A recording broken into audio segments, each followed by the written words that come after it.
Hey guys, welcome. I'm really glad you're here. Tonight we're doing something a little different. This isn't a quick story you can skim through. It's long, over 9 hours, and it's all about one small country that refused to vanish, no matter how many times it was pushed to the edge.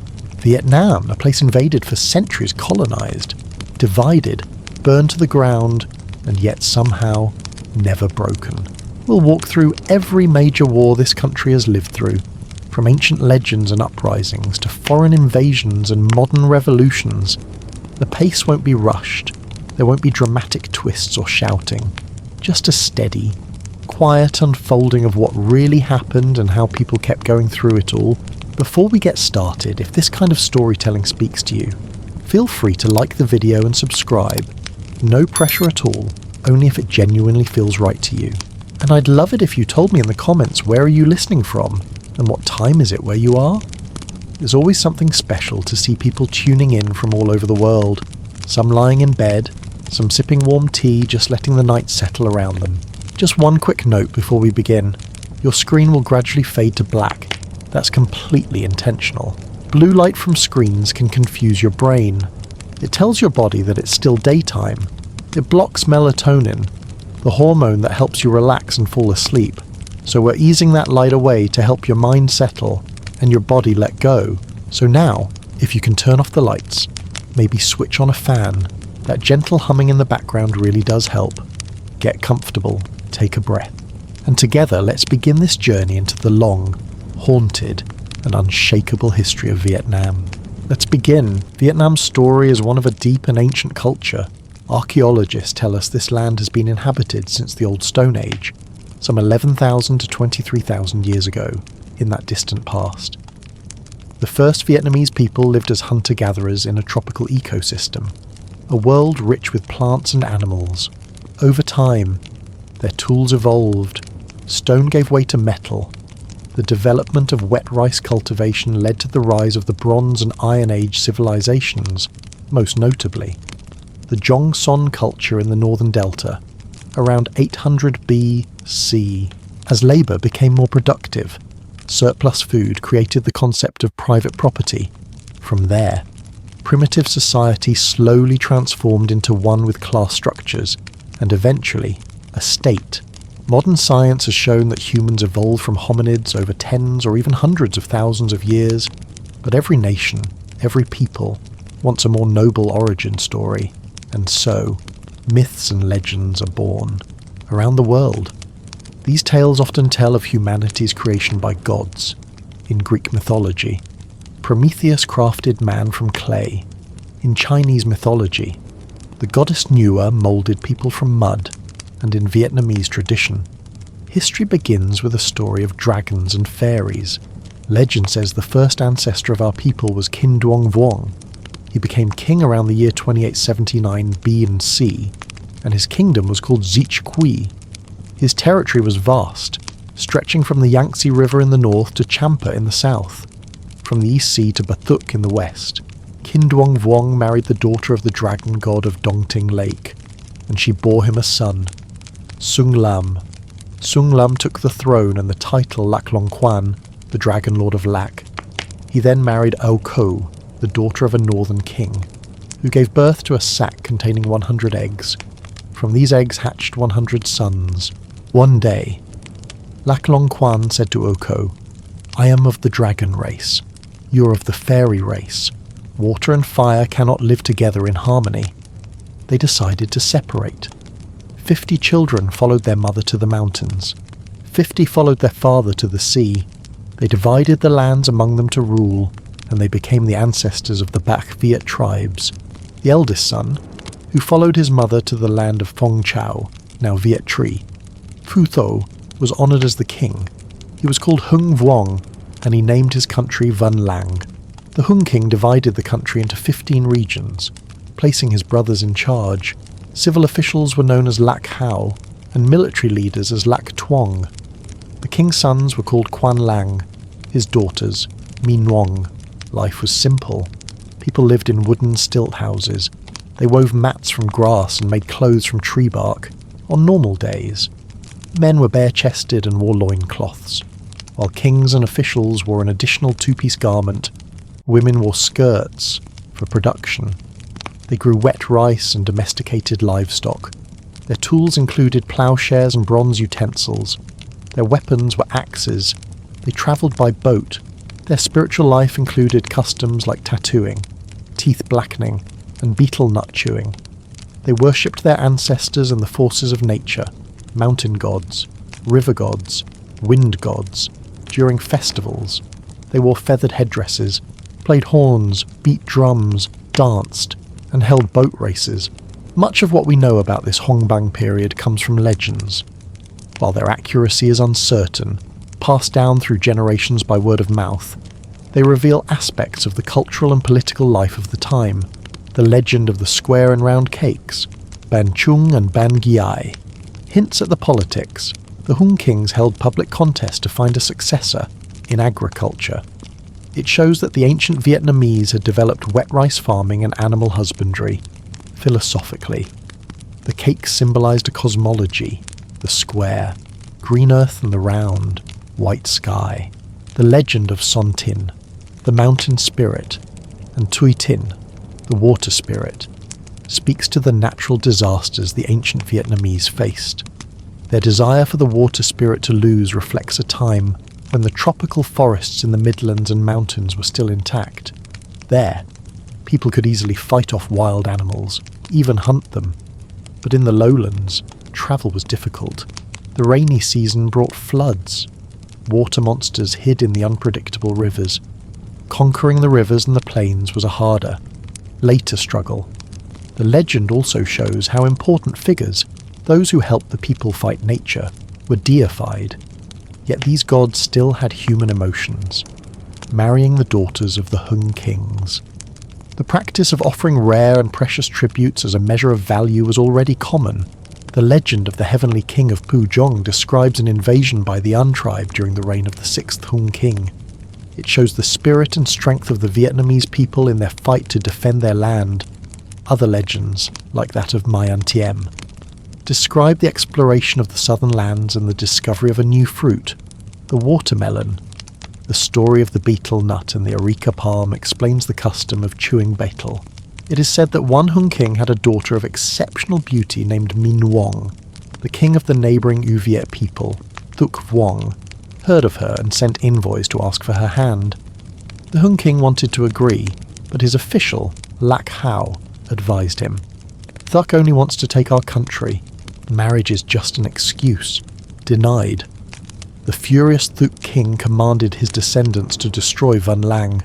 Generations later, his descendant Thuc Phan led his army to attack Vân Lang several times, but the Hung king had skilled generals and defeated them. The Hung king grew complacent. He said, "I have divine power.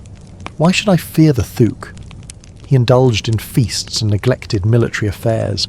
When the Thuc army attacked again, the king was drunk. They drew near before he could react. He fled, then threw himself into a river to end his life.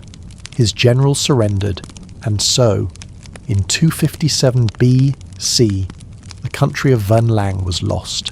Thuc Phan annexed Vân Lang. Proclaiming himself and Duong Vuong, he renamed the country U Lac and established his capital at Koh Loa.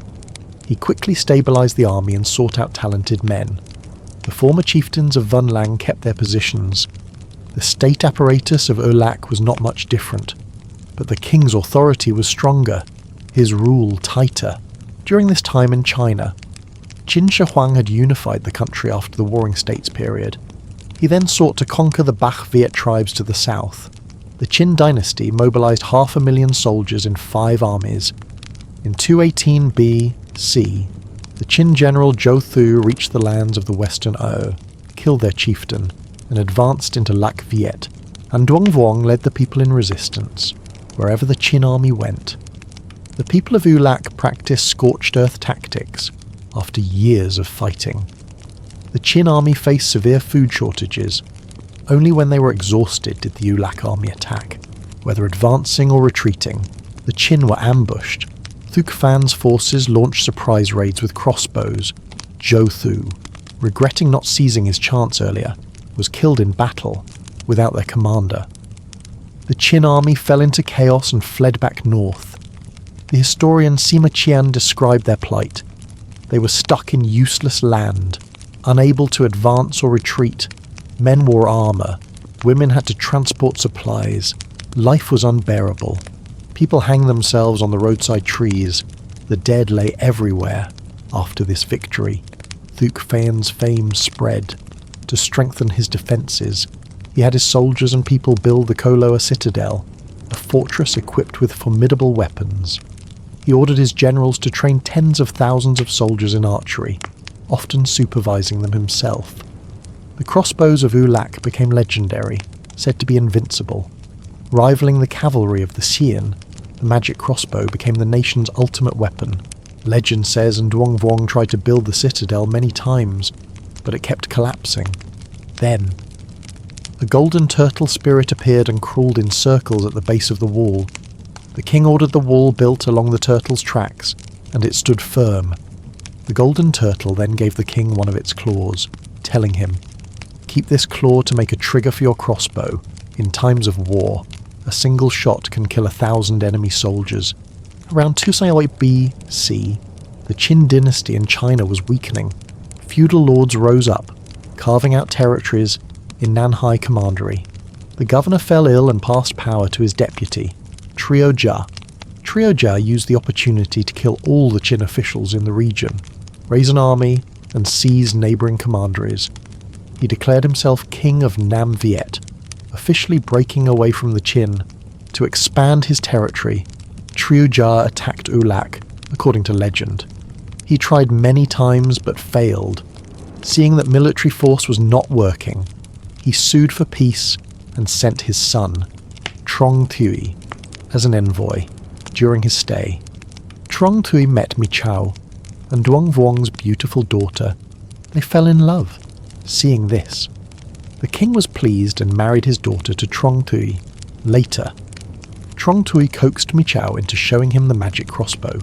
He secretly damaged the trigger and sent word to his father. Trio Jia immediately attacked when his army arrived, and Nduang Vuong took out the crossbow, but it failed. The army was routed. In 208 BC, Trio Jia conquered Ulak. The Trio dynasty is a controversial period in Vietnamese history. One view holds it as a legitimate Vietnamese dynasty, as it maintained autonomy, fought against the Han dynasty, and governed its territory. The old national histories, from the Tran to the Nguyen dynasties, listed the Trio as an official dynasty. The loss of the Trio dynasty in 111 BC marked the beginning of the first period of Chinese domination. The second view argues that Trio Jia was a northern Chinese official of the Qin. He was sent to conquer the Bach Viet and move Chinese people into their lands. He only broke away when the Qin dynasty fell. Therefore, he was a foreign invader from this perspective. The fall of Nduang Vuong was the true start of the period of Chinese rule. Modern mainstream Vietnamese historiography rejects the Trio dynasty's legitimacy. Chinese historical records also consider the Trio a Chinese dynasty. In 208 BC, Trio Jia defeated Nduang Vuong, conquered Ulak, and annexed it into his kingdom of Nam Viet. He divided Ulak into two commanderies, Jiaoqi and Kuchan, appointing an administrator for each. The Trio did not rule directly. The old Ulak people lost their native king, but the system of hereditary Lac Tuong, the Vietnamese lords, remained. They paid annual tribute to the Trio king through the two administrators. In the late 2nd century BC, the Trio dynasty weakened. The Han Emperor Wu tried to absorb Nam Viet through diplomacy, but was opposed by the Prime Minister. Lu Gia, the Han then turned to military force. In 111 BC, a massive Han army attacked Nam Viet, conquered the capital, and the Trio dynasty fell. Nam Viet, including the former territory of Ulak, came under Han rule. The Han divided the territory into 9 commanderies in Jiaoqi. The hereditary system of Lac Hao and Lac Tuong was maintained. Of the many governors sent to rule, ancient texts often mention Tich Quang in Jiaoqi and Ham Dien in Kuchan as benevolent rulers who brought civility and righteousness to the people. But in 34 A.D., the the Han Emperor sent a new governor to Jiaoqi named Tojin. He was greedy and cruel. He imposed a harsh policy of assimilation and increased taxes and labour demands to pay tribute to the Han court. The growing clash of culture, belief, and economics created intense friction. The Lak Tuong began to unite in opposition.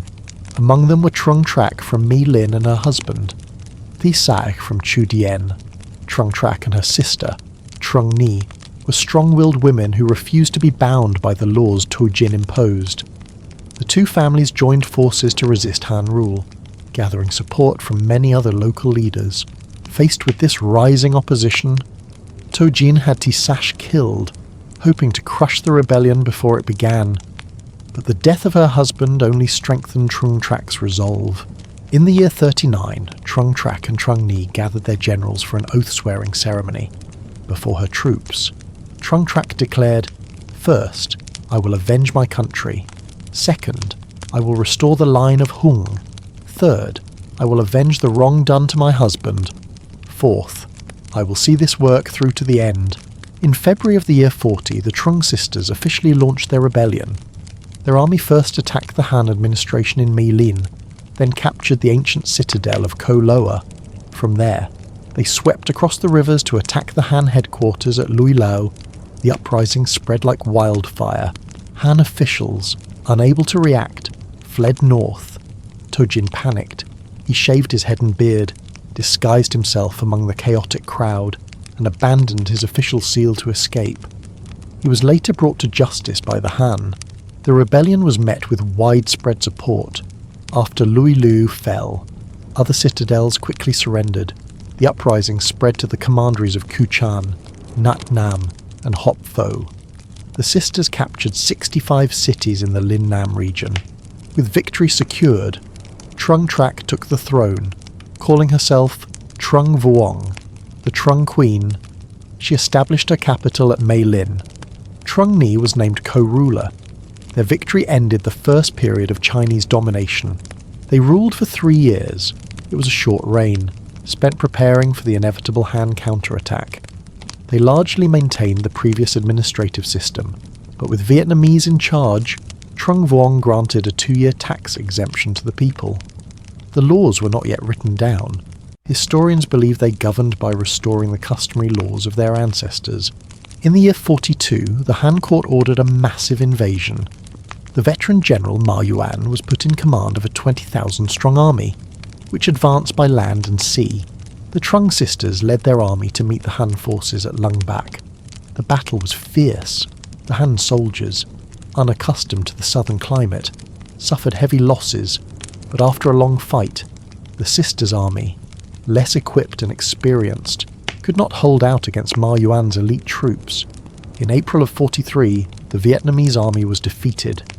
The Trung queens fell back, first to Ko Loa, then to Mei Lin, and finally to Cam Kay. There, another battle was fought. The sisters' army was defeated again. The Han killed over 1,000 and captured more than 20,000. The two queens reached the Hat River, the Jai River of today, and threw themselves into the water, choosing death over capture, even after their deaths. Vietnamese resistance continued. But by the end of the year 43, the last of these forces was suppressed. With the Trung sisters' defeat, the system of hereditary Lak Lords was abolished. The Han appointed their own officials to rule directly. Down to the district level, Vietnam was once again under Chinese control. Beginning the second period of northern domination, Ma Yuan, after defeating the Trung queens, consolidated the Han's grip on the region. He built fortifications and famously erected a bronze pillar inscribed with a warning, "If this pillar falls, the people of Jiaoqi will be annihilated." It is said that every Vietnamese person who passed by would add a stone to its base, until a mountain of stones covered the pillar completely. Its location is now lost to time. The Eastern Han, like the Western Han before them, governed the land through a hierarchy of Chinese officials. The old Vietnamese laws were abolished, and the people were forced to follow Han law. The colonial government pushed for Han migration, forcing the Vietnamese to adopt Chinese customs, language, and the ideology of submission to the emperor. The Han governors sent to Jiaoqi were often cruel and greedy, forcing the people into the forests and seas to find treasures for the imperial court. The local people, even the educated, were rarely given positions of real authority. In 192, the local people in the southernmost commandery of Nat Nam rose up under the leadership of Quyen. The Han forces there were weak and could not stop them. The region broke away to become the Kingdom of Lam, independent of Chinese rule. By the end of the 2nd century, the Eastern Han dynasty was collapsing, leading to the Three Kingdoms period in China, with the central government in chaos. The governor of Jiaoqi, Xinip, took control. He appointed his brothers as governors of the surrounding commanderies. The Han court, unable to manage the distant province, tacitly acknowledged his power. Old histories praise Xinip as a good and respected ruler. He held de facto power in Jiaochao for 40 years, and while he maintained his authority, he did so under the formal procedures of the Han. In 210, Sun Quan of Eastern Wu sent his subordinate, Bo Chat, to be the new governor of Jiaochao, Xinip. Knowing he could not resist Sun Quan, had no choice but to submit. And so, Jiaochao became a territory of Eastern Wu. Although Bo Chat was the official governor, the Xi family's power remained immense, and they held the real authority. Xinip sent his son, Siham, to the Wu capital as a hostage, and for this, he was granted the title of Marquis. In 226, Xinip died. His son, Sihui, declared himself the new prefect of Jiaoqi. In response, Sun Quan divided the territory. The lands north of Hopfo were called Guangzhou, while the lands to the south remained Jiaochao. He sent new officials to replace the Xi family when Sihui resisted. The governor of Guangzhou, Lu Jai, led an army to crush him. Sun Quan then merged Guangzhou and Jiaochao once more, placing Lu Jai in charge of the entire region. According to folklore, a woman named Triuti Trinh, often called Ba Triu, or Lady Triu, was born in the year 226. She was the sister of Triu Kwok Jat, a local chieftain in the mountains of Kuchan. Lady Triu was said to have incredible strength, courage, and intelligence. Seeing the cruelty of the Wu officials and the suffering of the people, she gathered an army and established a base at Pujian. At first, her brother tried to dissuade her, worrying that a woman could not handle such a great responsibility. She replied, "I wish only to ride the wild winds and tame the fierce waves, to slay the great whales of the eastern sea, to drive out the Wu armies and reclaim our land, to cast off the yoke of slavery. I will not bend my back to be a mere concubine." In 248, their rebellion began. Brother and sister led their forces to capture the district capital of Tufo, a major Wu military base. Riding this wave of victory, they moved into the lowlands, but during this time, Triu Kwok Jat fell ill and died. The soldiers, seeing their female general's immense courage, hailed her as their leader. Lady Triu continued the campaign, taking more territory and building a defensive line to stop Wu reinforcements from the north. When she rode into battle, she wore golden armour, carried a golden pin in her hair, wore ivory clogs, and rode atop an elephant, leading her troops with fearsome authority. Everywhere her army went, the people rose up to support them, and the Wu soldiers trembled in fear. Legend says the enemy tried to bribe her with the title Queen of the Beautiful Sea and offered her vast sums of money, but she was unmoved. When news of the spreading rebellion reached the Wu court, Sun Quan dispatched the General Lu Xun's grandson, Lu Yin, with 8,000 elite soldiers to crush it. Lu Yin used bribes to turn some local leaders against the rebellion, weakening and dividing their forces. Fierce battles took place. Lady Triu held out for 5 or 6 months, but her army was small and isolated. Defeated, she fled to Tung Mountain and took her own life. She was only 22 years old. From 265 to 280, the Jin dynasty usurped the Wei in China, then conquered the other kingdoms. Jiaochao fell under Jin rule. The Jin policy of granting kingdoms to royal relatives led to internal strife. As princes fought one another for fame and power, the country weakened, and northern tribes seized the lands north of the Yangtze River. The Jin court fled south and established the Eastern Jin. Jiao Chao remained under their control. The people found peace only when a benevolent official was sent to rule. Otherwise, they suffered under the greed and cruelty of their governors. In 420, the Eastern Jin fell, and China fractured into the northern and southern dynasties. Jiao Chao belonged to the southern dynasties.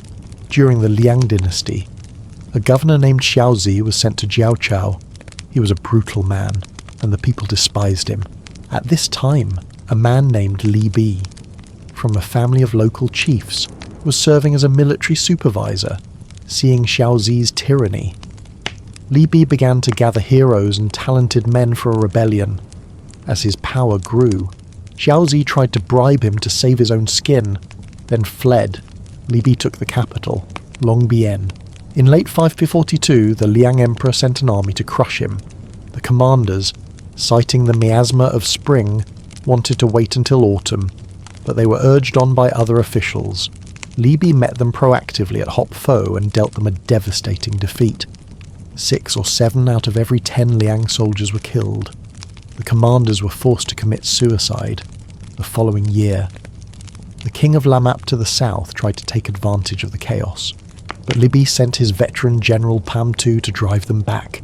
With these victories, Li Bi controlled all of Jiao Chao. At the beginning of 544, Li Bi declared himself the southern emperor of Viet. Taking the era name Tien Juk, heavenly virtue, he named his country Van Xuan, meaning 10,000 springs. Hoping for an eternal nation, he built a palace for his court and the Tran Quoc Pagoda. For the first time, Vietnam had its own emperor and its own era name, a clear declaration of independence from China. This marked the beginning of a new era of struggle for freedom. In 545, the Liang Emperor sent his best general, Chen Baxian, to attack. Li Bi's army suffered a heavy defeat and was forced to abandon Longbien. They fell back to the fortress of Gianin, but in early 546 that fortress also fell. His best generals were killed. Li Bi fled and recruited more soldiers, his power growing once again. He made a new base at Jian Treat Lake. The Liang army was hesitant to attack, Chen Baxian told his generals. We have been here a long time with no reinforcements. If we suffer one defeat deep in their territory, we have no hope of returning alive. We must take advantage of their recent losses and strike with all our might. If we sit here, we will fail. That night, the river rose suddenly, pouring into the lake. Chen Baxian led his troops on the current, their drums thundering as they swarmed the camp. Li Bi's newly gathered forces were caught by surprise and shattered.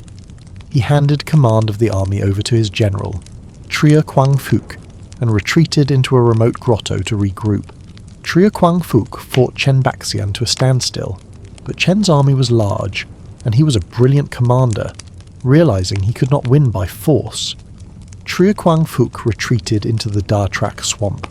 The area was a dense, overgrown marsh. In the middle was a patch of high ground where people could live, surrounded by mud. It was impassable to men and horses. Only small, single-log boats could navigate the reeds and water. A stranger would quickly get lost and, if they fell in, be bitten by venomous snakes. Tria Quang Phuc knew the swamp perfectly. He took more than 20,000 men and set up a hidden base, by day. There was no sign of fire, smoke, or people at night. He used his small boats to launch surprise raids on the Liang army camps, killing and capturing many soldiers and seizing food to sustain his long-term resistance. Chen Baxian tried to pursue them but could not penetrate the swamp. The people of the country began to call Tria Quang Phuc the Datrach Vuong, the king of the night swamp. Meanwhile, Li Bi's brother and another relative gathered 30,000 men but were defeated by Chen Baxian. They fled into the territory of Ai Lao. In 548, Li Bi died of illness in his grotto. When Tria Quang Phuc heard the news, he declared himself Trio Viet Vuong, the Viet King Tria. In 550, a rebellion broke out back in the Liang kingdom, and Chen Baxian was recalled. He left his subordinate in charge. With the Liang's best general gone, Trio Viet Vuong launched a full-scale attack. The Liang army was defeated, its commander killed, and the survivors fled north. Trieu Viet Vuong had reclaimed the nation of Van Xuan. Legend says that while in the swamp, Tri Quang Phuc prayed to the heavens. A spirit, descended from the sky on a golden dragon, appeared before him. The spirit gave him a dragon's claw and told him to attach it to his helmet. From that day on, his army was invincible. It's possible, as with other legends, that Trieu Quang Phuc himself created this story to bolster his soldiers' morale. With Trieu Viet Vuong ruling in Long Bien, Li Bi's relative, Li Fat Tu, established his own small kingdom to the west. In 557, Li Fat Tu attacked Trieu Viet Vuong. They fought 5 times, but neither could gain an advantage, realizing he could not win. Li Fat Tu asked for a truce. Trieu Viet Vuong, considering that they were relatives of the great Li Bi, agreed. He divided the land between them, but Li Fat Tu plotted to take the entire country. He copied the old strategy of Trieu Jia. He asked for his son, Nguyen Lang, to marry Trieu Viet Vuong's daughter, Chao Nuong. The king agreed, and Nguyen Lang came to live in the court as his son-in-law. There, he learned all of the king's military secrets and reported them back to his father. In 571, Li Fat Tu launched a surprise attack. Trieu Viet Vuong was completely unprepared. He fled south with his daughter, but wherever he went, the enemy was close behind. Reaching the coast, with the sea blocking his path, he cried, "My road is at an end," and threw himself into the water. Li Fat Tu became the sole ruler, to distinguish him from Li Bi. History calls him Hao Li Namji, the later Li Namji. At that time, the Sui dynasty had unified China. In 602, the Sui emperor sent an army to conquer Van Xuan. The Sui commander, Liu Fang, was known for his strict discipline. Li Fat Tu, terrified, surrendered without a fight. He was taken north and died there. The nation of Van Xuan was lost. The anterior Li dynasty had lasted 61 years. Our country would be under Chinese domination for another 336 years. The Sui dynasty fell and was replaced by the Tang. The Tang renamed our country the Protectorate General to pacify the south. The land was divided into smaller and smaller administrative units, allowing the court to control the people more tightly. Yet, for 3 centuries of Tang rule, the people never stopped rising up to fight for their independence. Around 722, a man named Mai Thuk Lon rebelled. Calling himself Mai Hak Je, the Black Emperor Mai, he built a capital and trained an army, gaining wide support, even forging alliances with the kingdoms of Champa and Chenla. He successfully attacked the Tang administrative centre in modern-day Hanoi, forcing the governor to flee, but the Tang sent a massive army of 100,000 soldiers to crush him. After many fierce battles, Mai Hak Je was defeated. He retreated into the forest, where he later fell ill and died. Later, in 791, another leader named Fung Hung rose up. He came from a powerful local family and was said to have the strength to wrestle buffaloes and fight tigers. He led the people against the greedy Tang governor, Cao Chin Bin, after a long siege of the capital. The governor grew sick with anxiety and died. Fung Hung took power but also died shortly after. His son, Fung An, succeeded him and gave his father the posthumous title Bo Kai Jai Vuong in the old language. Bo meant father and Kai meant mother, so the title meant the great king who is like a father and mother. Fung An ruled for only 2 years before a new Tang governor arrived and convinced him to surrender. After Fung An's defeat, the Tang officials became even more cruel. The people's hatred simmered. Tang defences were so weak that armies from the neighbouring Nanzhao kingdom invaded twice, killing over 150,000 people while the Tang army fled. Finally, a general named Gao Pian, or Cao Bien, was sent with a large army to drive out the Nanzhao. The Tang then made him the military governor. Cao Bien rebuilt the capital city of Jaila. A legend says that Cao Bien was a powerful sorcerer. He saw that the land of Jiao Chao was a place that gave birth to kings. He would often ride a magic paper kite to fly over the country, searching for beautiful mountains and rivers, places of great spiritual power. He would then use his magic to break these places and sever the dragon veins. trying to stop a new Vietnamese king from ever rising. At the beginning of the 10th century, the Tang dynasty collapsed. China broke apart into a period known as the 5 Dynasties and 10 Kingdoms. In Jiao Chao, a wealthy and respected local leader named Cuch Thuadu saw his chance. In 905, he raised an army, drove out the Tang officials, and declared himself military governor. The crumbling Tang court was powerless to stop him, and officially granted him the title. Cuch Thuadu opened the door to an era of true independence. He laid the foundation for the later Ngo and Jin dynasties. He also established the clever political strategy of dealing with the powerful northern empires, nominal submission in exchange for real autonomy. On the surface, the government structure remained the same, but in reality, it was a self-governing state. All northern officials were replaced with Vietnamese. In 907, Cuch Thuadu died and his son, Cuch Hao, took his place, although he never declared himself emperor. History remembers him as a great leader. He governed with tolerance and simplicity, and the people lived in peace. Modern historians believe he made many important reforms, reorganizing the administration, fixing the unfair tax and labor systems of the Tang era, and creating a household registry. The new, later Liang dynasty in China, busy with its own problems, officially recognized Cuch Hao, but they still wanted to reclaim the south. However, Cuch Hao's firm rule kept them at bay. In 970, the governor of Guangzhou declared independence, establishing the Southern Han Kingdom. Seeing the threat, Cuch Hao sent his son, Cuch Thua Mai, on a diplomatic mission to gauge their strength.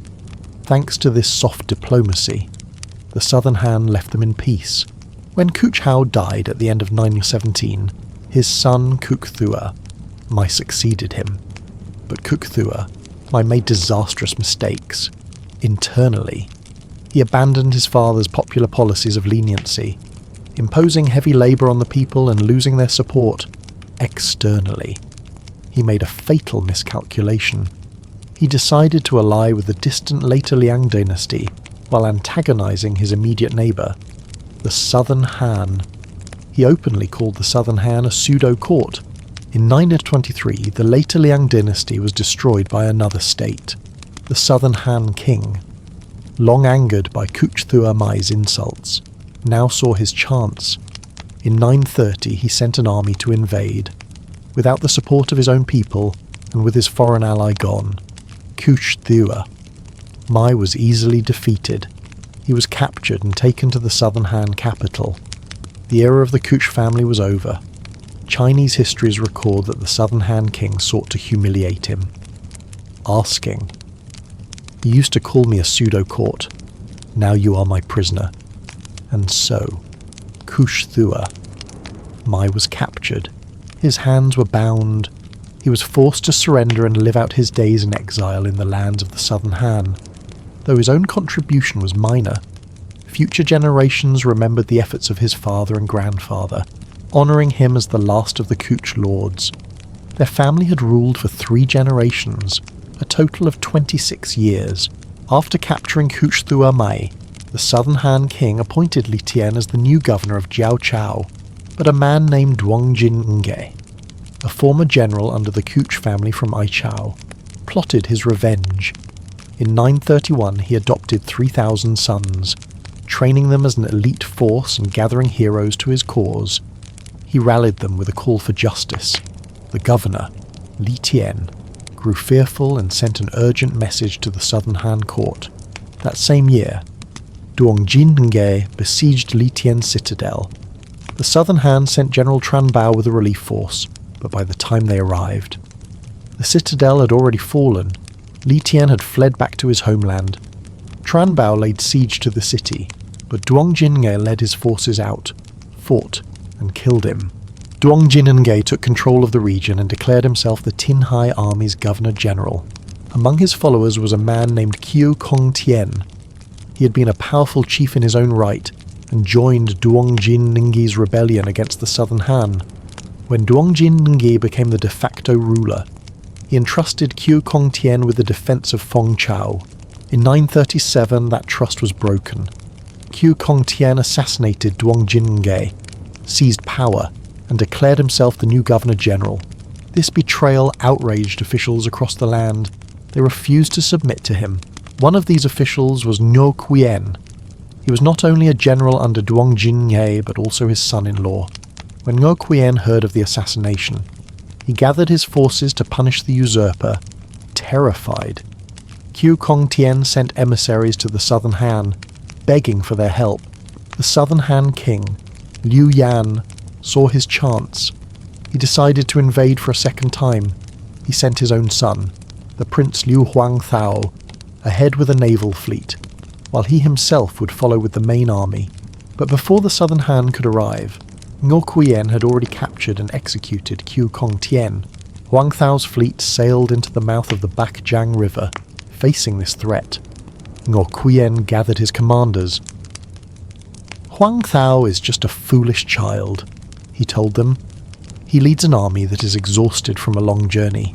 They've heard their ally, Tien, is already dead, so their spirit is broken before the fight even begins. Our men are strong and rested, while theirs are weary. We will crush them, but they have the advantage with their warships. If we aren't prepared for that, the outcome is uncertain." He laid out his plan. "We will have men plant large stakes, sharpened and tipped with iron, hidden beneath the waves at the mouth of the estuary. Their fleet will follow the rising tide and sail right over them. After that, they will be ours to control. Not a single ship will escape." At the end of 938, Huangthao led the naval invasion. His father, the king, waited at the border with reinforcements. The tide was high, covering the field of hidden stakes. Quyen sent a small, light flotilla to provoke the enemy. They engaged briefly, then pretended to retreat. Luring the southern Han fleet further up the river, Huangthao, tasting victory, pushed his entire fleet forward in pursuit. He fell right into the trap. When the tide began to fall, Quyen gave the order for the all-out attack. Small, nimble Vietnamese boats swarmed the larger, clumsier enemy ships.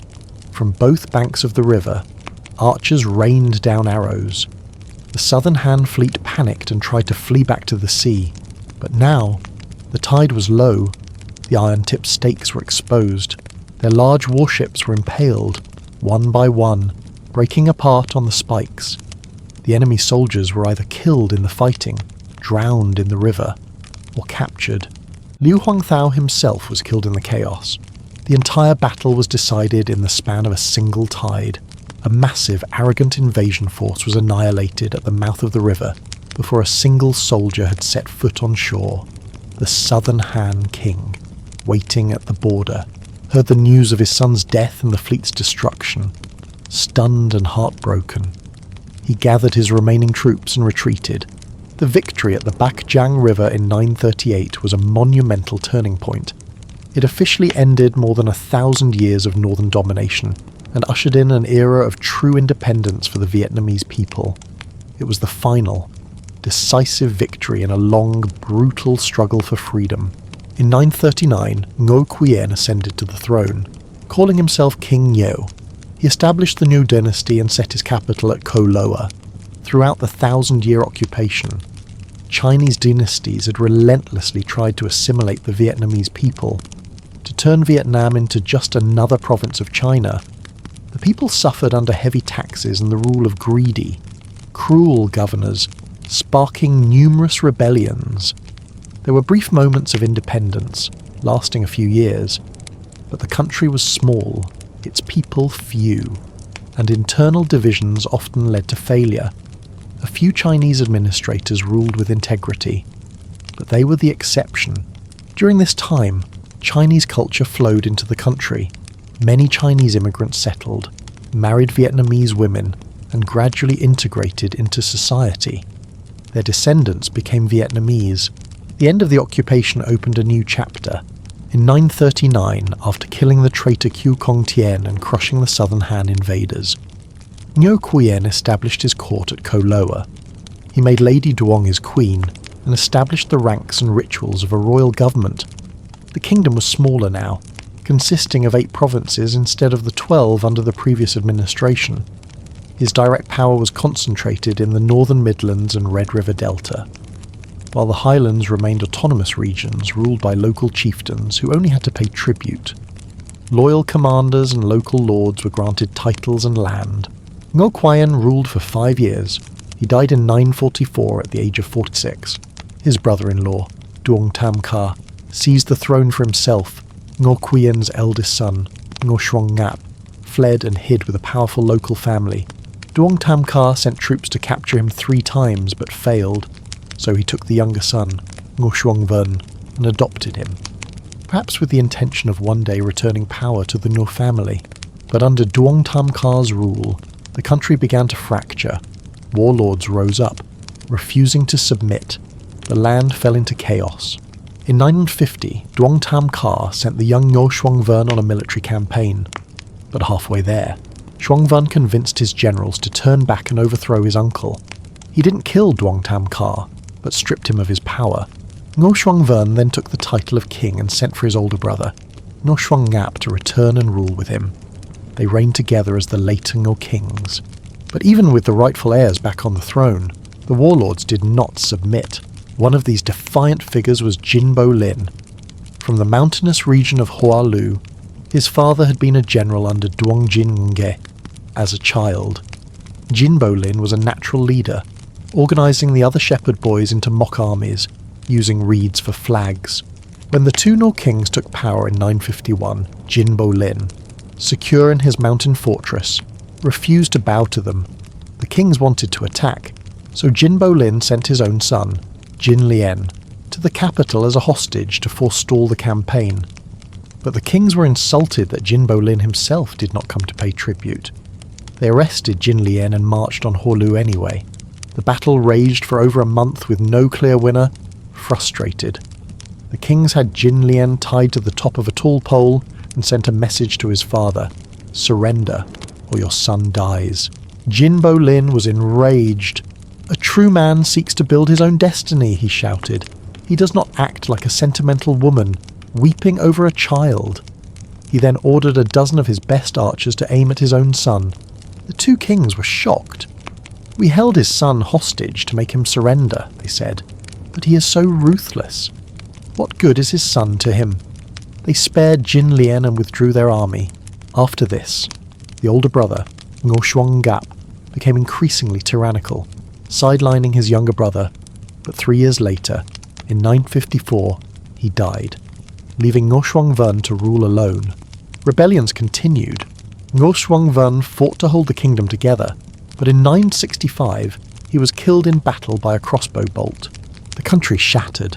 The son of the elder king, Ngo Shi, tried to claim the throne, but relatives and rival governors descended on the capital of Koloa, each trying to seize power. It became a maelstrom of conflict. Ngo Shi was forced to retreat to his own lands, becoming just another warlord. In the chaos, Jin Lien, after 15 years as a hostage, escaped the capital and returned to his father in Hoa Lu. By 966, the country had completely disintegrated into the anarchy of the 12 warlords. Each claimed a piece of the shattered kingdom. They fought each other constantly, and the people suffered immensely. Jinbo Lin heard of a warlord named Tran Lum, who was known for his virtue. He took his son, Jin Lien, and went to join him. Tran Lum saw something extraordinary in Jinbo Lin, a powerful presence and immense ambition. He adopted him as a son and gave him command of his army. Jinbo Lin fought against the other local chiefs and was victorious every time. When Tran Lum died, Jinbo Lin took command of his forces and marched them back to his fortress at Hoa Lu. The greatest heroes of the land flocked to his banner. He began his campaign to reunify the nation. He was a master of strategy. First, he defeated the warlord Pham Bach Ho and convinced him to join his side as a personal bodyguard. He then marched on the old capital, Koloa, where several warlords were still fighting amongst themselves, and crushed them, securing the symbolic centre of power. He moved against the warlord Jokan Thak, a man known for his cunning and his 2 impenetrable fortresses. Jinbo Lin used deception, creating the illusion of a massive army approaching one fort. causing Thak to concentrate all his forces there. Then, Jinbo Lin secretly led his real army to the other, now lightly defended fort and took it easily. Thak's power was broken, and he was later killed in a skirmish. Another powerful warlord, Nguyen Lords, resisted with a force of 10,000 men in their first engagement. Jinbo Lin's forces suffered heavy losses. For the second attempt, he split his army, using one part to lay siege while he led the other to raid Nguyen Lords' other territories.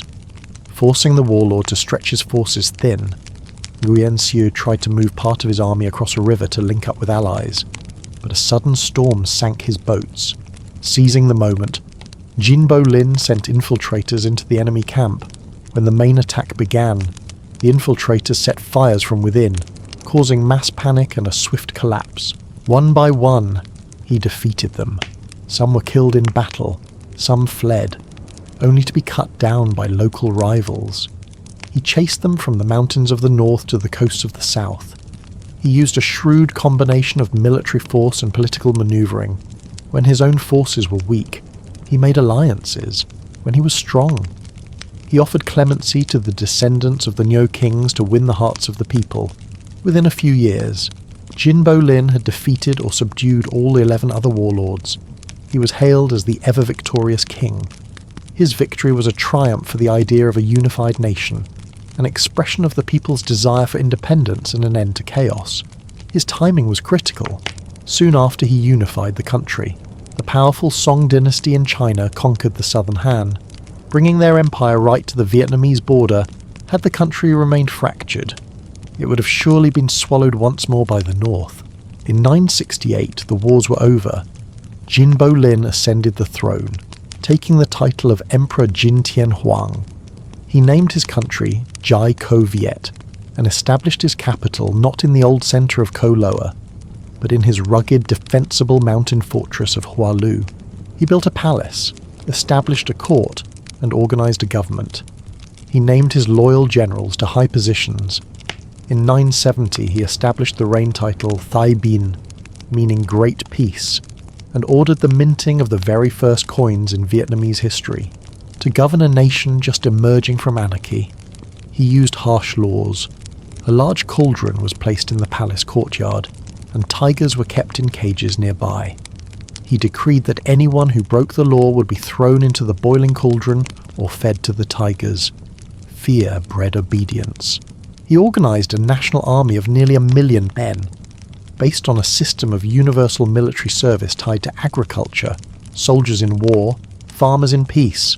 In foreign policy, he was pragmatic, to avoid conflict with the mighty Song dynasty. He sent his son Jin Lin on a tribute mission in 972, the Song Emperor, in return.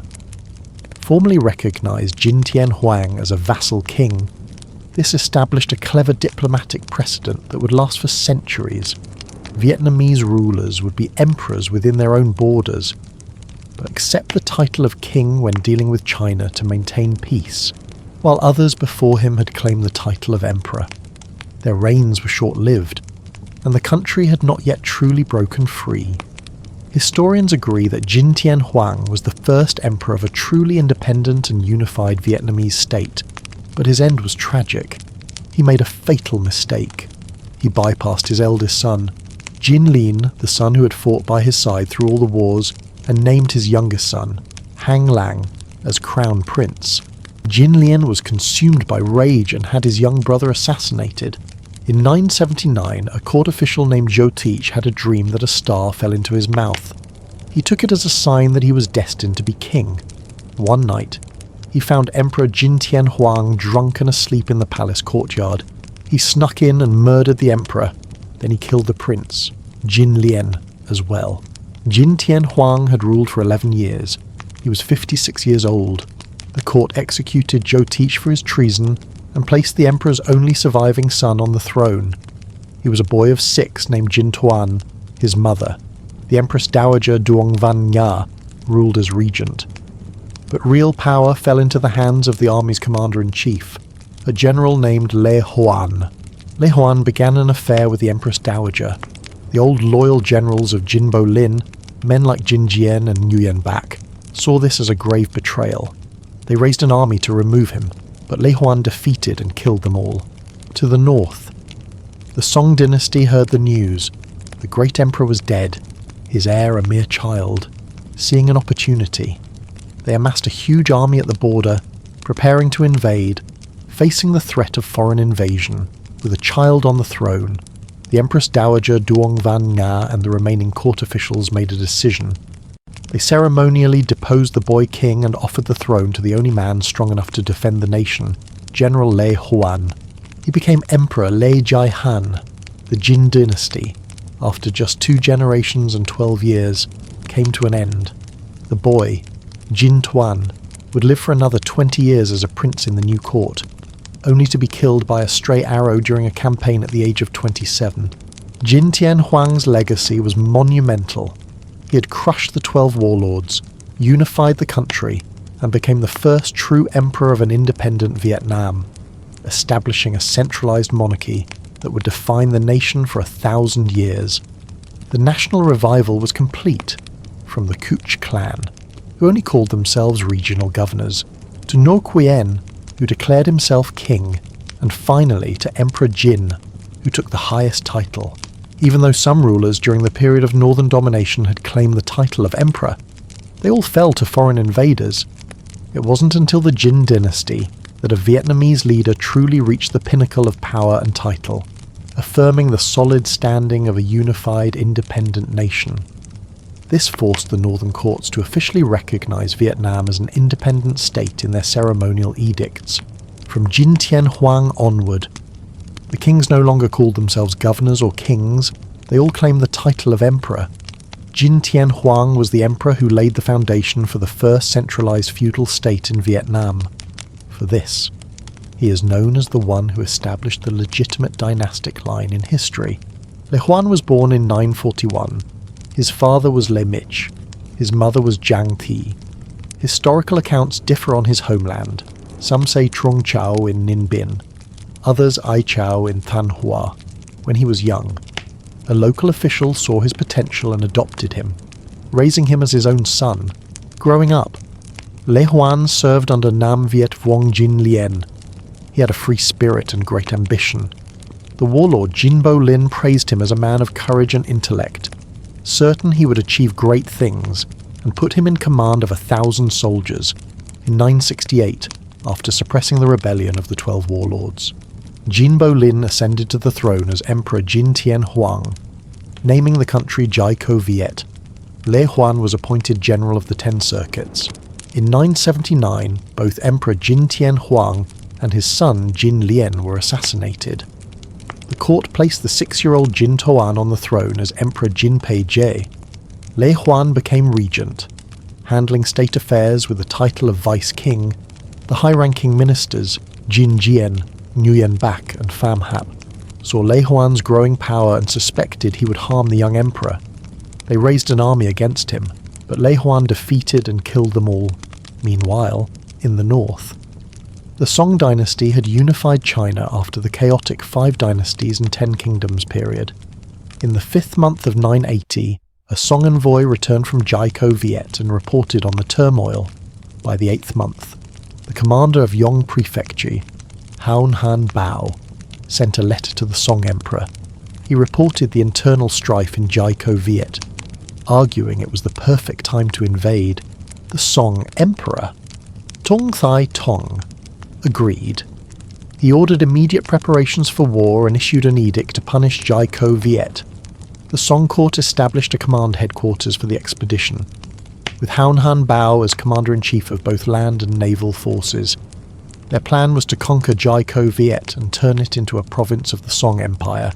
The Song army was divided into 2 forces.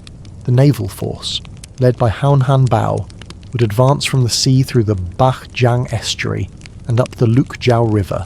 The land force, led by Ton Tuan Hung, would march from Yong Prefecture into the interior. The 2 armies were to rendezvous at Hoa Bo, then join forces to attack the capital, Hoa Lu.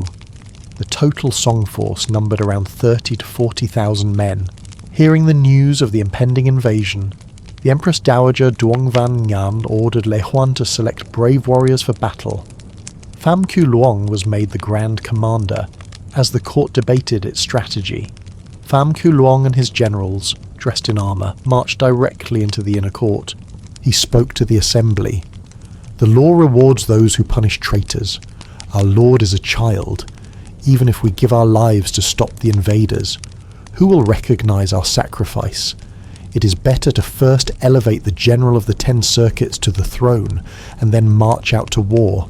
The soldiers roared their approval. "Long live the king!" Seeing the will of the people, the Empress Dowager took the royal robe and placed it on Le Huan. He ascended the throne as Emperor Le Jai Han. He immediately led his army from the capital, Hoa Lu, travelling by river north toward the border. Jaiko Viet quickly built up its defences, most notably the Bin Lo fortress. Emperor Le Jai Han also ordered sharp stakes to be planted in the Bach Jang River and other waterways to counter the Song navy. At the same time, he sent envoys with tribute to the Song court, feigning submission to buy more time. In the first month of 981, the Song navy under Haonan Bao entered the Bach Jang estuary.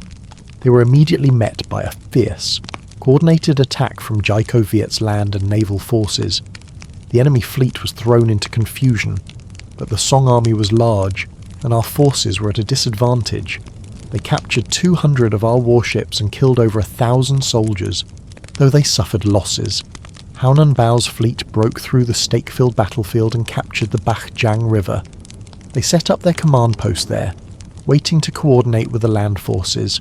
Meanwhile, the land army led by Ton Tuan Hung was relentlessly harassed by our main forces and local militias. They struggled just to reach Hoa Bo, near the Bach Jang. There, they finally clashed with Jaiko Viet's army. Chinese records state the Song defeated over 10,000 of our soldiers. However, the Songland army could not advance further. The two prongs of the Song invasion failed to connect. By the 3rd month of 981, after 2 months, both Song armies were stalled. They were constantly hit by guerrilla attacks, their supplies dwindling and their morale collapsing. Haonan Bao, tired of waiting for reinforcements, decided to move his entire fleet up the Lukjiao River to attack the Bin Lo fortress and then march on the capital. Our scouts detected the movement. Emperor Le Jai Han personally led a large portion of his army to defend the Lukjiao River. Here, our soldiers and people fought with incredible courage. Haonan Bao's fleet was dealt a heavy blow and forced to retreat back to the Bach Jang. His ambition to seize the capital before reinforcements arrived was shattered. It wasn't until the 11th day of the 4th month that Song naval reinforcements arrived, followed by the land reinforcements. Still, the Song command could not execute their plan to join forces and attack Hoa Lu. Emperor Le Jai Han sent a fake letter of surrender, causing Haonan Bao and Ton Tuan Hung to lower their guard. Secretly, the emperor reinforced his troops for a decisive battle. He chose a treacherous section of the river and set an ambush. On the 28th day of the 4th month, 981, the second great battle of Bach Jang took place. The emperor sent a small force to lure Haonan Bao's army into a fight. The Song took the bait and charged. As the battle raged, our forces pretended to retreat. The Song army pursued them. Falling right into the ambush, the emperor unleashed his main force. Soldiers of Jaiko Viet poured out from all sides, surrounding and attacking the Song fleet. The enemy was routed. Haonan Bao was killed in the chaos. The remaining Song forces fled in panic back to the sea. Hearing of the naval disaster, Ton Tuan Hung and his land army also broke and ran. Our army pursued them, killing more than half. The Song generals, Quash Quan Bien and Trio Fung Huan, were captured alive. The war against the Song was a complete victory. This victory in 981 shattered the Song dynasty's will to invade. They were forced to back down. By 986, the Song officially recognized Le Jai Han as the ruler of Jaiko Viet. Relations were established, with our kingdom sending tribute every 2 years. In 910, the Song emperor sent an envoy with a royal decree to formally invest Le Jai Han, knowing the Song's arrogance. The emperor changed the reception protocol. He sent a fleet of 9 warships and 300 soldiers to greet the envoy at the border. When the Song delegation arrived at the capital, Hua Lu. They were met with an overwhelming display of power. The river was filled with warships, their banners flying, on the hillsides. Soldiers in full armour stood at attention, their swords and spears gleaming. In the fields, thousands of cattle moved in great herds, kicking up clouds of dust. The song envoy could not ignore the strength and wealth of our nation. According to song ritual, a vassal king had to kneel to receive an imperial edict, but Emperor Lei claimed he had injured his leg falling from a horse and could not kneel. The envoy had no choice but to accept. Later, at a feast, the emperor had a massive python brought before the envoy, offering to have it cooked for him. The envoy, terrified, refused. Another time, he had 2 ferocious tigers led out for the envoy's enjoyment, causing him to break out in a cold sweat. The Song court later granted him titles, but our forces also made incursions into Song territory, when the Song sent a letter of protest. The emperor's reply was defiant. He claimed coastal pirates were to blame, asking, "Doesn't the emperor know that was not the army of Jiao Chao? If Jiao Chao were to rebel, we would strike your major cities, not just a small border town, while the Vietnamese were still under Chinese rule. The Cham people to the south had already built their own independent kingdom in 192, living in the narrow valleys of south-central Vietnam. In 982, Emperor Lei Jai Han sent envoys to Champa, but the Cham king arrested them. The emperor, enraged, personally led his army to attack. The Champa kingdom was defeated. Their king was killed in battle. The Li army captured countless soldiers, hundreds of women from the royal court, and a monk from India. They seized vast amounts of gold and treasure, levelled the citadel, and destroyed their ancestral temples before returning a year later. The emperor then sent 93 Cham prisoners to the Song court as a demonstration of Jai Ko Viet's power. He launched further campaigns against Champa in the following years. As a ruler, Lei Jai Han built many public works, promoted agriculture, and revived the nation's economy. He was the first king to perform the ritual ploughing ceremony to encourage farming. He also initiated the first major canal digging project, creating the country's first inland waterway transport system. He reorganised the nation's administration and appointed his sons to govern various regions. Alongside his victories against foreign powers, he also had to suppress internal rebellions. After pacifying the country, his prestige was immense. In 1001, his eldest son, Lê Long Viet, was named Crown Prince. Another son, Long Jin, had previously asked for the title, but the court officials argued that appointing a younger son over the eldest was against tradition. In March of 1005, Lei Jai Han died after a 24-year reign. He was 65. His sons immediately began fighting for the throne. The war lasted 8 months, mainly between the Crown Prince Long Viet and the second son, Long Teach. In October, Long Teach was defeated and fled, only to be killed by locals in Thach Ha. Long Viet finally ascended the throne as Emperor Lei Trung Tong, but the peace was short-lived.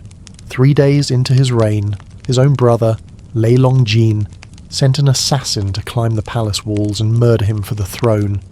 Long Viet was only 22. Long Jin was a tyrant. He delighted in cruelty.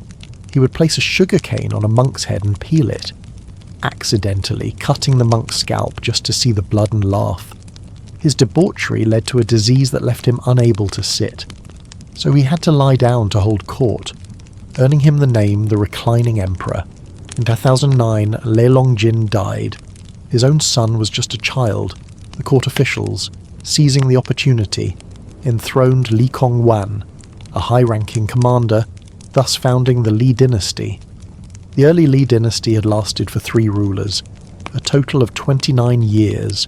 Li Kong Wan was born in 974 in Ko Phap, a region now in Bac Ninh. His mother was Pham Thi Nga. His father's identity is unknown. At the age of 3, he was adopted by a monk named Li Can Vun. He was extraordinarily intelligent. When he grew older, he joined the army under the early Li Dynasty. When Emperor Lei Jai Han died in 1005, and his sons fought for the throne, Li Kong Wan remained loyal. After Longjin murdered his brother to seize power, all the other officials fled in terror. Only Kongwan stayed to cradle the dead emperor's body and weep. Longjin, instead of punishing him, praised his loyalty and promoted him through the ranks. When Longjin died in 1009, the people's resentment toward the Lei dynasty was at its peak, with the support of the court and influential Buddhist monks. Li Kongwan ascended the throne as Emperor Li Thai Tu. It was a bloodless transition of power, widely supported, taking the reign name Thuan Thien, meaning in accordance with heaven's will. He posthumously honoured his father and mother. His eldest son, Li Fat Ma, was named Crown Prince. The old capital, Hoa Lu, was a natural fortress nestled among mountains, but it was small and low-lying. Upon taking the throne, Li Thai believed it was unsuitable for a growing nation. In 1010, he issued an edict to move the capital to Jaila.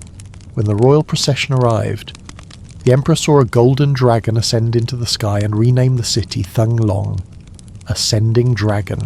Under Li Thai To, relations with the Song dynasty were peaceful. He sent envoys, and the Song emperor formally recognized his titles. Neighbouring kingdoms like Champa and Chenla also sent tribute. Internally, there were occasional revolts, which the emperor and his sons personally led armies to suppress, making them all skilled in warfare. The emperor reorganized the tax system and, upon taking the throne, exempted the people from taxes for 3 years to foster prosperity. In 1014, the kingdom of Jai Li to the north sent an army of 200,000 men to invade. Li Thai sent his son, Prince Duc Tan, to counter them. Our army crushed the invaders, killing tens of thousands and capturing countless soldiers and horses.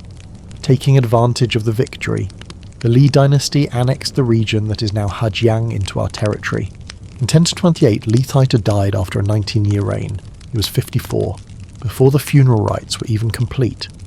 3 of his sons, Vujuk Vuong, Zhong Chin Vuong, and Duc Tan Vuong, led their armies to surround the imperial city to seize the throne from the crown prince, Li Fat Ma.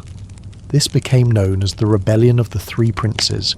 When the armies met, a loyal general named Le Feng Hue drew his sword, pointed it at Vujuk Vuong, and shouted, "You covet the throne and disrespect the new emperor. You forget the grace of the late emperor and betray the duty of a subject and a son. I offer this sword in service." He then charged forward and cut down Vujuk Vuong. Seeing this, the other princes' armies lost heart and fled.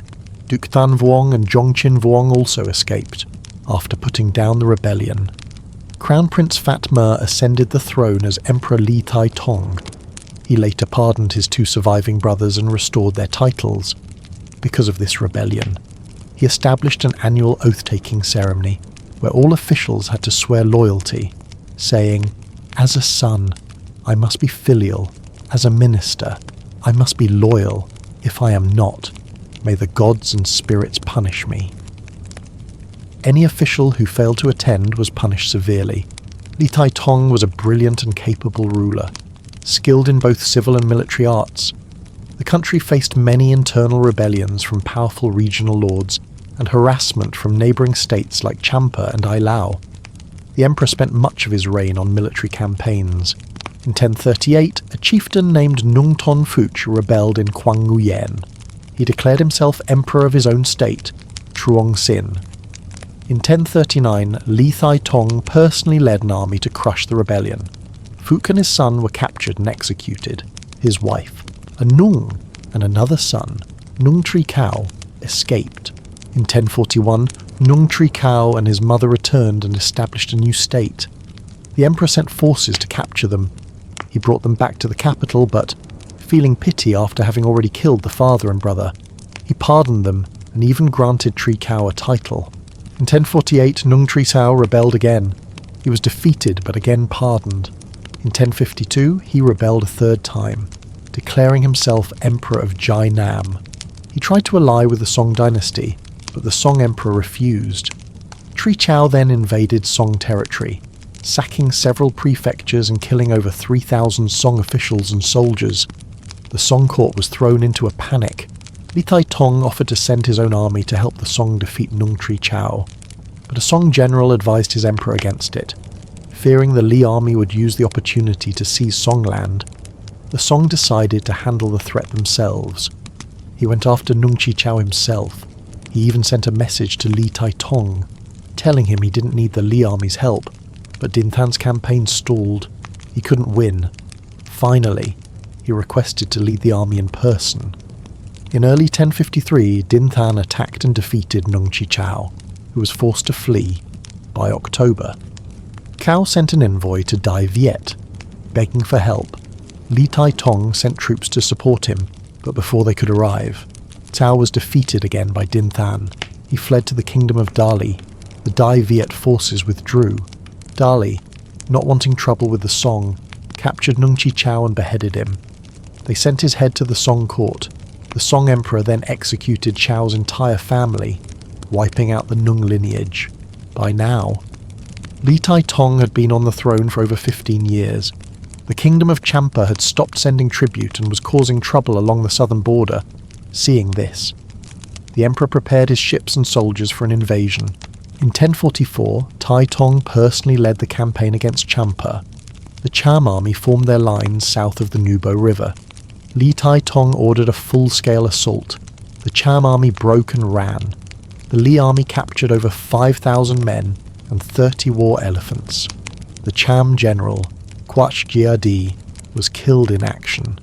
Their king, Sadao, surrendered and presented his head to the victors. The slaughter of Cham soldiers and civilians was immense. When Emperor Tai Tong saw it, his heart ached. He issued a command: no more killing the Cham people. Anyone who disobeyed would face military justice. Li Tai Tong's army advanced to the capital, Phat Thi, in modern-day Thua Thien Hu province.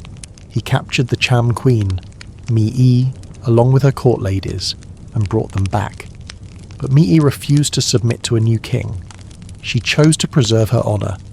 Jumping into a river to her death, the emperor, hearing of her loyalty, praised her as a virtuous woman and posthumously named her the most upright and virtuous lady in the early days of the Li dynasty. Many local lords had not yet submitted to their rule. Emperors from Li Tai Tu to Li Tai Tong often had to lead campaigns to suppress them, besides these major wars.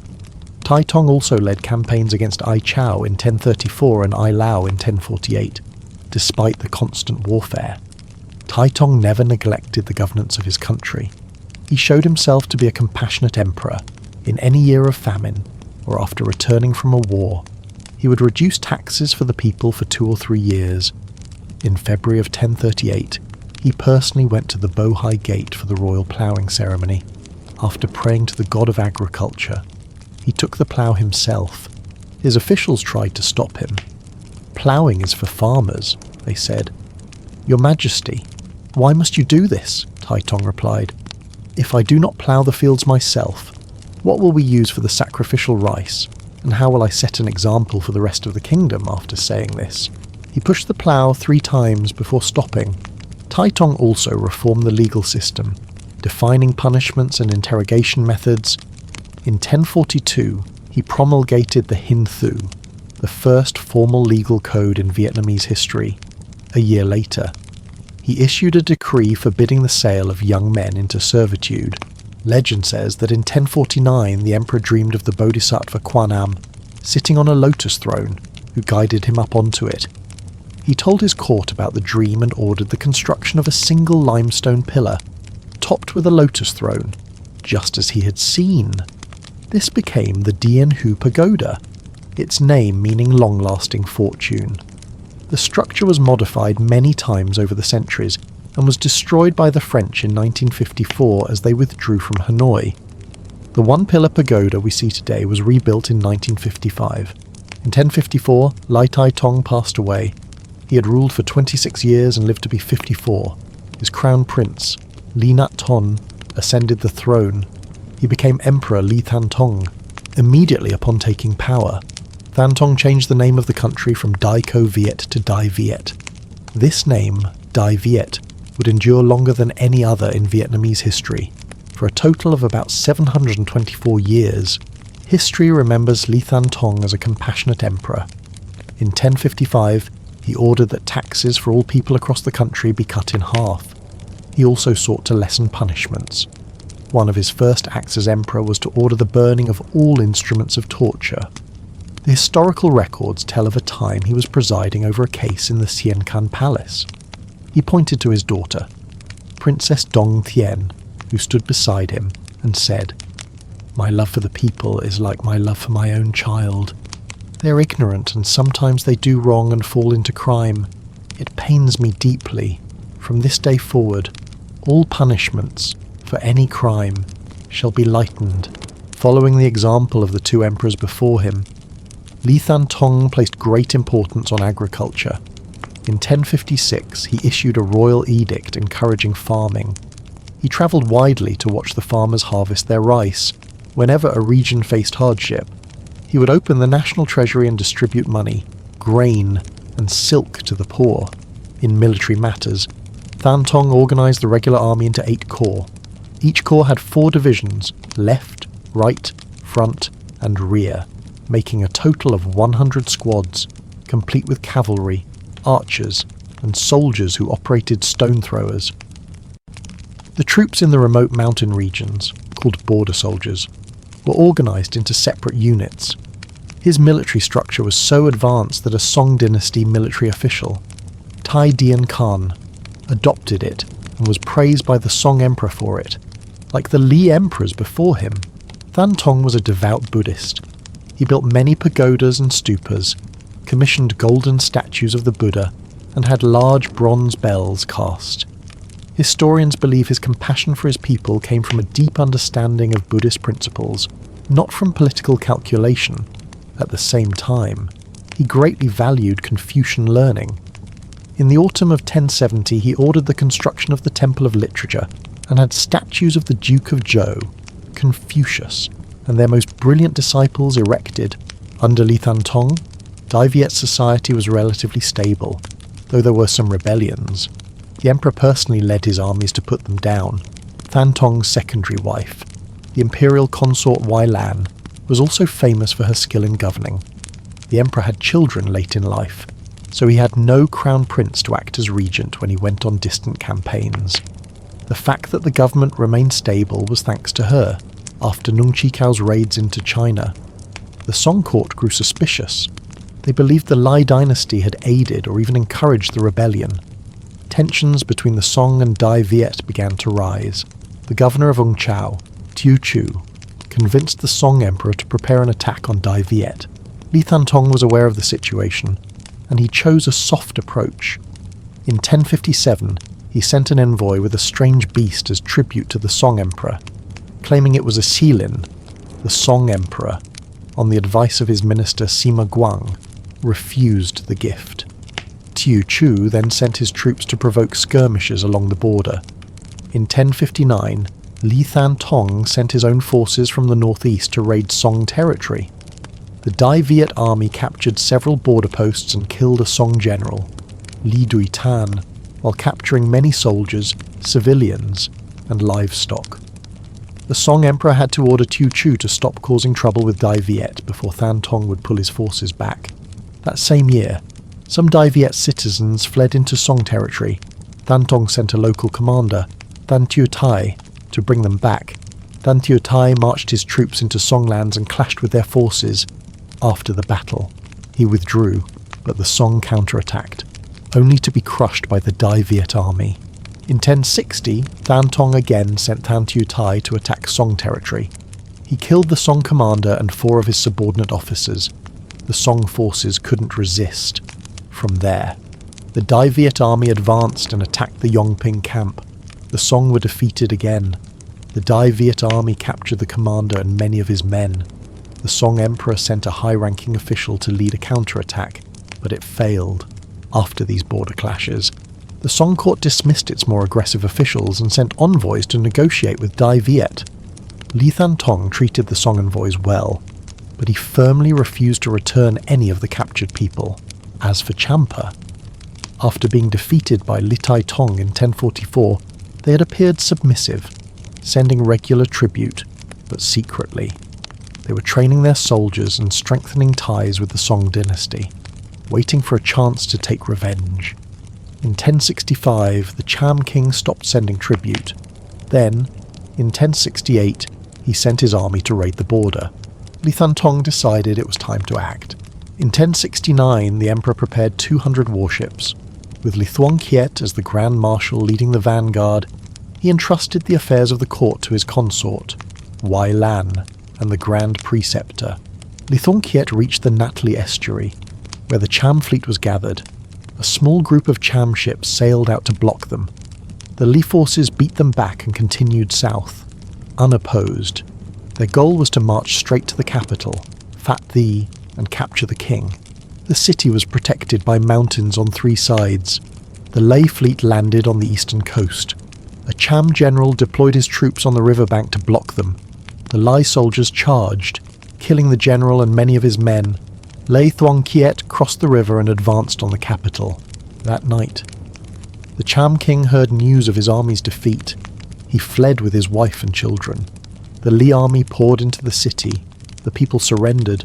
The remaining Cham soldiers retreated into the mountains to hold out. Emperor Li Thantong fought for some time but couldn't capture the king, so he decided to turn back. Halfway home, he heard people praising his consort Yilan for how well she was governing the country in his absence. Thantong thought to himself, "A woman can rule the country so effectively. Yet I returned from Champa without success.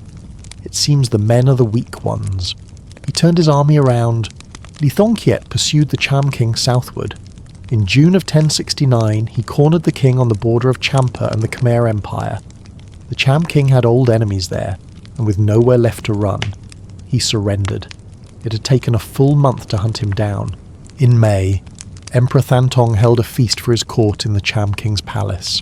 Before returning home, he ordered every building in and around the capital city to be burned to the ground. He brought back over 50,000 captives. On July 17th, the Southern Expeditionary Force returned to the capital. Emperor Li Thantong rode in a chariot, his officials on horseback behind him. The captured Cham king was dressed in simple cloth, a hemp cap on his head, his hands tied behind his back, led by 5 soldiers. His family followed, also bound. The war was over. The Cham king offered 3 provinces, Bo Chin, Ma Lin, and Dia Li, in exchange for his freedom. Thantong accepted the territory and allowed him to return to his country for his great service in the campaign. Li Thuong Kiet was granted the royal surname, officially becoming Li Thuong Kiet. He was also given the title of Grand Marshal, his prestige now second to none in the court. In 1072, Li Thantong passed away. He had ruled for 17 years and lived to be 49. His heir, Can Duc, was only 6 years old when he took the throne as Emperor Li Nantong. The Empress Dowager Thuong Duong and the Grand Preceptor Li Daothan served as regents. Nantong's birth mother, Wai Lan, was given the title of Imperial Consort Dowager. Li Thuong Kiet was made Grand Commandant, the supreme military commander. Yilan was not satisfied with being excluded from power. She used her influence with Li Thuong Kiet, who controlled the army, to seize control of the court on her direction. The young emperor ordered the arrest of the Empress Dowager Thuong Duong. She and 72 of her court ladies were buried alive in Thantong's tomb. The Grand Preceptor Li Daothan was demoted and sent away to govern a remote province. With the Empress Dowager dead, Nantong elevated his own mother, Wai Lan, to the position of regent. Grand Commandant Li Thuong Kiet now shared in the regency, at this time in the north. The Song dynasty was in trouble. They were dealing with 2 powerful neighbours, the Liao and the Western Xia, to whom they paid large amounts of tribute and had lost significant territory internally. The Song court was in turmoil over the reforms of the Chancellor, Wang Anshi. A southern campaign against Dai Viet looked like a way to relieve these pressures. Starting in 1070, Wang Anshi turned his attention south. He wanted a victory on the frontier to prove his reforms were working, he told the Song Emperor. Jiaoqi just fought a war with Champa and was defeated. They have less than 10,000 soldiers left. We can take Ung Chao's army and conquer them. The emperor agreed and ordered an official named Tu Chu to oversee the invasion, but Tu Chu refused. Seeing the task as too difficult, another official, however, was eager to attack Dai Viet, so the emperor replaced Tu Chu with him as the military commissioner for Guangxi. In 1073, he began preparing for the invasion. He set up military camps, repaired supply lines, and conscripted merchant ships to be used as warships, fearing that Dai Viet would find out. He banned all trade across the border.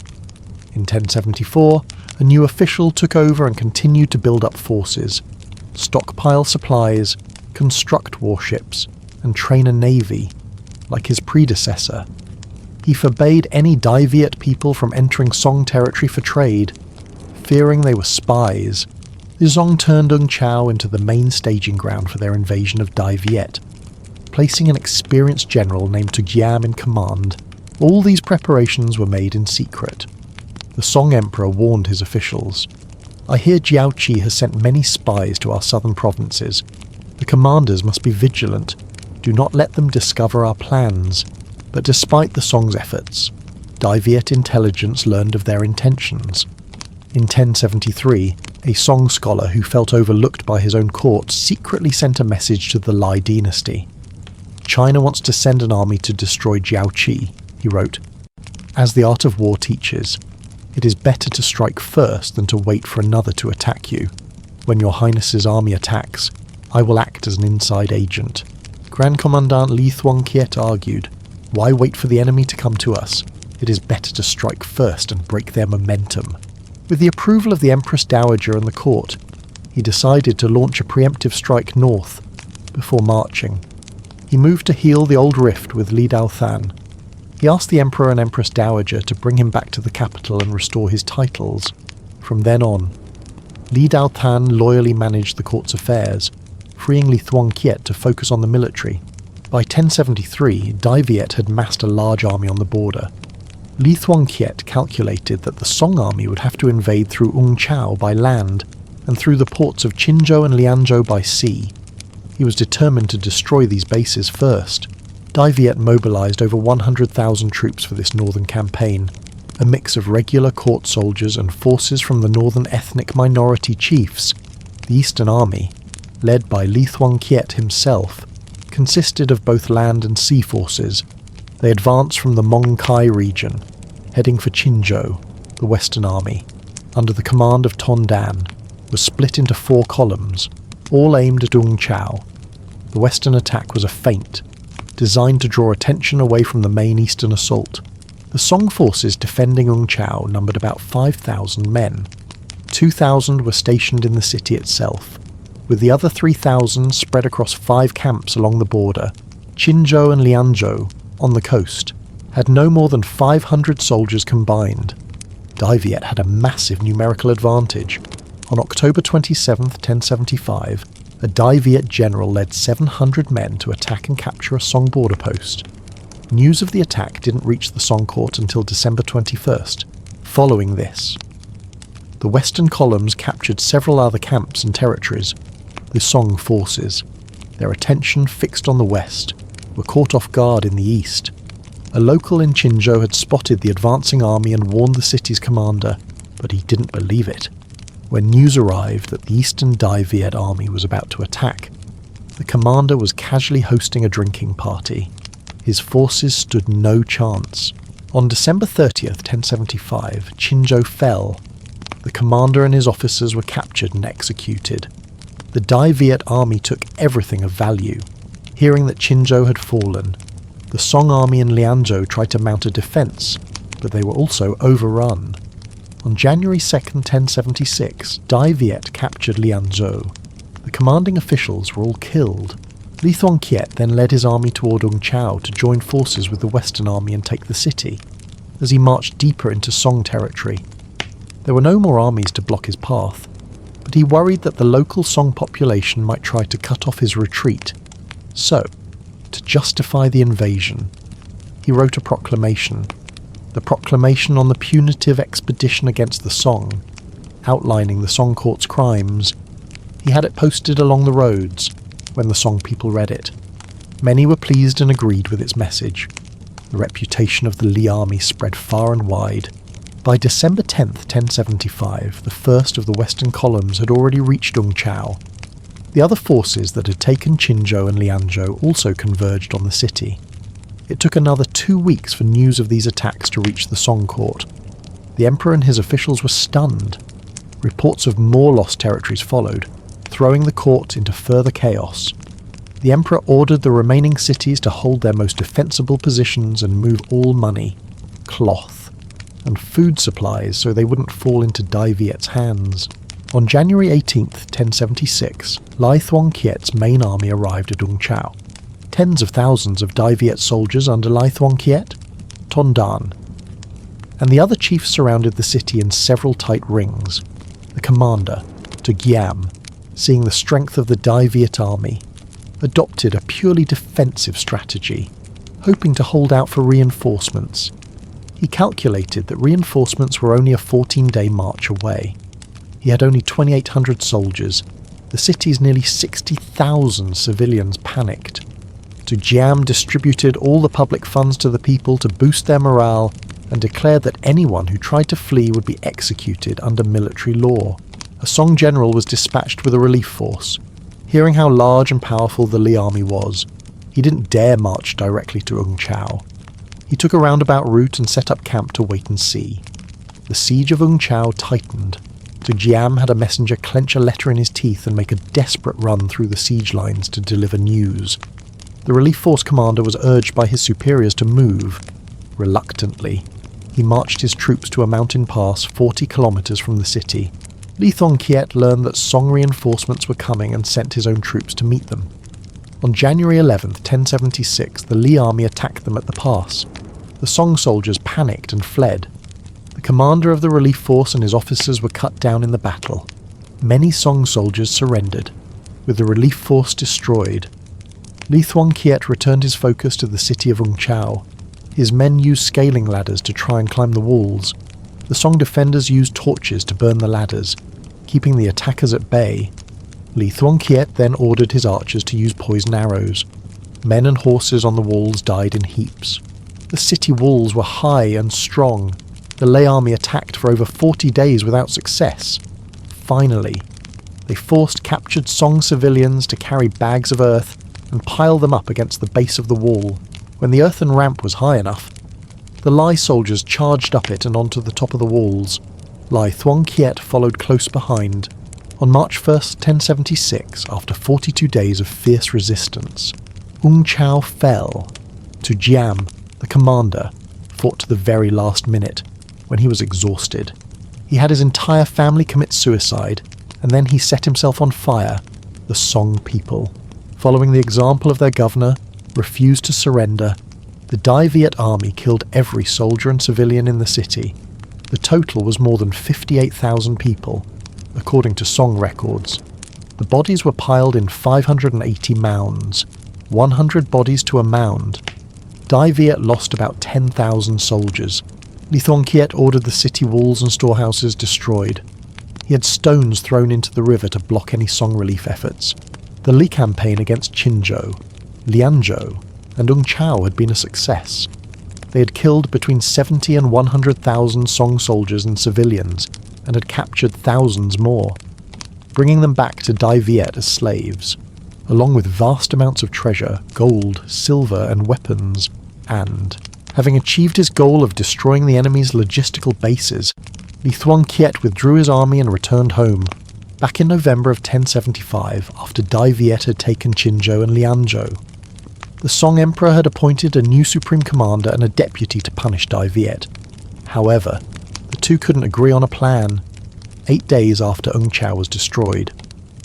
On February 9th, 1076, the Song emperor officially declared war on Dai Viet.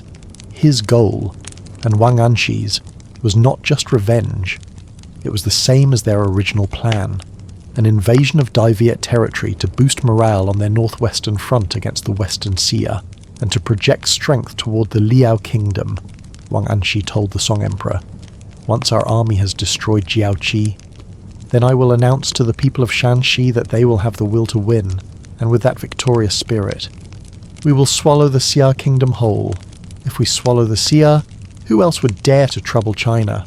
The force sent to invade Dai Viet consisted of about 100,000 troops under the command of Guo Kui, the Annam Road Pacification Commissioner, and Zhao Ji as his deputy. Replacing Li Xian, the Song army was made up of two parts. 45,000 were veteran soldiers with experience fighting the Liao and Xia, while the remaining 50,000 plus were new recruits, besides the 100,000 combat troops. The Song army also had 200,000 labourers and 10,000 horses, because their logistical bases had been destroyed by Dai Viet forces. The Song had to spend much more time preparing food, medicine, and recruiting more soldiers. As a result, it wasn't until the beginning of 1077 that the Song army could finally set out. One Song infantry column, personally led by Guo Kui, advanced from Yongzhou into the northeastern region of Dai Viet. A naval fleet, commanded by Yang Songxian, departed from Qinzhou, sailing along the coast toward the Bach Dang river mouth. On the Dai Viet side, after a successful preemptive strike and withdrawal, they prepared to face the invading Song army. Dai Viet spies, disguised as monks using monastic papers seized in Qinzhou and Lianzhou, learned that the Song emperor had ordered the Guangxi circuit to stop issuing certificates to Dai Viet monks. They prepared their forces for both long-range interception and a deep defensive line. Li Kengyan was responsible for fighting the Song fleet, while Li Thuong Kiet served as the overall commander, directly leading the fight against the enemy's land forces. To stop the Song infantry, Dai Viet set up two defensive lines. One was right at the border, commanded by ethnic minority chieftains. The other was on the southern bank of the Nguyen Lords River. The section of the river Li Thuong Kiet chose for his defence line was strategically vital. It had mountains on both banks, was over 100 metres wide, and cut across the easiest path to cross the Cao River, the river that blocked all land routes to the capital. Thang Long. The Nguyen Lords defensive line stretched for about 30 kilometres. From the foot of the Tam Dao Mountains to Van Xuan, many sections had mountains running right up to the riverbank or dense forests. This terrain could be used to prevent a river crossing, meaning the Lai army didn't need to build a continuous wall along the entire southern bank, but only fortify key transportation points. The rampart was built of earth, with several layers of dense bamboo fences. The riverbed below was studded with hidden spikes, creating a formidable defensive line. The Lai army was stationed in camps all along the front, with some camps having naval support. The main force, commanded by Li Thuong Kiet himself, was positioned at Tienduk Palace, a location that allowed for mobile reinforcements in multiple directions and controlled all routes leading to Thang Long. On January 8, 1077, Guo Kui and Zhao Jai led their troops across the Nam Quan Pass into what is now Lam Son province, marching down toward the capital, Thang Long, right from the start. The Song army faced fierce resistance from local forces led by Tan Can Phuc. After advancing only a few dozen miles, the Song were forced to organise a breakthrough at the Kietli Pass. Here, Tan Can Phuc had stationed several thousand troops, including war elephants, to defend the pass. The Song vanguard attacked repeatedly but was pushed back each time. The Dai Viet forces, using the treacherous terrain, mounted a stubborn and fierce defence. Guo Kui had to send an elite unit to reinforce the attack. Seeing that a prolonged defence was not advantageous, then Can Phuc proactively withdrew his forces to a rear line to hold his ground. Knowing that the Chilang Pass was not only treacherous but also heavily fortified, the Song sent a vanguard to attack the front while two strong columns circled around the west of Mount Kei Kin, following a dirt path to flank Chilang from behind, creating a two-pronged attack. From the fortress walls and high mountain slopes, Dai Viet troops used crossbows and catapults to fire into the charging Song formations, while war elephants charged out to counterattack. The Song suffered heavy casualties, but their numbers were overwhelming. Under the cover of darkness, then Can Phuc led his troops on a retreat along a shortcut, falling back to defend the Giap Dong base and switching to guerrilla warfare behind enemy lines. While Guo Kui's main army was advancing, a column led by Ren Ju, coming up from Yong'an, attacked to Mao. The local commander couldn't hold out and surrendered to the Song. Renju then had his troops move down the right bank of the Luknam River to Mount Num Bien, directly protecting the left flank of Guo Kui's army. The right wing, commanded by Quyen, advanced from Guangyuan down to Mon Chau. Huang Kim Man, the defender of the Chao, surrendered, and Mon Chau quickly fell. The army of the deputy commander, Zhao Jie, was a strategic strike force on a secondary front. With direct support from Quyen's right flank, it quickly crossed the border and descended upon Van Nuy in these areas. Dai Viet only had small forces stationed, so Zhao Jie swiftly passed through, heading straight for Nha Nam and the Nuen Nuet ferry crossing. The Song naval fleet, commanded by Yang Songxian, consisted of about 50 to 60,000 men and several hundred large warships. It entered Dai Viet waters to coordinate with Guo Kui's army as planned. The fleet advanced in a long column, with a reconnaissance squadron in the lead, followed by the main force, and supply ships in the rear. Yang Songxian's forces failed to detect the Dai Viet ambush on both sides of the Dongken River, and ordered the entire fleet to rush into the Bac Dang River. Once the Song fleet was inside the ambush zone, Li Kengyan gave the order for a general attack, caught by surprise. The Song suffered a major defeat. Their fleet, though large with many warships, consisted mostly of commandeered civilian junks that were heavy and clumsy. The Song Navy was a motley crew, in contrast. The Dai Viet Navy was composed of extremely skilled warriors, well trained for combat. The Dai Viet used small, light, and manoeuvrable boats, and took advantage of the treacherous terrain to set up an ambush that stretched for dozens of miles. The Lai naval squadrons used islands and river mouths to deploy their forces. The Song were attacked relentlessly in more than 10 separate engagements. They fought desperately to break through into the delta, but all 10 desperate attempts were defeated. Over 100 of their warships were sunk, and tens of thousands of their soldiers were killed or captured.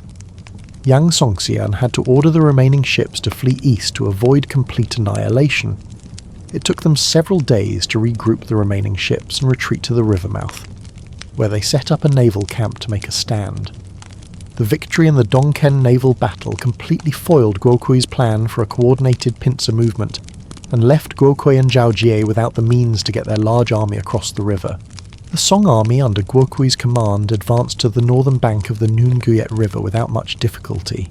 Seeing this, Guo Kui wanted to implement the quick victory strategy set forth by the Song Emperor, but because the navy had not yet arrived, Guo Kui decided to have his army camp on the northern bank, opposite the Li army's defensive line, to wait for naval support to cross the river. He had no idea that the naval wing under Yang Songxian had been defeated by Li Kengyan and could not advance inland, having been forced to retreat and encamp at the river mouth, after waiting for some time without any sign of the navy. Around early February 1077, Guo Kui decided to attempt a river crossing to attack the Dai Viet army. In the first assault, the Song built a pontoon bridge for a shock force of about 2,000 men led by General Miao Li to cross. Taking advantage of the element of surprise, the crossing was successful. The Song shock troops broke through the Dai Viet defensive line. Flush with victory, the Song intended to advance quickly on Thang Long, but when they reached the Yen Pu area, they were ambushed, surrounded, and fiercely attacked.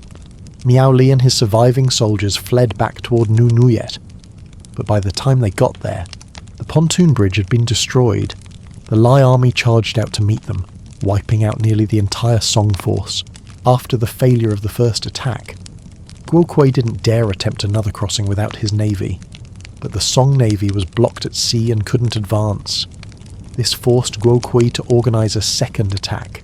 This time, the Song built large rafts to cross.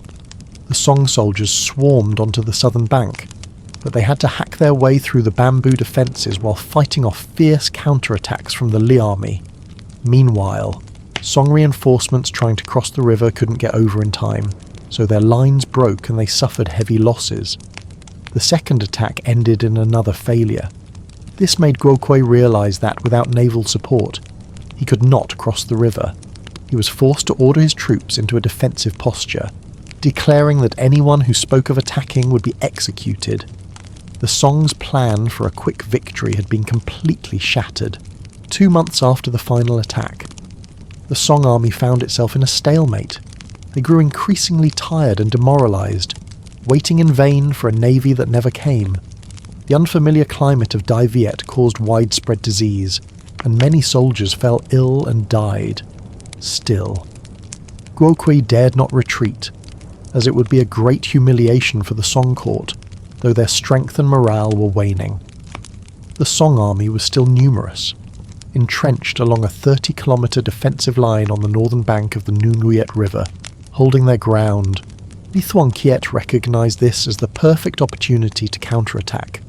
One night, he had someone go to the temple of Trung Hong and Trung Hat on the southern bank of the Nguyen River and, imitating the voice of a spirit, loudly recite the poem Nam Quoc Son Ha. This boosted the morale of his soldiers. That poem would later be considered the first declaration of independence of Vietnam, when the time was right. Li Thuong Kiet organised a decisive battle, crossing the river to strike the enemy's camps. First, Li Thuong Kiet launched an attack on Guo Kui's main force stationed at Ti Khao to draw the attention of the entire Song army in that direction. Even though he knew Guo Kui had a large, well-defended force, he ordered 2 generals, Huang Chan and Chiu Van, to use 400 boats to transport 20,000 troops from Van Xuan up the Nguyen River. The fleet advanced with great fanfare to draw the Song's attention. The Dai Viet troops landed on the northern bank and attacked the Song camp directly. Initially, our forces had the upper hand, pushing the Song army back and forcing them to commit all their reserves. All of Guo Kui's high-ranking subordinate generals were on the battlefield.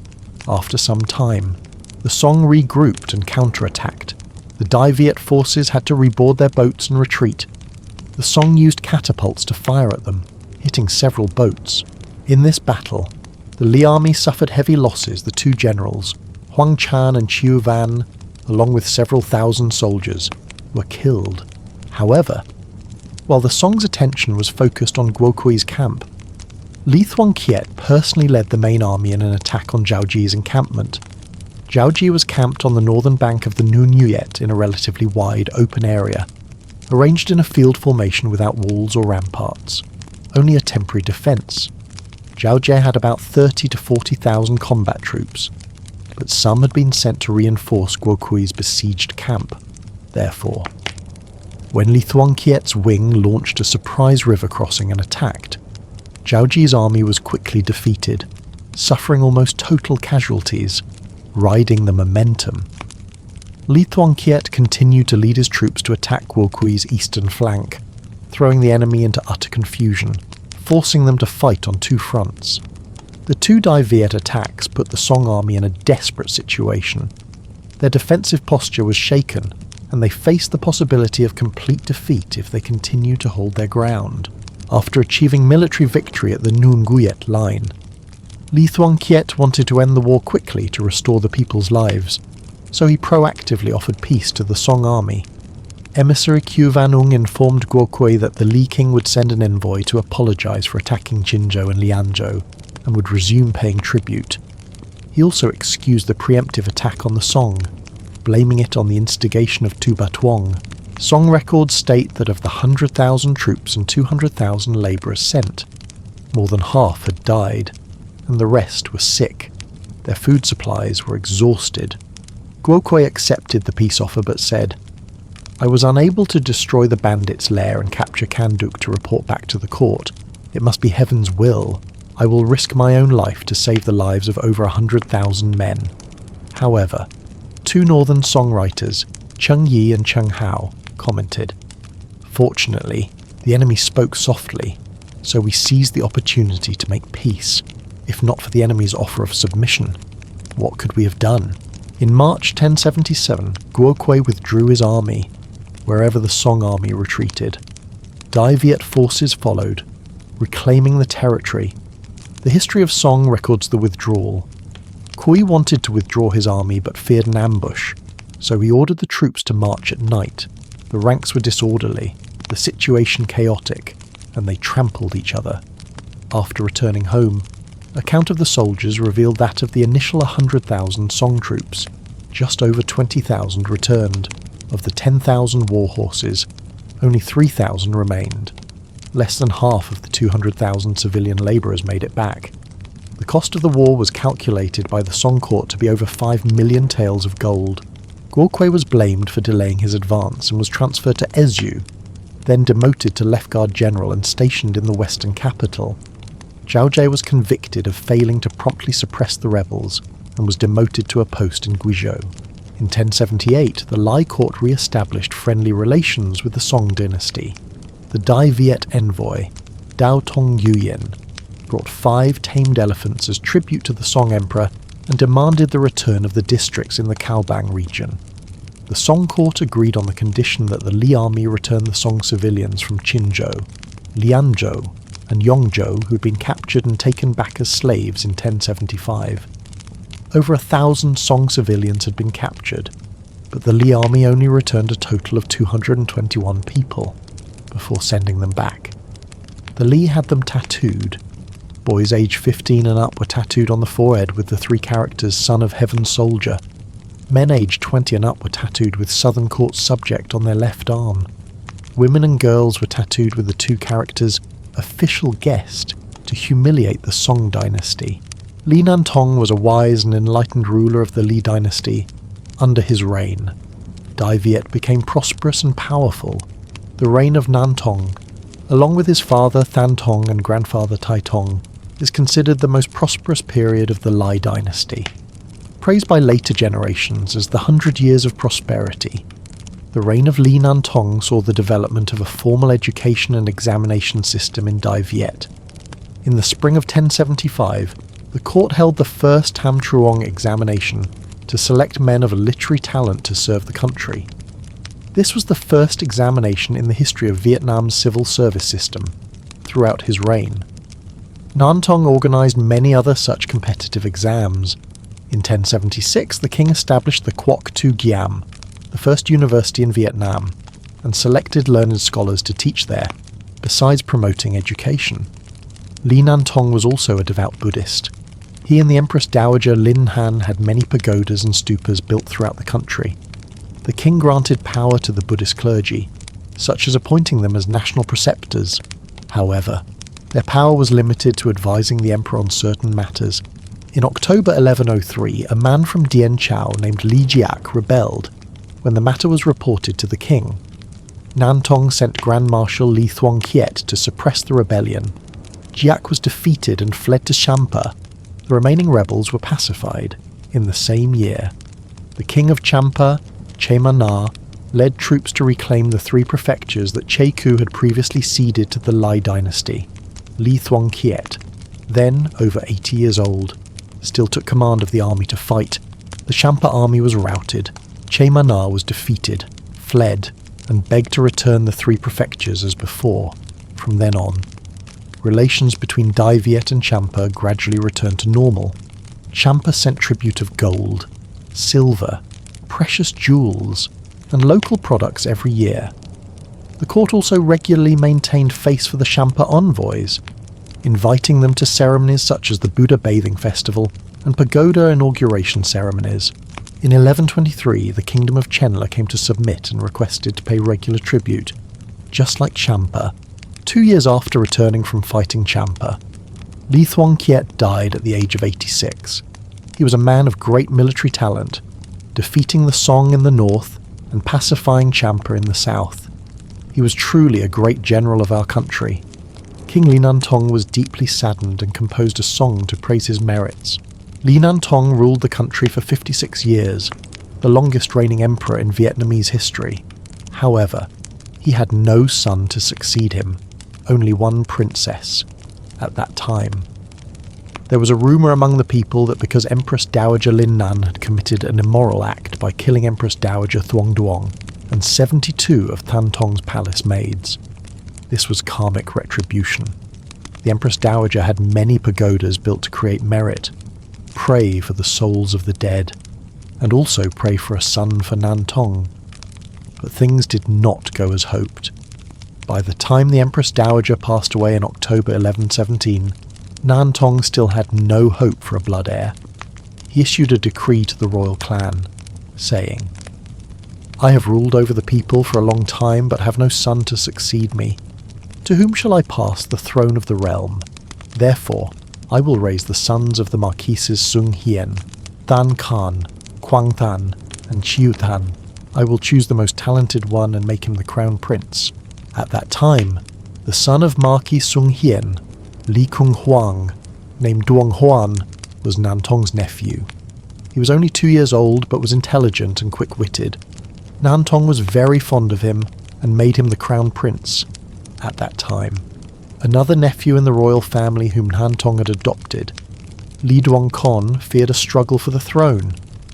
Around the end of 1127, he and his family boarded a ship and fled to Goryeo, Korea, for refuge, establishing the Li Tin Thien clan in Korean history. The story of Li Duong Kon and his descendants in Korea will be in the final part of the video. In 1128, Li Nguyen Tong passed away after reigning for 56 years, at the age of 62. Crown Prince Duong Hoan ascended the throne as King Li Thun Tong. He honoured his father, Marquis Sung Hien, as retired emperor and his mother, Lady Du, as Empress Dowager. At that time, King Than Tong was only 12 years old, but the court had many talented ministers like Trong Bangok, Duong An Ni, and Lu Can Dam helping him rule. Therefore, the country was peaceful, and there were few rebellions. The king implemented a policy of rotating soldiers and farmers, allowing soldiers to return to farming every 6 months. As a result, the people were well fed and lived in peace.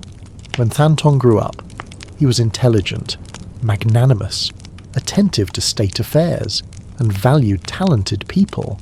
However, the king showed an excessive liking for auspicious omens and was superstitious about Buddhism. In 1138, Li Thun Tong died of illness at the age of 22, after a reign of 10 years. The crown prince, Thien to only 2 years old, succeeded him as King Lian Tong. His mother, Empress Dowager Li, served as regent. Du An Vu was the younger brother of Empress Dowager Do, making him An Tong's grand uncle.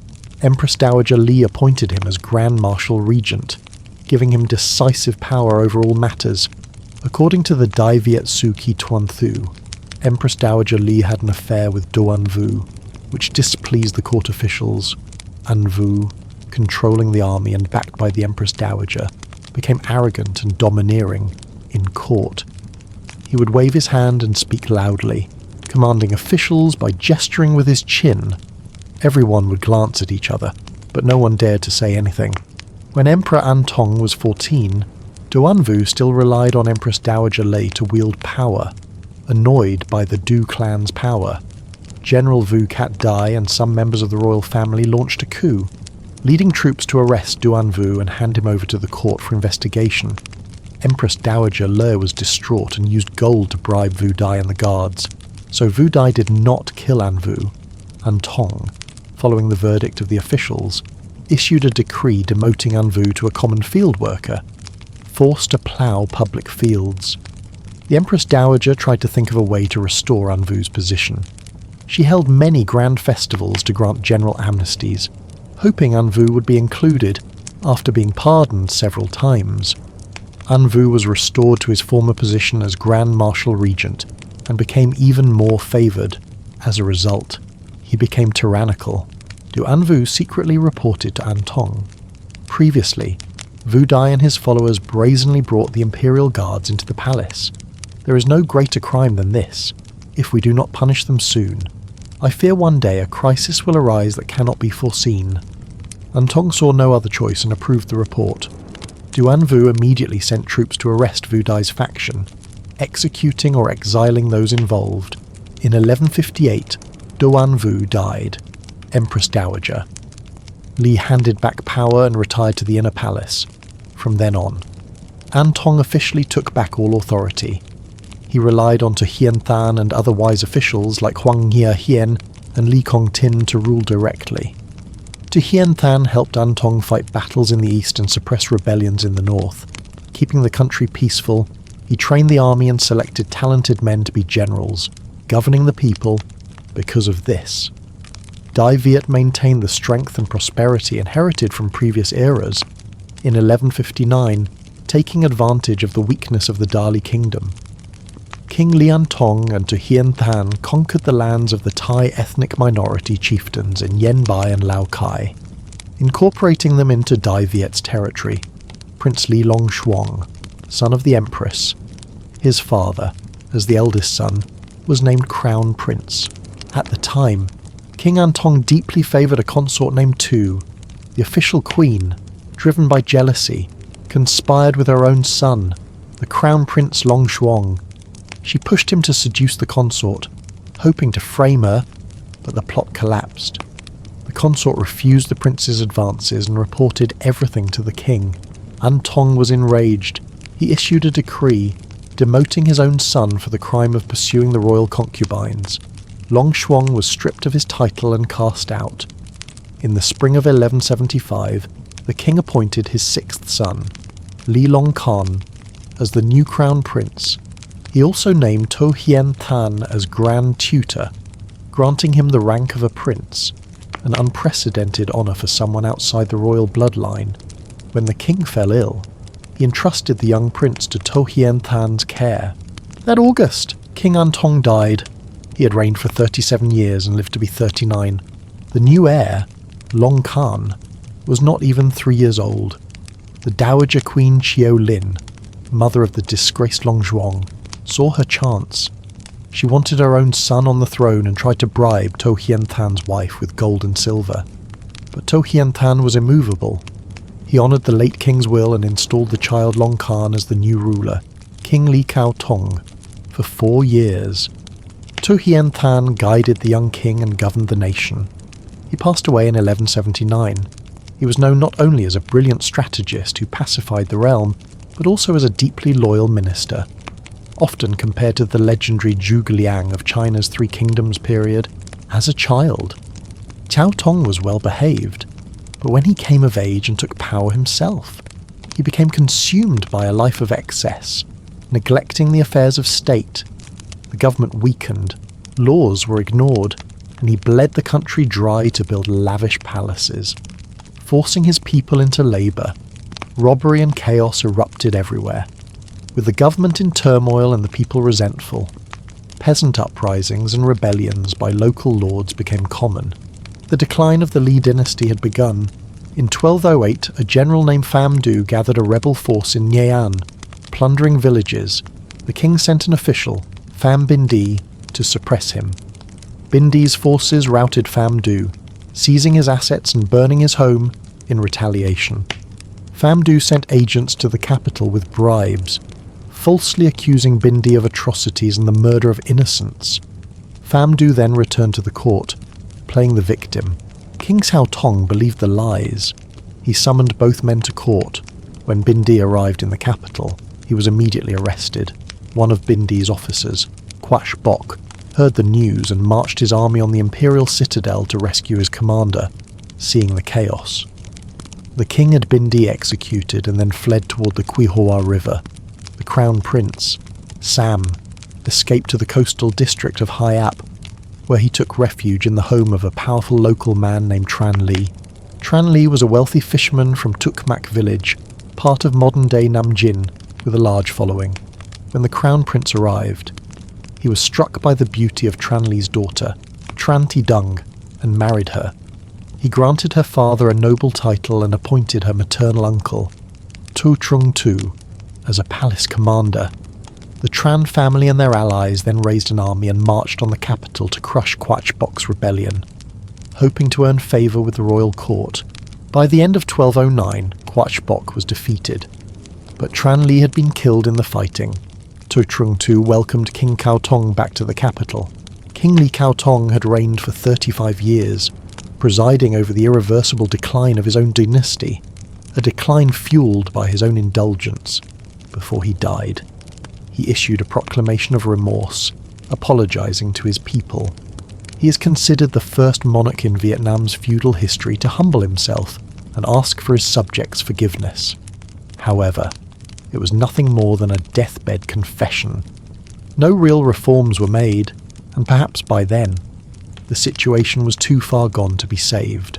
In 1210, Li Chaotong died at the age of 37, leaving behind a nation in chaos. The court was now completely dependent on the power of the Tran clan. Upon Cao Tong's death, Crown Prince Li Sam ascended the throne as King Li Huitong. He named his wife, Tran Thi Dung, as his primary consort and later as empress, since her father, Tran Li, had died fighting the rebels. The king gave his title to Tran Li's second son, Tran Tu Khan, and made To Trung Tu the Grand Marshal. The country was still fractured. Though Quachbok's rebellion was over, many regions remained defiant, ruled by local warlords and rogue generals. King Li Huitong saw that the Tran clan's power was becoming immense and, at times, he considered trying to eliminate them, but he couldn't. He was forced to rely on them. Tran Tu Khan continued to strengthen his army, forging weapons and training his soldiers until his forces were dominant. Meanwhile, the king suffered from a strange illness that brought on fits of madness. He spent his days drunk, and all matters of state fell to Tran Tu Khan. In 1223, Tran Tu Khan died. Huitong appointed Khan's older brother, Tran Thua, as regent and named the empress's cousin, Tran Thu Zhou, as commander of the palace guard. From that moment on, real power belonged to Tran Thu Zhou.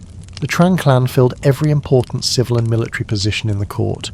The king's health never recovered, and he had no son. Empress Tran Thi Dung had given him 2 daughters.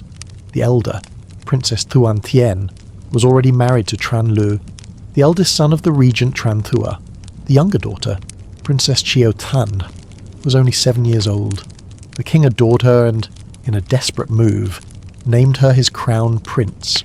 In October 1224, under immense pressure from Tran Thu Zhou, King Li Huitong abdicated the throne to his young daughter and became a monk at Changyao Pagoda. Princess Chiao Tan became Li Chiao Huang, the first and only reigning empress in Vietnamese history. But all power was in Tran Thu Zhou's hands. He was secretly having an affair with the former empress, Tran Thi Dung, and plotted to seize the throne for his family. He arranged for his young nephew, Tran Khan, the son of Tran Thua, to be brought into the palace as an attendant to the child queen, Li Chiao Huang. In 1225, Li Chiao Huang married Tran Khan. Then she abdicated, handing the throne to her husband. He became Emperor Tran Thai Tong. The Li Dynasty, after 9 generations and 216 years, was over. After abdicating, Li Chiao Huang became the new emperor's queen, the youngest in history. At just 8 years old, she lived with Tran Thai Tong for over a decade but remained childless. Tran Thu Zhou, fearing the royal bloodline would end, forced the emperor to depose her. He then forced Thai Tong to marry his own sister-in-law, Princess Thuan Thien, who was already 3 months pregnant with another man's child. Chiao Huang was demoted back to the rank of princess. In 1258, after the first victory against the Mongol invaders, Emperor Tran Thai Tong married Chiao Huang to one of his generals, Lê Phu Tran. She lived with him for 20 years and had 2 children. Princess Chiao Huang died in 1278 at the age of 60. As for her father, the former king Li Huitong, his life as a monk did not save him. In 1226, Tran Thu Zhou forced him to commit suicide. He had reigned for 14 years, been a monk for 2, and died at 32 after killing Huitong. Thu Zhou moved to eliminate the rest of the Li royal family. One prince, Li Long Tuong, the 7th son of King Lian Tong, feared for his life. He gathered 6,000 followers and fled Jai Viet, eventually sailing to the Korean peninsula. There, he became an official in the Goryeo dynasty and founded the Hwasun Li clan, which exists in Korea to this day. The Li dynasty had made the nation strong. It fought off foreign invaders, pacified its borders, reformed the laws, and solidified the country's independence. But King Cao Tong's indulgence broke the people's trust, giving rise to rebels and treacherous ministers. His successor, the weak King Hu Tong, abandoned his duties and handed his kingdom to outsiders, allowing an ambitious clan to seize the throne and establish the Tran dynasty. Another Li royal, Li Duongkon, had already fled to Goryeo around the early 12th century. establishing the Zhongxun Li clan. He was one of several relatives adopted by the childless king in Zhong as potential heirs. However, another was chosen, fearing the ensuing power struggles. Duong Con fled with his family to Song China, where he married and became an official. When the northern Song fell to the Jurchens, he fled again, this time to Goryeo, settling in Zhongsun. His descendants took this as their clan origin, according to their family records. Duong Con's sixth-generation descendant, Yi Ui Min, rose to become a powerful prime minister who dominated the Goryeo court today. The Zhongxian Li clan still thrives in Korea, with over 3,600 members recorded in the year 2000. Li Long Tuong, born in 1174, was the seventh son of King Liantong. He fled to Goryeo in the early 13th century after Tran Thu Zhou seized power and began slaughtering the royal family to protect himself and ensure his ancestors were still worshipped. Li Long Tuong secretly returned to the family temples in Bac Ninh to say his farewells. He gathered the ancestral tablets and ritual objects, then fled with 6,000 followers through the port of Than Hoa. In 1226, his fleet of 3 ships set out into the East Sea. After a month at sea, they were hit by a major storm and had to take shelter in Taiwan as they continued their journey. Another storm blew them off course, forcing them to land on the western coast of Goryeo. Legend says the Goryeo king had dreamt of a great bird flying from the south, so he ordered the local authorities to welcome the strangers warmly. Li Long Tuong and his followers were allowed to settle there. They farmed, fished, and raised livestock. He opened schools to teach literature and martial arts, attracting over 1,000 students. In 1232, Mongol armies invaded Goryeo by land and sea when their fleet attacked the province where he lived. Li Long Tuong led the local army and his own followers to repel them. He was known for riding a white horse into battle to direct his troops, earning him the name White Horse General. In 1253, the Great Khan Mungke launched a second invasion. Mongol forces attacked again, and once more. Li Long Tuong led the defence for 5 months. They held off the invaders using the military tactics of Jai Viet that he had taught them. After this victory, the Goryeo king honoured him, renaming his town Hwasan, or Flowery Mountain, and granting him the title General of Hwasan.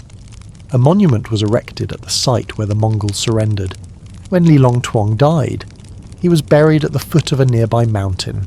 It is said that while living there, he would often climb to the summit, look south toward his homeland, and weep. The place became known as the Altar of Gazing toward the homeland. Today, on the road from Gimpo Airport to Seoul, visitors can see a statue of the White Horse General, erected by the South Korean government in the 1960s. As of the year 2000, his clan, the Hwasan Li, numbered around 1,175 members. When Tran Khan became Emperor Tran Thai Tong, he named Tran Thu Zhou as Grand Chancellor.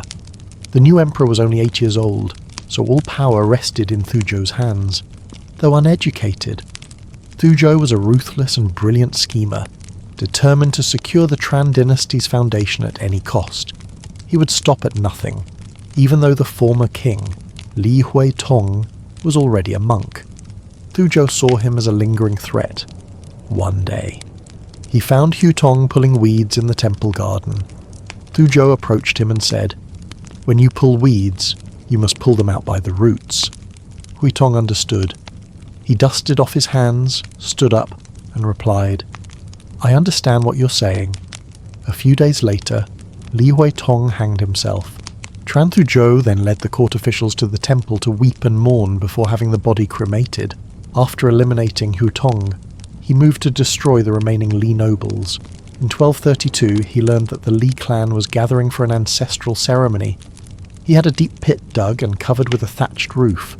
When the royals gathered inside for the rites, the floor collapsed, and they were buried alive. After slaughtering the Li lineage, Thu Zhou decreed that no one should even remember the name, using the fact that his own ancestor's name was Tran Li.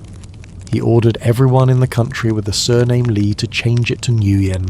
Tran Thu Zhou's only goal was to strengthen the Tran throne and he shattered every moral convention to achieve it.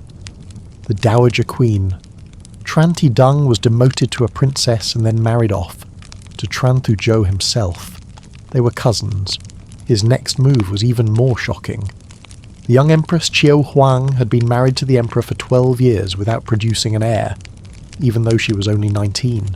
Thu Zhou forced the emperor to depose her and marry his sister-in-law, Princess Thuan Thien, who was already 3 months pregnant by her husband, Tran Lu. Such a violation of custom was unheard of.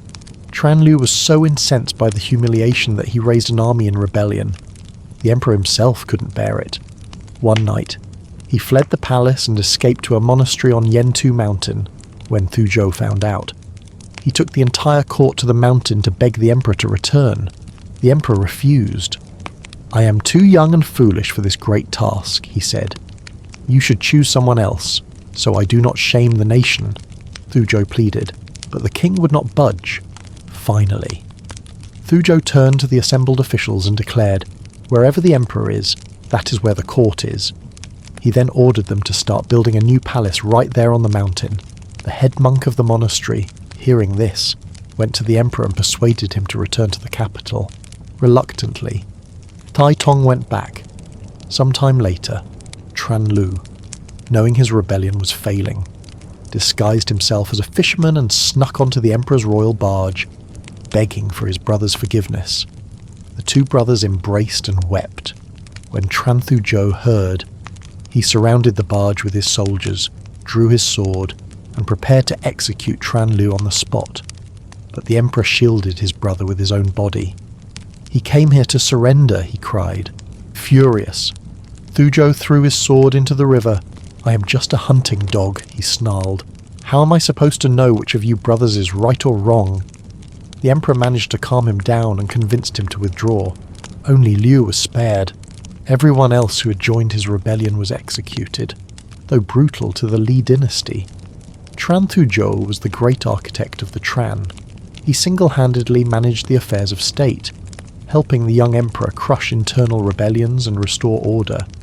He made Jai Viet strong again, preparing it for the coming storm, the Mongol Empire.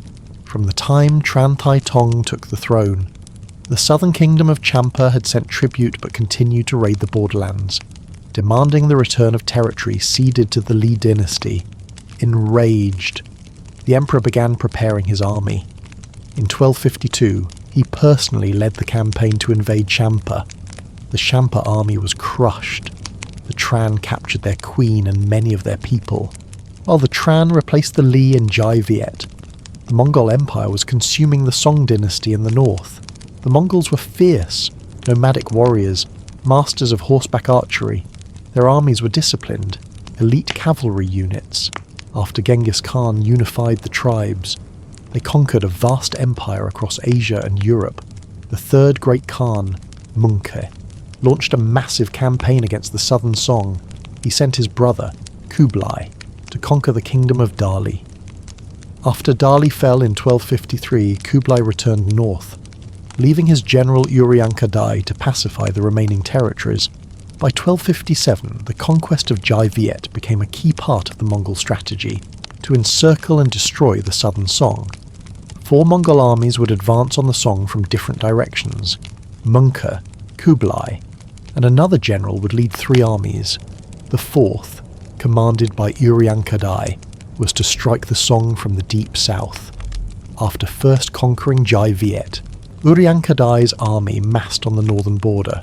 He sent 2 envoys to the capital, Thang Long, demanding submission.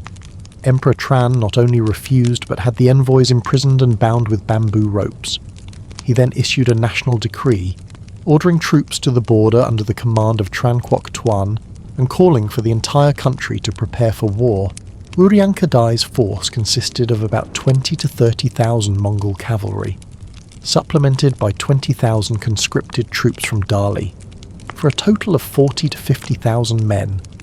The army of Jai Viet numbered around 100,000, but this included the 20,000 elite Imperial Guard stationed near the capital and 80,000 regional troops garrisoned across the country. The Tran army was well trained, with infantry, cavalry, elephantry, and a strong navy. The 20,000 elite troops could be mobilized immediately, but the regional forces were spread thin, dealing with local rebels, bandits, and guarding borders and tombs. The effective fighting force the Tran could muster for this war was estimated at around 70,000. When Uriankadai received no word from his envoys, he split his army into two wings. He commanded one, and a general named Chechikdu commanded the other. They advanced down the Thao River. Uriankadai sent his son, Aju, ahead to scout.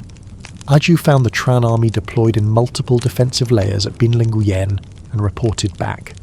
Uriankadai ordered a rapid advance, with Chechikdu leading the vanguard and Aju commanding the rearguard. The Tran army was arrayed on the banks of the Red River, waiting. A line of war elephants formed the front, shielding the infantry and cavalry behind them. Boats were positioned on the river for a potential retreat. Emperor Tran Thai Tong personally commanded the 6 divisions of the Imperial Guard, along with regional troops from nearby provinces. The Mongols attacked in 3 waves. Chechikdu led 5,000 troops in the vanguard. Uriankadai commanded the main force in the centre, and other commanders held the rear. The main Mongol force placed its captured Dali soldiers in the front ranks as cannon fodder, with the Mongol cavalry behind them, ready to deliver the decisive blow. Uriankadai had ordered Chechikdu, "When your men cross the river, do not attack immediately. Seize their boats first. If the southern army breaks, they will be trapped at the river, and we will capture them all." But as soon as he crossed, Chechikdu charged. Seeing this, the other Mongol units surged forward into a chaotic melee. Emperor Tran Thai Tong led the defence from the front, braving a storm of arrows. He ordered his war elephants to charge. Aju commanded his cavalry to fire arrows into the elephants' eyes. The massive animals, maddened with pain, panicked and trampled their own lines. The Tran army began to falter. The emperor looked around and saw only one of his generals, Le Tan, still fighting calmly, charging into the enemy ranks alone. Some advisors urged the king to retreat. Others screamed for a final stand. Le Tan desperately pleaded with him. "Your Majesty, this is an all-or-nothing gamble. We should pull back for now." Only then did the king retreat to his boat. The Mongols fired a torrent of arrows, but Le Tan used a wooden shield to protect the king. Though the Mongol assault was powerful, they had failed to capture the Tran boats. The Vietnamese army was able to withdraw, its core strength intact. The emperor and Le Tan retreated. Meeting up with reinforcements, the Mongols killed the reinforcing general, but the king had already escaped downriver, unable to capture the Tran command. Uriankadai was furious. Chechikdu, having disobeyed a direct order that allowed the king to escape, drank poison and killed himself. The next day, January 18th, 1258, the two armies clashed again. The king had already destroyed the bridge at Pulo. The two forces faced each other across the Salo River. Again, the Mongols had to force a crossing, unsure of the river's depth. They fired arrows into the water, where the arrows didn't resurface. They knew it was shallow enough for the cavalry to cross. The Tran army was again outmaneuvered and forced to retreat. The Tran then implemented a scorched earth strategy. They evacuated the capital, Thung Long, and ordered the entire populace to leave with them. As the king retreated, he met with Le Tan to discuss secret matters of state. He then took a small boat to see his younger brother, the Marshal Tran Nat Hyo, to ask his counsel. Nat Hyo was leaning against the side of his boat. Unable to stand, he simply dipped his finger in the water and wrote 2 words on the gunwale, "Enter Song," meaning they should flee to southern Song China for refuge. When the king asked about his troops, Nat Hyo replied, "I cannot summon them." Finally, the king went to the Grand Chancellor, Tran Thujo. When he heard the king's desperate question, Thujo replied firmly, "So long as my head is on my shoulders, your Majesty has nothing to fear." The Mongols had captured the capital after just 2 battles, but they found it empty. The barren city was a major problem, focused on swift, mobile warfare. The Mongol army travelled light, without supply lines or labourers. Everything they needed, food, supplies, shelter, They carried on their horses. This meant they only had enough provisions for a few days. When they entered the enemy's territory, of course. Here is the American English localization of the provided Vietnamese text, crafted according to your specific guidelines for the AI script translation assistant. The Mongols had a simple strategy: live off the land. They would plunder local food to feed their soldiers, a tactic that had served them well in past wars, but the Trinh dynasty saw the weakness in this plan, and they were ready. They called it the empty gardens, empty houses strategy. The court ordered the people to hide every last grain of rice, leaving nothing for the Mongol army to seize, starved of supplies. The invaders slowly weakened. Their raids into the countryside yielded little, and often ended in ambushes. The Mongol army was beginning to starve, seeing their enemy faltering. The Trinh struck back, on the night of January 28th, 1258, from his camp at Huangjiang. King Trinh Thai Tong and the Crown Prince sailed upriver. They launched a surprise attack on the Mongol encampment at Zhongbojiao.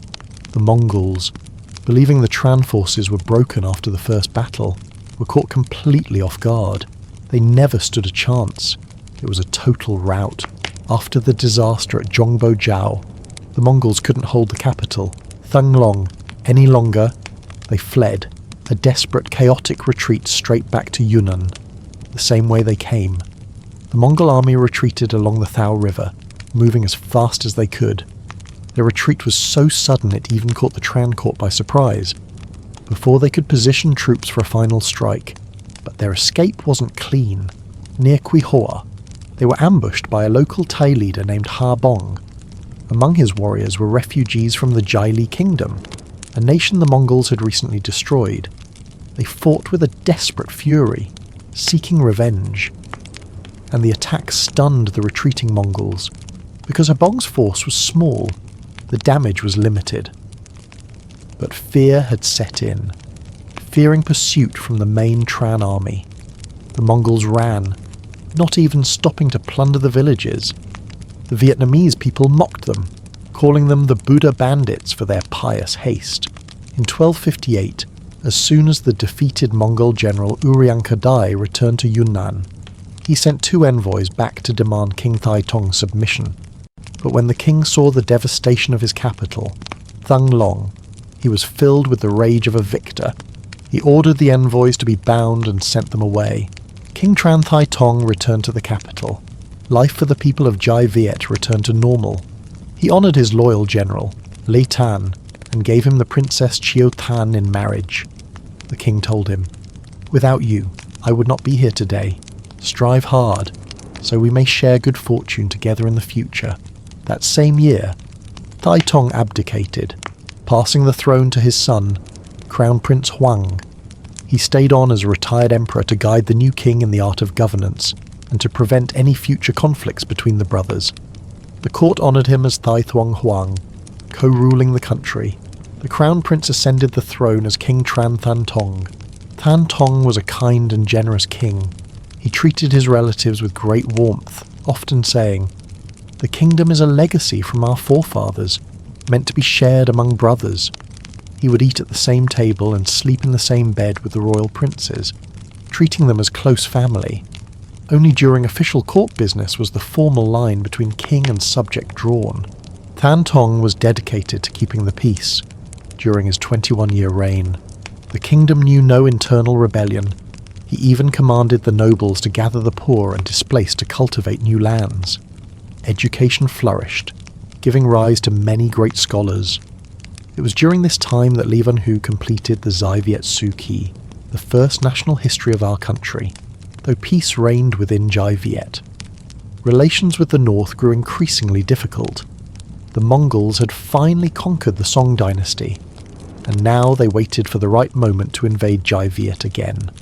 However, the Mongol general Uryanka Dai had already been defeated once, and there was still unrest within China itself, so the Yuan emperor, Kublai Khan, chose a different strategy. He tried to lure the Tran king into submission without a fight. Every few years, the Yuan court would send envoys with new demands. insisting the Tran king come to their court to pay homage. But King Tran always found an excuse. He refused to go. Meanwhile, the Tran court quietly gathered its forces and strengthened its defences, preparing for the inevitable Yuan invasion. In 1277, retired Emperor Tran Thai Tong passed away. The next year, King Tran Than Tong abdicated in favour of his own son, Crown Prince Kham, and he too became retired emperor. The Crown Prince ascended the throne as Tran Han Tong. At that time, Yuan envoys came and went frequently, making endless demands. The court faced many troubles, but with the retired Emperor Than Tong still overseeing affairs, a court full of talented officials, and an intelligent and decisive new king, the country was united from top to bottom. The people were of one mind. Because of this unity, when the Yuan dynasty invaded twice more between 1285 and 1288, they were met with failure, hearing that Thai Tong had died and Than Tong had abdicated. The Yuan court sent an envoy named Sai Thung. He was arrogant and disrespectful, riding his horse straight through the palace gates. When King Han Tong sent a high-ranking official to greet him, Thung refused to meet. When the king invited him to a banquet, he refused to attend. The court officials were furious, but dared not act. Sai Thung demanded that King Tran Han Tong himself travel to the Yuan court. The king stalled for a few days, and Thung eventually returned to his country. When the Yuan court saw that the Tran king would not submit, their desire for war grew stronger. In 1282, King Han Tong sent his cousin, Tran Di, to the Yuan court in his place. The Yuan seized the opportunity, declaring Tran Di the king of Annam. They sent a letter to the Tran court announcing the appointment, and dispatched Sai Thung with 1,000 soldiers to escort their new puppet king home. But as Sai Thung's party neared the border, word reached the capital. King Han Tong immediately sent a general to intercept them. Sai Thung fled back to China, while Tran Di was captured and forced into exile as a common soldier. In late 1282, Kublai Khan sent his general, Toa Jo, with a naval fleet to attack the kingdom of Champa. The plan was to use Champa as a southern staging ground to coordinate with a northern army, squeezing Jai Viet from two sides. In 1283, the Yuan demanded that the Tran provide troops and supplies for the Champa campaign. King Han Tong replied that his country was too poor to provide much aid. Not only that, Jai Viet sent 20,000 troops and 500 warships to support Champa, facing the fierce Yuan assault. The Champa army was forced to abandon its capital and retreat into the mountains to fight a guerrilla war. Toa Jo attacked them repeatedly but could not break them. The Yuan expeditionary force, far from home, struggled with the unfamiliar climate. They were constantly short on food and plagued by disease. After many failed diplomatic attempts, Kublai Khan named his 9th son, Togon, the prince who pacifies the south, and prepared to invade Jai Viet. At the same time, the Yuan sent orders to Toa Jo's army in Champa to shift its focus to the Jai Viet front. That army had started with 200,000 men, but years of fighting and disease in Champa had taken a heavy toll. In total, the Yuan mobilized up to 500,000 soldiers for this invasion, the largest expeditionary force the Yuan had ever assembled. Compared to the population at the time, this army was immense. Later, a Vietnamese saying emerged, as numerous as the Yuan army. On the Jai Viet side, the Tran princes were ordered to recruit more soldiers for their private armies. King Tran convened a military conference at Bin Than to plan the defence. Hung Jiao Vuong, Tran Quoc Tuan, was appointed commander-in-chief of all armed forces. The combined land and sea forces numbered 200,000. It's said that a young prince, Tran Quoc Ton, was too young to attend the conference. In his frustration, he squeezed an orange so hard he crushed it in his hand. He returned home, gathered his retainers, more than 1,000 men, and equipped them with weapons and warships on his banner. He wrote 6 words: "Destroy the mighty enemy, repay the emperor's grace." Later, in battle, he would charge ahead of his men, and the enemy would fall back, not daring to face him. In 1284, retired Emperor Tran Than Tong summoned the elders from across the country to the Dien Hong Palace in the capital. he explained the court's position. When the king asked them if they should fight the Yuan, tens of thousands of elders spoke as one. Fight! At the beginning of 1285, the Yuan army attacked in 3 columns. The first, led by Toa Zhuo, advanced from the south with 100,000 men. The second, led by Naptok Lat Jin, entered from Yunnan and moved down the river. The main force, commanded by Tohon himself, marched from the north. Hung Jiao Vuong, Tran Quoc Tuan, divided his forces to defend the mountain passes, while he personally commanded the defence at the Noi Bang Pass. Togon, seeing the defences, split his forces for a swift assault, quickly overwhelming the outer posts and surrounding the main pass. The Yuan attack was relentless. Despite a large concentration of Tran forces, they could not hold. They were forced to retreat to Van Keep, where the scattered remnants of other units gradually regrouped. When King Han Tong heard of the retreat, he sailed to Van Keep to meet with his commander. Seeing his own army defeated, he was worried. He asked Hung Jiao Vuong, "Should we surrender?" Hung Jiao Vuong replied, "Your Majesty, if you wish to surrender, you must first take my head." Hearing such loyal and resolute words, the king's heart was calmed. Hung Jiao Vuong rallied the forces at Van Keep, gathering over 200,000 men. Their fighting spirit returned. He wrote a book on military strategy and composed an impassioned proclamation to his soldiers. Inspired by his words, the men trained fiercely. Their resolve hardened. They tattooed 2 words on their arms: Sat That, slay the Mongols. Togon, after securing the northern passes, pressed his advantage, attacking Van Keep. A massive battle erupted on both land and water, but the Tran chose to retreat again, pulling back to the capital, Thang Long. Their strategy was to avoid the enemy's strength, wear them down, and then counterattack. When the Yuan army captured Tran soldiers and saw the words "Slay the Mongols" tattooed on their arms, they were enraged. They executed them all, then swarmed towards the capital. On February 17th, the Yuan army set up camp on the banks of the Red River. The Tran erected wooden palisades on the opposite bank to meet them, supported by a large naval force on the river. The goal of this defence was not to win, but to delay the Yuan advance long enough to evacuate the royal family and the people from the capital. It was the empty gardens, empty houses strategy again, this time combined with a scorched earth policy, burning the villages and fields around the city. Once Thang Long was empty, the Tran forces sailed down the Red River and withdrew. The Yuan army camped at the foot of the city walls for a day before entering. They found only empty palaces. While waiting for Toa Zhuo to advance from the south, Togon sent troops by land and water to pursue the Tran king. The second Yuan column, under Nap Tok Lat Jin, was blocked by Tran Nat Duat's forces, but with the main army already in retreat. Tran Nat Duat also withdrew his troops. The Yuan pursued along both banks of the river, while also sending a unit to cut off their escape. Tran Nat Duat discovered the plan, ordered his men to abandon their boats, and led them on a safe retreat overland. Toa Zhuo, leading the third Yuan column from the south, received reinforcements by sea sent by Togon. Meanwhile, Yuan warships blockaded the river ports. Hung Jiao Vuong had escorted the 2 kings south. Hearing that Toa Zhuo was advancing from one direction and another Yuan force was coming from the capital, the situation grew desperate. He advised the king to send General Tran Quang Kai to defend the southern province of Nguyen and block Toa Zhuo, while another general, Tran Bin Trong, would stay behind to hold off the Yuan advance. He then took the 2 kings by boat out to sea.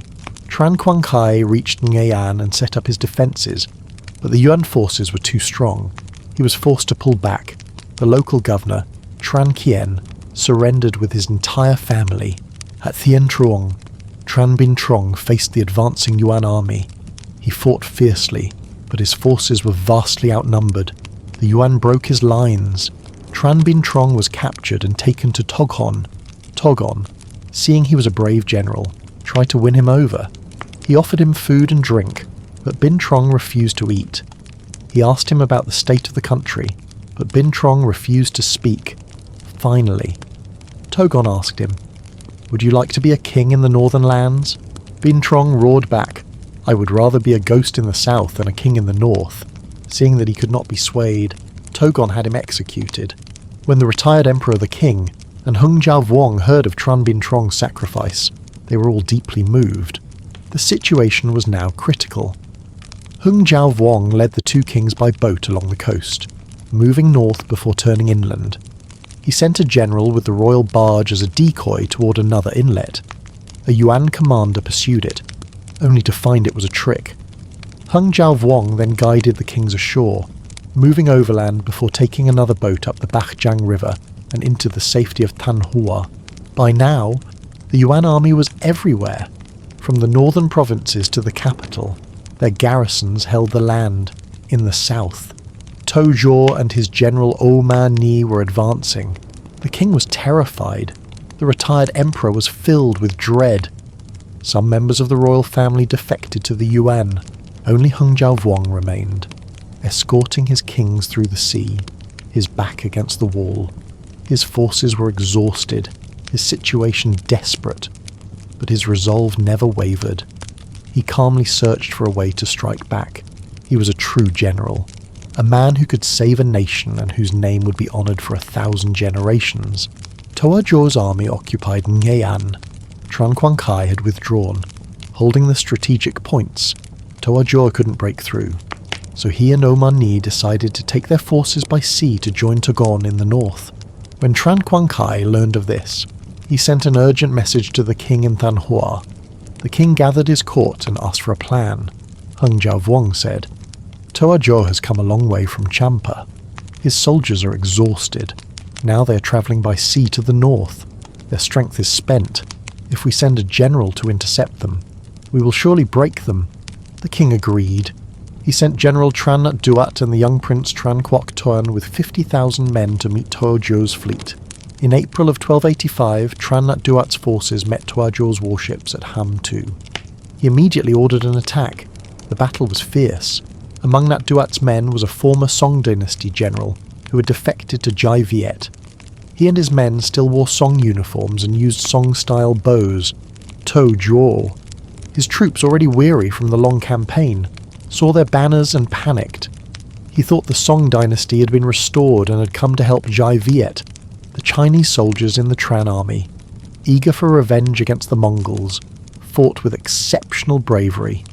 Meanwhile, the Tran used psychological warfare, shooting arrows with messages into the Yuan ranks saying, "We only fight the Mongols, not the Chinese." This caused hesitation among the many Chinese soldiers in the Yuan army. Some fought with less effort, others waited for a chance to surrender. Toa Zhuo suffered a crushing defeat. Many of his officers and men were killed. He was forced to retreat after the victory. Tran Nhat Duat sent word to the king. Hung Jiao Vuong received the good news and told the king, "Our army has just won a great victory. Our morale is high. The Yuan are shaken. This is our chance to attack Togon and retake the capital." The king agreed and ordered his forces to prepare. Just then, General Tran Quang Kai arrived with his army from Nguyen, asking for permission to attack Togon. The king consented, ordering Quang Kai to advance on the capital and telling Nhat Duat to block Toa Zhuo from reinforcing Togon. At that time, Togon's main force was in the capital, Thung Long. With his fleet anchored at the Chong Duong Wharf, Tran Quang Kai, along with Tran Quoc Tuan and another general, Pham Ngu Lao, led their forces by sea from Than Hoa. They launched a surprise attack on the Yuan fleet at Chong Duong. The Yuan, accustomed to seeing the Tran army retreat, were caught off guard by the ferocity of the assault. They couldn't withstand it. Their lines broke, and they fled. Quang Kai ordered his men ashore to pursue them, chasing the Yuan army right to the walls of Thung Long before making camp. After 2 major victories on the river, the Tran army prepared to liberate the capital. Tran Quang Kai commanded a joint land and naval assault. Surrounding the city, the Yuan defenders were overwhelmed. They suffered heavy casualties and ran out of supplies, facing the relentless attack. Togon was forced to abandon Thung Long and retreat north. Quang Kai entered the city and held a victory banquet. In a moment of joyful celebration, he composed a poem. At Chongduong, we seized the enemy's spears. At Ham Tu, we captured their soldiers. Let us strive for true peace. For this land of ours is eternal. He sent a messenger to Than Hoa to announce the victory. The king, seeing his army's strength growing after 3 major victories in 2 months, moved the court back to Truong Yen, Tojo, camped far to the south, had no idea Togon had been defeated and had fled. He advanced his army, intending to join forces with him. Only after a few days did he learn the truth. He found all the river crossings blocked by Tran forces and was forced to retreat. He sent out scouts to find Togon's location. After the victories at Ham Tu and Chuang Duong, the Tran army's morale was sky high. Hung Jiao Vuong proposed a plan: use the armies of Nat Duat and Quang Khai to cut off all communication between Toghon and Toajo. Then, he himself would lead the attack, first on Toajo and then on Togon. The king gave him full command. In May of 1285, Tran Hung Jiao personally led the assault on Toajo. The Tran forces fought with such fury that the Yuan couldn't hold their ground. Toajo and Oman Ni abandoned their ships and fled overland toward the coast. Halfway there, they were ambushed again. Tojo was struck by an arrow and killed. Oman Ni escaped alone on a small boat and fled back to China. The victory was total.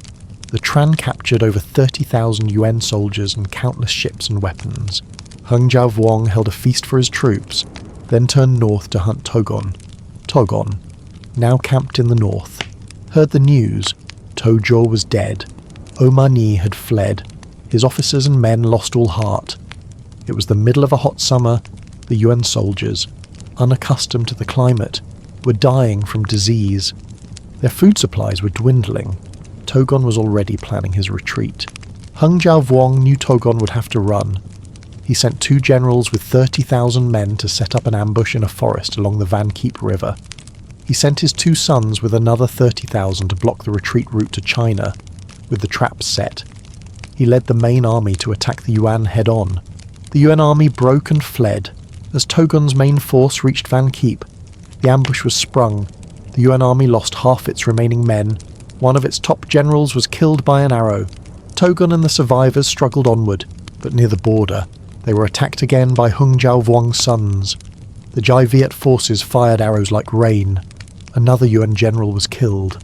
Togon had to hide inside a bronze tube to escape with his life. The other Yuan army, which had entered from Yunnan, also retreated along the path it came, near Funin. They were attacked by local militia. The Yuan fled, but the local leader died in the battle. And so, Togon's grand army, which had invaded with such power and arrogance, was now shattered, retreating in disgrace in just 6 months. From late 1284 to mid-1285, the people and soldiers of the Tran dynasty had driven 500,000 Mongol invaders from their lands. It was thanks to Hung Jiao Vuong, a general of immense talent. With a will of iron and a gift for inspiring his men to acts of loyalty and courage, the soldiers fought with all their hearts. In Jai Viet at that time, the king and his subjects were united. The people were of one mind, and talented leaders rose to the occasion. The Yuan army, far from home, struggling with the land and the climate, was only strong at the beginning, facing a commander like Hung Jiao Vuong, who knew when to advance and when to retreat. Their defeat was inevitable. Tran Hung Jiao, having crushed the Yuan army, returned to escort the 2 kings back to the capital. The Tran dynasty's domain was restored once more. When Kublai Khan heard of Toghon's defeat, he was enraged. He wanted to execute them all, but was persuaded otherwise by his court. At that time, the Yuan were preparing an invasion of Japan. They cancelled it instead. They focused all their resources on revenge against Jai Viet, building 300 new warships. They mobilized another 90,000 troops, Mongols, Han Chinese, and others, and combined them with the survivors of the second invasion. The total force was around 300,000 men, again under the command of Togon, learning from their past failures. The Yuan established 2 large naval supply fleets. One, commanded by Truong Vern Ho, carried a massive amount of grain, determined to solve the logistical problems that had plagued them before. Moving supplies by land was a nightmare. It took too many men, cost too much time, and every mile through the mountains and jungles of Dai Viet was a potential ambush, a severed lifeline. So this time, they relied on the water, a war fleet of over 600 ships, commanded by Omar, carried tens of thousands of the Yuan's most elite naval soldiers. Their mission was twofold: clear the way for Truong Van Ho's supply fleet, and shatter Dai Viet's dominance on the rivers. The total number of soldiers was smaller than the last invasion, but their naval power was immensely stronger. Days before the launch, Kublai Khan himself summoned his generals. He warned them, do not underestimate Dai Viet just because it is a small country. When Tran Nan Tong heard the Yuan were preparing another invasion, he called for Hung Dao Vuong. He asked for his counsel. Hung Dao Vuong replied, "Our kingdom has been at peace for a long time. Our men are not practiced in the ways of war. That is why during the last invasion, some even surrendered. But now our soldiers are veterans. They know combat, and the enemy is tired from a long march. They remember their generals, To Du, Li Hang, Li Quan, who fell here. That memory plants seeds of doubt. In my view, breaking them this time will be easier. Please, Your Majesty, do not worry." The king's spirit was lifted by these words. He gave Hung Dao Vuong command over all the princes and nobles, to lead the entire nation's army and prepare for war. In total, the Tran dynasty mobilized over 300,000 men. From the main army to local militias, King Han Tong issued a great amnesty across the land. The only ones not forgiven were those who had previously surrendered to the Yuan. The prisoners who were freed all volunteered to join the army, a way to repay their debt in terms of pure numbers. The Tran army was no longer at a disadvantage. In the 11th month of 1287, Thoat Hoan divided his army into 3 prongs to strike Dai Viet. The official reason was to escort the puppet Prince Tranish Tak back to be installed as king. The first prong, led by Ai Lu, came down from Yunnan, following the Thao and Lo rivers toward the capital. Thang Long, the second, the main force, was commanded by Thoat Hoan himself. He marched from the northeast, with Tranish Tak in tow. The third was the navy, led by Omar and Phan Tiep, more than 600 warships, followed by Truong Van Ho's massive supply fleet. Hung Dao Vuong positioned his own forces to counter them. Nguyen Khoi held the northern border. Tran Nhat Duat defended the central highlands. Tran Quoc Toan and Lepu Tran were sent to guard the southern provinces. Hung Dao Vuong himself commanded the forces in the northeast. The Tran defences were tight, but the Yuan advance was overwhelming. The border outposts fell, forcing a retreat to Van Keep. Thoat Hoan pushed forward, capturing the strategic mountains of Palai and Chi Lin, setting up a camp directly opposing the Tran army. He then linked up with Omar's fleet to attack the fortress at Van Keep. Hung Dao Vuong pulled his forces back to defend the capital. He then escorted the 2 Tran kings onto boats, sailing down the Red River toward the sea, before looping back up toward the mountains. Thoat Hoan sent Omar with several dozen ships in pursuit. The chase was relentless. The 2 kings were forced to flee all the way to Than Hoa, but Omar heard that a large Tran fleet was stationed in Than Hoa.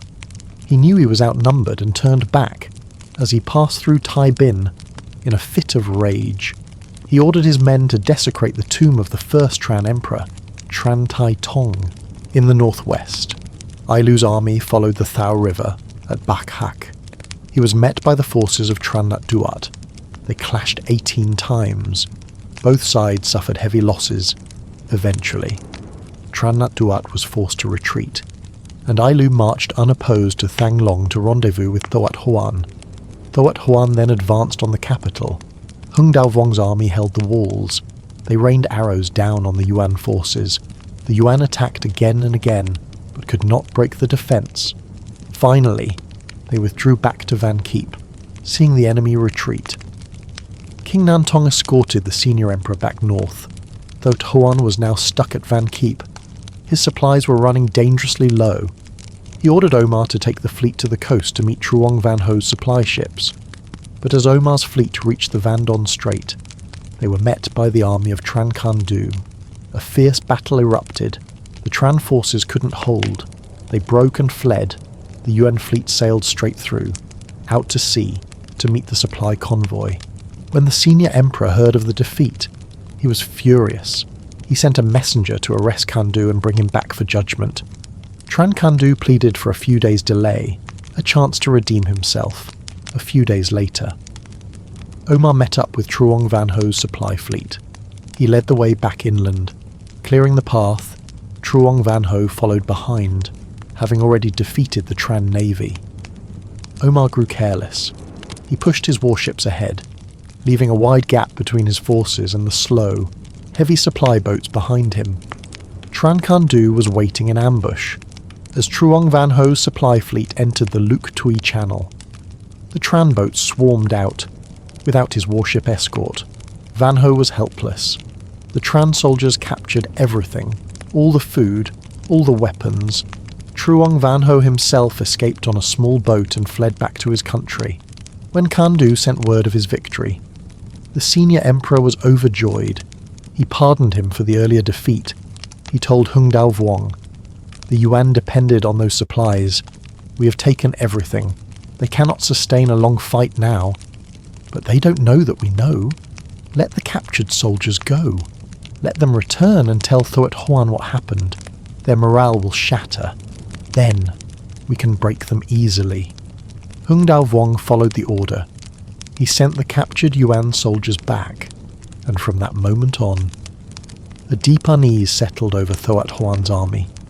The thought of retreat was now in every man's mind. It was the 3rd month of 1288, nearly 4 months since Thoat Huan had set foot in Dai Viet. The Yuan army, both land and sea forces, was now consolidating around Van Keep. Food was more scarce by the day. Their occupied territory was under constant attack, and as spring turned to summer, disease began to spread through their camps. Thoat Huan conferred with his generals. The Tran army was still too strong to be broken. He decided to retreat. He ordered Omar and Phan Thiep to lead the fleet out first. The ground forces would follow, with Trinh Bang Phai and Truong Quan commanding the rear guard. Hung Dao Vuong anticipated their plan. He sent Nguyen Lords up the Bach Dang River. His men were to cut down trees, sharpen the logs, tip them with iron, and drive them into the riverbed, a hidden forest of stakes. Then he set an ambush. At high tide, he would send a small force to lure the enemy into the trap. When the tide went out, he would strike.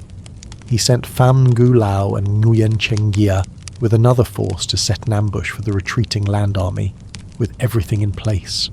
Hung Dao Vuong led his main army to the Bach Dang River and waited. Omar and Phan Thiep's fleet sailed down the river. Suddenly, they saw a small Tran fleet, led by Nguyen Lords, challenging them. Enraged, Omar ordered his ships to attack. The battle was fierce. Then, the Tran forces feigned defeat and fled. It was high tide. The rising water covered the field of stakes completely. Nguyen Lords lured the Yuan fleet further and further upriver, far from the trap. Then he turned his boats around and attacked from the smaller rivers. Hundreds of Dai Viet warships poured into the Bach Dang, forming a wall of ships that blocked the enemy's escape. The battle raged. Then, the main fleet, led by Hung Dao Vuong and the 2 Tran kings, arrived as reinforcements. Omar saw the strength of the Tran forces and knew he couldn't win. He ordered a retreat, but as his fleet turned back, the tide was already going out. The massive Yuan warships, running at full speed, slammed into the hidden iron-tipped stakes. They were impaled, overturned, shattered. The Tran forces pressed their attack. The Yuan soldiers were slaughtered. The river ran red with their blood.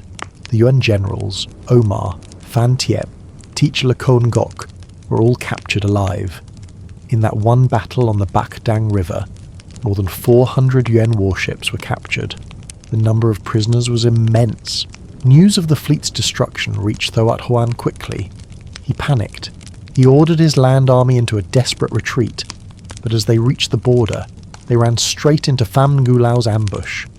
The Yuan generals fought to protect Thoat Huan, fighting and running at the same time. Truong Quan, leading the 3,000-man rear guard, was cut down and killed by Pham Ngu Lao. Thoat Huan managed to escape, but his army was decimated by more than half. His scouts reported back that the road ahead, more than 100 miles of it, was lined with ambushes. Fear gripped his generals and soldiers. From behind, they could hear the thunder of the pursuing Tran army. Thoth Hoan frantically ordered his commanders to lead the way, to open a path. But they were ambushed from the mountainsides, a rain of poison-tipped arrows falling upon them. The generals were killed. The path was littered with the bodies of their men.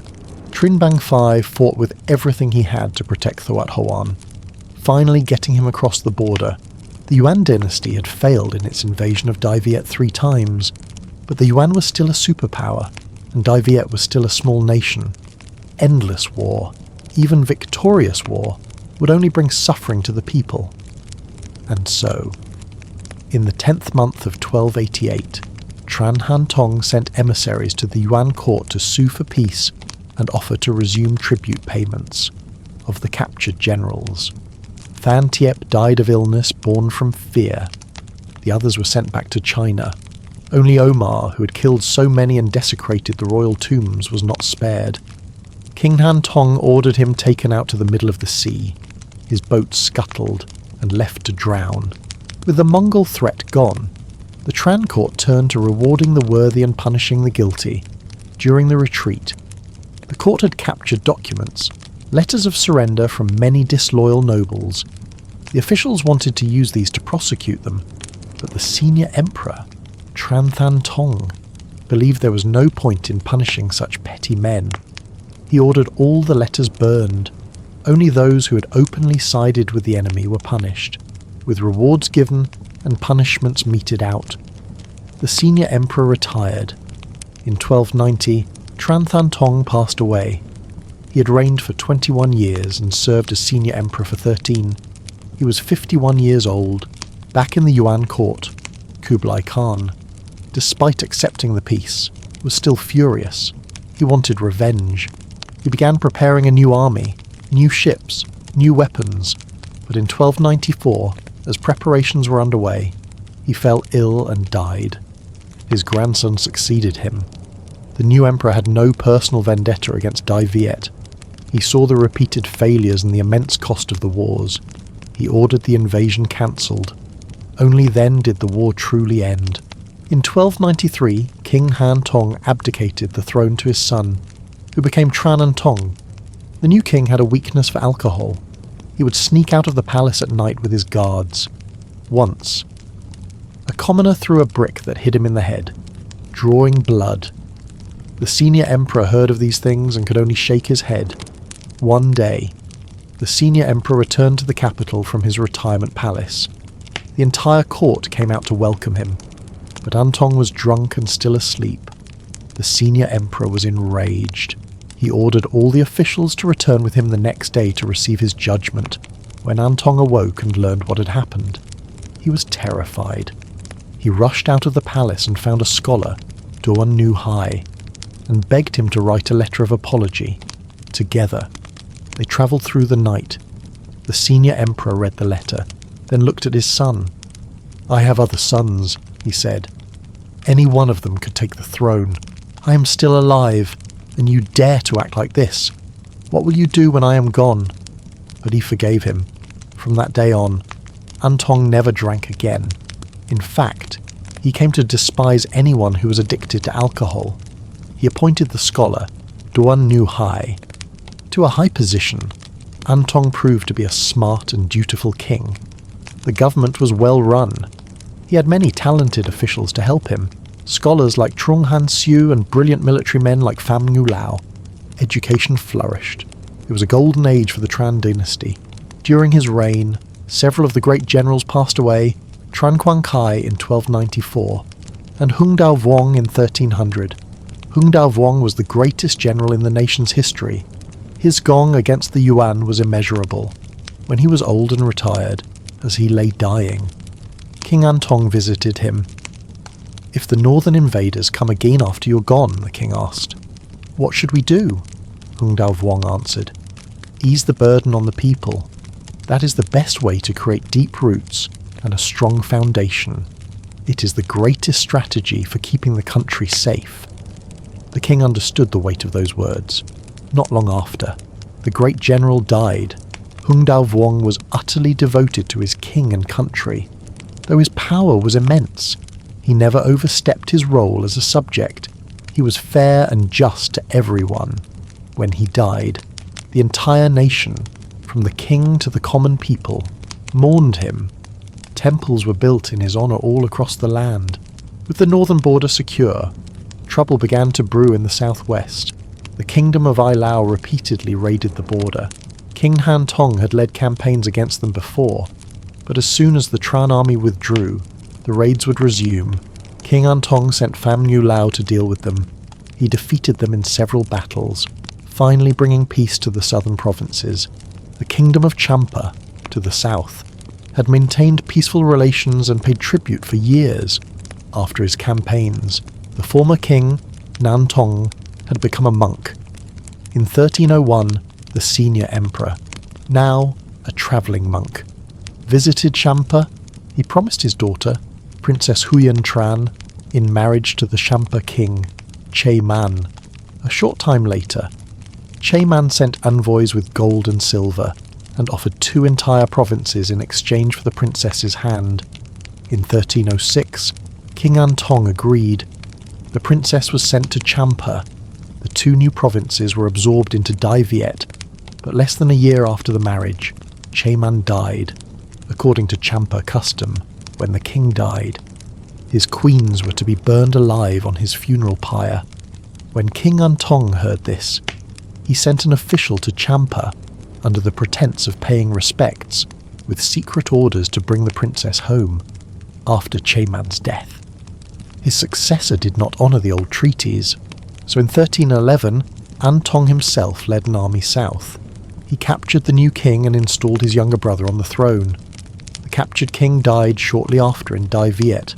From that point on, a deep-seated enmity grew between Dai Viet and Champa. In 1308, the senior emperor Han Tong died. He had reigned for 14 years and been retired for 13. He was 51. In 1314, An Tong abdicated in favour of his son, Min Tong. An Tong lived for 6 more years as senior emperor, passing away at 54. Min Tong's reign was also a time of stability and prosperity. He was a benevolent ruler, and had wise advisors like Trung Han Sieu and Pham Ngu Lao. This period is known in history as the glorious age of An Tong and Min Tong. Relations with the north were mostly peaceful, aside from minor border disputes, but the south was a constant problem. Champa never forgot its grudge. In 1318, Min Tong sent an army to punish them. The Champa king was defeated and forced to flee his capital. Min Tong was a good king, but he was susceptible to court slander. He wrongly executed one of his most loyal generals, Tran Quoc Tran, who was also his own father-in-law. Later, when the general's name was cleared, the king was filled with remorse. He restored his titles and had a temple built in his honour. In 1329, Min Tong abdicated the throne to his 10-year-old son, Hien Tong. Because the new king was so young, all real power remained in the hands of his father, the senior emperor, during Hien Tong's reign. The Ai Lao raid started again. The senior emperor led several campaigns against them, but the peace never lasted more than a few years. The Tran army could always defeat the raiders, but they had no intention of occupying their mountainous territory. The supply lines were too difficult. The Lao soldiers knew the terrain. They could advance and retreat with ease, so the Tran army would win the battle, but the war would never end. Hien Tong reigned for 13 years and died at 23, without an heir. The senior emperor Min Tong then placed another of his sons on the throne, Tran Du Tong. For the first decade of Du Tong's rule, his father, Min Tong, held the reins. So even through years of famine and natural disaster, the government remained stable. But in 1358, Min Tong died. He was 57, not long after. The old guard of trusted officials from An Tong's time also passed away, and the government began to rot from within. A renowned scholar at court, Chu Vanan, saw the corruption growing. He submitted a petition to the king, demanding the execution of 7 corrupt officials. King Dutong ignored him. Chu Van-an resigned his post and returned to his village to teach. The king asked him to return several times, but he always refused. Tran Dutong cared only for pleasure. He spent his days drinking and gambling, building lavish lakes and palaces. He would invite wealthy merchants to the palace to gamble with him. He forced princes and princesses to dance and sing for his amusement. He held drinking contests for his officials, promoting whoever could drink the most. With a government like that, rebellions flared up across the country. The people suffered. Famine was constant. The foundation of the Tran dynasty began to crumble. At this time in the north, the Yuan dynasty was collapsing. A rebel leader, Zhu Yuanzhang, rose up, overthrew the Yuan, and established a new dynasty, the Ming. In 1368, the new Ming emperor sent a letter demanding Dai Viet submit to his rule. Dutong sent tribute. Dai Viet was weak. But the new Ming dynasty was busy consolidating its own power. It paid little attention to its southern neighbour, but in the south, Champa saw its chance. The Tran army lost several battles against them. The Champa king, Chebong Nga, was a brilliant and ambitious military leader. He saw the weakness in the Tran court and intended to avenge past defeats. He trained his soldiers and built up his fleet, waiting for the right moment. In 1369, Tran Dutong died. He was 33. He had no children. Before he died, he named his nephew, Nat Le, as his successor. But Nat Le's mother had been the wife of an opera singer. She was already pregnant with Nat Le when she left her husband to marry the king's brother. The court officials were suspicious of his bloodline. They wanted another prince to take the throne, but the Empress Dowager insisted on following the dead king's will. Nat Le became king. He was lazy, obsessed with pleasure, and neglected his duties. He even planned to change his surname back to his biological father's, effectively ending the Tran dynasty's line. The Empress Dowager finally realised her mistake. Natla had her secretly poisoned. In 1370, a group of royalists stormed the palace to kill Natle, but they failed. He had them all executed. One of the princes, Tran Phu, fearing for his life, fled. He secretly organised a resistance from Than Hoa. Natle sent armies to capture him, but every army he sent ended up defecting and joining Tran Phu. In the 11th month of 1370, Tran Phu marched his army to the capital. He forced Natle to abdicate, and then had him executed. Tran Phu took the throne as Tran Nge Tong. When Nge Tong killed Natle, Natle's mother fled to Champa. She begged King Chebong Nge to attack Dai Viet and avenge her son. This was the opportunity Chebong Nge had been waiting for.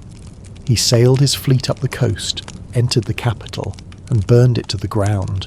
The Tran army, already weak from years of neglect, collapsed. King Nge Tong was forced to flee. The Champa army captured the women of the court, looted the city's wealth, and then withdrew. Nge Tong was a weak king. He handed all state affairs over to a relative by marriage, a man named Le Quy Li. Quy Li's ancestors were from China. They had fled to Dai Viet centuries earlier during a time of chaos. His family's original surname was Hu, adopted by a man named Le Huan in Than Hoa. He changed his surname to Le. Le Quy Li had two aunts who married King Min Tong. One gave birth to Nge Tong, and the other to Du Tong, which is why the king trusted him deeply. In the year of the rat, 1372, Tran Nge Tong abdicated the throne to his younger brother, Qin, and retired to Thien Truong as the Grand Emperor. Tran Qin ascended the throne as Tran Due Tong. Du Tong was more decisive than his brother, but all political power remained in the hands of the Grand Emperor Nge Tong. At that time, the Champa kingdom frequently sent troops to raid the southern border, determined to seek revenge. Tran Due Tong issued a decree to train soldiers, build warships, and stockpile food in preparation for a campaign. He appointed Le Quy Li as a military advisor. Although King Du Tong focused heavily on military affairs, he did not neglect education. In the year of the tiger, 1374, he opened the doctoral examinations. and more than 50 successful candidates were awarded robes and caps in a glorious return home in the year of the dragon, 1376. Champa forces again raided Hoa Chau. Dutong decided to personally lead the campaign against Champa. The court officials pleased to stop him were unsuccessful. The king ordered the people of Than Hoa and Nguyen to transport 50,000 bushels of grain to Hoa Chau. The Grand Emperor reviewed the troops at Bach Hak and then personally led 120,000 soldiers, both infantry and navy, to the Natli estuary. The Tran army stationed at Natli for over a month to train. In the first month of the Year of the Snake, 1377, they advanced to the Tinai port and then marched to attack Duban, the capital of Champa. Chebong Na, the king of Champa, seeing the strength of the Tran army, devised a plan. He feigned a retreat from the city, setting up an ambush. He then sent a messenger to feign surrender, claiming that the Champa king had already fled the capital, leaving only an empty city behind, and invited the Tran king to advance. Dutong believed it and ordered his troops to enter the city. His generals suspected a trap and advised against it, but he did not listen. True enough, as the Tran army approached Duban, Champa soldiers sprang from their ambush and surrounded them. The Tran army suffered a great defeat. More than half of the soldiers and officers were killed, and Dutong died in battle. Laquili fled back to the country. Tran Dui Tong had reigned for 5 years and died at the age of 40. Seeing his brother die for the country, Ngetong installed Dutong's eldest son, Tran Hien, as king, who became Tran Fei Day, having defeated the Tran army and killed King Dutong. The Champa kingdom knew that Dai Viet was weakened and continued to send troops for raids. The Tran court's army fought the enemy more often in defeat than in victory. Within a few years, Champa forces had ravaged the capital 3 times, forcing the king and the Grand Emperor to flee Thang Long on 3 separate occasions.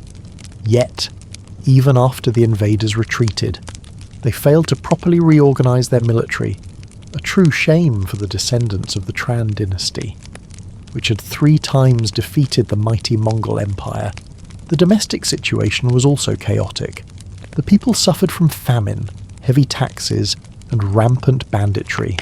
To the north, the Ming dynasty had stabilized its own country and began to cast a covetous eye on Dai Viet, frequently sending envoys to make demands for tribute of food and valuables, mainly to gauge the situation in our country. Although Grand Emperor Ngetong held political power, he entrusted all matters to Laquili.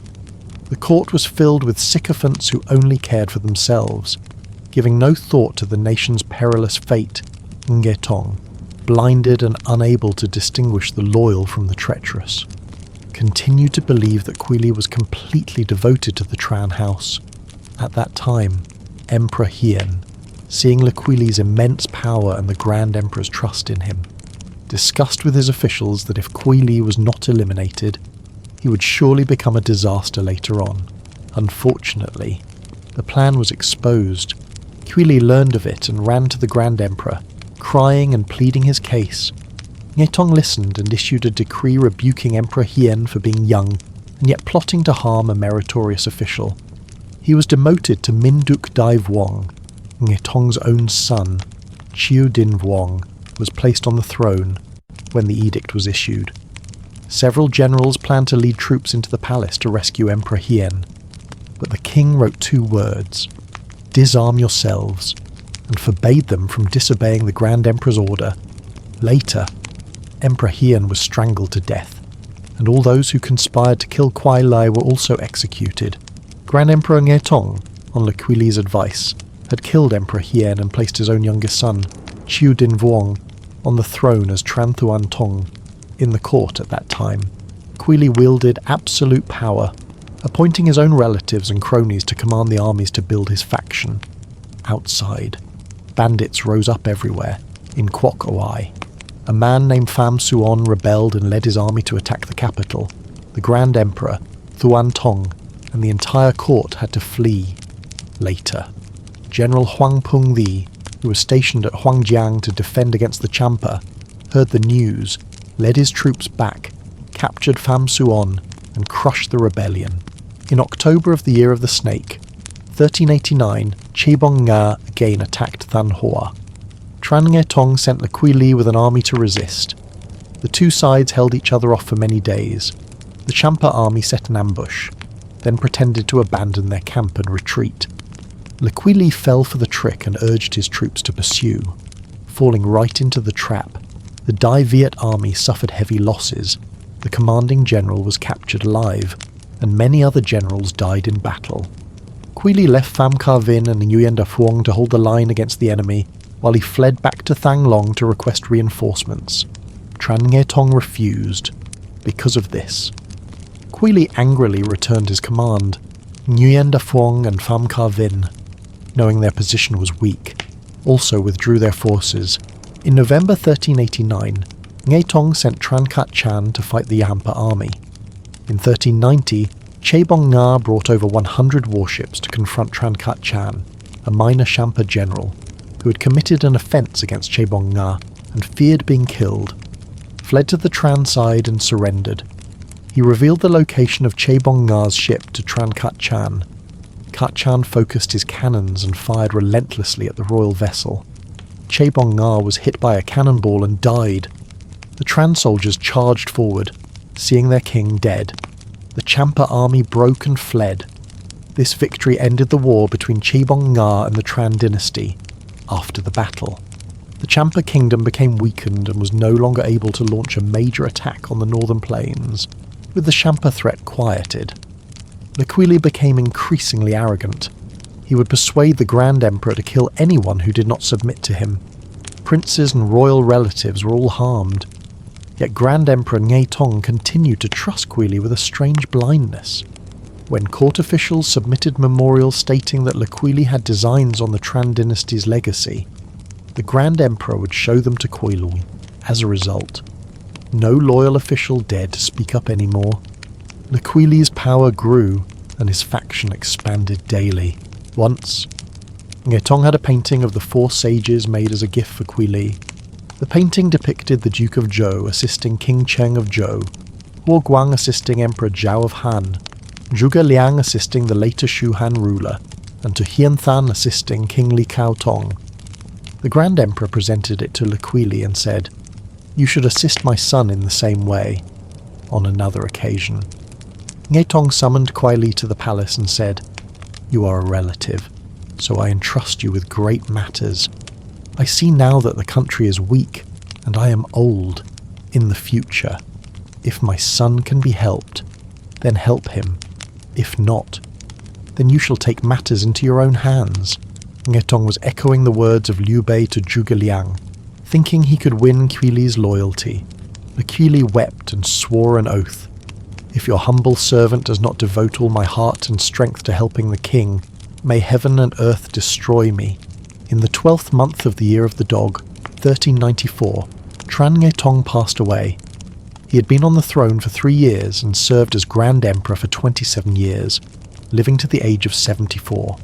Nghe Tong was a mediocre and weak king. He lacked ambition and was muddle-headed, allowing a treacherous minister to deceive him, leading to the murder of his own children and relatives. He alienated loyal officials and righteous men, causing the Tran dynasty's foundation to crumble. Although the nation's fortune was already in decline, if it weren't for King Nghe Tong, the Tran dynasty would not have fallen into the hands of the Ho family after Tran Nghe Tong's death. Lê Quy became regent and grand tutor, moving into the royal palace. From then on, Quy arranged everything, preparing the way to usurp the throne. To make the usurpation easier, Lê Quy decided to move the capital to Than Hoa. He sent officials there to build the western capital in the Year of the Rat. 1396, Quy forced King Thuan Tong to move the capital to the west. 3 years later, he forced Thuan Tong to abdicate to his son and become a monk. In the Year of the Dragon, 1400, he sent someone to murder Tran Thuan Tong, who had reigned for 10 years and died at the age of 23. Lê Quy installed the crown prince, and who was only 3 years old, as king. This was Tran Thieu Day. Quy became regent, calling himself the Kam Duc Hung Liet Dai Vuong. at that time, in the court. There were royal relatives like Tai Bao Tran Nguyen Hang and Grand General Tran Kat Chan who plotted to eliminate Quỳ. But unfortunately, their plan was exposed, and they were all killed. In the second month of the Year of the Dragon, 1400, Quỳ deposed Tran Thieu Day and declared himself king. Replacing the Tran dynasty, he changed his surname to Ho. The Tran dynasty ended here. The Ho dynasty was established. The Tran dynasty ruled our country from Tran Tai Tong to Tran Thieu de for 175 years with 12 kings. They reformed many aspects of domestic affairs, revised politics and laws, and greatly expanded education. They also defeated the Mongol Yuan army 3 times, protecting the country and expanding its borders by taking land from Champa. They truly made great contributions to our country. The only issue was the chaos of morals within the family. The Tran family gained power through marriage and was very afraid of threats from in-laws. Therefore, from the beginning, the Tran dynasty advocated for marriage only within the clan. Brothers, sisters, aunts, and nephews married each other. Despite this, in the end, the Tran dynasty was also lost to an in-law, but one must blame oneself before blaming others. The collapse of the Tran dynasty's legacy, in the end, was due to King Du Tong and King Nye Tong. Du Tong was indulgent and gave no thought to the country's affairs, disrupting the entire social order, which led to a poor populace and a weak nation. Nye Tong could not distinguish between the worthy and the wicked, allowing a powerful minister to gain influence and cause chaos, essentially handing a weapon to the enemy and bringing ruin upon his own house. In the second month of 1400, Quyen, then 64 years old, forced the Tran king to abdicate. He compelled the officials and the royal clan to submit memorials 3 times, urging him to take the throne. Quyen feigned refusal 3 times, saying, "I am about to go to my grave. What face would I have to see the late emperors in the underworld?" Then he established himself as king, setting the era name to Thun Nguyen and the country name to Daingu. He changed his surname to Ho. The word New in the country name meant peace and joy. Less than a year later, he followed the Tran dynasty's practice of abdicating the throne to his second son, Ho Han Thuong, and became Grand Emperor, though he still personally made all decisions. As for Tran Thieu De, because he was his maternal grandson, he did not kill him, but only demoted him to Bao Nin Dai Vuong and placed him under house arrest. Although the Ho dynasty's rule was short, many domestic affairs were reformed. In military matters, although the Ho dynasty was outwardly amicable with the Ming dynasty, they still knew the Ming had designs on our country. Therefore, Ho Quỳ often told his officials, "How can we get 1,000,000 troops to fight the northern invaders?" He then established a household registration system, requiring everyone in the country from the age of 2 upwards to be registered. When the registration was completed, the number of people from 15 to 60 years old was several times greater than before. From this, the number of troops was greatly increased. Military weapons and equipment during the Ho dynasty made significant technical and functional advancements. Quỳ eldest son, Ho Nguyen Trung, improved the divine cannon, making it much more destructive than the cannons of the Tran era.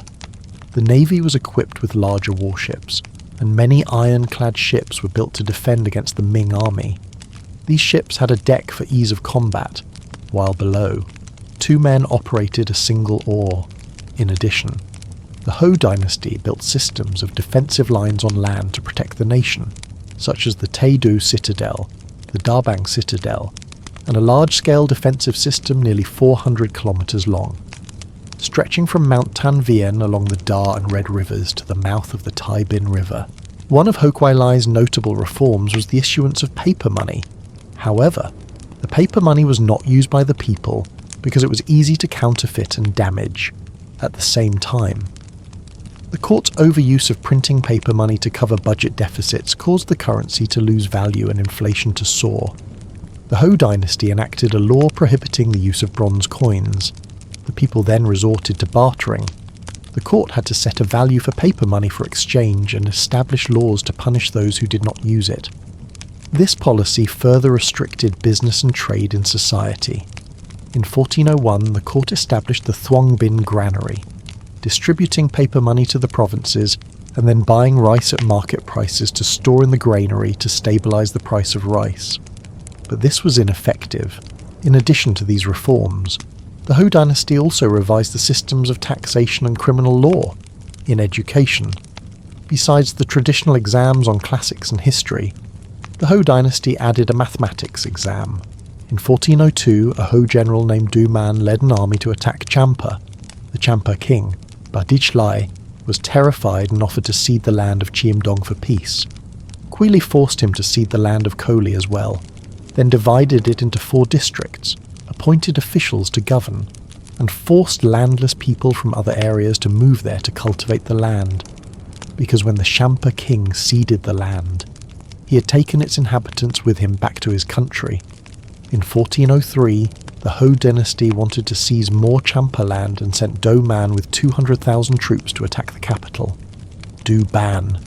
The Ho army besieged Do Ban for over a month but could not take it. With their supplies exhausted, they had to withdraw. When Hohan Thuong first ascended the throne in 1401, the Ho dynasty sent an envoy to the Ming dynasty, stating that because the Tran lineage had no more heirs, a maternal grandson had taken over to manage the country. In 1402, Ming Chengzu successfully usurped the throne from Ming Huidi and also had designs on Daingu. He sent an envoy to scout our country. Ho Kuei Li had all the officials and elders in the country prepare a statement that matched what the envoy had said to the Ming earlier, the Ming emperor having no pretext.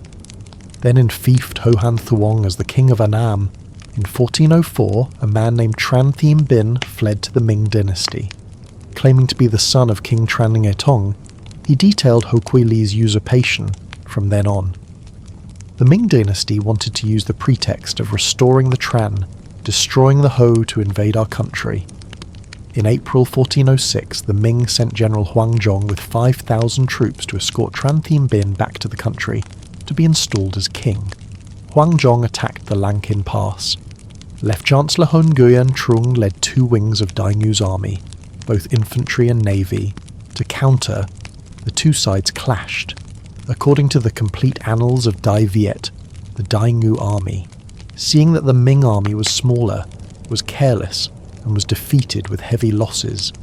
Many generals and soldiers died, but at that time, General Hovan led troops from Vukao in Bakjiang to launch a surprise attack on the Ming army.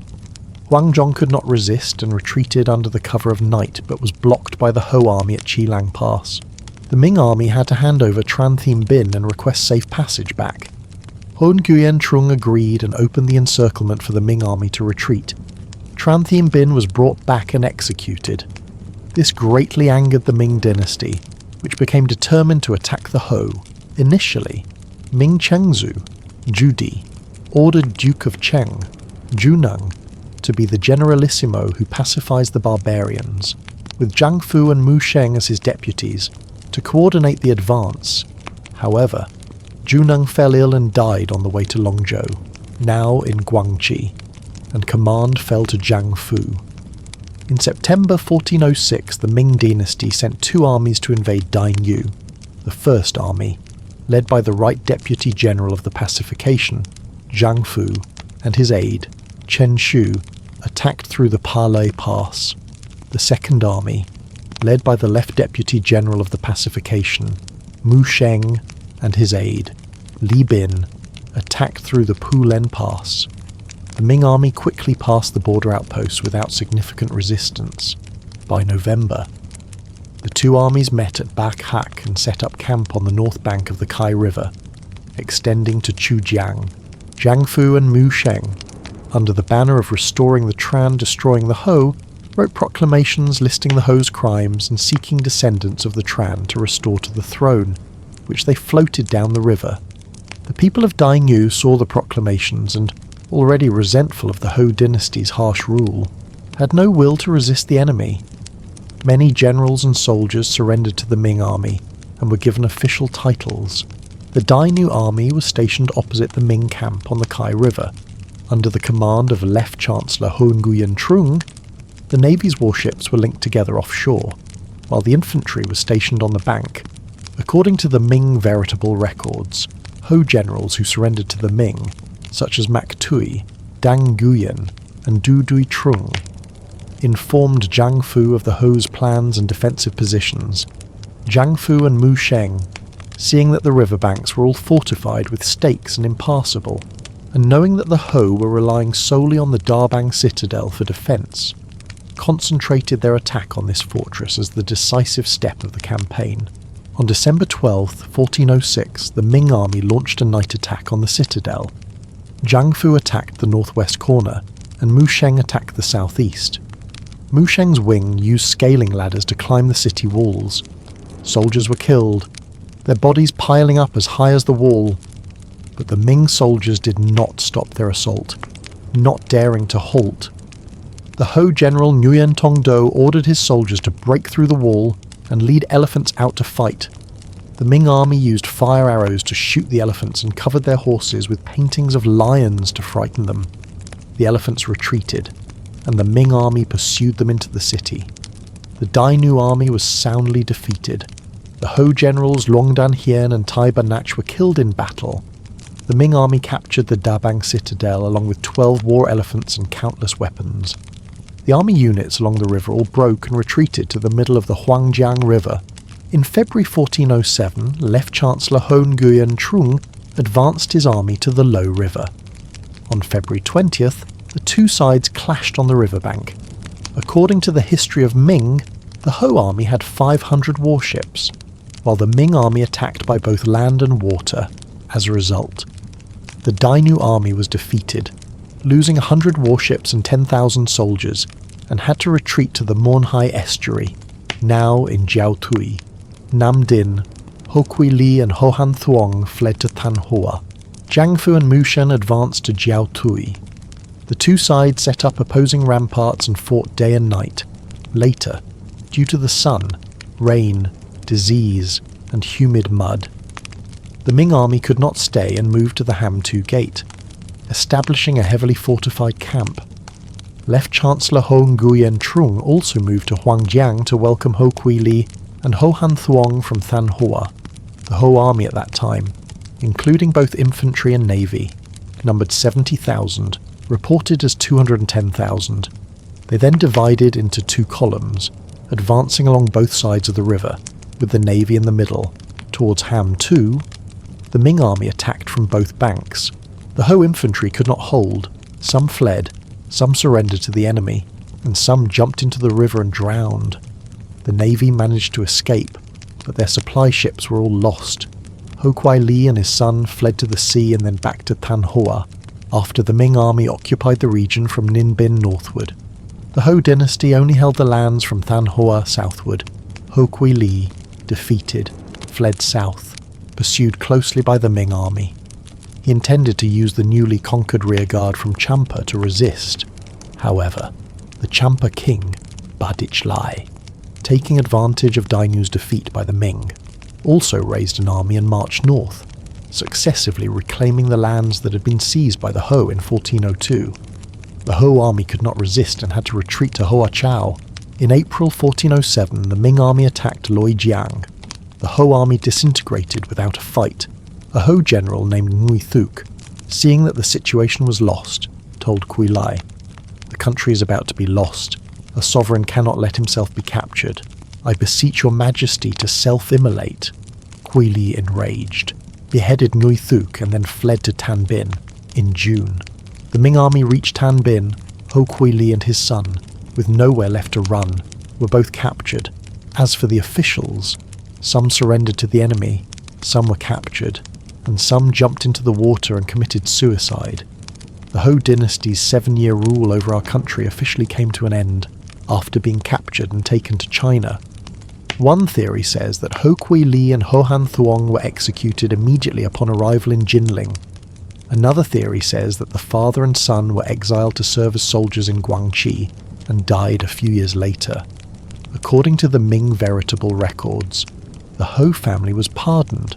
Ho Nguyen Trung, in particular, being a talented man, was recruited by the Ming dynasty.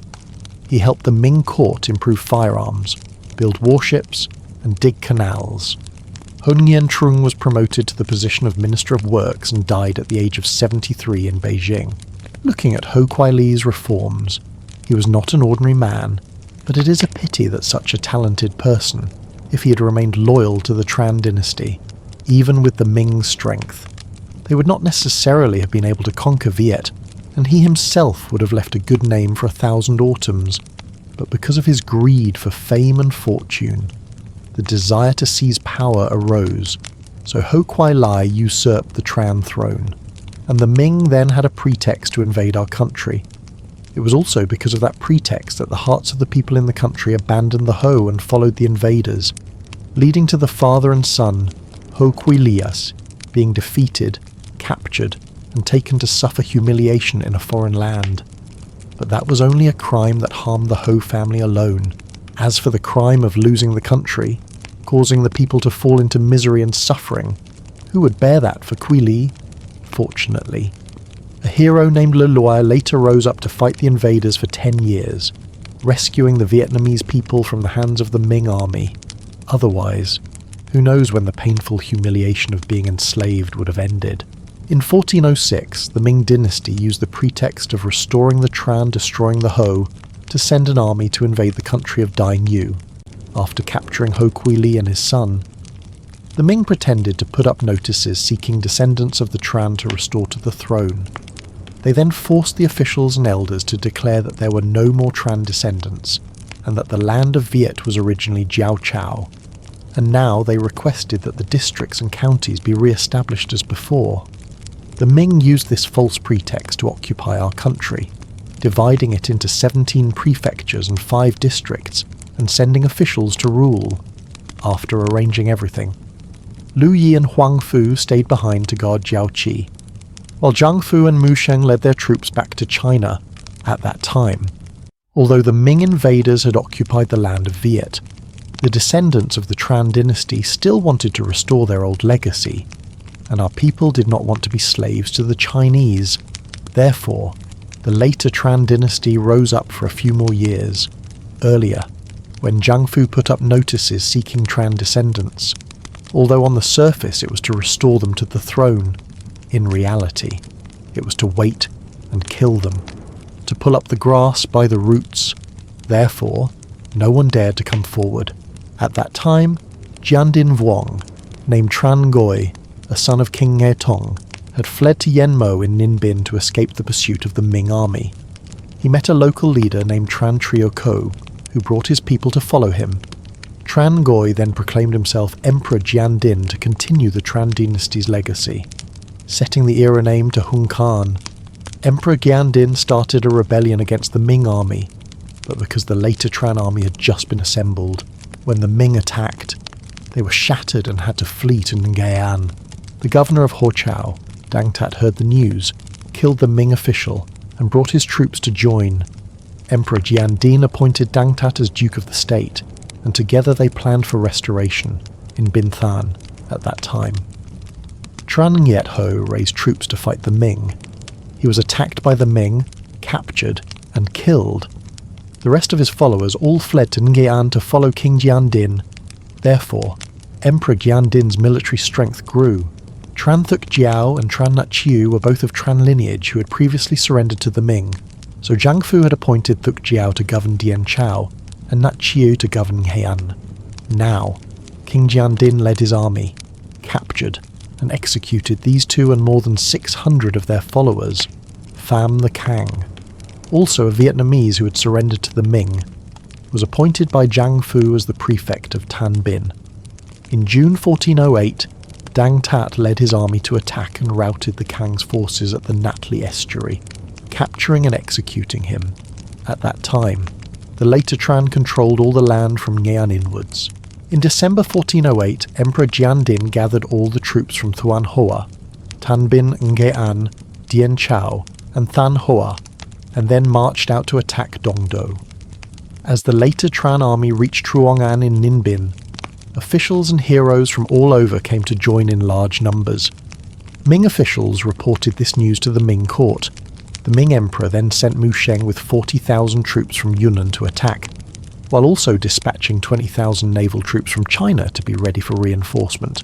In addition, 10,000 transport troops from Guangdong were temporarily requisitioned to participate in the defence, along with about 2,000 local mobile troops.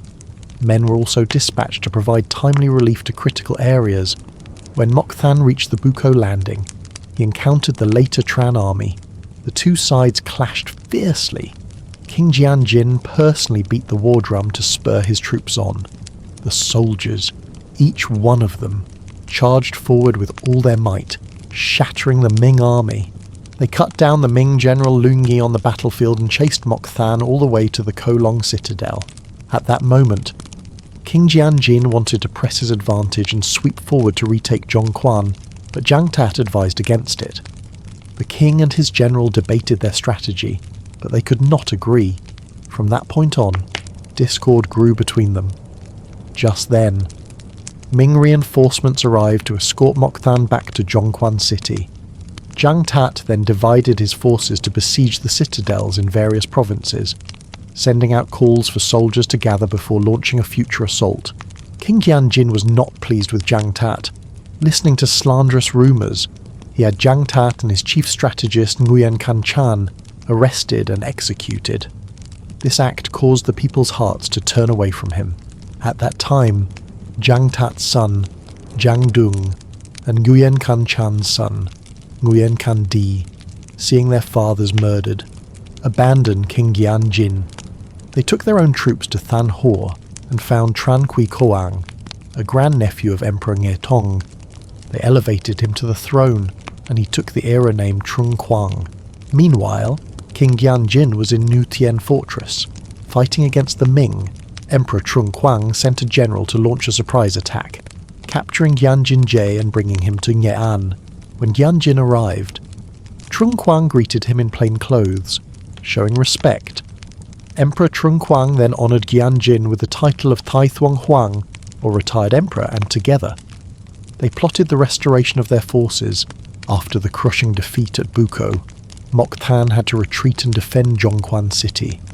In the 7th month of 1409, the retired Emperor Tran Goi and Emperor Trung Quang split their armies into two prongs to attack the Ming. The retired emperor positioned his forces at Ninjiang. While Emperor Trung Quang was at Binthan, the Ming army held their positions, not daring to come out and fight. When news of Moktan's defeat reached the Ming court, they dispatched Truongpu with 50,000 troops as reinforcements. The Ming's strength surged. The retired Emperor Jianjin abandoned his ships and fled ashore toward Tianquan. Emperor Trung Quang suspected the retired emperor intended to break away and form his own force, so he sent a general to pursue him, but it was too late. Truongpu's army caught up and captured Jianjin Jie. Along with his generals, they were all sent to the capital, Kim Lang, and executed. In the 8th month of 1409, Emperor Trung Quang held out against Truongpu at Binthan, ordering Jiang Dong to guard the Hamtu Pass. At that time, food was scarce. Jiang Dong sent his men to harvest the early rice for supplies. The Ming discovered this and used their navy to attack the Hamtu Pass. Jiang Dong's forces were scattered. Seeing that Jiang Dong was defeated, Emperor Trung Quang knew he could not hold his position. He abandoned Binthan and fled back to Niean. Truongpu, victorious, massacred the population wherever he went, committing unspeakable atrocities. In the 5th month of 1410, Emperor Trung Quang advanced his army from Nge'an to Hongqiao to engage the Ming. The later Tran army crushed a Ming naval force, riding the wave of victory. They pushed straight to Binthan. Hearing of this, heroes from all over rose up in support, killing Ming officials and seizing back their lands. But because these forces had no unified command, their ranks broke whenever the Ming army arrived. Emperor Trung Quang was once again forced to lead his army back to Nge'an, even though they were pushed south. The later Tran forces remained active, controlling the territory from Nge'an inward. The Ming had to continuously send reinforcements from Guangxi. In early 1411, the Ming Emperor once again sent Truongpu with 80,000 troops to support Moktan and crush the later Tran. The Ming army advanced south in a pincer movement, Trung Pu commanding the navy, Mok Than commanding the land forces, aiming to trap the Tran army at their bases along the river mouths. In the 6th month, Trung Pu and Mok Than attacked Nguyen, meeting the forces of Nguyen Zhui, Nguyen Kandi, and Jiang Dung. A fierce battle ensued. The later Tran forces could not hold. Emperor Trung Quang had to flee into Huachao. He sent an envoy, Nguyen Biu, to meet Trung Pu and Su for peace. When Nguyen Biu arrived with gifts, Trung Pu had him arrested. Biu was furious and cursed him. "In your heart, you plot to conquer our country, yet on the surface, you claim your army is righteous. You promise to enthrone a Tran descendant, but now you set up your own districts. You not only plunder our wealth, but also slaughter our people. You are nothing but a brutal invader." Truong Pu, enraged, had him killed. In the 6th month of 1413, Truong Pu's army entered Ngean. The later Tran Grand Commandant, Fan Kui Hu, surrendered. He died a few days later. Truong Pu appointed his son, Fan Liu, as the prefect of Ngean, eager to prove his worth. Fan Liu told Truong Pu everything he knew, how many generals Tran Kui Koang had, which ones were skilled and which were not, the size of their army, and the locations of every mountain pass and strategic point. With this information, Trung Pu resolved to march into Huachao. He gathered his generals to plan the attack, Mok Than warned him. Huachao has high mountains and a wide sea. It will be difficult to take. But Trung Pu was determined. He declared, "I will live in Huachao, or I will die in Huachao. If I cannot take it, I will never have the face to see my emperor again." He immediately ordered his army and navy to advance. In the 9th month of 1413, Truong Pu's army reached Thuan Chao. Nguyen Shui and Jiang Dung were defending the Taijia River. They set an ambush and launched a surprise night attack on Truong Pu's camp. Jiang Dung leaped onto Truong Pu's boat, intending to capture him alive, but he didn't know his face. Truong Pu jumped into the river, found a small boat, and escaped. The Ming army suffered heavy losses, but by then, the later Tran army was very small. Seeing this, Truong Pu counterattacked and turned the tide. Jiang Dung's forces couldn't resist and were forced to flee. After the defeat at Taijia, the later Tran strength was broken. They could no longer fight the Ming. They hid in the mountains and forests. Before long, Emperor Trung Quang, Nguyen Kandi, Jiang Dung, and Nguyen Zhui were all captured and sent to the Ming capital. On the way, Emperor Trung Quang threw himself into the sea. Jiang Dung also took his own life. Nguyen Kandi cursed Trung Pu. "It was I who wanted to kill you, and now you have captured me." He never stopped cursing until Trung Pu had him executed and ate his liver. Nguyen Zhui managed to befriend his escort. They played chess together. Seizing an opportunity, Nguyen Zhui smashed the chessboard over the guard's head, killing him, before jumping into a river to his death.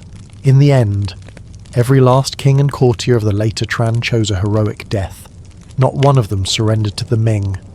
The later Tran dynasty had only 2 kings and lasted a total of 7 years. Because both Emperor Jianjin and Emperor Trung Quang were of royal Tran blood and led the people against foreign invaders, they are still considered legitimate kings by historians and the people, despite their failure. That is why historical records and temples often state the Tran dynasty had 14 kings, 12 from the original line, and 2 from the later Tran. In 1407, the Ming used the pretext of overthrowing the Ho dynasty to invade Jiangu. The Ho, unpopular with the people, were quickly defeated. Ho Kui Li and his son were captured and taken to China. The Ming established their rule over Vietnam, turning our country into the Jiaoqi province. The Vietnamese people rose up immediately, with the largest resistance led by the later Tran. There were moments when it seemed they might restore the nation. However, due to a lack of unity among the rebel leaders, the uprisings were quickly crushed by the Ming. Under the brutal and harsh Ming occupation, our people suffered immensely. Their cries of anguish went unheard, their anger simmering beneath the surface. But then, a hero emerged. He raised a banner of rebellion against the Ming, fought for 10 years, reclaimed the ancient land, and built a new foundation of independence for Vietnam. That hero's name was Le Loi. He was from Lam Son village, in Thanh Hoa province. His family had been wealthy farmers for generations, known for helping the poor, treating their guests with generosity, and building relationships with heroes and influential men. Many people pledged their loyalty to him. When the later Tran rose up against the Ming, Le Loi had served Emperor Trung as a general. Later, the Ming tried to recruit him as an official, but he refused. He retreated into the mountains, studying history, strategy, and the art of war, seeing the many atrocities committed by the Ming. Le Loi declared, "A man born into this world should face great challenges and achieve great deeds, leaving his name to echo for 10,000 generations. Why should he willingly be a servant to others? He quietly gathered brave men and exiles in the forests. He used humble words and offered gold, silver, and wealth to bribe the Ming generals, hoping they would leave him alone while he waited for his moment. In the spring of 1418, Le Loi, along with heroes like Le Sat, Le Van An, Nguyen Li, and Lun Han Chu, 50 men in all, both scholars and warriors, launched their uprising in the Lam Son Mountains. Le Loi declared himself the pacification king and sent out a call to arms across the land. At that time, the Ming had already established control over Jai Viet with 50,000 soldiers and hundreds of war elephants. The beginning of the uprising was described by Nguyen Lords. Just as the banner of righteousness was raised, the enemy was at his strongest. Heroes were as scarce as stars at dawn. Talent was as rare as leaves in autumn. The Ming general Man Ki, stationed in the western capital, learned of Le Loi's rebellion in the Lam Son Mountains and led his army to attack. Le Loi retreated to Lac Tui and set an ambush. When Man Kai's army arrived, he sprung the trap. His soldiers poured out, attacking fiercely. Le Thach and other generals led the charge, cutting down more than 3,000 enemy soldiers and capturing thousands of weapons and supplies. 3 days later, thanks to an informant, the Ming army took a shortcut and launched a surprise night attack. The Lam Son forces couldn't hold them off. Le Loi had to lead his defeated troops to retreat to Chilin Mountain. There, they were surrounded by the Ming. The rebel army ran out of food for 23 days. Only when the Ming army withdrew did Le Loi return, gathering his remaining 100 soldiers and building fortifications to make a stand. In the 4th month of 1419, Le Loi led his forces to attack a Ming outpost, killing a general, but his army was still small and could not fight for long. When the Ming counterattacked, he was again forced to retreat to Chilin. This was the 2nd time. The Ming knew Chilin was his frequent refuge, so they brought their army to attack, sealing off every exit. The Lam Son army held out on the mountain, but as days went by, their food supplies dwindled. Facing this desperate situation, Le Loi asked his generals, "Is there anyone who can do what Kai Tin of the Western Han did long ago? Die in place of his king?"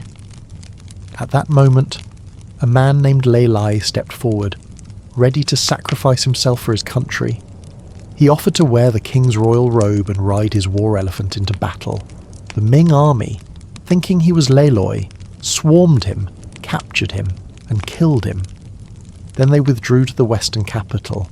Because of this sacrifice, Le Loi and a few of his generals escaped the disaster. He gathered his scattered troops and moved to a new position. That year, many other uprisings broke out across the country, forcing the Ming to spread their forces thin. This gave the Lam Son army time to rest and rebuild.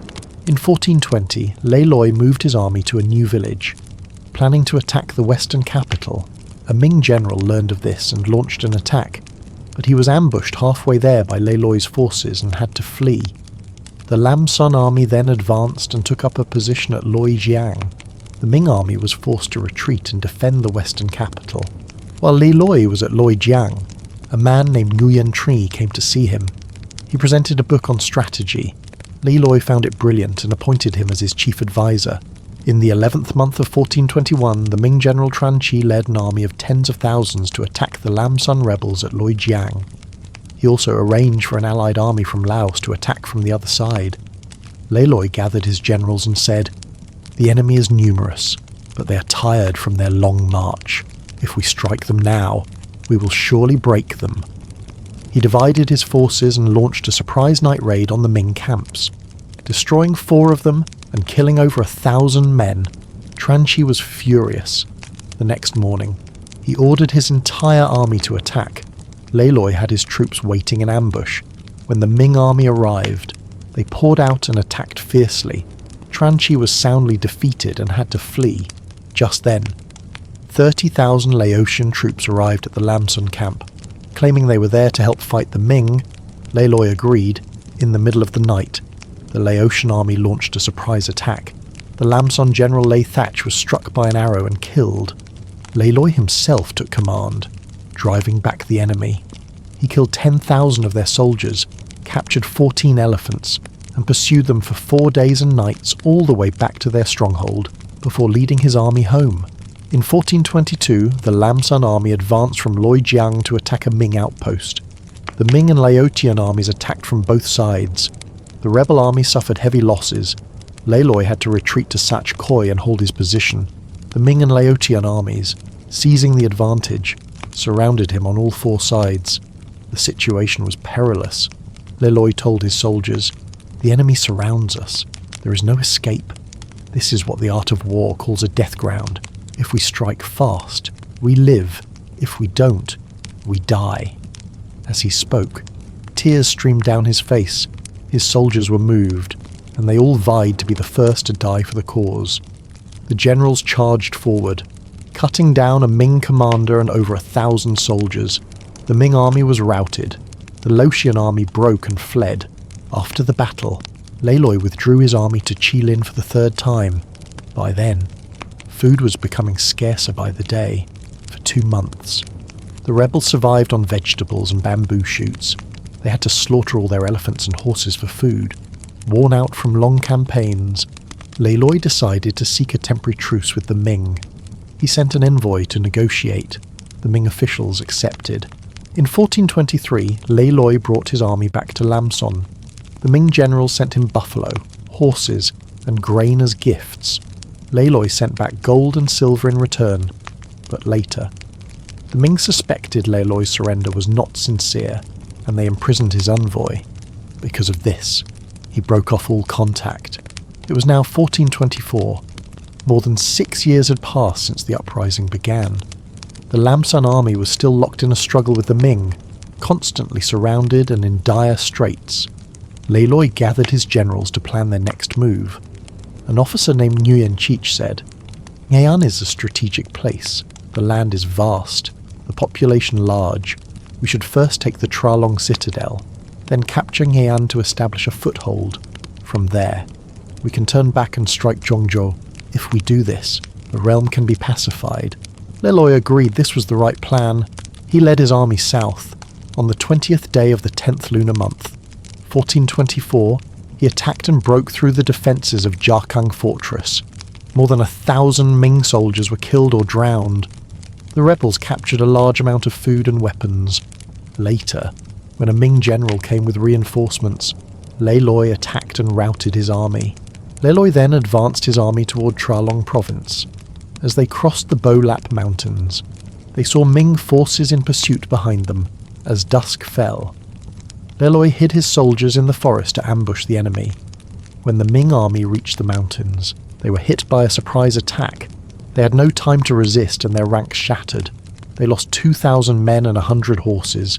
A Ming commander was cut down. The rest of the Ming army fled after breaking the Ming pursuit.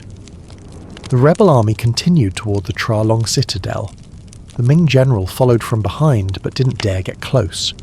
He retreated to Nguyen and sent back the imprisoned envoy to sue for peace. In the 11th month of 1424, Lê Loi arrived at the foot of the Tralong citadel. He sent a messenger to call for the surrender of its commander, Cam Ban. Ban refused. He and his 1,000 soldiers fortified the mountaintop to wait for reinforcements. The rebel army besieged the citadel. The Ming generals wanted to send relief but didn't dare advance. They sent letters proposing a truce to buy time for Cam Ban.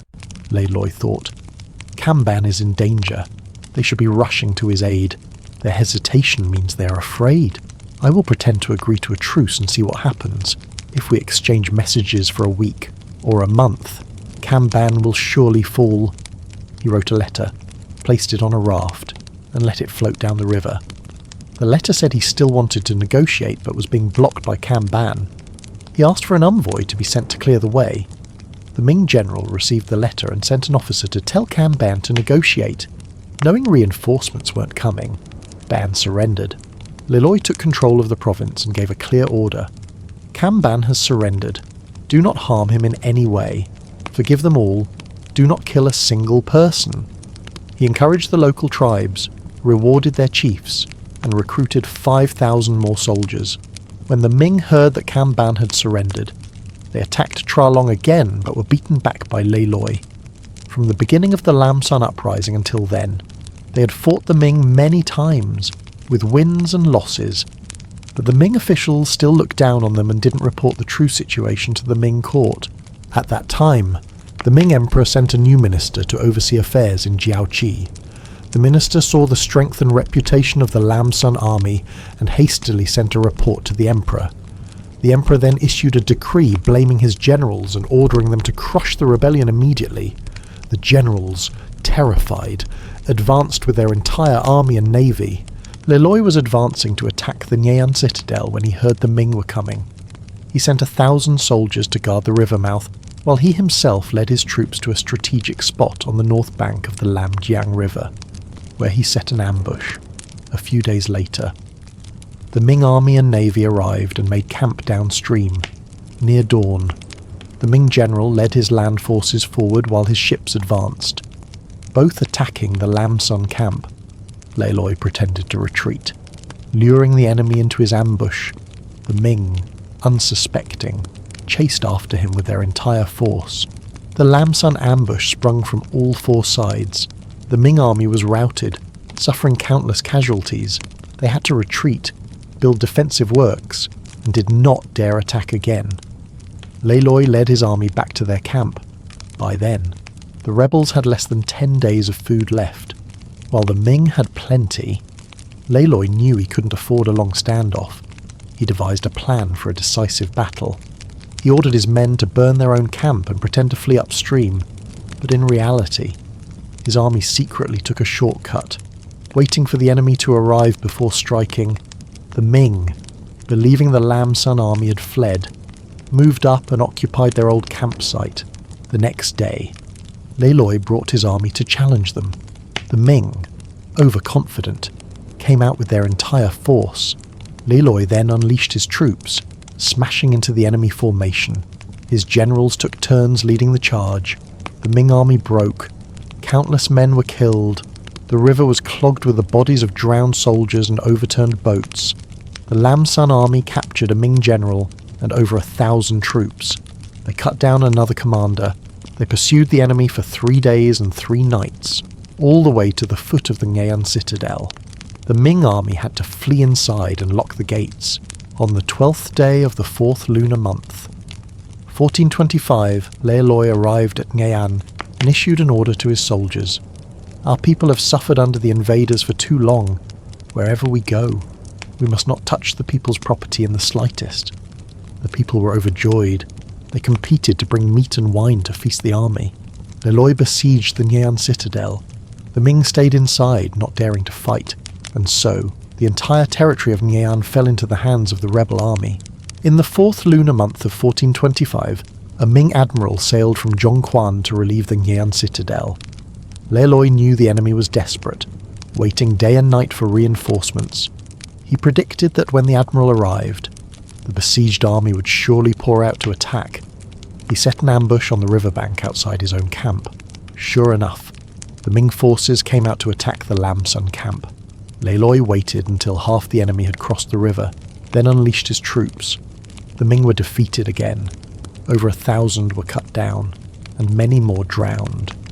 The Ming general fled back to Zhongquan, while the admiral and another general fled back into the Nguyen citadel. From then on, the Ming were even more terrified. They built up their fortifications and focused only on defense, Leloy said. The Ming have sent all their forces here to save Nian. Other places must be empty. He chose 2,000 soldiers and 2 war elephants, and sent his general Jin Lei to attack the Dien Chao citadel. A Ming general came out to fight but was defeated and had to retreat inside the city walls.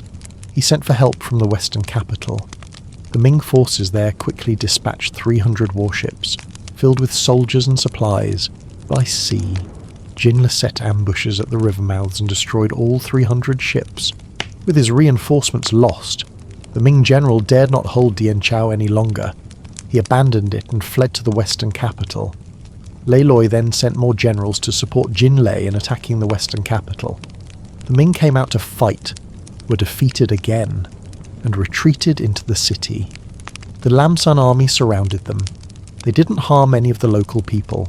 As a result, the people of the entire Thanh region, along with Lei Loi's relatives and old friends, rushed to the rebel camp, begging to risk their lives to help.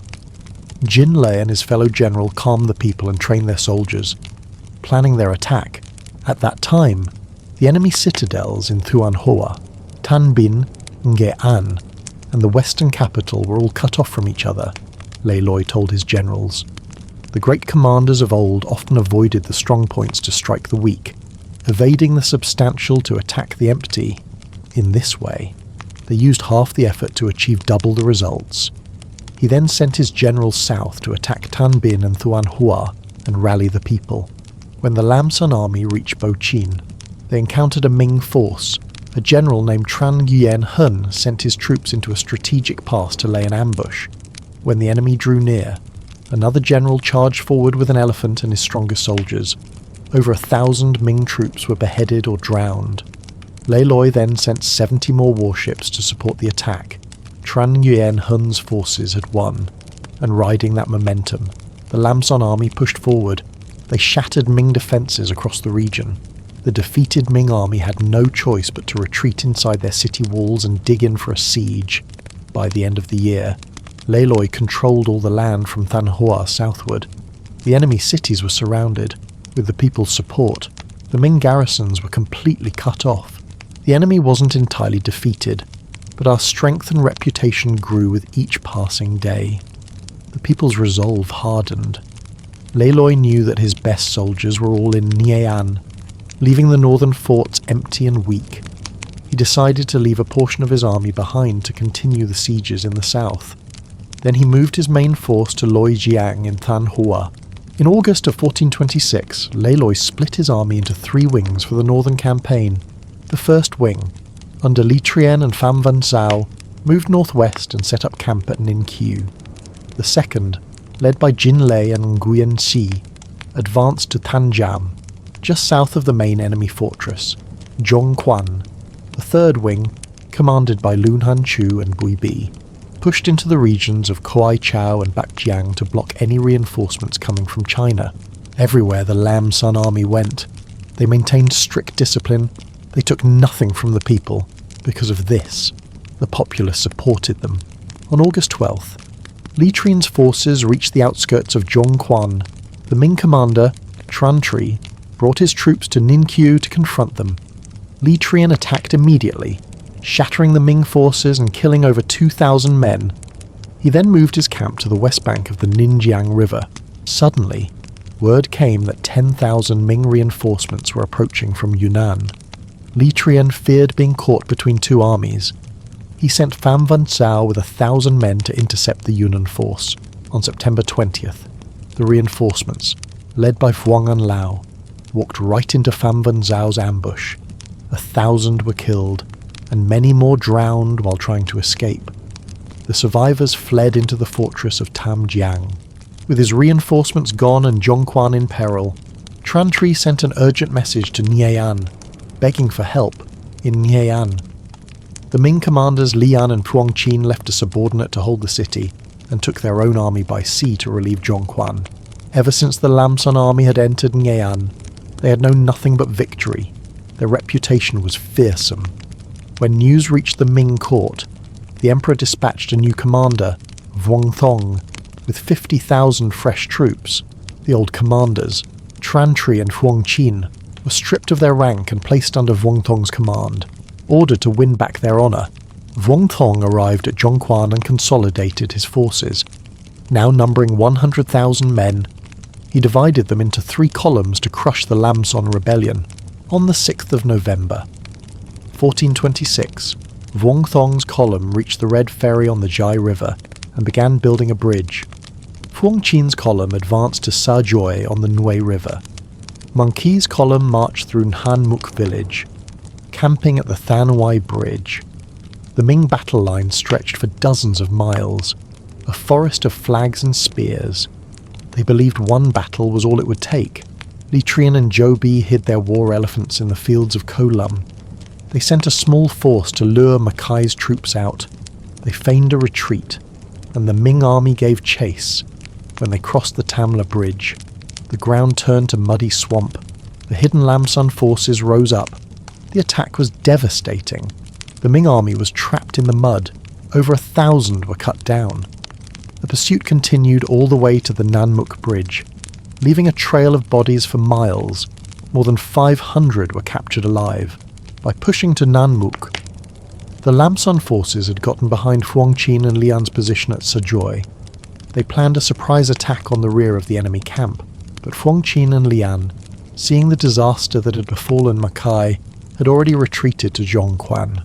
The Lam Son army returned to their base at Nin Kiu to prepare for the next fight. That very night, Vuong Thong quickly regrouped his remaining 90,000 men at the Koso ferry. He put the camp on high alert, expecting a night attack, and placed his own ambush parties outside the perimeter. On October 7th, Li Trien and Zhou Bi attacked the outer camps, but the Ming were ready, seeing they couldn't break through. The 2 generals pulled back, destroying their old camp at Nin Kiu and retreating to a more defensible position. Vuong Thong didn't dare pursue, fearing another ambush. Instead, he moved his entire army to Nin Kiu, intending to destroy the rebel base. But by the time he arrived, our forces had vanished into the rugged mountains of Kaobo to the west. He had no choice but to make camp at Nin Kiu and try to figure out where they had gone. Meanwhile, Jin Li and Nguyen Ji's forces were hiding in Thanjam. When they received word from Li Trien, they marched through the night with 3,000 elite soldiers and 2 war elephants. Joining the others at Kaobo, there, they captured a Ming spy. Under interrogation, he revealed Vuong Thong's entire plan. Vuong Thong intended to split his army. He would personally lead the main force in a direct assault on the Lam Son camp at Kaobo. A second, smaller force, mostly mobile cavalry with cannons, would take a hidden path to get behind our army. At the right moment, they would fire their cannons as a signal for the 2-pronged attack to begin. From Nin Kiu to Kaobo, both paths went through a place called Chukjong. Jin Lei and Li Trien calculated that Vuong Thong's main force was so large and slow that by the time its vanguard reached Totjong, its rear guard would just be arriving at Chukjong. They decided to use the enemy's plan against them, but with only 10,000 men against 90,000. They couldn't cover the entire route. They focused their main ambush at Totjong and Chukjong. A small decoy force would remain at Kaobo to fire the signal, luring the main Ming army into the trap. The Ming cavalry wing wouldn't be ambushed directly, but once the main army was crushed, they would panic and flee, with the plan set. The Lam Son forces quietly left their camp and moved into their assigned positions. At dawn the next day, the Ming army began its advance on Kaobo. The long column snaked its way toward Totjong. Then, it began to rain. The roads turned to mud. The Ming soldiers struggled to keep formation, just as their lead elements reached Totjong. They heard cannon fire from the direction of Kaobo. Vuong Thong thought it was his cavalry's signal. He ordered the charge. The time had come. From all sides, the Lam Son soldiers rose up, slamming into the front and flanks of the Ming column. Panic erupted. The Ming lines broke. Their will to fight evaporated. With ferocious energy, our soldiers cut them down, wave after wave. Within hours, the Ming vanguard was annihilated. Tens of thousands died on the fields of Totjong. The Ming centre and rear were jammed together on the road behind them. When news of the defeat reached them, They saw the panicked survivors fleeing back, and chaos took over. The Ming cavalry, hearing the cannon signal they were supposed to give, were confused. They sent scouts ahead. Gao Bo was quiet. A moment later, they learned Vong Thong had been ambushed at Tot Jong. They turned and fled toward Chuk Jong. And there, the second Lam Son ambush sprang. From the hills and fields, our soldiers surged forward, delivering another devastating blow to the cavalry and the retreating rear guard. They blocked the retreat, cut the enemy forces to pieces. The Nin-Kyu bridge was destroyed, sealing their escape route. A second pitched battle raged. Tens of thousands more were killed or captured. Many who tried to swim the river drowned, their bodies clogging the water. A battered remnant, including the wounded Vong Thong, barely made it back to Zhongquan. In the battles of Tot Jong and Chuk Jong, the Lam Son army had killed 50,000 enemy soldiers and captured 10,000 more. We seized countless weapons and supplies. Jinlei and Li Trian pressed their advantage, advancing to the walls of Zhongquan and beginning the siege. This victory was a turning point. The Ming army was crippled, forced onto the defensive, unable to do anything but wait for reinforcements that might never come. The reputation of the Lam Son army soared. Vietnamese who had once feared the Ming now flocked to join the rebellion. The great scholar Nguyen Tri would later write of this battle. At Nin Kyu, the river of blood flowed for miles. At Tot Jong, the fields of corpses will stink for 1,000 years. Vong Thong knew he was beaten. He wanted to withdraw, but couldn't bear the loss of face. He found an excuse, an old decree from a previous emperor about restoring the old Tran royal line. He sent a message to Le Loi. He would withdraw all his forces if Le Loi placed a Tran descendant on the throne. For the good of the country, Le Loi agreed. He found a man named Tran Kao, a supposed descendant of the Tran kings, and proclaimed him the new ruler. Le Loi himself took the title of protector of the nation. Vong Thong sent a letter agreeing to peace and the withdrawal of his entire army.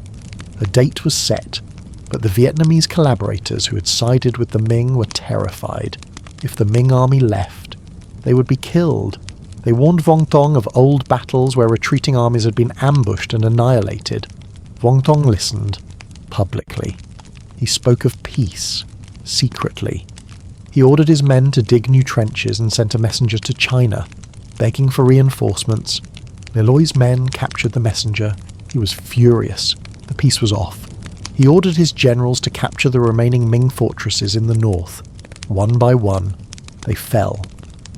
By early 1427, Le Loi had moved his own headquarters across the Red River, directly opposite Zhongquan. His 50,000 disciplined soldiers were a stark contrast to the demoralized Ming troops who could only sit and wait for death. The Ming commander in Nguyen surrendered his fortress. Soon, only 4 strongholds remained: Zhongquan, Qilin, Kolong, and Taizhou. But with victory so close, the Lam Son army grew complacent. The siege of Zhongquan became lax. The Ming took advantage, launching a surprise attack. In the fighting, the general Li Trian was killed, Jinlei was captured and later executed. The Ming emperor, hearing Vong Thong's plea, sent 2 massive relief armies. 100,000 men under Lu Thung would come from Guangxi. 50,000 men under Mok Than would come from Yunnan. When news of this reached the Lam Son camp, many of Le Loi's generals urged him to storm Zhongquan immediately, to eliminate the enemy within before the reinforcements arrived. Le Loi refused. Attacking a fortified city is the worst strategy, he said. It could take a year, and our army would be exhausted. If the relief armies arrive while we are weak, we will be crushed between them. It is better to rest our troops, sharpen our spirits, and wait. Once we destroy the relief armies, the city will have no choice but to surrender. He then gave an order for all civilians in the northern regions to evacuate, leaving the land empty for the coming storm. In September of 1427, the Ming armies neared the border. Le Loi gathered his generals. The enemy is arrogant, he told them. They rely on numbers and will rush in for a quick victory. They are a relief force, so they have marched hard and will be tired. We will use our fresh army to attack their weary one. Victory is certain. He sent his best generals with 10,000 elite troops and 5 war elephants to set up an ambush at a pass called Chilang. To wait for Lu Thung, he sent another 30,000 as a backup force. As for Mok Than, Lê Loi knew he was a cautious veteran who would wait to see the outcome of Lu Thung's battle before acting. He ordered his commanders facing Mok Than to simply hold their ground and not engage. As Lu Thung's massive army advanced, the Lam Son defenders fell back from one outpost to the next, feigning weakness. No one stood against them. Lu Thung grew overconfident. He pushed his army harder. Lê Loi even sent a fake letter, begging for peace. Lu Thung didn't even read it. In October, his army approached the Chilang Pass. A small Lam Son force engaged them, then pretended to flee in defeat. Lu Thung was ecstatic. He took just 100 cavalrymen and galloped ahead, leaving his 100,000-strong army far behind. He rode straight into a muddy section of the pass. The hidden Lam Son soldiers sprang the trap. Lu Thung was cut down and killed on the spot. The Lam Son forces then charged the disorganized Ming vanguard, killing more than 10,000. The main body of the Ming army, now leaderless, tried to flee toward the fortress of Shuangjiang, which they believed was still in Ming hands. The Lam Son commanders let them pass, then fell upon their rear as another ambush closed the trap. Another major battle erupted. The Ming army was shattered again. But when the survivors finally reached Shuangjiang, they found the Lam Son flag flying from its walls. It had already been captured. The remaining Ming soldiers, terrified, made a makeshift camp in an open field, completely surrounded. The Lam Son army closed in, cutting off their supply lines. In the final battle, another 50,000 Ming were killed, their commanders were captured. Meanwhile, Mok Than's army was still waiting. Lê Loi sent him a message. It was delivered by a captured Ming general, who carried Lu Thung's own official seal and banners as proof. When Mok Than saw it, he panicked. His army disintegrated, fleeing in chaos. The Lam Son forces pursued them, killing another 10,000. Mok Than himself escaped with nothing but the horse he was riding. Both Ming relief armies had been utterly destroyed. Lê Loi sent the captured Ming commanders back to Zhongquan. When Vuong Thong saw them, he knew all was lost. He begged for a truce, not even waiting for orders from his emperor. Lê Loi agreed to let them go home. He and Vuong Thong held a ceremony in the city, swearing an oath. In December of 1427, the Ming would withdraw. Some of Lê Loi's men argued they should kill every last Ming soldier as revenge for their cruelty. Lê Loi refused. Revenge is a common feeling, he said, but it is not the way of a compassionate man. There is no honour in killing an enemy who has already surrendered, to satisfy our anger for a moment. We would earn a reputation for butchery that would last 10,000 years. Is it not better to let these tens of thousands of men live, and end this conflict for future generations, while earning a noble place in history? He not only let them go, he gave them 500 boats and provisions for their journey home. He released all the prisoners captured in previous battles. The Ming soldiers left, marching back to the north. And so, Vietnam was free once more. Lê Loi had a proclamation of victory written and read to the entire nation. But there was the matter of Tran Chau, the man he had put on the throne to appease the Ming. Now that the war was over, Tran Chau knew he had no real power and the people were not with him. He tried to flee, but was captured, brought back, and forced to drink poison. In 1428, Lê Loi ascended the throne as Emperor Lê Thai To, founding the later Lê Dynasty and beginning a new era of prosperity. He sent envoys to the Ming court to report Tran Chau's death and request formal recognition. After some negotiation, the Ming emperor, weary of war, finally agreed.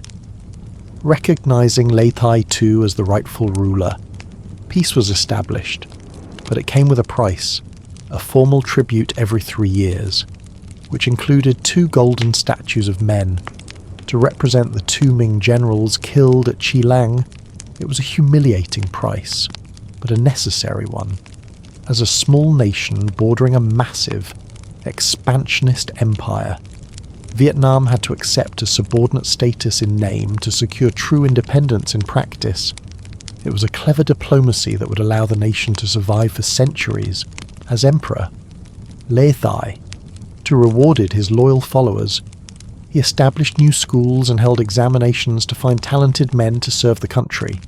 He reformed the law. He redistributed land from wealthy lords to the common people, from officials down to the elderly and orphans, reducing the vast gap between rich and poor.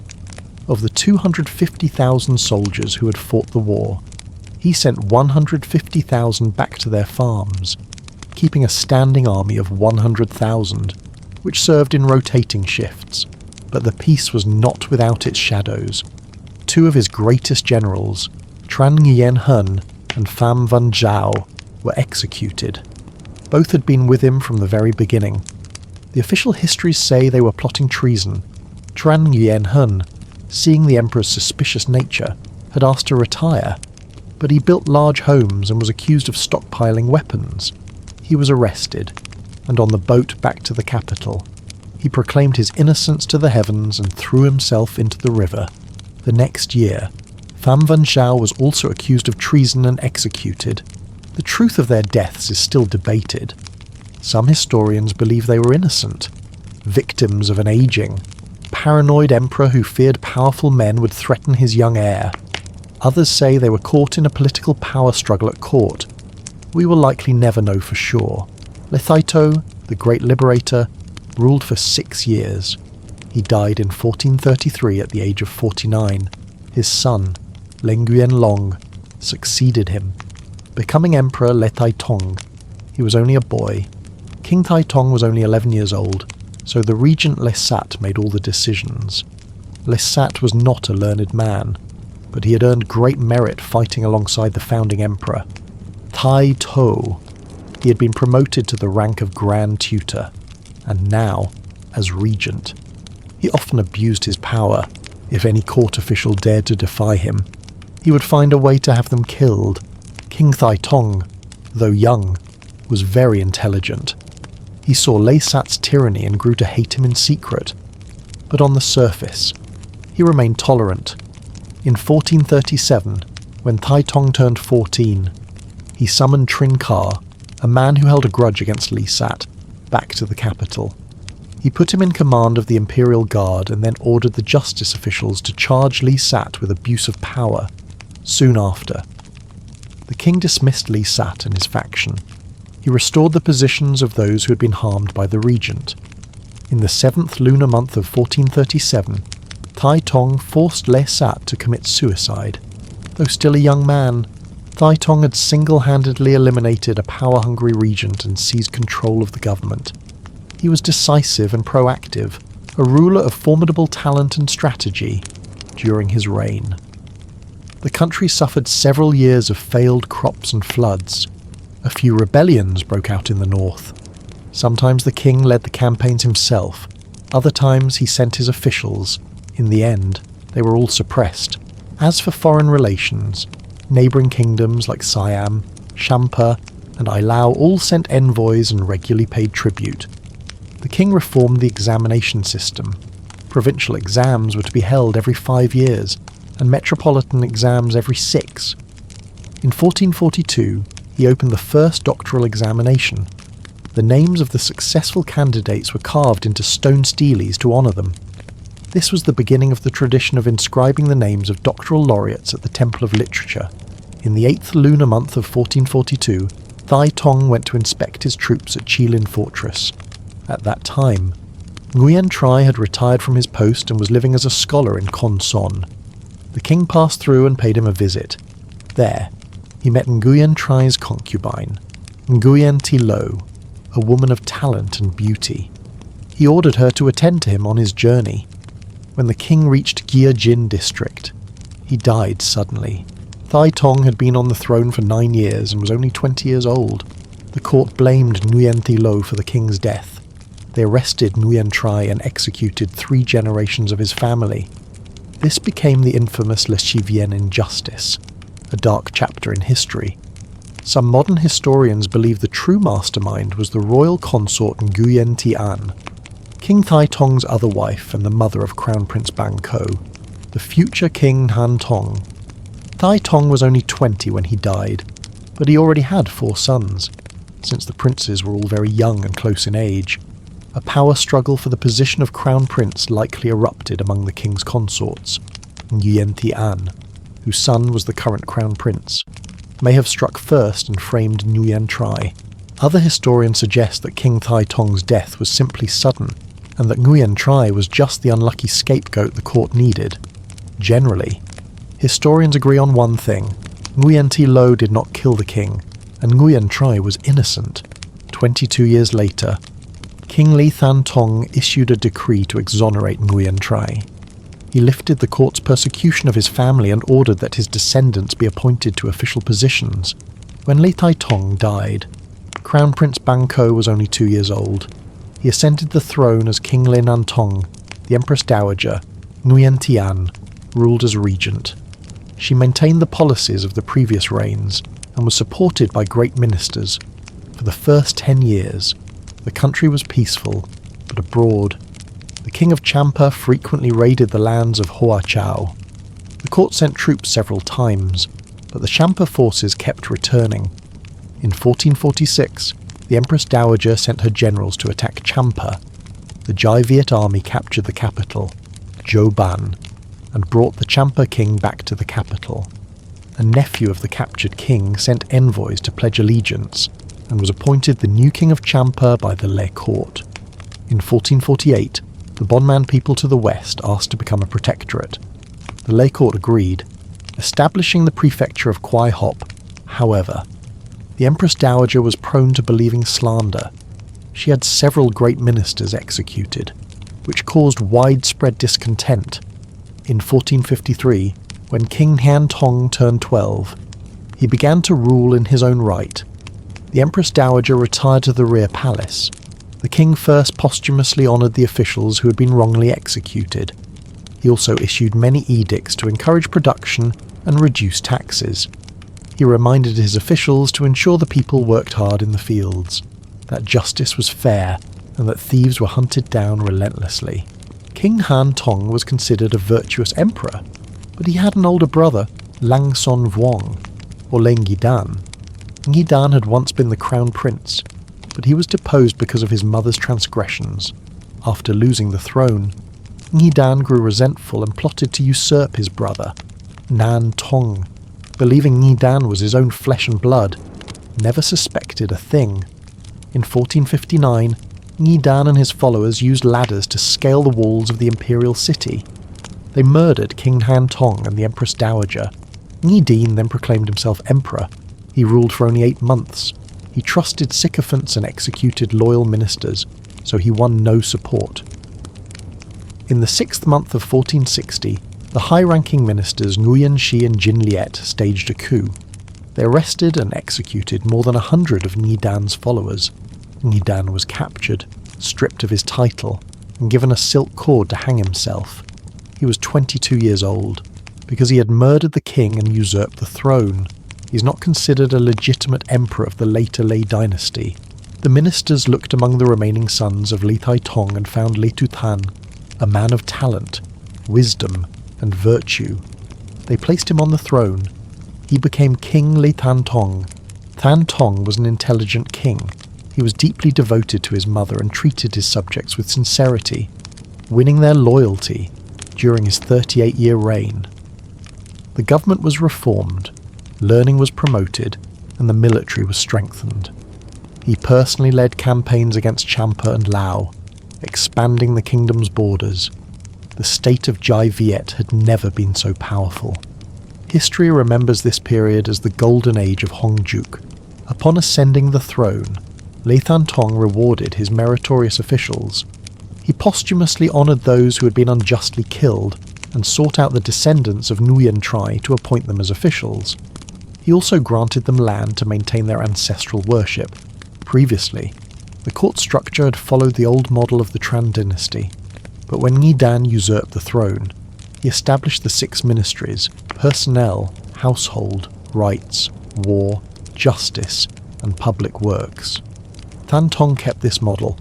He divided the country into 12 provinces, each managed by 3 offices, one for military affairs, one for administration and one for justice. He also appointed imperial censors to oversee the work of officials in the provinces. King Than Tong placed great importance on agriculture. He ordered officials to encourage the people to cultivate their fields and reclaim wasteland. Whenever there was an epidemic, he sent officials with medicine. The people at that time still held many superstitious customs. Funerals were lavish feasts with entertainment. For weddings, a betrothal would be made, but the bride would not be brought home for another 3 or 4 years. People often pooled their money to build temples and shrines. King Than Tong abolished these practices and forbade the construction of new temples, directing the funds toward more useful projects.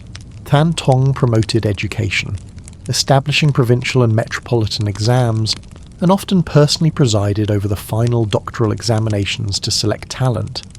He commissioned the scholar Ngo Lien to compile the complete annals of Jai Viet, a history stretching from the earliest legendary period to the founding of the Lê Dynasty. Although Than Tong was dedicated to domestic reforms, he understood that a prosperous nation needed a strong military. He ordered his officers to study military strategy and train their soldiers. He also established a military examination to be held every 3 years. In 1470, the King of Champa, Tra Tuan, led an army of 10,000 to raid the lands of Hua Chao. At the same time, he sent envoys to the Ming court to ask for aid. The general defending Hua Chao could not hold them back and sent an urgent message to the capital. When King Than Tong received the news, he sent an envoy to the Ming court to report Champa's aggression. Then, he personally led an army of 250,000 to attack Champa.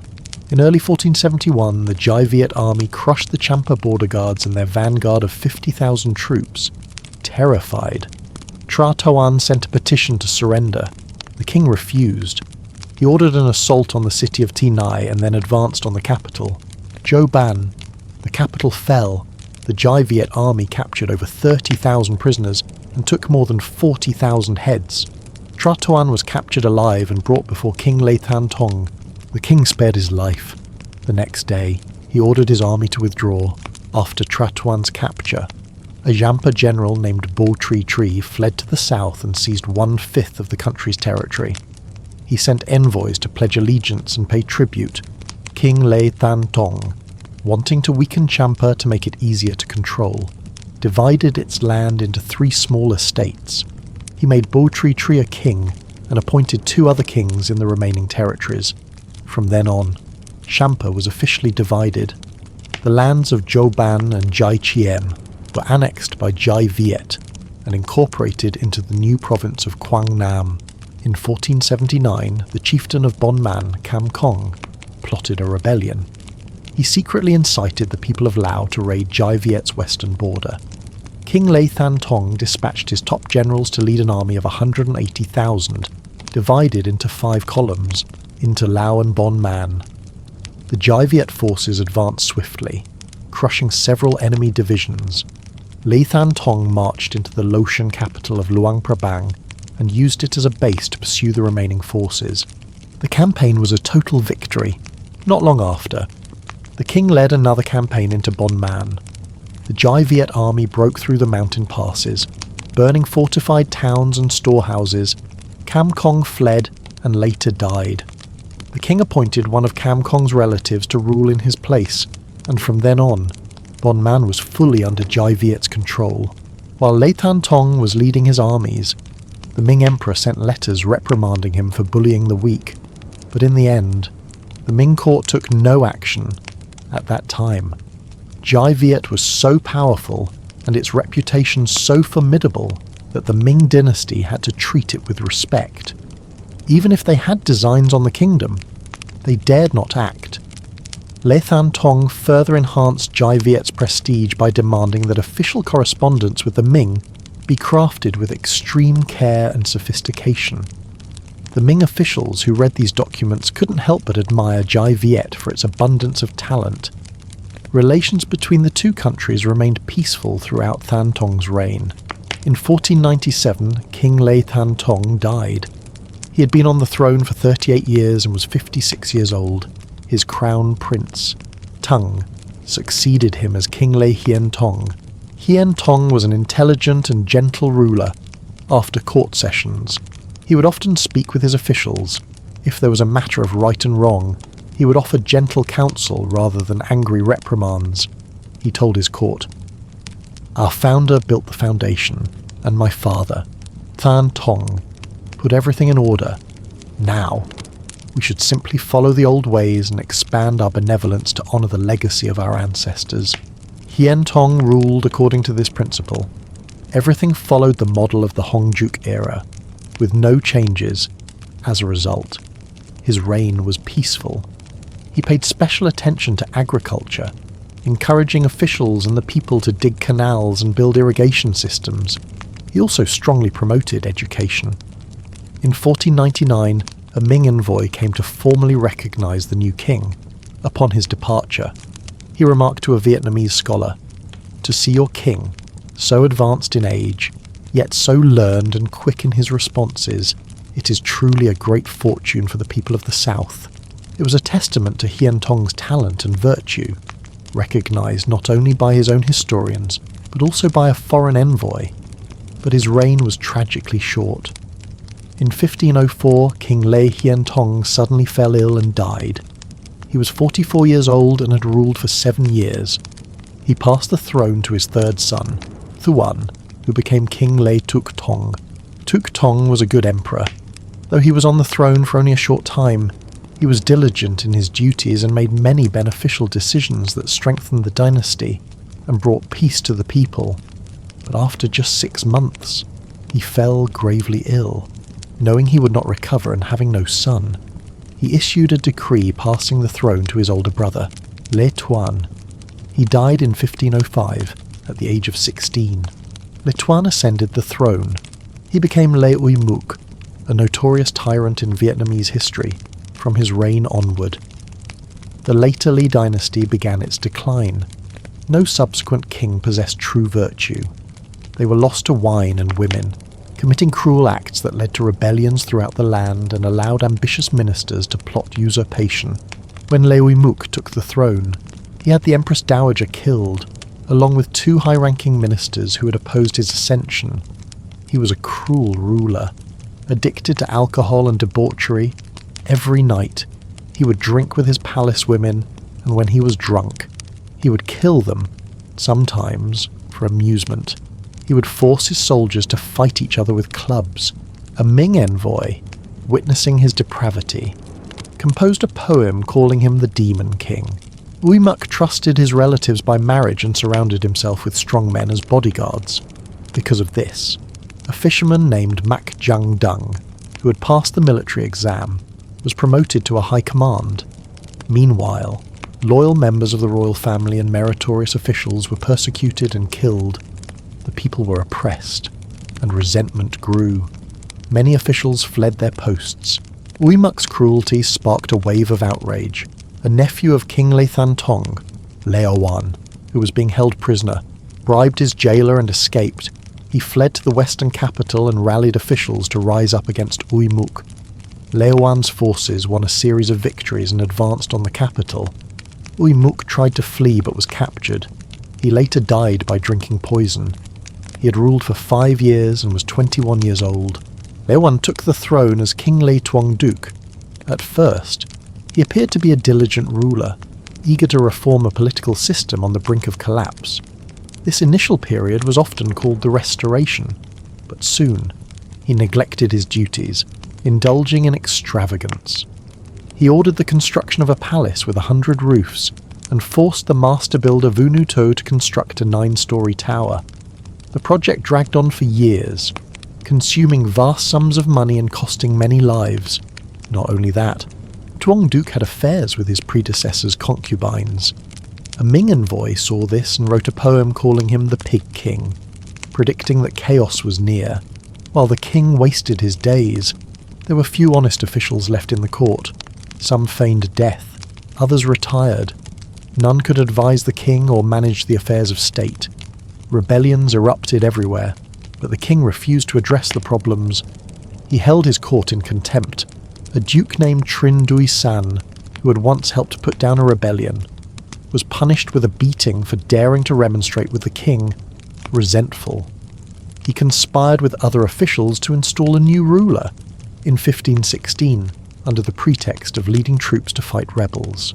Trinh Duy-san led his men into the imperial city at night and killed King Tuongduc. Tuongduc had been on the throne for 8 years.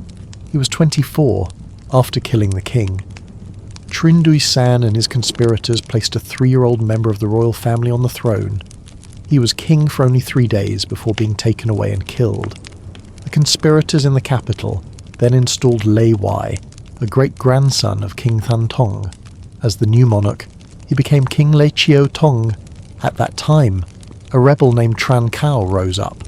Trinh Duy-san led an army against him, but he was overconfident and was killed. King Chiêu Tong was only 14 years old and could not make decisions on his own. The court lacked anyone with the wisdom to help the country. Outside the palace walls, bandits roamed freely. Inside, ministers fought each other with their own armies.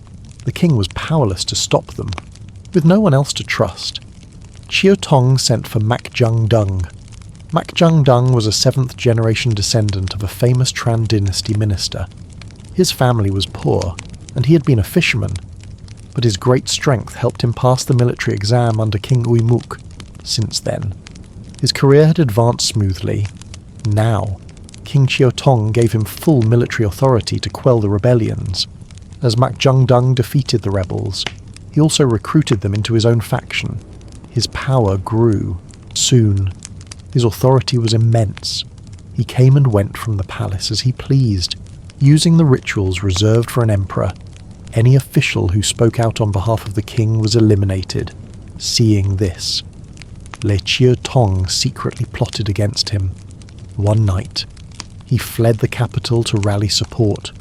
Many heroes answered his call. A general named Trinh Tui brought over 10,000 men to help. In the capital, Mak Jung Dung installed the king's younger brother, Xuan, on the throne as a puppet. Fearing an attack, he moved the new king to Hai Duong. Meanwhile, Lê Chiêu Tong made a fatal mistake. He listened to a eunuch and executed one of Trinh Tui's key officers, which caused his support to crumble. Enraged, Trinh Tui arrested Chiêu Tong and took him back to Thanh Hoa.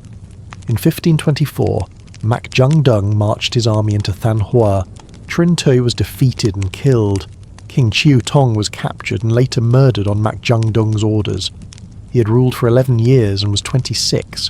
In 1527, Mak Jung Dung forced the Lê officials to draft an edict transferring the throne to him. The puppet king and his mother were both killed. Many officials refused to serve the Mak. Some committed suicide out of loyalty to the Lê. Others cursed Mak Jung Dung and were executed. Mak Jung Dung ascended the throne as Emperor Mak Thai II, establishing a new dynasty. The later Lê dynasty had lasted exactly 100 years and spanned 10 generations. But aside from the founder and King Thanh Tong, nearly every king had ascended the throne as a child. This led to constant power struggles that weakened the court. There were also decadent and cruel rulers like Lê Uymuk and Lê Tuong Duc, whose actions plunged the country into chaos. The fortunes of the Lê dynasty rose and fell, but the people never forgot the legacy of its great kings, Thai To and Thanh Tong. That is why, years later, when a man named Nguyen Kim raised a Lê descendant to restore the dynasty, many flocked to his cause. It is also why, when the Nguyen Lords seized power, they only dared to rule as regents, never as kings. Mak Thai II ascended the throne and declared a great amnesty. He established his capital in Jong Kin, the same as the Lê, and made Hai Duong a secondary capital. Though he was now emperor, he knew the people's hearts still lay with the Lê, so he kept most of the old laws and institutions. A year after taking the throne, he sent a message to the Ming court, claiming that the Lê line had died out and that he, a great minister, had been asked to temporarily govern the country. The Ming emperor was suspicious and sent envoys to investigate. Mak Thai II had his officials craft a careful reply. Van Hoa used gold and silver to bribe the Ming envoys. When they returned to the emperor, they reported that the Lê dynasty's bloodline was gone, that the people had accepted the rule of the Mak family. The Ming emperor was furious and he scolded his envoys, fearing he would be punished. Mac Thai. To devise a plan, he offered to cede 2 prefectures, Quyen and Thuan. He also sent 2 statues made of solid gold and silver, along with other priceless treasures. The Ming emperor accepted from that point on. Peaceful travel and communication were restored between the northern and southern courts. In 1530, after ruling for 3 years, Mac Thai. To felt the weight of his age, he passed the throne to his eldest son, Jung Duan, and took the title of Grand Emperor. He retired to the Truong Quang Palace, where he found simple pleasure in fishing. His son, Jung Duan, now Emperor Mac Thai Tong, built a magnificent palace for his father, twice a month, on the 8th and the 22nd. He would lead all his officials to pay their respects. However, the historian Lê Quy Gion suggests this was a strategic move. Mac Thai To's retirement to Cottray was a way to guard his power base.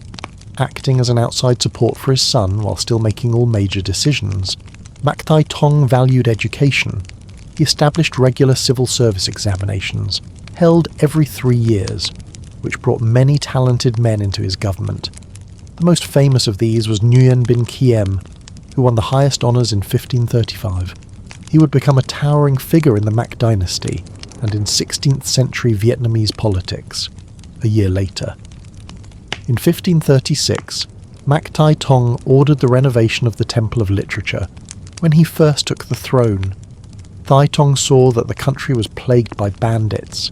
He issued a decree: no citizen was allowed to carry swords, spears, or any other weapon in public.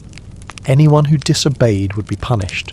From then on, merchants travelled with empty hands, no longer needing weapons for self-defence. According to the historian Lê Quy Gion, within a few years, crime vanished at night. Livestock didn't even need to be brought into pens. For several years in a row, the harvests were plentiful, the people were well fed, and the nation was calm. Another historical text, the I Viet Su Ki Tuan Thu, confirms this, noting that under Mac Thai Tong, people slept without locking their doors and anything dropped in the street would remain untouched.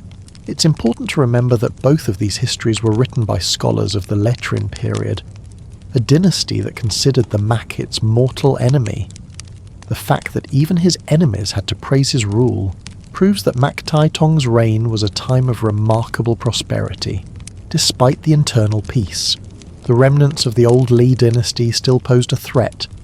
In 1529, a Lê aristocrat named Liek had started a rebellion in Than Hoa, Mac Thai, who had tried and failed to crush it. In August 1530, after becoming emperor, Mac Thai Tong gathered his forces to attack Lê Yê. He sent his naval commander ahead, but Lê Yê ambushed and defeated both of the Mac armies. Thai Tong was forced to dig in and hold his position by November. He left his general in charge and retreated to the capital. But Lê Yê grew complacent after his victories. He was soon captured, brought to the capital, and executed. In early 1531, another former Lê general, Nguyen Kim, raised an army in Ai Lao and attacked Than Hoa. Thai Tong sent his general Nguyen Keen to fight him. Nguyen Kim defeated him twice and secured several districts. But in September, heavy rains came. The Mac forces used the opportunity to launch a naval attack, throwing Nguyen Kim's army into chaos and forcing him back to Ai Lao. In 1533, Nguyen Kim found a man named Lê Ninh, who was a son of a former Lê emperor. He placed him on the throne in Ai Lao, re-establishing the later Lê dynasty, what historians call the Lê Trung Hung, or the restored Lê, with a new emperor. Scholars and generals began to rally around Nguyen Kim, all united against the Mac. Some Mac officers even defected. In Tuyen Quang, a warlord named Vu Va Nguyen refused to submit to the Mac and carved out his own territory. When he heard that Nguyen Kim had restored the Lê dynasty, he sent a messenger to pledge his allegiance. The Lê army launched several attacks back into Jai Viet, but failed. It wasn't until 1539 that Nguyen Kim managed to capture land in Than Hoa. The next year, he advanced into Nghệ An. From this point on, history refers to the Mac as the northern court and the restored Lê as the southern court. the Mac's territory was beginning to fracture. At the same time, the Li court repeatedly sent envoys to China, accusing the Mac of usurping the throne. The Ming dynasty used this as a pretext to help the Lei, moving their armies to the border and threatening an invasion. Mac Tai Tong prepared for war, training his troops, but he also sent diplomats to China.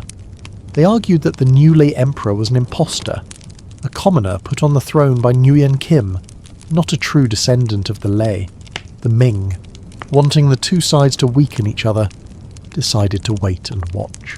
In 1540, Mac Tai Tong fell ill and died. He had reigned for 10 years and was 40 years old.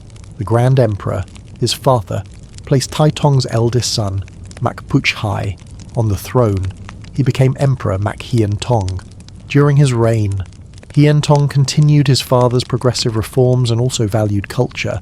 In 6 years, he held 2 examinations to select talented officials in China.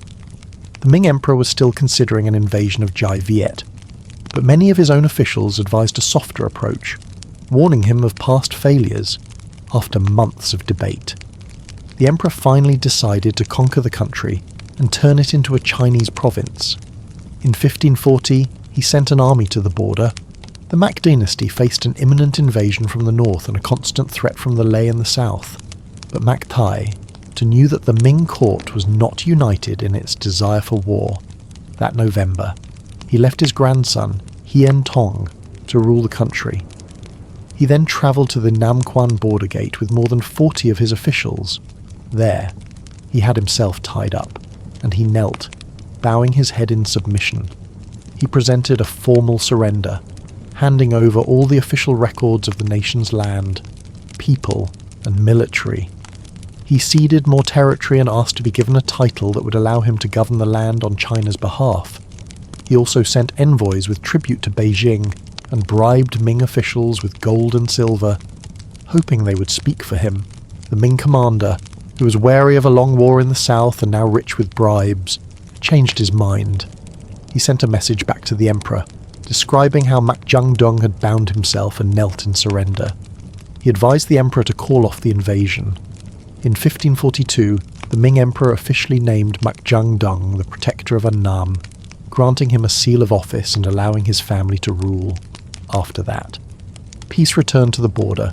Mac Jung-dong remains a controversial figure in Vietnamese history, ceding land, kneeling before a Chinese official, and accepting a title that made Jai Viet seem like a province of China, made him a target for generations of historians. Most refuse to recognize the Mac as a legitimate dynasty. Modern historians, however, have taken a more objective view. They argue that the rise of the Mac dynasty was a natural consequence of the Lei dynasty's collapse. His surrender to the Ming is now seen as a clever act of diplomacy, a feigned submission to preserve true independence. He sacrificed his personal honour to save his country. Through the humiliation of one old man, who at nearly 60 had no more ambition for power, Jai Viet remained independent in practice. Even if it was a vassal state on paper, had he resisted, the country might have been conquered again, and the people would have suffered immensely. As for the land he ceded, it was mostly remote, sparsely populated, and already in disputed territory. Meanwhile, the restored Lei, though seen as the legitimate dynasty, was the one who invited a Ming invasion by tattling on the Mac. The Mac had brought stability to a country in chaos. The people were at peace. What cause, other than self-interest? Did the Li have to start a war? A year after his act of submission, Mac Thai died just before the Ming Emperor's official decree arrived. He had ruled as emperor for 3 years and as Grand Emperor for 11. He was 58 years old before he died. He instructed that his funeral be a simple Buddhist ceremony and urged his grandson, Mac Hien Tong, to return to the capital quickly to reassure the people and put the state first. In 1543, Lê Trang Tong and Nguyen Kim attacked the northern court. The Mac governor of Than Hoa pretended to surrender, and the southern court retook the western capital. In May 1545, as the Lê emperor led his troops into Ninh Binh, the governor switched sides again, He poisoned and killed Nguyen Kim, then returned to the Mac, with their top general dead. The Lê Emperor was forced to retreat. Mac Hian Tong seized the opportunity and gave chase. The Lê Emperor appointed Trinh Kiem, Nguyen Kim's son-in-law, to take command of the army. In 1546, Mac Hian Tong died. He had ruled for 6 years and was only 29. His son, Mac Phuc Nguyen, was just a child. He became Emperor Mac Tuyen Tong, with his uncle, Mac Kin Jien, serving as regent, but the Mac court was beginning to unravel when Hian Tong died. A general named Pham Tu Nhi wanted to put one of Mac Thaito's other sons on the throne. When his plan failed, he secretly gathered loyal troops and launched a rebellion. Mac Kin Jien fought him several times but couldn't defeat him. Eventually, Pham Tu Nhi lost support and had to flee to China with a rival claimant. There, he told the Ming court that he was the rightful heir. The Ming grew suspicious that Mac Tuyen Tong was not a true descendant and sent a letter of inquiry. Mac Kin Jien had to escort the young emperor to the border to meet with Ming envoys and ask for formal recognition. After an investigation, they finally agreed. In 1549, Pham Tu Nhi returned with his pretender to the throne and attacked the capital. Mac Kin Jien led the army to stop him, managed to capture Tu Nhi, and had him executed. The pretender fled back to China and was killed. A general named Le Bali had been instrumental in putting down this rebellion, and he was greatly favoured by the emperor and the regent. This made 2 other high-ranking officials jealous. They began to spread rumours about him to the young emperor. Tuyen Tong, still a boy, believed them. In February 1551, one of the officials took it upon himself to attack Le Bali, but he was defeated. The emperor then sent his own troops to support the attack. Le Bali fought back while sending messages to the king, insisting he was not a traitor, but the emperor didn't believe him. Furious, Le Bali took his army and defected to the Le Trinh court in Thanh Hoa. The Le emperor was overjoyed and gave him a noble title. The Mac had lost another of their best generals, and the southern court grew stronger. In May 1552, Trinh Kim launched a major attack. Mac Tuyen Tong had to abandon the capital. Le Bali, seeing the Mac in decline, urged the Le emperor to retake the city for good, but Trinh Kiem knew his forces weren't strong enough yet and refused. Though he had won the battle, the Le emperor retreated to Thanh Hoa. Mac Tuyen Tong reoccupied the capital and sent his generals to secure the surrounding regions. He issued a decree forbidding his troops from harassing the people, and for a time, order was restored. In 1554, Trinh Kim marched his army south to Thuan Hoa as the southern court advanced. Most of the Mac officials and local leaders in the region switched sides. The Mac commander fought back but was killed in battle. His army was shattered. The Le Trinh had captured both Thuan Hoa and Quang Nam for the first time. The country was officially split in 2. The Mac controlled the north, from Ninh Binh upwards. The Le Trinh controlled the south, from Thanh Hoa downwards. In 1556, the Le emperor died without an heir. By this time, Trinh Kim held all the real power in the southern court. He considered declaring himself emperor, but he took the advice of the famous sage Nguyen bin Kiem. He found a distant relative of the Le line and placed him on the throne. This was Emperor Le An Tong.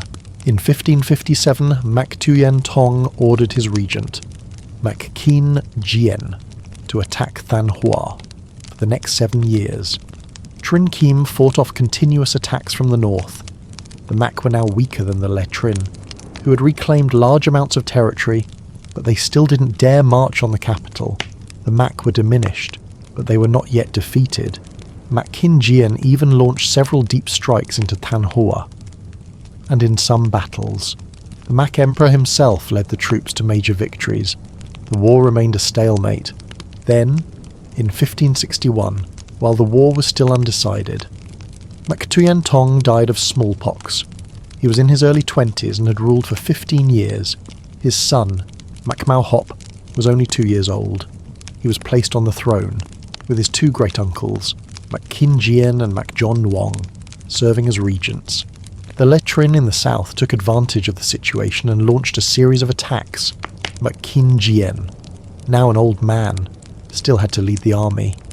He He organised deep raids into Than Hoa, forcing the southern regent, Trinh to pull his forces back to defend his own capital. In 1567, Trinh fell seriously ill.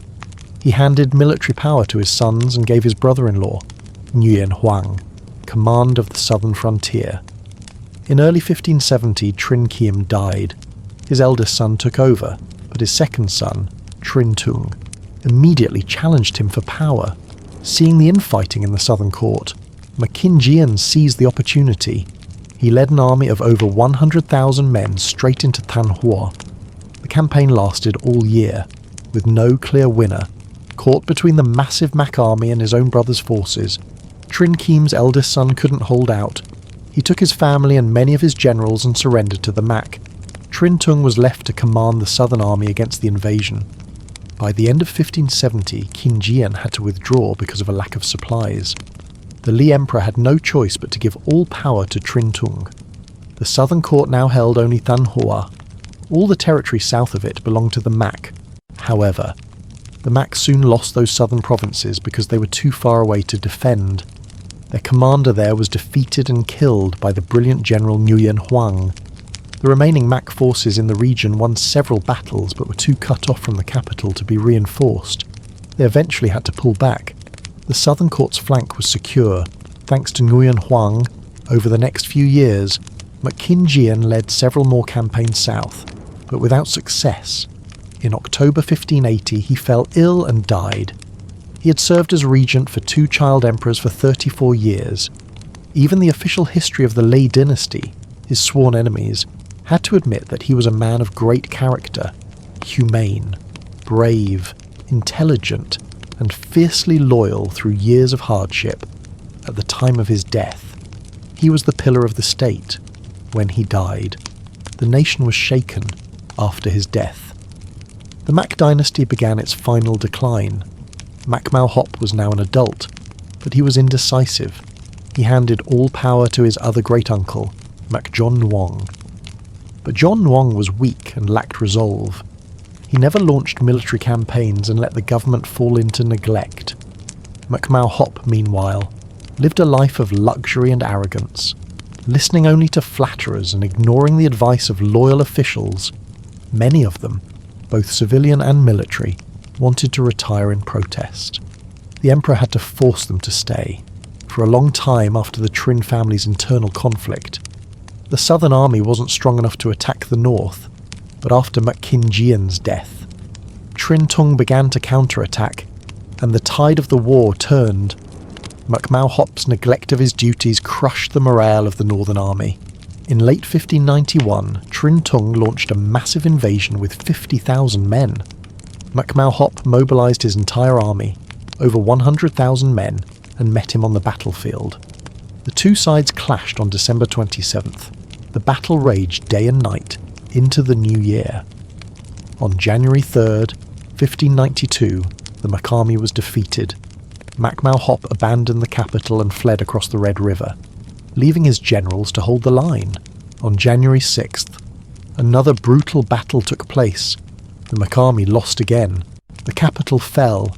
Trinh Tung had won a string of victories, but his forces were stretched thin, and with the river blocking his path, he decided to retreat to Than Hoa. When Mac Mau Hop saw the southern army withdraw, he assumed they were weak. He returned to the capital and went back to his life of pleasure, making no plans to defend against the next attack. One of his top generals had two daughters. The older one was the emperor's wife. The younger one, Nguyen was married to another general, Quyen. In August 1592, she visited her sister at the palace. The emperor saw her, was struck by her beauty, and decided to take her for himself. He kept her in the palace and planned to summon her husband back to the capital to have him killed. Terrified, she sent a secret message to her husband. Quyen immediately took his troops and returned to his own territory, refusing all orders from the court. When the emperor sent an army to punish him, he fought back. In October, he sent his son south to meet with Trinh Tung, begging to surrender and asking for military aid. Just like that, Quyen and the Mac Navy, his specialty, defected to the southern court. Disgusted with the emperor, more than 10 other Mac generals followed suit. The Mac dynasty was now in a desperate situation, relying on a single loyal general, Mac Ngoc Lien. In November 1592, the southern army attacked by land and water. Mac Ngoc Lien fought back with his warboats, sinking posts into the riverbed and building ramparts on the shore. The battle raged for more than 10 days. On December 14th, the Mac defences were breached. Ngoc Lien abandoned his fleet and fled into the mountains. The Mac army collapsed. Trinh pressed the attack, capturing over 1,000 Mac warships. That night, Mac Mau Hop fled the capital again. The Mac royal family scattered. The remaining Mac generals and soldiers surrendered to the southern court in droves. The next day, Trinh attacked the city where Mac Mau Hop was hiding. The emperor fled again. The southern army captured a vast treasury of gold and jewels, as well as the Mac Empress Dowager. She died of terror on the journey back to the capital. In December 1592, Mac Mau Hop named his son, Mac Tuan, as the new emperor, while he himself took the role of general to lead the resistance. But it was too late. The Mac government was beyond saving. The southern army was relentless, and the Mac forces had disintegrated. Mac Mau Hop was captured and brought back to the capital. There, Trinh arranged an elaborate display of military power before having the defeated emperor brought before him.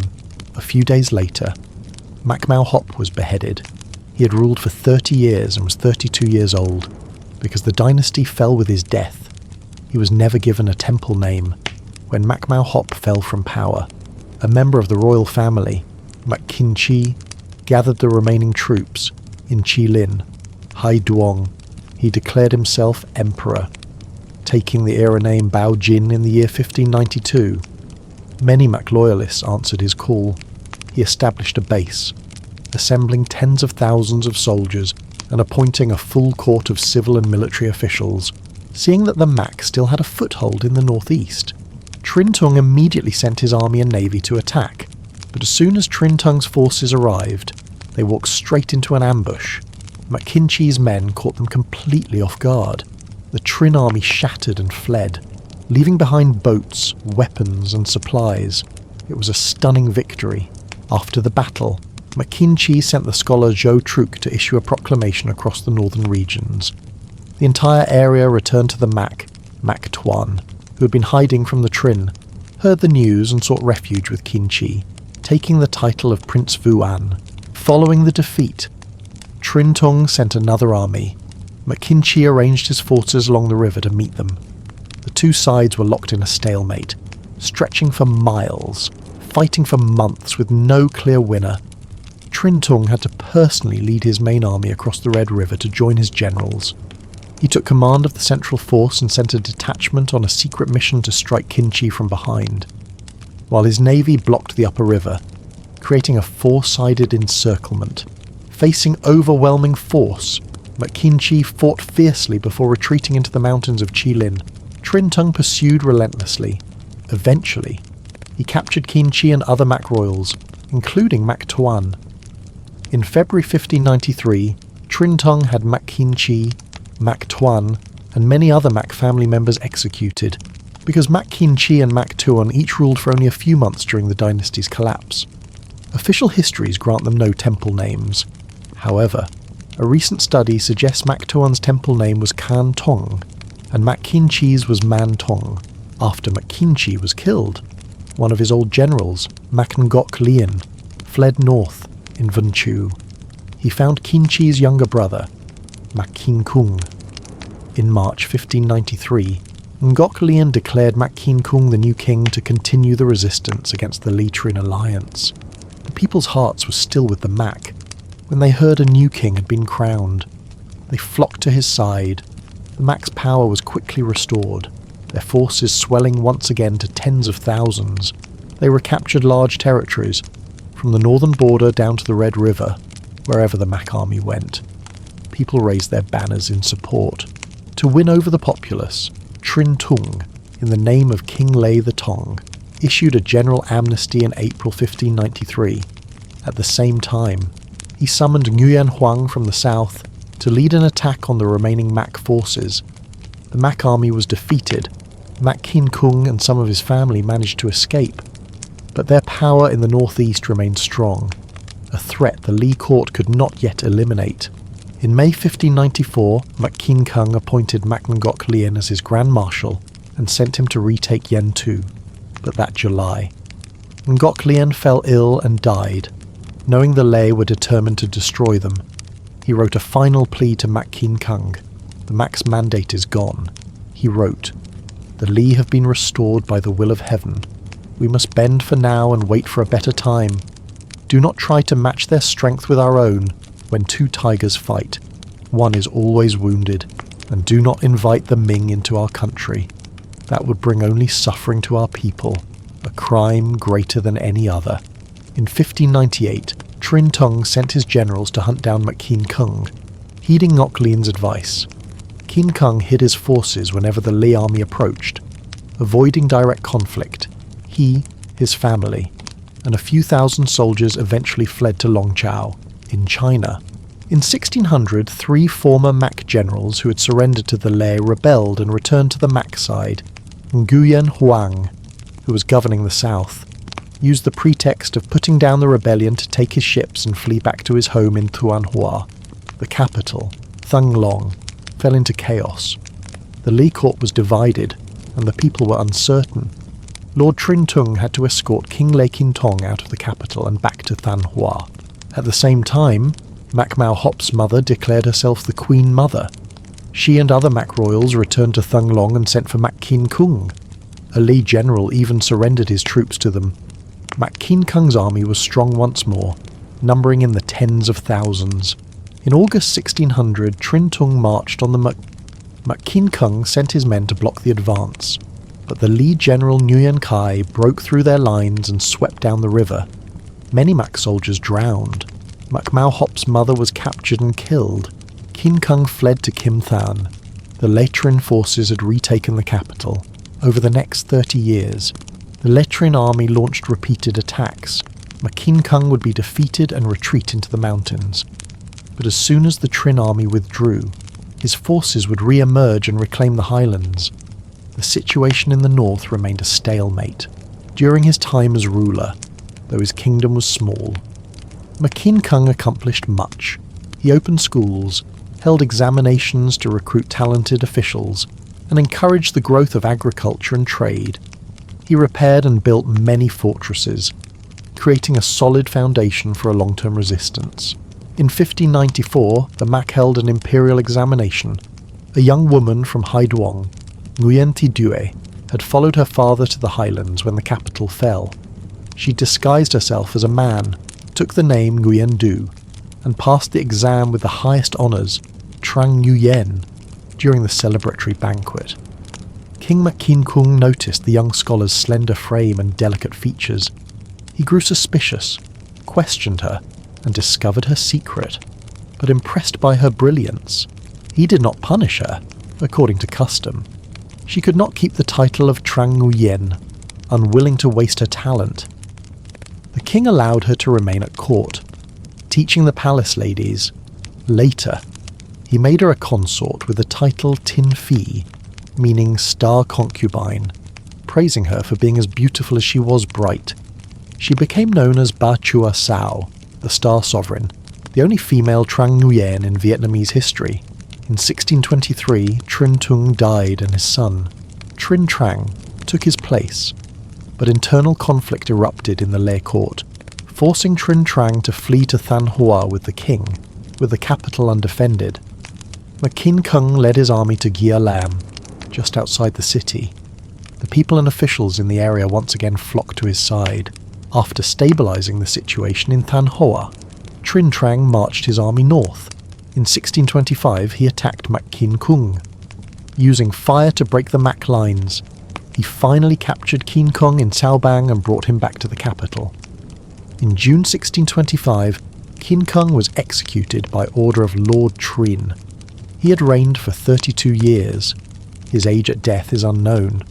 Official histories claim he had no temple name, but some research suggests it was Jai Tong.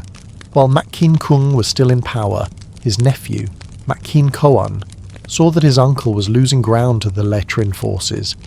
He broke away and established his own rule. After Qin Kung was defeated and killed in 1623, Qin Koan fled to Cao Bang to make his stand.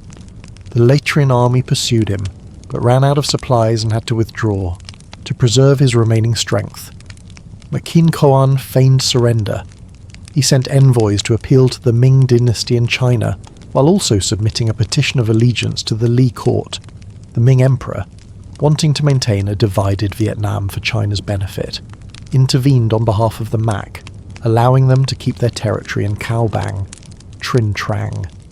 Realizing he couldn't destroy the Mac completely, agreed, in the name of the Li king. He granted Mac Qin Koan a title and tasked him with guarding the border. There was another reason the Latrian accepted the surrender. Tensions were rising with Nguyen Nguyen, Nguyen Huang's successor in the south. Lord Trinh wanted to launch a major campaign to crush him and needed a secure northern border. Not long after, in 1627, the Trinh-Nguyen War erupted. For 10 years, while the Trinh were busy fighting in the south, the Mac had peace. Mac Qin Koan, however, never truly submitted. He continued to use the Mac royal titles and ignored Li court decrees while rebuilding his strength. In 1638, Mac Qin Koan died. His son, Mac Qin Vu, succeeded him and continued the resistance. Qin Koan had reigned for 15 years. His temple name was Quang Tu, with 10 years of peace over. Lord Trinh Trang personally led an army to attack Mac Qin Vu in 1638. Over the next few years, the Trinh launched several campaigns against the Mac in Cao Bang, but none succeeded. In 1644, the Ming dynasty in China fell to the Manchus, who established the Qing dynasty. The Mac, relying on the backing of the southern Ming remnants, managed to hold on to Cao Bang, but when the southern Ming finally collapsed, Mac Qin Vu had to submit to the Qing to survive. In 1672, the Trinh and Nguyen Lords agreed to a truce, using the Jian River as the border to divide the country. With peace in the south, the Trinh could finally focus all their power on the north. In 1677, Lord Trinh Tak sent his army against Mac Qin Vu one last time, defeated. Qin Vu fled to China. He had held Cao Bang for 40 years, the longest of any of the later Mac rulers. He died in exile. His temple name was Min Tong. After Mac Qin Vu fled, Vietnamese historical records stopped mentioning the Mac, but according to Chinese sources, his son, Mac Qin He, was proclaimed king by the remaining loyalists in 1677. He fought off several major attacks from the Latrian army. By 1681, knowing his forces were too weak, Mac Qin. He also fled to China. The Latrian army swarmed into his territory, burning and killing. Many Mac officials, disheartened, either surrendered or retired. Mac Qin. He lived out the rest of his life in exile. He ruled for 4 years. His temple name was Quy Tong. The last of the Mac loyalists then raised his younger brother, Mac Qin Quang, to the throne. He appealed to the Qing, who granted him a title, but the Latrian forces were relentless, determined to wipe out the Mac for good. In 1683, the Mac army was completely destroyed. Mac Qin Quang fled into exile and took his own life with poison. He had reigned for 2 years. Another account says he changed his name and returned to his homeland to live in hiding. His temple name was Juk Tong. And with that, the Mac dynasty finally ended, from Mac Tai To's usurpation of the Li throne to the death of Mac Qin Quang. The dynasty lasted 156 years, spanning 12 rulers. The first 66 years were a time of division. When the Mac controlled the north and were a formidable power, the last 90 years were a period of decline. After they had been driven from the capital and clung to a small territory in the northeast, the Mac rose from the ashes of a decaying Li dynasty. A time of chaos when kings were weak and warlords plotted for themselves. The founder, Mac Jiangdung, pacified the country in less than a decade. Their replacement of the Lei was a historical necessity. Had they not risen, another clan would have. The peace and prosperity under the second Mac ruler showed their ability to govern was no less than the Leis. There were no peasant uprisings during their rule. a sign that they had the people's support, even their enemies. The historians of the restored lei had to admit that the Mak could not have held on for another 90 years without popular support. Regardless of Chinese intervention, the Mak ultimately lost their throne because the Li were restored by the power of warlords. The victorious historians painted them as usurpers, but if the Mak were rebels against the lei, then the Trinh and Nguyen Lords were merely using the cause of restoring the Li to serve their own ambitions. Today, historians view the Mak as a legitimate dynasty, like any other. Nguyen Kim was born in 1468 into a noble family in Than Hoa. When Mak Jung Dung seized the throne in 1527, Nguyen Kim refused to submit. He led his family and followers to Ai Lao, the ruler there, seeing their shared interest, granted him land and people. From this base, Nguyen Kim gathered supporters and plotted to restore the Li dynasty. In 1530 he led an army back into Than Hoa, but the Mak sent a force that defeated him, and he was forced to retreat. In 1533, Nguyen Kim found a man named Dui Nin, said to be a son of the former Li king. In Ai Lao, he proclaimed him King Lei Trang Tong, re-establishing the later Li dynasty, what historians call the restored Li. Some historians question whether Dui Nin was truly the king's son, but the act of restoring a Li monarch was enough to rally people who still remembered the old dynasty. King Li Trang Tong appointed Nguyen Kim as his Grand Marshal, giving him full military authority around this time. A talented general named Trinh Kiem emerged. Nguyen Kim, recognizing his skill, married his daughter to him, uniting their efforts against the Mak. In 1543, King Li Trang Tong personally led a campaign against the Mak, capturing the western capital, but in 1545, during another campaign, Nguyen Kim was poisoned by a Mak sympathizer who had pretended to surrender before he died. Nguyen Kim handed over all his authority to his son-in-law, Trinh Kiem. The king then officially appointed Trinh Kiem as the supreme commander of all armed forces, giving him absolute power. In 1546, Trinh Kiem withdrew his forces to Than Hoa and established a court for the king. He recruited heroes, trained soldiers, and stockpiled supplies, preparing to strike the Mak. He led every campaign and was victorious in every battle. Brave men from all over flocked to his banner. In 1548, King Lei Trang Tong died. Trinh Kiem placed the king's son on the throne. In 1551, a high-ranking Mak minister, feeling slighted, defected to the south with over 10,000 troops. His defection encouraged many other talented officials and generals to follow, greatly strengthening the southern court. Trinh Kiem launched a major offensive. The Mak king was forced to abandon the capital, Thung Long. Trinh Kiem's forces entered the city, but he believed the Mak were still too strong, and the people's loyalty was not yet secure. He ordered a retreat back to Than Hoa. In 1556, the young Lei king died without an heir. All power was in Trinh Kiem's hands. He considered taking the throne himself, but hesitated. He sent a messenger to consult with Nguyen bin Kiem, a famous scholar who had retired from the Mak court. The scholar gave him a cryptic piece of advice. If you guard the pagoda and worship the Buddha, you will get to eat the sweet offerings. Trinh Kiem understood. He found a distant relative of the Lei royal line and made him king from that point on. Although the Nguyen Lords held all the real power, they never again tried to take the throne for themselves. Trinh Kiem defeated the Mak in several more battles, solidifying his control, but a dangerous rivalry was brewing within his own house. After Nguyen Kim was poisoned, Trinh Kiem, fearing a power struggle, had Kim's eldest son killed. Kim's second son, Nguyen Huang, feared he would be next. He didn't know what to do, so he also sent a messenger to the scholar Nguyen bin Kiem for advice.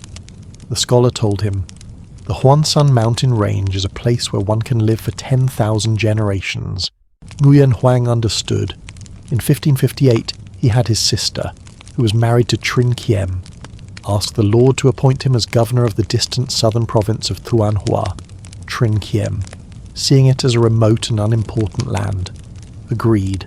Years later, in 1569, Nguyen Huang returned north to pay his respects to the Li king and help fight the Mak. He brought tribute and expressed his loyalty to Trinh, who was pleased and gave him governance over the province of Quang Nam as well, from then on. The Nguyen clan became a power in the south, independent in all but name. While still outwardly professing loyalty to the Le Trinh court, Nguyen Huang was a man of great ambition, quietly building a foundation for his own dynasty. After securing Thuan Hoa and Quang Nam, he not only defeated the invading Mac forces but also won the hearts of the people during this time. Trinh Kim worked tirelessly to govern the military and the public, training his generals and soldiers, recruiting talented individuals and stockpiling weapons and food. He was preparing for a massive campaign to unify the nation. In 1559, he entrusted his generals with defending the western capital and personally led 60,000 troops north. The army advanced to Son Tae, then struck at the regions of Kin Bach. The Mac army suffered one defeat after another, and most of the land north of the Red River fell to the southern court. By 1561, the Mac dynasty was in a desperate situation. An advisor suggested a surprise attack on Than Hoa, which would force the southern court's army to retreat and defend its home base, a classic strategy. The Mac emperor agreed and sent Mac Kin Jien with a naval force to strike the coast and seize Than Hoa at the time. The southern court's main army was far to the north, leaving Than Hoa's defences thin and weak. The southern generals panicked and rushed their troops back. Trinh Kim also withdrew his forces.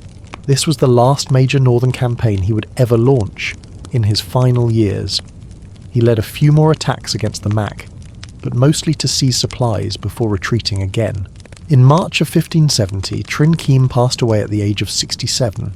He had held power for 24 years, serving 3 kings as his health failed. He had pleaded with the king to release him from his military command. The king granted his request and appointed his eldest son, Trinh Khoi, to take his place. When Trinh Kim died, Trinh Khoi was officially granted control of the military, but Trinh Khoi was weak. He lost himself to wine and women, growing arrogant and ignoring his duties. His generals watched, and they began to whisper. They saw him as unfit to lead, and soon the seeds of rebellion were sown. Several commanders joined forces against him, taking their men to pledge allegiance to his younger brother, Trinh Tung. Trinh Tung seized the moment. He led his forces to the king, Le An Tong, explained the situation, and escorted the monarch to a safe fortress.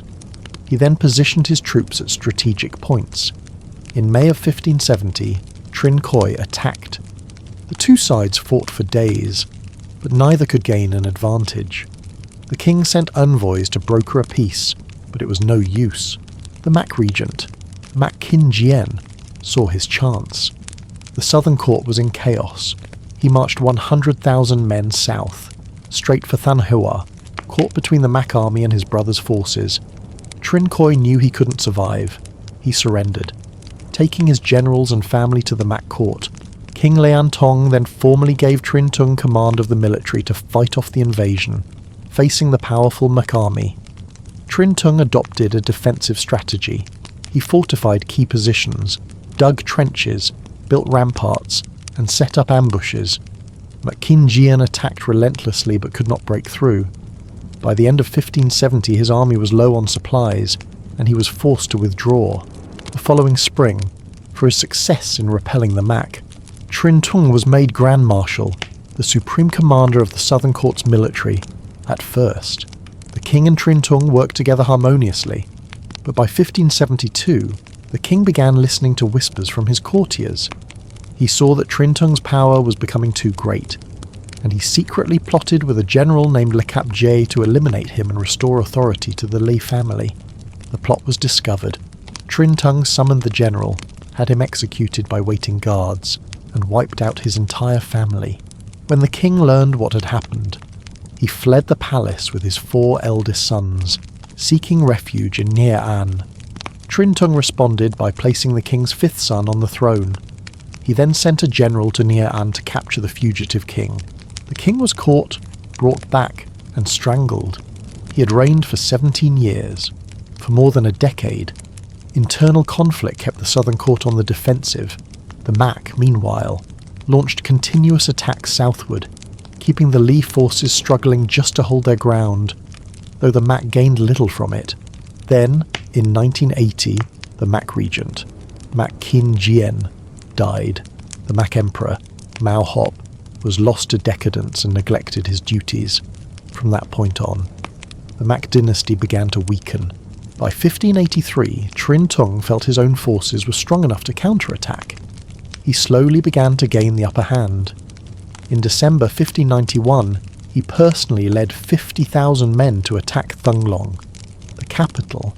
The Mac emperor mobilized his entire kingdom, gathering 100,000 soldiers to face the assault. The battle was fierce, but the Mac forces were no match. Their lines broke, and they fled. The Southern Court's army pursued them, cutting down more than 10,000 men and capturing vast amounts of weapons and horses. The Mac emperor was forced to abandon Thunglong and flee across the Red River. Though Trinh had won, his forces weren't strong enough to hold the capital, especially with the river dividing them. He retreated back to Thanh Hoa. In the autumn of 1592, a Mac general named Bùi Quyen defected. The Mac emperor had plotted to kill him to steal his wife, so the general took his entire naval fleet and surrendered to the Lê. Trinh, who desperately needed a navy, saw this as a gift from the heavens. With Vân Quyen's surrender, he said, it is clear that heaven is helping us achieve victory. That November, Trinh marched his forces to the Hat River, defeated the local Mac commander, and then advanced to the southern gate of Thunglong. The Mac emperor panicked and fled to Hai Duong. The Latrian army reclaimed all the land south of the Red River, capturing countless boats, weapons, and soldiers. Trinh forbade his troops from harming the civilian population. The next day, his army advanced on Hai Duong. The Mac emperor couldn't resist and fled again.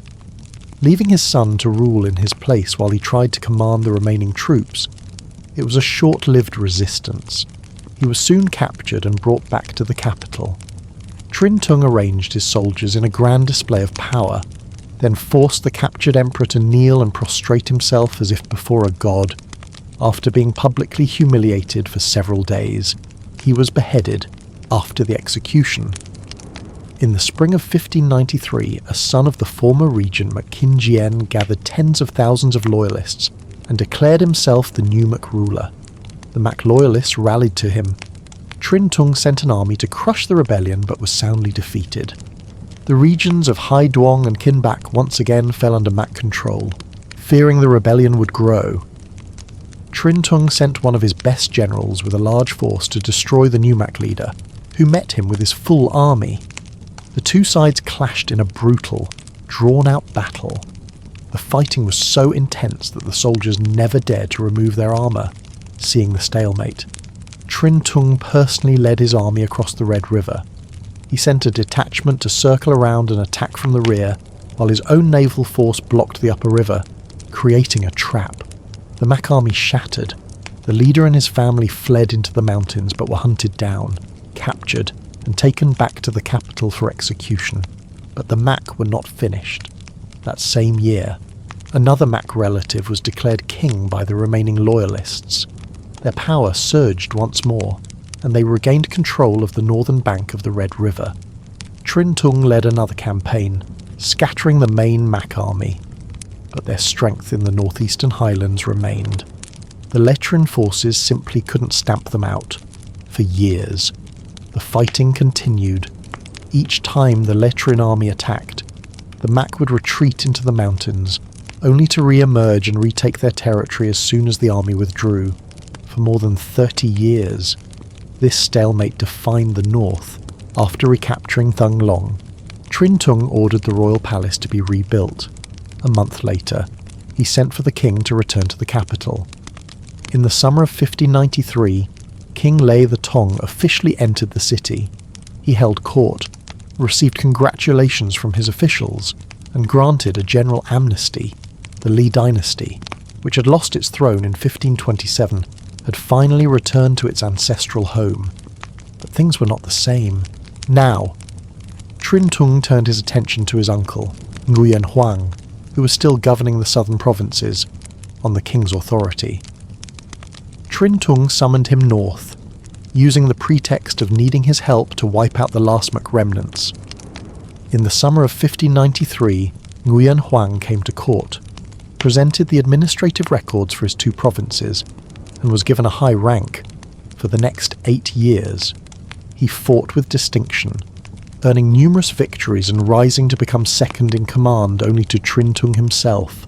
This made Trinh Tung even more reluctant to let him return south, fearing he would be releasing a tiger back to the forest.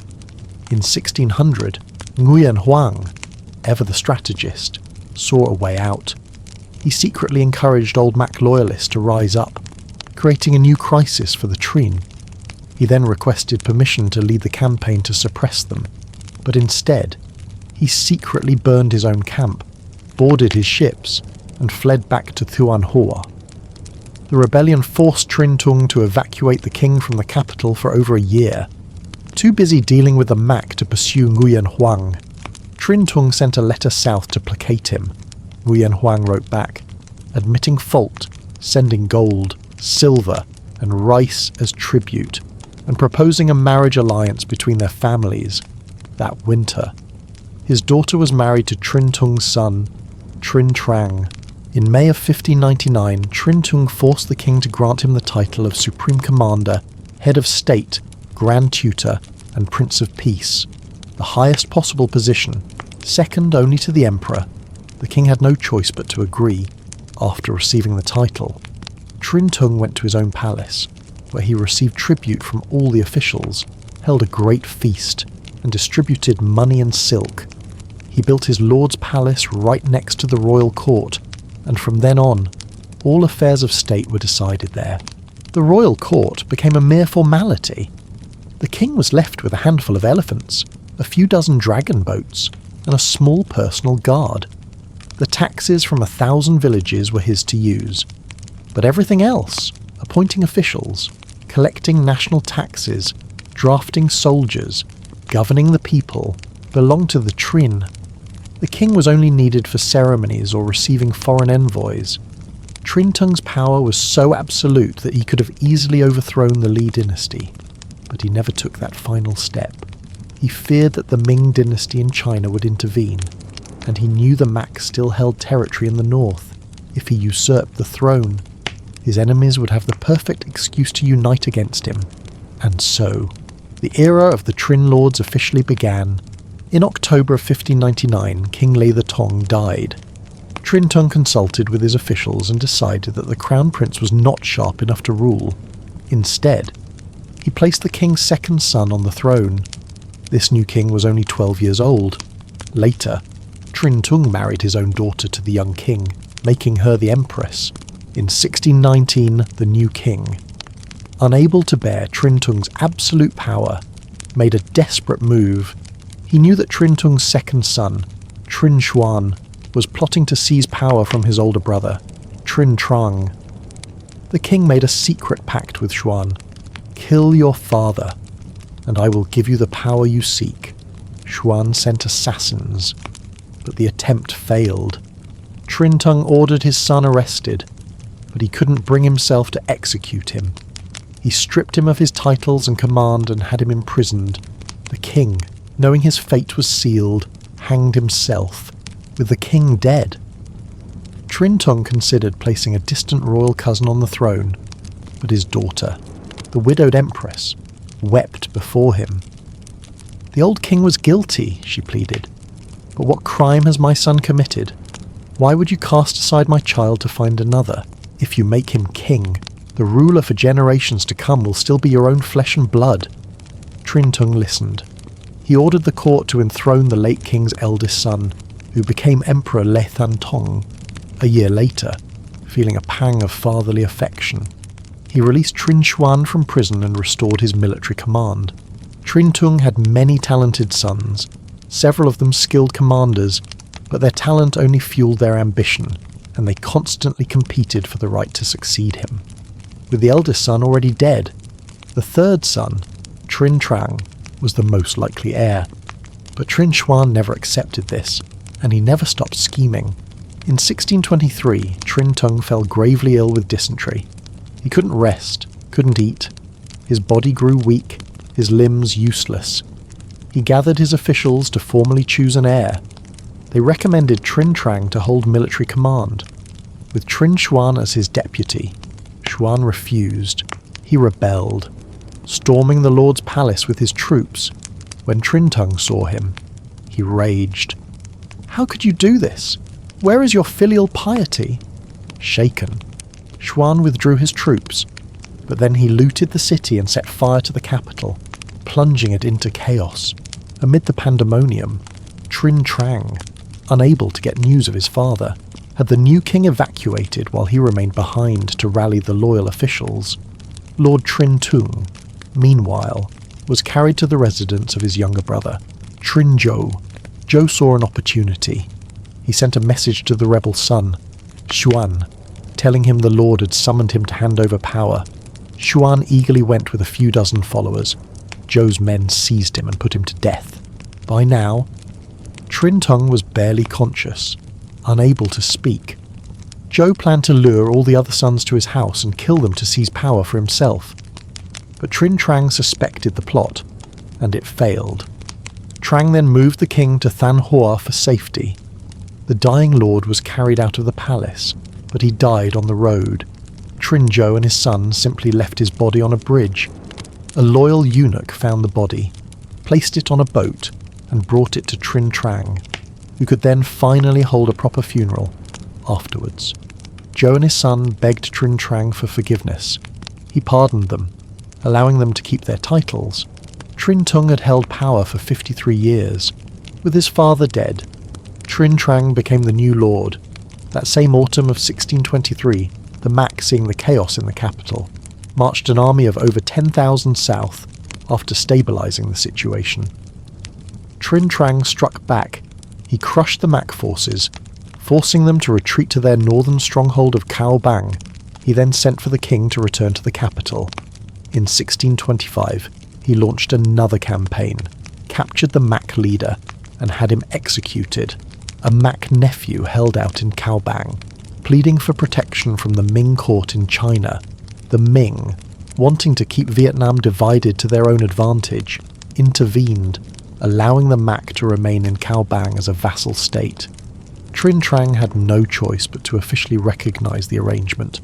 When that Mac leader died, his son, backed by the Ming, refused to submit to the Le Trinh court.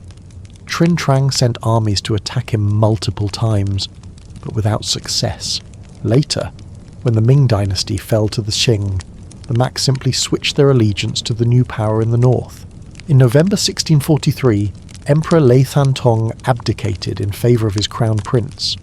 The emperor retired to a private palace, but 6 years later, the new king died at 19 without an heir. Trinh Trang had no choice but to bring Lê Thánh Tông back to the throne for a second reign. By this time, capitalism was growing in the west, and traders were looking to expand into East and Southeast Asia. In 1626, the Portuguese began trading in the north, followed by the Dutch. Lord Trinh Trang had a good relationship with the Dutch. They gifted him 2 large cannons, earning his trust. He even had the king write a letter to the Dutch Governor-General in Indonesia, asking for help in his war against the Nguyen Lords in the south. In 1637, Trinh Trang allowed the Dutch to open a trading post at Po Hien. Soon, Japanese, Chinese, Siamese, and Portuguese traders joined them, turning it into a bustling port city. An old saying from the time went, "First the capital, second Pho Hien." But while Lord Trinh encouraged trade, he outlawed Christianity. In the south, Nguyen Huang had died. His son, Nguyen Phuc Nguyen, took his place and promptly stopped paying taxes to the Le Trinh court. In 1627, Lord Trinh sent envoys to demand the taxes. The Nguyen Lord refused. Using this as his justification, Trinh Trang launched an army of 200,000 men south, beginning the long and bitter Trinh Nguyen War. The Nguyen forces defended the northern bank of the Natla River. The Trinh army attacked, but they could not break through the Nguyen defensive line, which was fortified with modern cannons supplied by the Portuguese. The firepower stunned the Trinh forces, as the two sides remained locked in a stalemate. Word reached Trinh Trang of a rebellion back home. He immediately withdrew his army. In 1633, the third son of the Nguyen Lord, bitter about not being named heir, sent a secret letter to Trinh Trang, promising to act as an inside agent. Lord Trinh immediately marched his army south again. He waited for over 10 days at the Natla River for the signal, but it never came. Instead, the Nguyen army launched a surprise attack. The Trinh army panicked, broke, and fled. Trinh Trang retreated north, leaving a small garrison behind. In 1643, Trinh Trang sent his son, Trinh Tak, to attack again. The local Nguyen commander was killed in battle, and Lord Trinh himself came to the front lines with the king to press the advantage. But the Nguyen forces resisted fiercely, and the hot summer weather soon set in. Trinh Trang was forced to withdraw. It was his third failed campaign. In 1648, he tried a fourth time. His infantry attacked by land while his navy struck the coast. The Trinh cannons bombarded the Nguyen fortresses, but the defenders held firm. Then, the Nguyen heir, Nguyen Phuc Tan, arrived with reinforcements. He set up an ambush and attacked the Trinh army in the middle of the night. It was a massive defeat. The Trinh forces were routed, pursued by the Nguyen navy all the way to the Jian River. The Nguyen army was about to cross the river and press its attack, but news came that the ruling Nguyen lord had suddenly fallen ill and died. They had to retreat. Trinh Trang also pulled his forces back. In all his years of rule, Trinh Trang launched 4 major invasions of the south and many smaller skirmishes, but he achieved nothing. Worse. In 1655, the new Nguyen lord, Nguyen Phuc Tan, went on the offensive. His army crossed the Jian River and captured 7 districts in the southern part of Nguyen province. In May of 1657, in the midst of the most brutal phase of the war, Trinh Trang died at the age of 81. He had ruled for 34 years. His heir, Trinh Tak, ascended to power. When Trinh Tak took the throne, his youngest brother was commanding the army in Nghệ An. Holding the line against the Nguyen, he was a popular and respected commander. Trinh Tak, suspicious and jealous, sent his own son to Nghệ An, supposedly to help his brother, but really to watch him. He then sent an official to reprimand his brother for not returning to the capital for their father's funeral. The brother's subordinates grew fearful, and many deserted to the Nguyen. When the brother finally did return to the capital, Trinh Tak had him arrested for treason and thrown in prison. The war was at its fiercest. The Nguyen army had pushed north, seizing territory and posing a serious threat to the Trinh for 2 years. The two sides were locked in a stalemate. Then, in 1660, Lord Trinh Tak decided to send massive reinforcements to the southern front. Bolstered by the new troops, his son, Trinh Khanh, won a major victory, reclaiming all the lost territory. The following winter, Trinh Tak brought the king himself to the front lines. Preparing for a major assault, he again put his son in command. The vanguard of the Trinh army crossed the Jian River, but the Nguyen defences held. A Trinh general was killed, and by early 1662, Trinh Khanh was defeated and forced to retreat. The lord and the king returned to the capital, ending the 6th major conflict between the two families. Shortly after returning from the campaign, King Le Tan Tong fell gravely ill on his deathbed. He instructed Trinh Tak to make his young son the crown prince. In November 1662, the king died. The prince took the throne as Le Huyen Tong. With the war in the south temporarily quiet, Trinh Tak focused on strengthening his government. He established a system where officials had to take turns working directly from his palace. Advised by a brilliant minister, he enacted a series of new policies on taxation and land to deal with the aftermath of the long wars. In the autumn of 1662, the Lord sent. He had 47 rules for his people. They were carved onto wooden signs and hung in every village and at every public gathering. Those rules had to be read aloud. The government was restructured. 6 chief ministers led 6 ministries, with new advisory positions created to oversee political affairs, to manage military and civil matters. The Lord also appointed new heads of the Phu. He forbade his own officials from setting up personal estates in the lands they governed. He knew that too many of them used their power to intimidate people and seize their land. It was a way to protect the common folk and to keep his officials honest. In 1663, Lord Trintac issued a decree banning Christianity. A year later, he pressured King Lê Huyen Tong to grant him special privileges. He would no longer have to bow when entering the court. He would not have to announce his name. He would be seated to the left of the king's own throne. Then, he forced the king to make his daughter, Trinh Thi Ngoc Ang the empress. After a victory against the Mak clan in 1667, Trintac granted himself the highest titles: Grand Marshal, Supreme Teacher, Grand Tutor, and Western King. But it was during this time that a new problem emerged: the arrogance of the army. The military of the Le Trinh dynasty was divided into two kinds. The first were the elite troops, recruited only from the two provinces of Thanh Hoa and Ninh An. This was the homeland of both the Le kings and the Nguyen Lords, a region that had been loyal from the very beginning. These men served as the royal guard in the capital. They were given land and sometimes even noble titles. The second group was the regular army, drafted from the four northern provinces. They guarded the outer territories, and when their service was done, they returned home to their farms. But the soldiers from Thanh Hoa and Nghệ An, the elite, knew their own value. They had fought the hardest battles. The court favoured them, and soon. This favour bred arrogance. They grew reckless, running wild through the capital, causing chaos. They earned a new name, the Arrogant Regiments.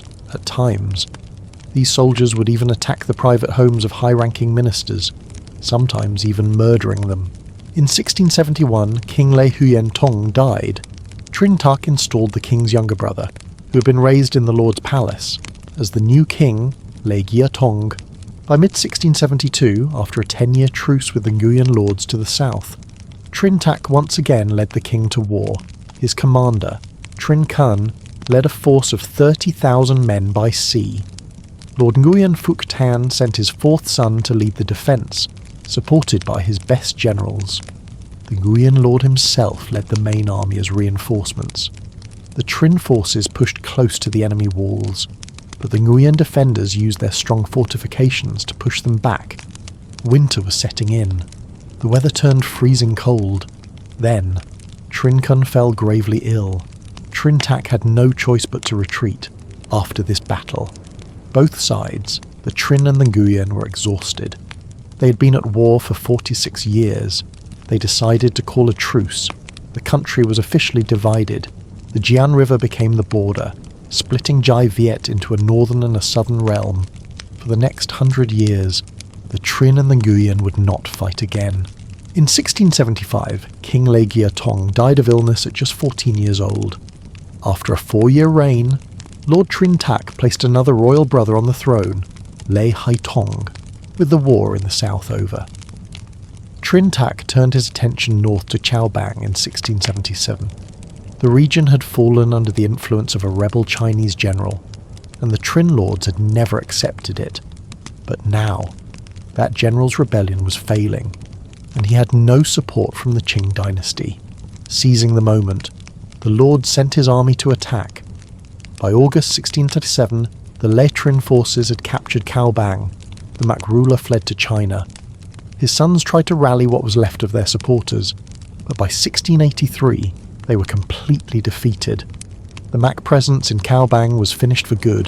From 1674, Trintac, old and frail, asked the Li King to appoint his son, Trinh Khanh, as his successor. In 1682, Trintac passed away. Trinh Khanh took his place as the new lord. With the wars finally over, Lord Trinh Khanh focused on strengthening his rule in the north. He valued talented scholars. In 1684, he ordered his officials to go undercover, to observe the lives of the people. By the end of the year, they were to report back on what they saw, so he could find ways to help. In his decree, he wrote, "Loving the people is the first duty of government. Some suffer from corrupt local officials, from the oppression of the powerful. Some are unjustly forced to wander far from home. They must be comforted and cared for." That same year, He reviewed the performance of his civil and military officials. Rewarding 16 of them who were judged to be compassionate and just, he saw that students had become lazy, simply memorizing and copying old texts without any original thought. So he reformed the civil service examinations. He required candidates to connect historical knowledge with current political realities in poetry. He allowed for more creative freedom instead of forcing everyone to follow rigid old forms. These changes allowed those with broad knowledge to truly shine. On the advice of a minister, he created a new position to manage the National Academy. He then established a system to evaluate the performance of his officials, dividing them into 4 categories: honest, capable, mediocre, and corrupt. Every 3 years, they would be reviewed, and based on that review, they would be promoted, rewarded, or punished. To better control the northern border after years of war, Trinh Khan ordered the creation of detailed administrative records, a kind of written map, documenting every territory from the provincial level down to the village. He was strict about examinations and appointments. In 1694, 2 high-ranking ministers were accused of favouritism, hiring their own students for official posts. The Lord demoted them both and fired all 24 of the newly appointed officials. In 1696, another minister was tasked with preparing an exam, but he leaked the questions beforehand. When Trinh Khan found out, he was furious and stripped the man of his position. In 1697, he outlawed gambling and passed strict laws to punish offenders. Overall, during Lord Trinh Khan's rule, society was relatively stable, the government was strengthened, and the economy and education system developed. The north entered a period of peace and prosperity, but the Quyen region was another matter. It was controlled by the Vu clan, who had ruled it for generations. When the Les dynasty was restored, the Vu clan had sided with them against the Mac, but once the king was back in Thang Long, they never fully submitted to royal authority. They had ruled their mountain fortress for over 160 years, known to all as the Bao Lords. The current lord, Vu Kong Tuan, held a title from the Li court but ruled Quyen Quang as a semi-independent state. In 1686, he allied with local tribes and began raiding neighbouring provinces. Lord Trinh Khan sent an army to crush him. Vu Kong Tuan was defeated and fled to Yunnan, in China. In the summer of 1689, Trinh Khan sent another force, this time with a letter to the Governor-General of Yunnan, demanding the return of the Vu clan rebels. More than 120 people, Vu Kong Tuan was handed over, brought back to the capital, and executed. The Quyen Quang region was finally brought under direct court control. In 1705, King Lê Hai Tong abdicated in favour of his son, becoming the retired emperor. He died in 1716. In 1709, Lord Trinh Khan passed away. He had ruled for 27 years and was 76 years old. Because his eldest son and his eldest grandson were already dead, his great-grandson, Trinh Quang, inherited the title. He was only 17 years old, despite his youth. Trinh Quang proved to be diligent and hard-working. He would meet with his officials from dawn until sunset. He relied on 3 talented young ministers to help him enact major reforms in politics, the military, the economy, and education. The north grew strong. At that time, the Nguyen Lord in the south, Phuc Chu, was considering an invasion of the north. He sent spies to assess the situation, but his spies returned with a sobering report. The court of Trinh Quang, they said, was strong. Its generals and ministers were all capable men. The granaries were full. The army was large and well trained. The Nguyen Lord abandoned his dream of conquering the north. Before Trinh Quang, the Lord's palace held all the power, but it still showed deference to the lay king. The Trinh Lord would lead his officials to the king's court twice a month. But Trinh Quang slowly stopped attending. He sent his officials, but he himself stayed away. In 1714, after receiving a promotion in title, he reluctantly paid a single visit to the king. After that, he stopped completely, only for the most important state affairs, like receiving Chinese envoys or matters of war and peace, would the Lord appear with the king. In 1727, Trinh Quang forced the king to name one of his younger sons, a boy born to the empress from the Trinh clan, as the crown prince, 2 years later. In 1729, he forced the king to abdicate in favour of this son, the old king, after a 24-year reign. Became the retired emperor, so he died in 1731. Lord Trinh Quang loved to travel and see the country's beautiful landscapes. This led to constant construction projects from the day he took power. An official once submitted a memorial, urging him to avoid such extravagance and ease the burden on the people. Trinh Quang listened, and the construction stopped for a few years. But in his later years, the old habit returned. He built lavish temples, palaces, and residences, exploiting the people mercilessly.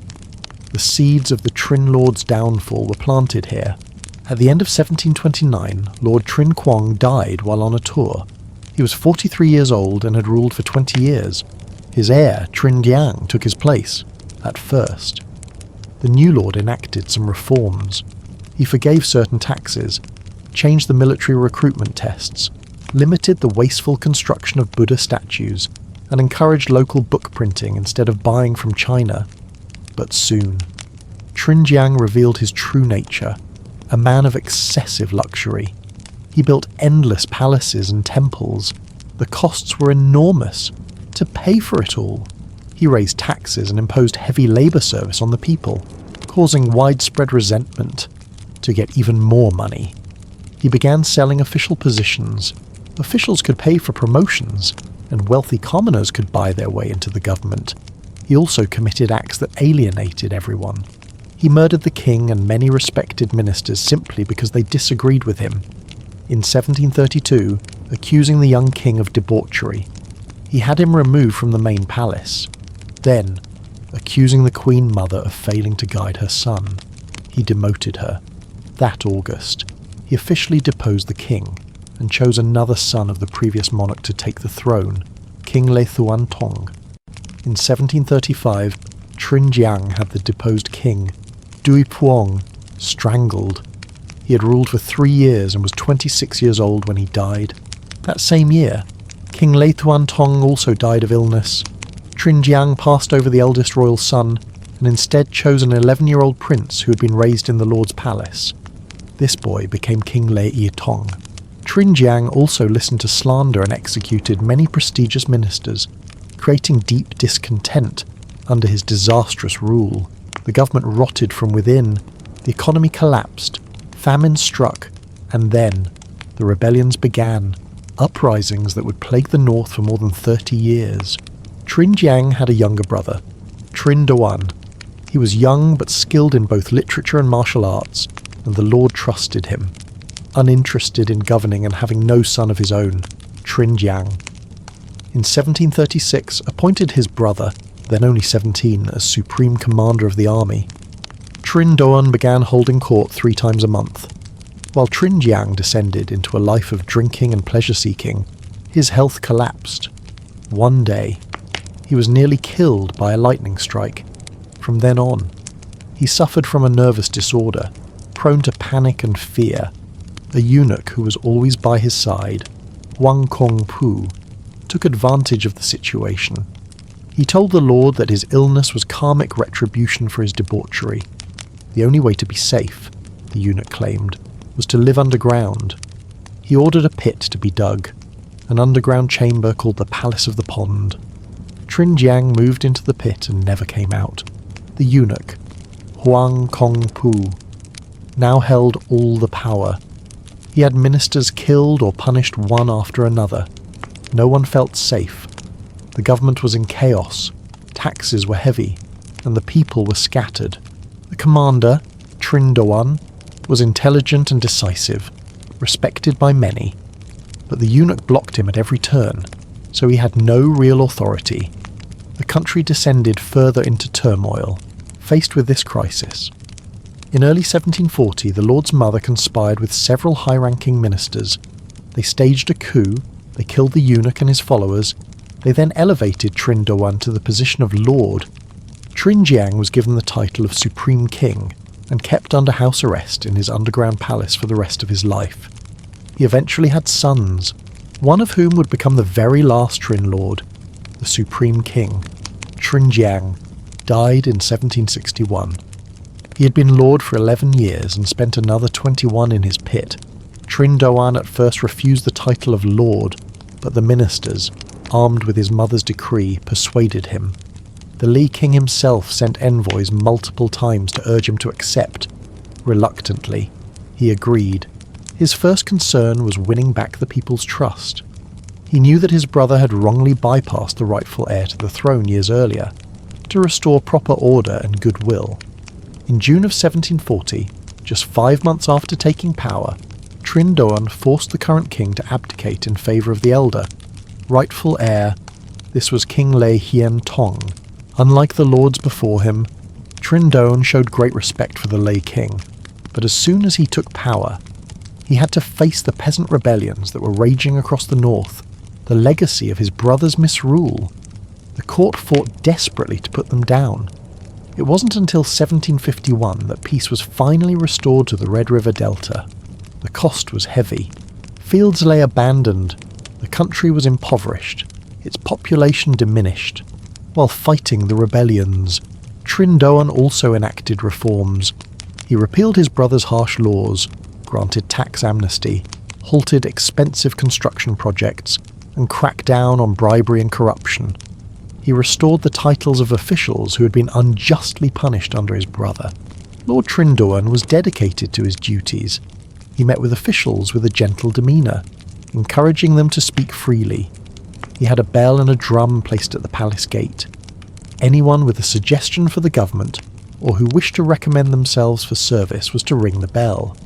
Anyone who had been oppressed by the powerful or suffered an injustice was to strike the drum. Their petitions would be sealed and delivered directly to him. In 1743, he ordered his top ministers to take turns staying overnight in the palace, so he could consult them at any hour. In 1749, he commissioned the scholar Lê Kỳ John to compile a comprehensive history of Jai Viet. Whenever there was a famine or people were displaced by war, the Lord ordered the public granaries opened. He reduced taxes so much that the court's revenues were not enough to cover its expenses, and his officials had to petition him to raise the land tax under Lord Trinh Doan's rule. The chaos gradually subsided. Society in the north stabilised and prospered, but the problem of the arrogant regiments remained. They had become even more powerful after their role in crushing the peasant rebellions, and they could not be controlled. In 1767, Lord Trinh Doan died. He had ruled for 27 years and was 47 years old. His heir, Trinh Sam, succeeded him. Trinh Sam had been born and raised while the Trinh family's power was being violently shaken by peasant uprisings. From a young age, he was given the best education, with the hope that he could restore the family's former glory. He was trained to be intelligent, decisive, and sometimes ruthless. In his first years, Trinh Sam finished the work of crushing the last of the peasant rebellions. He was a capable ruler, focused on politics, promoting talented men, and building a strong army. At this time, the Nguyen court in the south was in turmoil. Their lord had died in 1765, and a powerful regent, Truong Phuc Loan, had seized control. He installed a child puppet on the throne, persecuted loyal ministers, and exploited the people. The south was ripe for rebellion. In 1773, the Lam Son Uprising exploded, led by 3 brothers, Nguyen Naq, Nguyen Lu, and Nguyen Hue. The Tay-son forces grew with astonishing speed. The Nguyen Lords were in a desperate situation as they lost one major province after another, seizing this opportunity. In 1774, Lord Trinh Sam sent his general, Hoang Ngu Phuc, south with an army of 30,000 men. The official reason was to help the Nguyen Lord eliminate the corrupt regent and the Tay-son rebels. The Nguyen, caught between 2 enemies, sent gifts of gold and silver, begging for a truce, but Hoang Ngu Phuc had no intention of stopping. The Trinh army crossed the Jian River, winning battle after battle with little resistance. That November, Lord Trinh Sam himself led a grand army south from the capital to support his general. By then, the Nguyen Lord had already arrested the corrupt regent and handed him over to the Trinh army. But Huang Yufuch kept advancing, claiming he was there to help destroy the Tieson. The Nguyen Lord, terrified, fled south. The Letrian army captured the southern capital, Pushuan. Hearing the news of the victory, Trinh Sam led his main army back north, ordering Huang Yufuch to continue the advance. He sent officials to the newly conquered territory, forgiving taxes and halting military conscription to win over the local people. Huang Yufuch marched into Quang Nam. The Nguyen Lord had already fled to Gyajin. Now, the Trinh army faced the Tieson. In a major battle, the Trinh forces crushed the Tieson. Their leader, Nguyen Hak, seeing he was outmatched, surrendered to the Le Trinh and offered to serve as their vanguard against the Nguyen Lords. Trinh Sam agreed, granting him a general's title. After this campaign, the Trinh had conquered the vast and wealthy territory of Thuan Hoa, the heartland of the Nguyen Lords, pushing them to the brink of annihilation after these early successes, which peaked with the conquest of the south. Lord Trinh Sam grew arrogant and complacent. He sank into a life of luxury and pleasure, neglecting his duties. This allowed corrupt officials to gain power, the government to decay, and the people's lives to become miserable. The final chaotic years of the Letrian era had begun. In 1779, Trinh Sam decided he wanted to usurp the Lei throne. He secretly prepared a petition to the Qing Emperor in China, claiming that the Lei dynasty had no worthy heirs and asking that the Trinh family be granted the title of king in their place. He gave the petition to his envoy, along with bribes for the Qing officials, but halfway to China, the envoy had a change of heart. One night, he burned the secret petition in front of the entire diplomatic mission and then killed himself. His final letter warned Trinh Sam of the fate of the Mak clan, who had been destroyed for usurping the Li throne. The mission was aborted. Trinh Sam gave up his plan. The Lord favoured his concubine, Jiang Ti Hu. He disowned his eldest son, Trinh Tong, and named the concubine's 5-year-old son, Trinh Can, as his heir. From 1780, the Lord suffered from a chronic illness and rarely left his inner chambers. All power fell into the hands of Jiang Ti Hu and her faction. In 1782, Lord Trinh Sam died. He had ruled for 15 years and was 43 years old. His 6-year-old son, Trinh Can, became the new lord. The concubine, Jiang Ti Hu, ruled in his name, but the court hated her. Supporters of the disowned elder son, Trinh Tong, incited the army to rebel. They overthrew Trinh Can and put Trinh Tong on the throne. Jiang Ti Hui was stripped of her rank and later committed suicide. Trinh Can was moved to a separate residence, where he fell ill and died after only a month as lord, after Trinh Tong took power. The soldiers from Than Hoa and Nghệ An, the ones who had staged the coup, ran wild. They looted the homes of the Jiang family and their supporters for days. Then they demanded rewards. The new lord had to ask the Lei King to grant titles and promotions to every single soldier who had participated. The entire army received a rank increase and a cash bonus. From that moment on, the arrogant regiments were completely out of control. They paid no attention to the lord. They even took it upon themselves to name the king's successor. Lord Trinh Tong tried to eliminate them. He conspired with his ministers to summon the regular army from the 4 outer provinces to the capital to kill the elite Than Hoa and Ninggaean soldiers, but the plot was discovered. The arrogant regiments surrounded the lord's palace. They forced him to order the provincial armies to stand down. They planned to burn the capital and raise a banner to support the Lei and destroy the Trinh, with a plan to escort the king back to Than Hoa, trapped in his palace. Trinh Tong's plan failed. All real power now belonged to the soldiers, whenever they went out. The arrogant regiments moved in mobs of hundreds or thousands, terrorising the countryside, looting at will. Any soldier caught travelling alone was often killed by villagers. The army and the people saw each other as enemies. The north descended into chaos. The price of rice skyrocketed. Famine swept through the capital and the surrounding provinces. The dead lay unburied in the streets. In the south, the Tieson had finally destroyed the Nguyen Lords. Now, seeing the chaos in the north, they decided to march their army out. In 1786, Nguyen Nak sent his brother, Nguyen to attack Pushuan. The Trinh army there collapsed quickly. The Tai Son captured the city.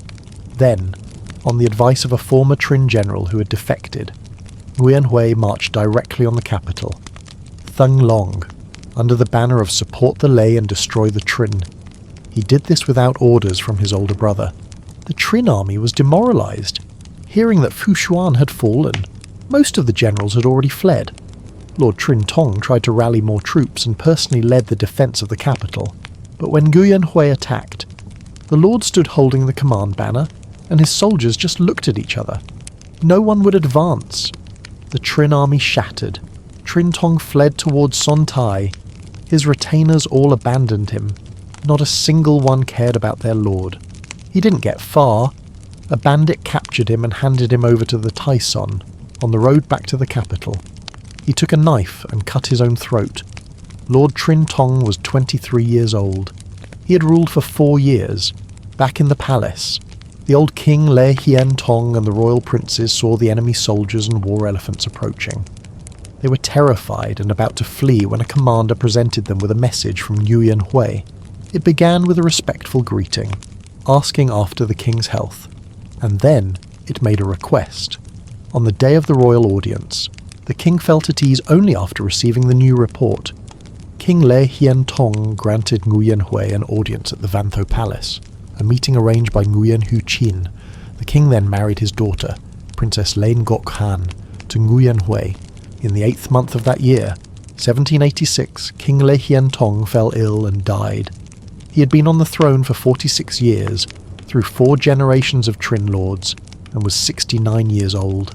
At that moment, all real power in the north lay in Nguyen hands. However, it was Hu's first time in the north. The northern scholars, bound by traditional allegiances, were deeply suspicious and generally hostile toward the Tai Son army. Meanwhile, in the south, Nguyen forces were still causing trouble. Without Nguyen, no one could handle the situation. He realized he couldn't yet consolidate his power in the north, so he decided to let the Li dynasty continue to hold the throne. When it came to choosing a successor, Nguyen first consulted his wife, Princess Ngok Han. She wanted her brother, Dui Khan, to be king, but after hearing from other members of the Lay royal family, she changed her mind. She asked Hu to enthrone her nephew, Dui Kiem, the son of the deceased crown prince Dui Wei. Nguyen agreed. He placed Dui Kiem on the throne, who then took the name Le Dui Kai and the era name Chiao Thong. In August 1786, Nguyen travelled from Quyen to the north. Nguyen went outside the city walls to welcome him. Apologising for having attacked Thung Long on his own initiative, Nguyen met with King Le Chiao Thong and assured him that the Tai Son army had come north only to support the Lay and destroy the Trinh. Nothing more. Afterward, the Tai Son brothers withdrew their army to the south. For a moment, all political power in the north returned to King Le Chiao Thong. It was a rare opportunity to restore the Lay dynasty's autonomy, but the king lacked the prestige and talent to reclaim his authority. The country fell into chaos. Local leaders seized control of provinces and districts, raised their own armies, and bandits rose up, fighting and killing each other. In this turmoil, old generals of the Trinh clan, Jin Tich Nuong, Huang Pung Ko, and Duong Trong Ti, raised an army. They placed Trinh Bong, the son of the former Lord Trinh Giang, on the throne. Re-establishing the Trinh Lord's government, King Le Chiao Thong, though unhappy, was too weak to stop them. He had no choice but to accept it. Although Trinh Bong was now the Lord, he had no real power. All decisions were made by Jin Tich Nuong, the man who controlled the army. Nuong was a crude military man, and his rule only made the chaos worse. His men looted in broad daylight near the capital, with no one to stop them. Everyone felt there was no hope left. King Le Chiao Thong, wanting to regain power, secretly sent a decree to Nguyen Hu Chin, who was stationed in Nheyan, calling for him to bring troops to support the king. Chin was a cunning opportunist. He had abandoned the Lay to follow the Tai Son, then led the Tai Son into the north, but he was never truly trusted by them. when Nguyen Hach and Nguyen Hui left Thăng Long. They didn't even inform him. Trinh had to chase after them and was reluctantly appointed as the governor of Nghệ An. Now, receiving the king's secret order, he saw an unmissable opportunity. He immediately sent out calls to raise an army in the name of the Lý Dynasty in about 10 days. He gathered over 10,000 soldiers.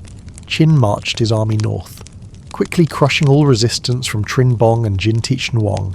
Lê Chiêu Thong personally came out of the city to welcome him. After his defeat, Trinh Bong fled, trying to raise an army to fight Trinh, but failed every time. He died in 1791 in Laos, at the age of 42, having been a lord for just 1 year. The rule of the Nguyen Lords in the north, which had spanned 11 generations from Trinh Kiem to Trinh Bong, a total of 241 years, officially ended in 1786, after defeating the Trinh.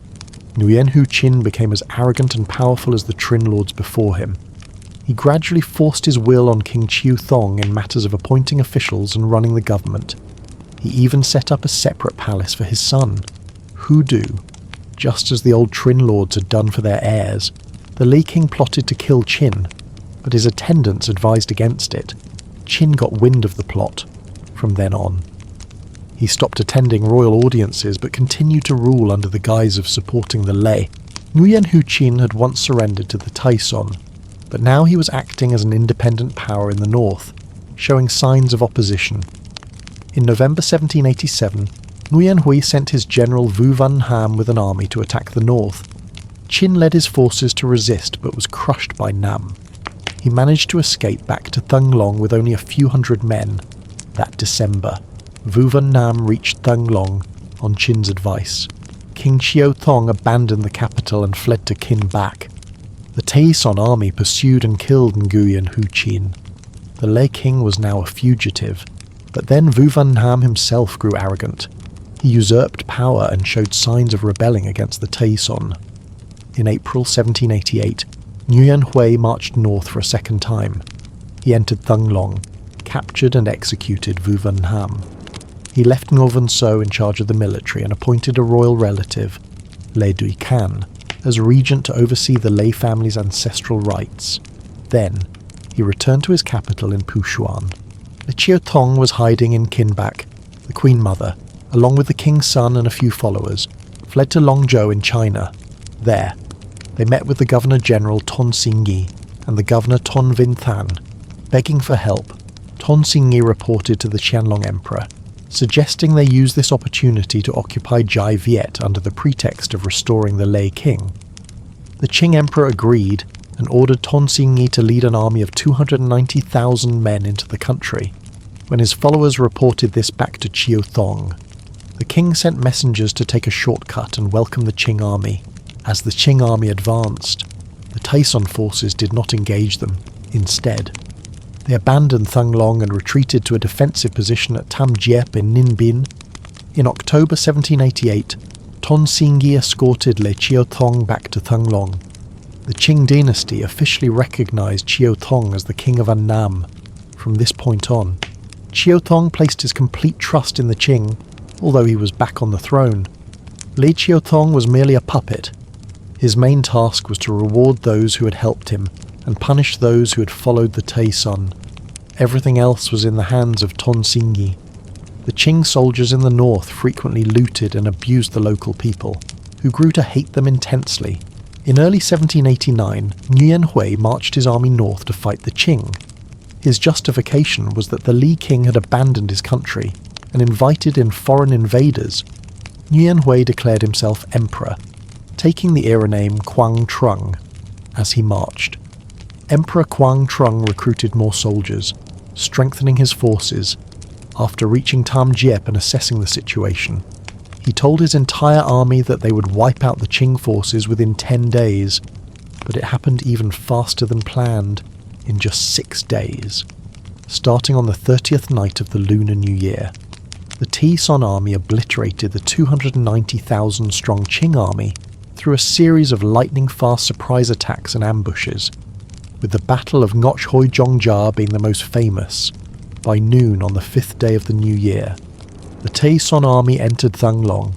Ton Singyi fled, constantly harassed by ambushes on his way out, leaving behind his military seal, banners, and official documents. Lei Xiaotong fled with him to China after defeating the Qing. Emperor Quang Trung became the supreme leader of the Tay Son dynasty and the sole ruler of Vietnam. He soon normalized relations with the Qing dynasty, which recognized him as the legitimate king. The year 1789 also marked the final end of the later Lei dynasty, which had lasted 361 years since King Lei Thai To, the restored Lei period. Beginning with King Lei Trang Tong, had lasted 256 years. Jai Viet now entered a new era, the Tai Son dynasty, in China. Lei Xiaotong continued to plead with the Qing for another army, but the Qianlong emperor, partly out of fear of Quang Trung and partly due to old age and weariness of war, gave him only empty promises. Lei Xiaotong died in 1793 in Beijing. He had been king for 3 years and was 28 years old, when the earlier Li dynasty was overthrown by the Mac. The question of legitimacy versus usurpation erupted among the feudal factions. Before that conflict between North and South had fully ended, a new one took its place, much like the Three Kingdoms period in Chinese history. When the Han dynasty weakened and warlords rose up, they all claimed to be helping the Han in Jai Viet. Both the Trinh and the Nguyen claimed to be fighting the Mac to help the Lei. The Lei kings kept their titles and their names in the history books, but they were just figureheads. The Trinh and the Nguyen both flew the banner of support the Lei, destroy the Mac. The Tay Son, in turn, flew the banner of support the Lei, destroy the Trinh. In short, the Li were the legitimate dynasty at the time, but they were controlled by other powers. The final collapse of the Li dynasty was caused by Lei Xiaotong calling for aid from the Qing army. This act made the people despise him even more, and the dynasty's fall became a historical inevitability. Even though other forces rose up later to try and restore the Lei, they all failed.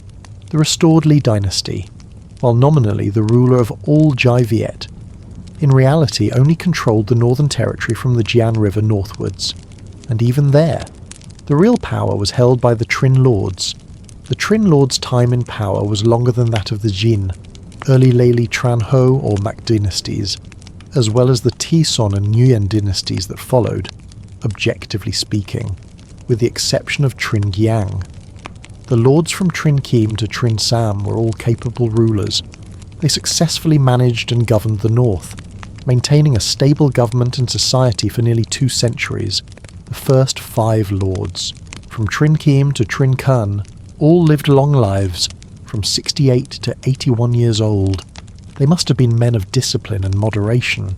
The achievements of the restored Li dynasty were, in fact, the achievements of the Nguyen Lords. Of course, as lords who held real power while also having to guard against the Li reclaiming it.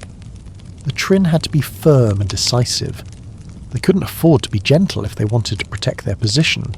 So, the constant dethroning and installing of kings was an unavoidable part of this power struggle. Only the Li kings who were willing to coexist with the Trinh could survive. However, in a feudal society, overpowering the king, dethroning him, and killing him gave the Nguyen Lords a lasting bad name in history. The decline of the Trinh began with Trinh Giang, who indulged in debauchery, killed one king to install another, and exhausted the people with endless construction projects. He was replaced by Trinh Doan, who tried to reform the country and treated the Li king well, improving the situation somewhat. But things worsened again under Trinh Sam, who was arrogant, extravagant, indecisive, jealous of talented people, and overly fond of war, which exhausted the country. What had to happen, happened. The Trinh fell into a rapid decline and were easily overthrown by the Tai Son. Even so, the way the Trinh left the political stage was relatively peaceful. Trinh Bong, realizing he could never restore his position, became a monk and disappeared. You don't hear of any Trinh family member asking for foreign help, unlike the Lei or the Nguyen. The way they ended their role was either with the dignity of Trinh Kai, who took his own life, or peacefully like Trinh Bong, earning them the respect of their political rivals. Nguyen Hue gave Trinh Khai a proper burial, and later, Nguyen An treated the descendants of the Trinh well, considering their 241 years of rule and a relatively stable end, with real power lasting until their final years. The government of the Nguyen Lords was truly one of the most stable and commendable regimes in Vietnamese history. There were longer dynasties, like the later Li or the Nguyen, but they were incredibly unstable, interrupted, with figurehead kings being murdered and faced heavy criticism for selling out the country or being tyrants. Their periods of real power rarely lasted more than 100 years. The 241 years of solid Trinh rule stands out. They were not so power-hungry as to sacrifice the nation's dignity. So, to answer the question of which dynasty was the most stable and long-lasting in Vietnamese history, it was the government of the Nguyen Lords, not any of the so-called legitimate dynasties. Hoang was born in 1525 in Thanh Hoa province. His father, Nguyen Kim, was a high-ranking official at the end of the early Li dynasty. In 1527, when Mac Jung Dung overthrew the Lei and established the Mac dynasty, Nguyen Kim fled to Laos with his followers, gathering heroes to restore the Lei. In 1533, Nguyen Kim found a son of a former Lei king and placed him on the throne as Le Trang Tong, re-establishing the later Lei dynasty. For this, he was made Grand Marshal and given the highest honours. At the time, there was a talented general named Trinh Kiem. Nguyen Kim, recognising his ability, married his daughter, Nguyen Thi Ngoc Bao, to him, after several failed attempts to reclaim Jai Viet. The Lei forces finally captured parts of Thanh Hoa in 1539, and by 1543 they had taken all of Thanh Hoa and Nghe An. From then on, the later Lei established a foothold, officially creating the Southern Court. In 1545, Nguyen Kim was poisoned and died, leaving military command to his son-in-law, Trinh Kiem. Kiem, fearing the Nguyen family would challenge his power, found an excuse to kill Nguyen Kim's eldest son, Nguyen Vuong. Nguyen Hoang, though young, had already won many victories on the battlefield, making him a thorn in Trinh Kiem's side, sensing the danger. Hoang feigned illness and kept a low profile to avoid suspicion. After consulting with his uncle, he secretly sent a messenger to ask for advice from Nguyen bin Kiem, a famous scholar who had retired. Looking at the miniature mountain landscape in his courtyard, Kiem said, "A single mountain range can offer you a home for 10,000 generations." When the messenger returned with the message, Nguyen Hoang understood immediately. He asked his sister, Ngoc Bao, to persuade Trinh Kiem to let him govern the southern region of Thuan Hoa. The Li had only recently captured this land, and the people there were still restless. Trinh Kiem was hesitant, but seeing it as a remote and barren land, he agreed. He proposed it to the king, who granted Nguyen Hoang the authority to govern, asking only for an annual tax payment. In 1558, Nguyen Hoang took his family, loyal generals, and thousands of followers from his homeland and went south to Thuan Hoa. He established his headquarters in what is now Quang Tri province. He set up many forts along the coast to defend the region, as Mac forces often attacked by sea. In 1569, Nguyen Hoang returned to Thanh Hoa to pay respects to the king and deliver military supplies to help the Southern Court fight the Mac. He also visited Trinh Kiem, who was very pleased and appointed him as the Commander-General of both Quang Nam and Thuan Hoa provinces. His annual tax was set at 400 catties of silver and 500 bolts of silk. In 1570, after Trinh Kiem died, his two sons fought each other for power. The Mac dynasty seized the opportunity and sent a general with 60 warships to attack Thuan Hoa. Many locals surrendered. Nguyen Hoang sent a beautiful woman with gold and silver to the Mac general, pretending to sue for peace. The general agreed. He came with only a few dozen men to a temple to swear an oath. Nguyen Hoang had set up an ambush. His soldiers rushed out, killed the general, and then routed the Mac army. The Mac soldiers surrendered, and Nguyen Hoang settled them in a new area. From then on, the Mac never dared to threaten his lands again. In 1593, after Trinh Tung defeated the Mac and reclaimed the capital, Zhong Zhou, Nguyen Huang went north to pay his respects to the king. Trinh recommended that the king promote Huang to the highest military ranks. Huang then stayed in the capital for 8 years, helping Trinh put down remaining Mac resistance and other rebellions. He was victorious in every campaign and earned great merit, rising to become the second most powerful general after Trinh himself because of this. Trinh grew suspicious and didn't want him to return to the south, fearing he would be releasing a tiger back into the jungle. In 1600, some old Mac generals rebelled. Nguyen Huang took this chance to lead an army against them. Instead, he took all his own troops and ships and sailed straight back to Thuan Hoa. He left his 5th son and a grandson behind as hostages, Trinh. Suspecting Huang would try to seize Than Hoa, rushed the king there to secure his own base. When he arrived, Huang's son met him and explained that his father had returned to Thuan Hoa only to protect his own territory, with no other intentions at that time. Trinh was busy fighting the Mac, so he only sent a letter scolding Nguyen Huang. To smooth things over, Huang wrote back, admitting fault, sent rice, gold, and silver north as tribute, and proposed a marriage alliance. That winter, he married his daughter to Trinh son, Trinh Trang, after that. Nguyen Huang never returned to the royal court. After returning from the capital, Nguyen Huang was determined to create his own domain. He focused on developing his base, expanding his territory, and preparing for an attack from the Trinh. To survive in this dangerous position, he knew he had to win the hearts of the people, as early as 1597, while still in the north. He had ordered his officials to recruit settlers to cultivate wasteland, instructing them not to harass the population after defeating rebels or the Makami. He never killed prisoners but gave them the right to live and cultivate new land. In 1608, the southern provinces had a great harvest, and rice was cheap. In the north, there was a famine, and rice was expensive. Many people fled south to Nguyen Huang's territory, increasing his population to develop the economy. Lord Nguyen Huang promoted foreign trade. Looking out to the sea, during his time, merchant ships from many countries came to the south, turning it into a major trading hub. He had local specialties like pepper, fish fins, and birds' nests traded for foreign goods. He broke with the traditional mindset that favoured agriculture over commerce. He paid special attention to the port of Hoi An, turning it into the largest international trading port in Southeast Asia at the time, to actively promote trade.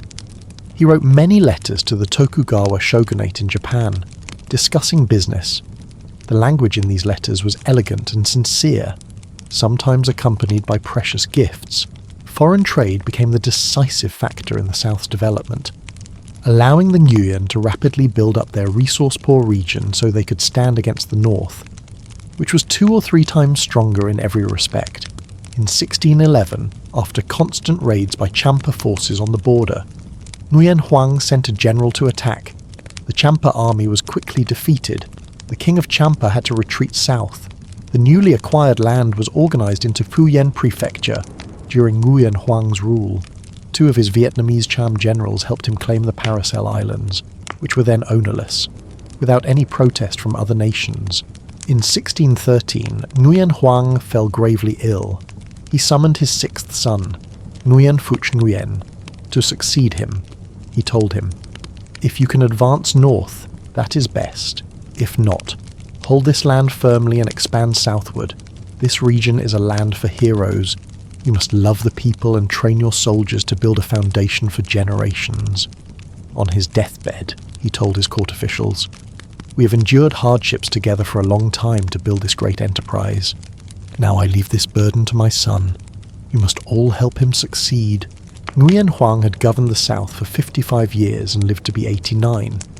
Besides his leadership, he was known for his kindness, and the people loved him, calling him the First Lord. Upon his death, the officials, following his will, proclaimed Nguyen Phuc Nguyen as his successor. He was 51 years old after taking power. Phuc Nguyen strengthened the fortresses, organized the administration, and comforted the people. who were all pleased with his rule. He reformed the administration, dividing the south into 7 districts, like his father. He placed great importance on foreign trade, taking advantage of the south's strategic location on the sea routes between east and west. Chinese and Japanese merchants were allowed to settle permanently in Hoi An, establishing their own quarters. An Italian missionary living there in 1618 described the city as a bustling market that ran for 4 months every year, with the Japanese bringing in tens of thousands of silver taels and the Chinese bringing fine silks and other goods. This trade brought great tax revenue to the lord and benefited the entire region. Although he encouraged foreign trade, the Nguyen Lord forbade Westerners from spreading Christianity. In 1626, he moved his court to Thua Tien. Following the advice of his strategist Zhao Dui Tu, he had massive defensive walls built to protect the south from attacks by the Trinh lords in the north. To build up his forces, he invited a Portuguese father and son to Hue to help establish foundries for casting weapons and ammunition, because they needed a place for weekly worship. The first Christian church in Hue was built. In 1631, the lord established a cannon foundry and training grounds for shooting. Elephants and horses preparing for war. Thanks to the wealth from foreign trade, the Nguyen army was very well equipped. In 1620, 2 of Lord Nguyen Phuc Nguyen's own brothers, Heap and Trach, plotted a rebellion. They made a deal with the Trinh lords in the north, act as inside men, and in return, they would be given the southern lands to rule. The Trinh sent 5,000 soldiers to the Natla seaport, waiting for the signal, but the plot was discovered. Heap and Trach were arrested and thrown in prison, where they later died of illness. Hearing the news, the Trinh army simply turned back for Lord Nguyen. This unprovoked aggression was the final straw. From that day forward, he refused to send any more taxes to the north. When the northern Lord Trinh Tung died in 1623, Nguyen still sent an envoy to pay respects.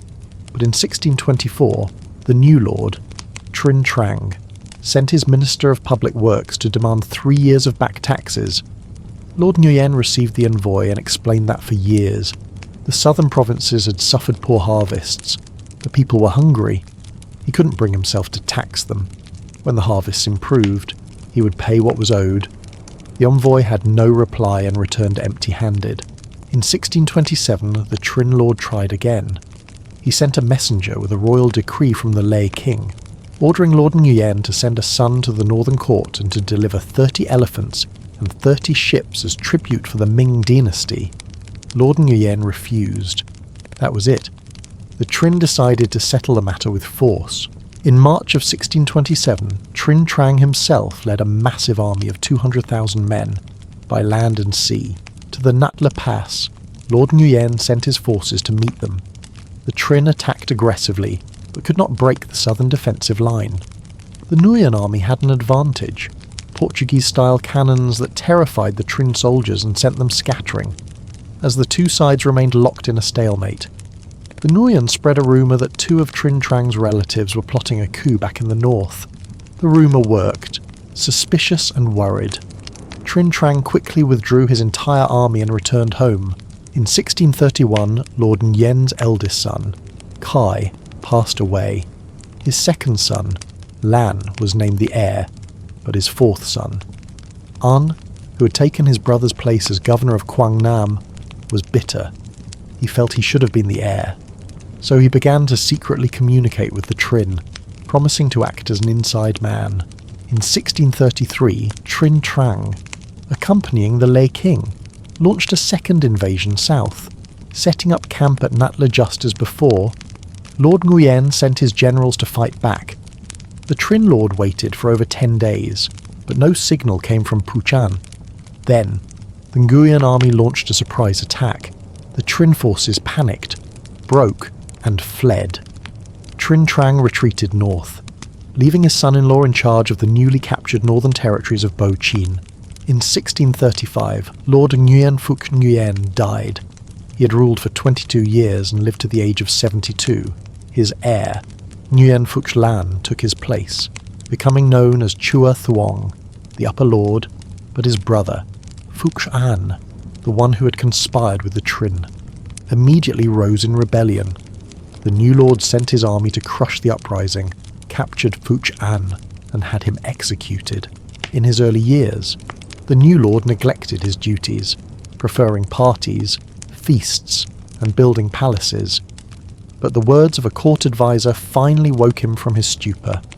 In 1636, he moved the court from Phuoc Yen village to Kim Long. The new capital was spacious and beautiful, with the Lord's palace and the homes of officials spilling out into the surrounding villages. Kim Long became a boon for trade. Merchant ships sailed up the Perfume River, bringing European and Chinese goods, silk, medicine, pencils, to be sold in Hue. Foreign visitors to Kim Long were stunned by the splendour of the palaces whenever the lord went out. He was accompanied by a retinue of over 2,000 guards, a sky full of banners, an overwhelming display of power. With the southern region stable, the lord held examinations in 1647 to recruit talented men to serve the state. During this time, the Trinh lords in the north had good relations with the Dutch, after several failed invasions of the south. Trinh Trang sent a letter to the Dutch Governor-General in Jakarta. He proposed a deal. The Dutch would provide 3 warships and 200 skilled gunmen. He also wanted 50 more warships and powerful cannons to help him conquer the south. In return, the Trinh would pay the Dutch 30,000 taels of silver and give them the entire province of Quang Nam after the victory. The offer was convincing, and the Dutch went into action. Starting in 1641, Dutch warships began to raid and harass the southern coast. That November, 2 Dutch ships that had violated Nguyen territory were sunk near the Kue Lao Tram Islands. 82 Dutch soldiers were captured and imprisoned in Hoi An, and the lord confiscated their ships. Relations between the southern government and the Dutch East India Company soured, and the Dutch trading post in Hoi An was forced to close. In 1642, the Dutch company sent 5 more ships and 200 sailors to kidnap people from the southern coast. They planned to trade them for the captured Dutch soldiers, threatening to kill half their captives and take the other half to Tonkin if the lord refused. But when the Dutch forces landed on Kue Lao Tram, local residents alerted Nguyen scouts. As soon as the Dutch soldiers stepped ashore, they were ambushed. 150 were killed. The rest fled to the north. The Trinh lord told the Dutch he had sent an army to attack the south, but had to retreat because the Dutch never showed up. However, historical records show no Trinh military activity at that time. In April 1643, the Dutch company sent a fleet of 5 warships to join Trinh Trang for an attack on the south. But when they arrived, they found the Trinh army wasn't ready that July. Another fleet of 3 ships arrived with orders to capture as many southerners as possible. When they were just 5 miles south of the Jian River, they were ambushed by 50 Nguyen warships, commanded by the heir apparent, Nguyen Phuc Tan. In the battle, the Dutch admiral's flagship was destroyed and all hands were lost. The other 2 ships scrambled to escape. These failed conflicts with the south seriously damaged the Dutch East India Company's reputation in the Far East. The Dutch, with their powerful navy and modern weapons, had conquered the Indonesian archipelago, but they couldn't defeat the Nguyen. This was a testament to the military strength of the southern lords, a strength that gave them the upper hand in their long war with the Trinh after the 1643 battle. The Dutch concluded that the Nguyen were only slightly weaker than the Trinh, and they stopped sending warships to the south. The next Nguyen lord would try to negotiate peace with the Dutch, but they found that trade remained difficult and eventually closed their posts and left for good. In February 1643, the Trinh lord sent his son, Trinh Tak, with a large army to attack Nam Bo Chin. The Trinh forces charged forward, killed the Nguyen general, and captured the territory, advancing all the way to the Nat La Pass that June. Another Trinh general attacked the Nguyen defensive walls but couldn't break through. The summer heat was oppressive, and many Trinh soldiers fell ill. The Trinh lord had no choice but to order a retreat. In February 1648, Trinh Trang launched a 4th invasion. His infantry advanced into Nam Bo Chin while the navy attacked the Nat La Pass. The defending Nguyen army was at a disadvantage.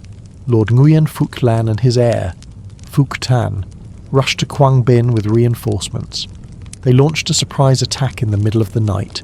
The Trinh suffered a massive defeat and were chased all the way back to the Jian River. At that moment, Lord Lan felt unwell. He handed over command to his son and started back to the capital. He died on the way, after a 13-year reign, at the age of 47. The Nguyen army had been about to cross the Jian River and press their attack into the north, but upon hearing of the Lord's death, they pulled back. Nguyen Phuc Tan ascended to power at the age of 29. He was known as Chua Hien, the wise lord. He was a diligent ruler, focusing on military training, weapon maintenance, recruiting talented men, and reducing taxes and labour demands. Under his rule, southern society was relatively peaceful and stable. By 1655, the wise lord felt his position was strong enough. He ordered his generals to cross the Jian River and attack the north. This was the only major northern campaign the Nguyen ever launched. Their army advanced like a storm. Trinh generals were either defeated or surrendered, one after another. The northern province of Bo Chin and 7 districts of Nghệ south of the Lam River fell to the Nguyen. At the height of the fighting, the northern lord, Trinh Trang, died. His heir, Trinh Tak, took over. He sent his own son, Trinh Khanh, to lead the defence. The Nguyen army had won a string of victories, but they didn't have the strength to push all the way to the northern capital. In 1660, the Trinh sent reinforcements to the south, allowing Trinh Khanh to launch powerful counterattacks. The 2 main Nguyen generals were at odds and refused to cooperate, leading to their defeat. They were forced to retreat back south of the Jian River. The Trinh had retaken their lost lands after this victory. The Trinh rested their army for a year. Then, in October 1661, Trinh Tak, with the Lei King in tow, led a massive army south again. His forces crossed the Jian River and attacked. The Nguyen general built defensive ramparts, and the Trinh army besieged them for months without success. By March 1662, the expeditionary force was exhausted and out of supplies. The Trinh retreated north. The next year, they attacked again. The wise lord sent his brother to command the defence while he followed with reinforcements. The Trinh army fought fiercely, nearly breaching the defensive walls several times, but the Nguyen held on. The Trinh couldn't break through, and their commander fell ill. The army was ordered to retreat. For 46 years. The Trinh and Nguyen had fought 7 major wars and countless smaller battles. Both sides had their strengths and weaknesses, and neither could destroy the other after years of fighting. Both were exhausted of men and resources. They accepted a truce, a long-term division of the country. The Jian River became the border that split Jai Viet into the inner realm of the south and the outer realm of the north. For more than 100 years, there would be no more war between them during the wise lord's reign. Neighbouring kingdoms like Champa and Cambodia were forced to submit and pay tribute to the south. Cambodia was plagued by internal rebellions, and its leaders often fled to the Nguyen for help. The decision of who would be king was ultimately made by the Nguyen Lord. This dependence led to a large influx of Vietnamese people, who settled and took control of many parts of Cambodian territory. In 1679, a Ming general who refused to submit to the new Qing dynasty arrived with 3,000 soldiers and 50 ships. He presented a petition to the wise lord, asking to become a citizen of Jai Viet. The lord saw that they were desperate but loyal refugees. He also saw an opportunity. The Jia Jin region was fertile land, stretching for thousands of miles, but the court had not yet managed to develop it. He decided to use the strength of these newcomers. He welcomed them warmly, granted them official titles, and ordered them to go to Jia Jin to reclaim and cultivate the land. He also sent a decree to the Cambodian king, informing him of the arrangement to prevent any conflict. The Chinese generals and their men went to work, opening up new lands, establishing cities and markets. Trade flourished. Chinese, Western, Japanese, and Javanese ships flocked to the area. Jia Jin gradually became a prosperous and bustling region. In 1687, the wise Lord Nguyen Phuc Tan passed away. He had ruled for 39 years and lived to be 67. His heir, Nguyen Phuc Thai, took his place and became known as Chuang Gia, the righteous lord. He was a generous ruler who lightened punishments and taxes and respected the old court officials. The people were content. He reformed the mourning rituals, which had become a burden in those days. During a period of national mourning, everyone, young and old, was expected to wail and cry, abandoning their work in the fields. The new lord decreed that only members of the royal family would mourn for 3 years. The common people would only mourn until the mid-year festival in the 7th month.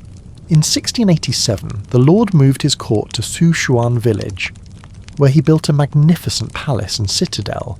Fushuan was more spacious and grand than Kim Long. The Perfume River flowed wider as it passed the new capital. This place would later become the capital of the Nguyen Dynasty. The old palace at Kim Long became a temple to honour the wise lord. In 1691, the righteous lord fell gravely ill and died after a reign of only 4 years. At the age of 41, his son, Nguyen Phuc Chu, succeeded him, becoming known as Chua Min, the illustrious lord. He was only 17 years old. From the start, the new lord was keen on recruiting wise men, listening to honest counsel, and rejecting extravagance. He cut expenses, lowered taxes, and reduced prison sentences. He also commissioned the construction of a series of temples and pagodas, holding a grand festival at the Tien Mu Pagoda. The lord himself observed a vegetarian fast for a month, distributing money and rice to the poor. The borders were quiet. The war with the Trinh had been paused for 30 years.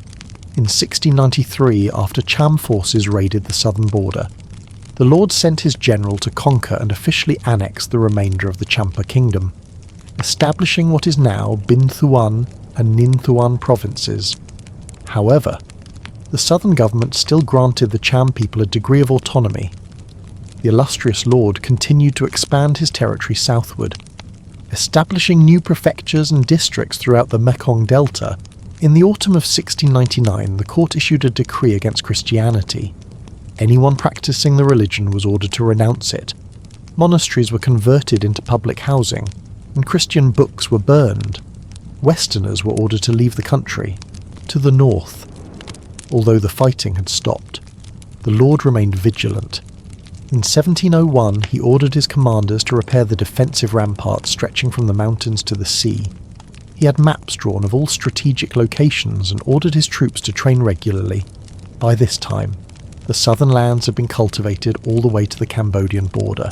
The state was well administered, the military was strong, and education was developing in the north. The Le King was a figurehead. Real power lay with the Trinh lords. The illustrious lord wanted to make the south its own independent nation. In 1702, he sent an envoy with a state letter and tribute to China to request official recognition from the Qing emperor. The emperor was inclined to grant it, but his court advisors argued against it.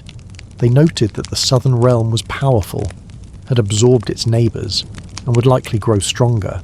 Since the Li dynasty still officially existed, they could not grant separate recognition. The request was denied. In 1708, a Chinese merchant named Mak Ku, who had developed the land of Ha Tien, petitioned to have his territory incorporated into the Nguyen domain. The lord agreed and made Mak Ku the governor of the region. In 1709, the lord commissioned a national seal inscribed with the words Great Viet Nation, Nguyen Lord, Seal of Eternal Rule, to be passed down through generations, seeing his country rich and his army strong. The illustrious lord considered a northern invasion. He sent spies to assess the situation, but they returned with a sobering report. The north was also enjoying a period of prosperity under a strong Trinh lord. Its court was filled with talented civil and military officials. Its granaries were full, and its large army was well trained. The lord never mentioned the idea of an invasion again. During his reign, he made significant contributions to establishing order in Buddhism, restoring temples and spreading the faith throughout the country. He expanded the Temple of Literature and promoted scholarship and examinations. He was also a prolific poet. In 1712 he established a new palace in Quyen. He had 146 children, including 38 sons. In 1725, Lord Nguyen Chu passed away after a 34-year reign. At the age of 50, his eldest son, Nguyen Chu, succeeded him, known as Chua Nin, the Serene Lord. He was a ruler who cared deeply about the affairs of state.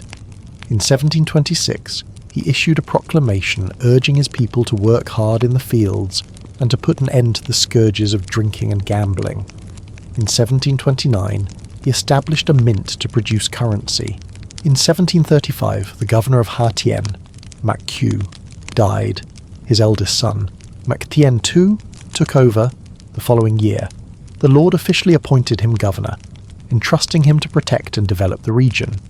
In 1737, the court reformed official attire and customs, and everyone adopted the new styles. In 1729, a group of Japanese pirates incited a local Cambodian rebellion. They massacred Vietnamese people they encountered and raided the Gia Jin area. The Lord sent troops to suppress the uprising and stationed a general there. The Cambodian king, fearing he would be blamed, quickly sent a letter to the Lord, claiming that pirates were responsible for everything, to appease the Lord and sue for peace. He offered to cede the lands of My Tho and Vin Long.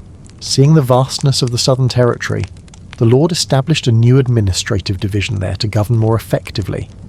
Appointing officials and encouraging more Vietnamese to settle the new frontier, Lord Nguyen Chu is credited with establishing these new administrative units and securing and developing the Mekong Delta. In 1738 he died after a 13-year reign. At the age of 41, his eldest son, Nguyen Koat, took the throne, becoming known as Chua Vu, the martial lord, immediately after his ascension. The martial lord began construction of a new palace and the development of the capital city of Phu Xuan. The work was completed in 1739. The court honoured him with the title of Grand Commandant. That same year, the Cambodian king invaded Ha Tien. Governor Mac Tien II and his wife led the defence and repelled the attack. Hearing of this, the Lord specially promoted Mac Tien II to Grand Admiral and his wife to the rank of Lady.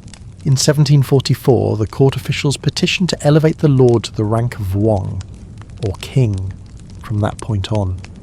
Many reforms were enacted. The palace was renamed a royal court. Petitions to the ruler were called memorials. The Royal Guard was renamed the Martial Forest Army.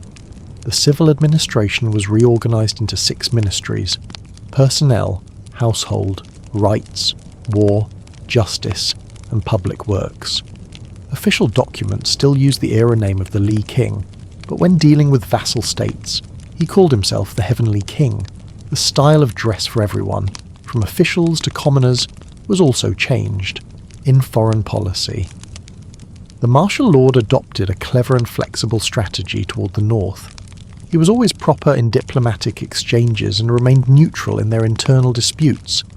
In 1760 he received a letter from a lay prince urging him to attack the Trinh and restore the Li dynasty, but he refused to raise an army. To maintain stable relations with the Qing court in China, he continued to send tribute regularly. By now, the Lord wanted to expand his territory south. He used the pretext of frequent Cambodian raids on the southern provinces to launch a punitive expedition. In 1753, the court sent a letter to Siam, a major power that was also vying for influence in Cambodia, informing them of the planned invasion and asking them to capture the Cambodian king if he fled there. In the summer of 1754, the Nguyen army advanced from 2 directions, striking west into Cambodia. Everywhere they went, the local forces were defeated or surrendered. The Cambodian king fled to Ha Tien and asked Mac Tien II to mediate. He offered to cede 2 provinces and pay 3 years of back tribute to atone for his actions. The martial lord accepted the offer, allowed the king to keep his throne, and annexed the 2 new provinces, settling people in the region that is now Longan and Tianjiang. In 1757, the Cambodian king died. His cousin temporarily took power and petitioned the Lord to be officially named king. The Lord demanded the cession of 2 more provinces, Tra Vang and Ba Thak, modern-day Tra Vinh, Ben Tre, Sok Trung, and Bach Liu before he would agree. But the following year, the new king was assassinated by his own son-in-law, who seized the throne. The rightful heir fled to Ha Tien and asked Mac Tien Tu to beg the Nguyen Lord for help. The lord agreed and sent an army. The usurper was defeated and killed. The lord then installed the rightful heir as king, but only after he ceded the land between the Tien and Hao rivers, corresponding to modern Zhongthep and Anjiang. The new king also privately gifted 5 more districts to Mac Tien Tu, who in turn presented them to the lord. The lord allowed Mac Tien Tu to continue administering this vast new territory, combined with the lands he had already developed. The region of Ha Tien had become immense, along with this expansion on the mainland. The southern government also sent people to exploit and control the large islands and archipelagos in the South China Sea and the Gulf of Thailand. The Paracel Islands had been controlled since the early 17th century, Kon Jiao, Phu Quoc, and the Spratly Islands came under control in the early 18th century. By the mid-18th century, under the martial lord. The territory of Vietnam had essentially taken its modern shape, with the entire southern region under Nguyen control, having completed his southern expansion. The martial lord became arrogant and complacent in his later years. He gave himself over to wine and women and lost interest in governing. The lord's maternal uncle, Truong Phuc Loan, seized the opportunity to usurp power, planting the seeds of future decline. The tax system became complex and burdensome. Local officials over-collected to enrich themselves, forcing people to pay far more than was required. The lord entrusted more and more power to Truong Phuc Loan, and the people of the south were exploited even more heavily. Loan was famously greedy, embezzling public funds and cheating foreign merchants. It was said that after one flood, his courtyard was covered in gold laid out to dry, so bright it blinded the eye. Other officials followed his lead. Corruption and bribery became rampant. Military failures against Siam, combined with heavy taxes and local corruption, further weakened the Nguyen government. In July 1765, Lord Nguyen Phuc Coat died after a 27-year reign, at the age of 51, in his will. He had named his second son as his successor, but Truong Phuc Loan conspired with several high-ranking officials and staged a coup, arresting the rightful heir. Here is the American localized version of the text, crafted in a pure narrative style for voice AI integration. In the 18th century, the Jai Viet kingdom was a house divided. The Li emperors reigned in name only, ghosts on a powerless throne. Real authority lay in the hands of 2 warring clans. In the north, the Trinh lords controlled the emperor, ruling from the capital. Thung Long, in the south, the Nguyen Lords governed from their own capital, Phu Xuan. For nearly half a century, they had bled each other dry, fighting for control of the entire country. Both claimed to be loyal subjects of the Lei, a convenient fiction to legitimize their power. The Great War between the Trinh and the Nguyen finally ended in 1672. A tense peace settled over the land. In the north, life for the peasants under the Trinh was relatively stable, but in the south, the Nguyen Lords were restless, constantly pushing their borders southward, expanding their territory. By the middle of the century, this expansion had come at a cost. The peasants, crushed by taxes and hardship, began to rise up in both the north and the south. But these rebellions were small, scattered. They lacked the strength to topple the men in power.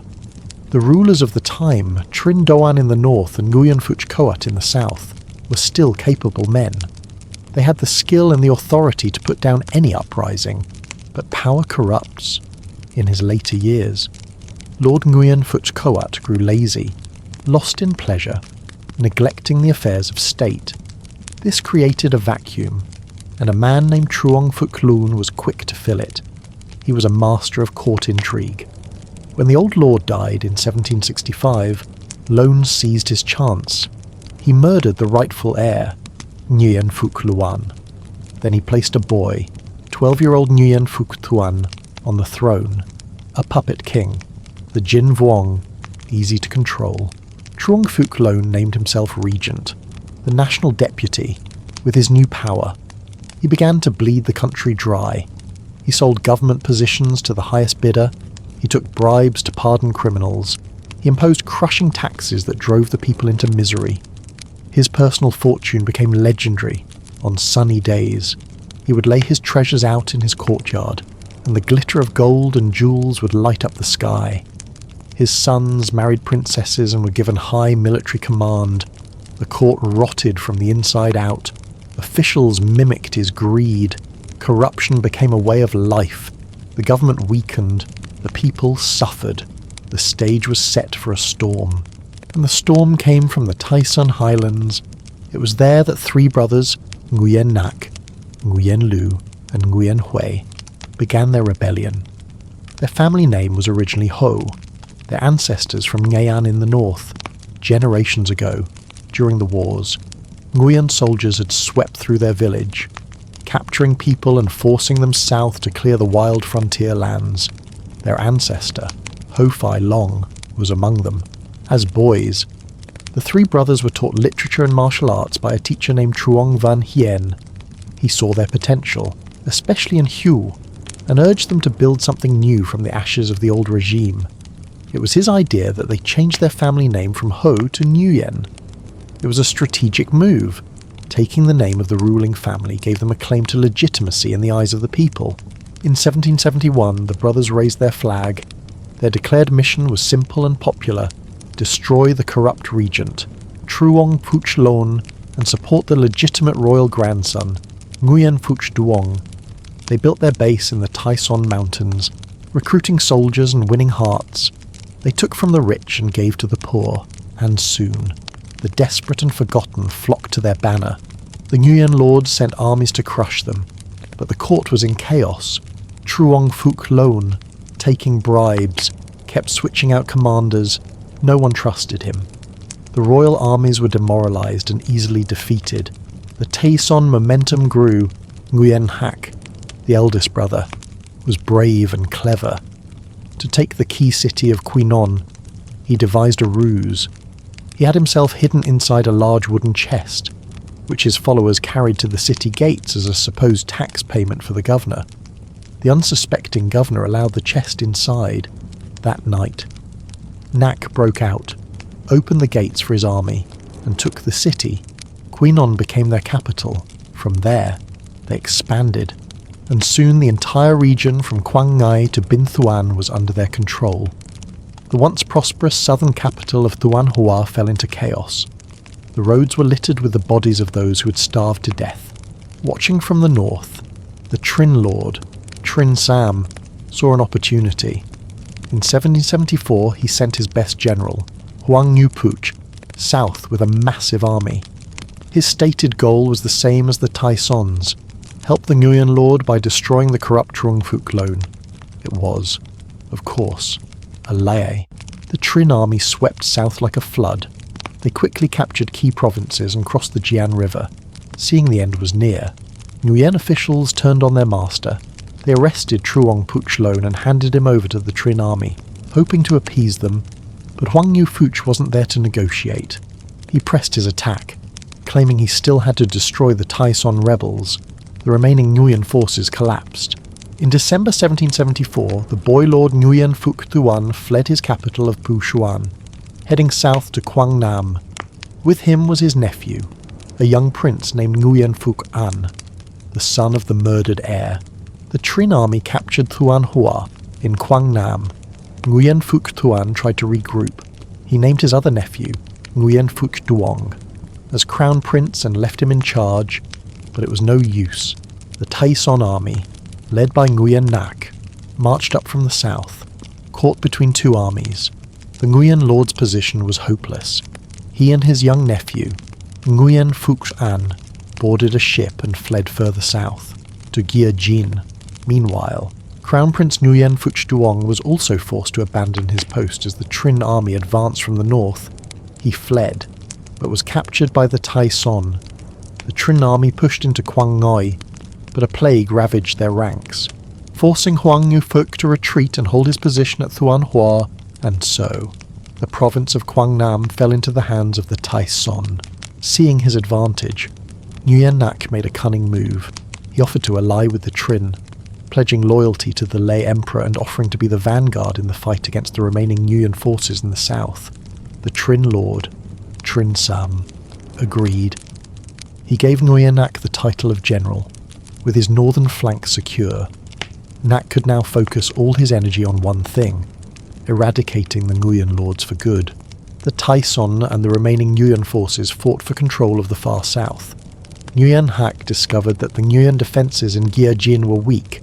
He sent his brother, Nguyen Lu, by sea to launch a surprise attack.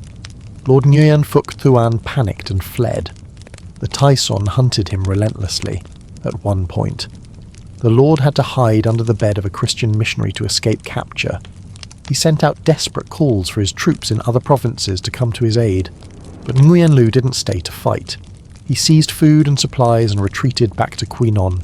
After the Tai Son withdrew, the Nguyen camp tore itself apart. Two of their top generals, Li Tai and Zhou Than Non, turned on each other.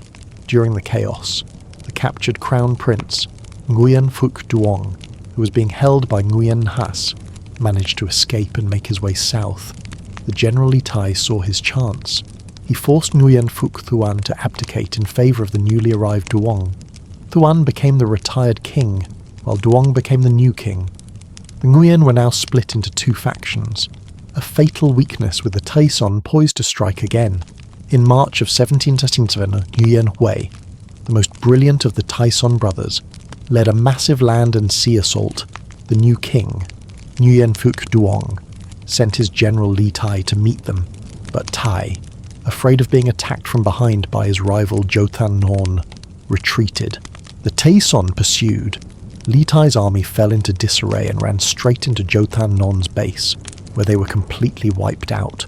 After the death of Li Tai, the two Nguyen factions, the new king and the retired king, reconciled out of desperation, but it was too late. In July, the Tai Son attacked again. The retired king, Nguyen Phuc Thuan, fled. The new king, Nguyen Phuc Duong, was captured and executed. He had been a lord for less than a year. Shortly after, Nguyen Phuc Thuan was also caught, brought to Gia Jin, and executed along with his loyal officers. He was 22 years old. The Tai Son hunted down and killed nearly everyone in the Nguyen royal family. The long decline of the Nguyen Lords had ended in blood and fire, but one escaped. The prince, Nguyen Phuc An, managed to flee to the island of Tho Chu. He was only 15. A month later, An had gathered a small force of loyalists. They dressed in mourning clothes and swore a vow to fight to the death. With the help of the general Zhou Than Non, they managed to retake Gia Jin. An worked tirelessly to rebuild his forces. He built earthen ramparts and placed wooden stakes in the harbours to defend against the inevitable Tai Son attack. In 1780, he formally declared himself the new Nguyen Lord. 2 years later, in March 1782, Nguyen Nak sent his brother Nguyen Hui to crush him once and for all. An fought back at the river mouth, but his forces were too weak. He was defeated. He escaped in a small boat, fleeing to the island of Phu Quoc. This time, French officers who had joined his cause died fighting alongside his men. When the main Tai Son army withdrew, An gathered the remnants of his forces and, once again, retook Gia Jin. In February 1783, Nguyen Hui returned. The Nguyen army shattered. An fled with just a handful of followers, escaping through the swamps. At one point, he had to ride a water buffalo across a river to get away. He took his mother and wife to Phu Quoc, but the Tai Son navy pursued him there. The situation was desperate. One of his loyal followers, Lê Phuc Dien, put on the royal robes and boarded a different boat, drawing the Tai Son away while An escaped to another island. The Tai Son fleet surrounded him there. He was like a fish in a net. Then, a sudden typhoon struck, sinking many of the Tai Son ships. An was saved by the storm, defeated again and again. Nguyen An made a desperate gamble. He entrusted his 5-year-old son, Prince Can, to a French bishop. Pignot de Béhaine, sending them to France as a plea for military aid. Then he said goodbye to his mother and wife and sailed away, becoming a wanderer on the sea for a week. His ship drifted without food or fresh water. He should have died, but somehow he survived. In February 1784, out of options, Nguyen took his family and fled to Siam, modern-day Thailand, to seek help from the king. The Siamese king. Ramathbes had his own ambitions. He saw a chance to seize southern Vietnam. He agreed to help. Providing An with an army of 50,000 soldiers and a fleet of 300 warships, commanded by his nephews, the massive Siamese army entered Vietnam. They easily captured several southern provinces, wherever they went. They looted and terrorized the local people. Nguyen was disgusted but powerless to stop them. The local Tai Son commander, Trong Van Gia, was heavily outnumbered. He fought a series of small, delaying skirmishes, buying time while he sent an urgent message north to the Tai Son emperor, Nguyen Hak. Nak immediately dispatched his greatest weapon, Nguyen Hui. In January 1785, Hugh's army arrived in the south and set up camp at My Tho. The main Siamese force was nearby. Hugh knew he was outnumbered, almost 3-1. A direct confrontation would be suicide, so he played for time. He sent envoys to the Siamese commanders with gifts of gold and silver, pretending to seek peace. He wanted to make them overconfident and to sow distrust between them and Nguyen An. His messengers told the Siamese generals, "Our country's new dynasty and old dynasty are fighting. This is our business. Your country is far from here. Why have you come? Let us be friends. We will pay you tribute. Leave the old lord to us." The Siamese commanders, arrogant and greedy, believed Hugh was afraid. They let his envoys inspect their warships and weapons, and accepted his gifts. They thought they were outsmarting him. Nguyen An grew more suspicious by the day. Meanwhile, Nguyen Hui used the pause to scout the terrain. He chose his battlefield, a stretch of the My Tho River between two smaller streams, the Rach Gam and the Soai Moot, and there he laid his trap. The Siamese generals were told that Hugh's army was idle, unprepared. They decided the time was right for a surprise attack. On the night of January 18th, 1785, using the outgoing tide, the entire Siamese fleet sailed toward My Tho. They easily overran a small Tai Son outpost, which was only there as bait. Hugh had ordered his men to fill boats with painted coconut shells that looked like human heads. When the Siamese fired on the boats, the floating shells convinced them they were inflicting heavy casualties. They pressed forward, confident of victory. At dawn on January 19th, the Siamese fleet sailed directly into the ambush. Signal cannons roared. From the mouths of the Rach Gam and Soai Moot, two Tai Son fleets shot out, sealing the river at both ends. From the riverbanks, hidden cannons opened up, pouring fire into the centre of the trapped Siamese fleet.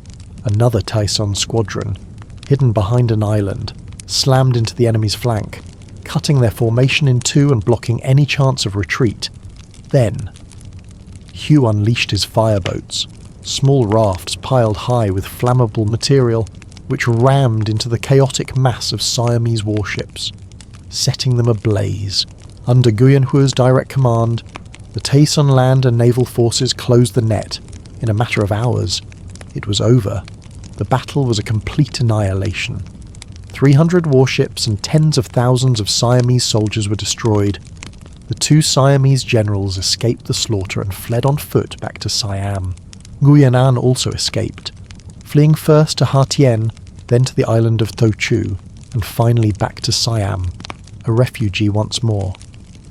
The Battle of Rach Gam Soai Moot was one of the most stunning victories in Vietnamese history. Nguyen Hui had utterly destroyed a superior enemy force in less than a day. For a time, Nguyen An lived in exile in Siam. The Siamese king, wary of An's growing strength and his support from the Portuguese, offered little more help, knowing he could expect nothing further. An quietly left and returned to Vietnam. He returned at the perfect moment. The Tai Son were falling apart from within. The brothers Nguyen Hui and Nguyen Hak had become rivals. Then Hui became preoccupied with a massive Chinese invasion in the north. Seizing the opportunity, Nguyen attacked the south. He used deception to turn Tai-son generals against each other and slowly reconquered his territory, using a strategy he called silkworm-eating mulberry leaves, advancing when the time was right, retreating when it wasn't. The sudden death of Nguyen Hui, the Emperor Quang Trung in 1792, was the final turning point. The Tai-son dynasty, now led by Hu's young and inexperienced son, began to crumble. An pressed his advantage. In 1799 he captured the old Tai-son capital of Quyen. From that point on, his victory was inevitable. In 1802, Nguyen defeated the last of the Tai-son forces, capturing and executing the young emperor. After nearly 300 years of division, Vietnam was finally unified. He ascended the throne as Emperor Gia Long, founding the Nguyen Dynasty, the last imperial family in Vietnamese history. The rule of the Nguyen Lords in the south had lasted for 244 years. Throughout that time, they officially remained subjects of the lay emperors, accepting titles and using the lay calendar, but in reality, they were independent kings who built a new nation in the south, expanding its borders and cultivating its lands. Their fall was brought about by their own corruption, which allowed the Tai-son to rise. Their story seemed to have ended, but the unexpected death of a brilliant enemy and the relentless determination of one last prince allowed their legacy to continue, transformed in the new Nguyen Empire. Under Nguyen Hua's command, an invasion of 50,000 Siamese troops was shattered. Reclaiming the southern lands, Hu skillfully used the terrain, combining it with a feigned surrender. The Siamese, overconfident and dismissive, walked into a trap. Their entire army was annihilated after this victory.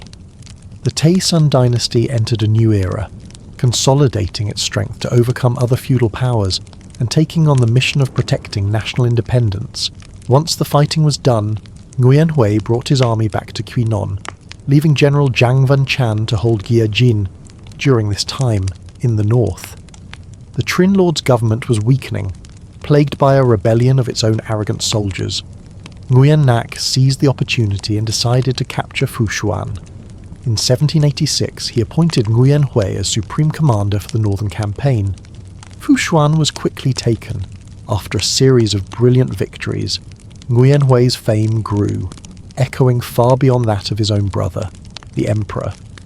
Convinced by Nguyen Hu Chin, a former Trinh general who had defected, Nguyen Hui decided to march on Thung Long to wipe out the Trinh Lords. He did this without a direct order from his brother, with the rallying cry of assisting the Lay destroying the Trinh. Nguyen Hui's forces advanced northward.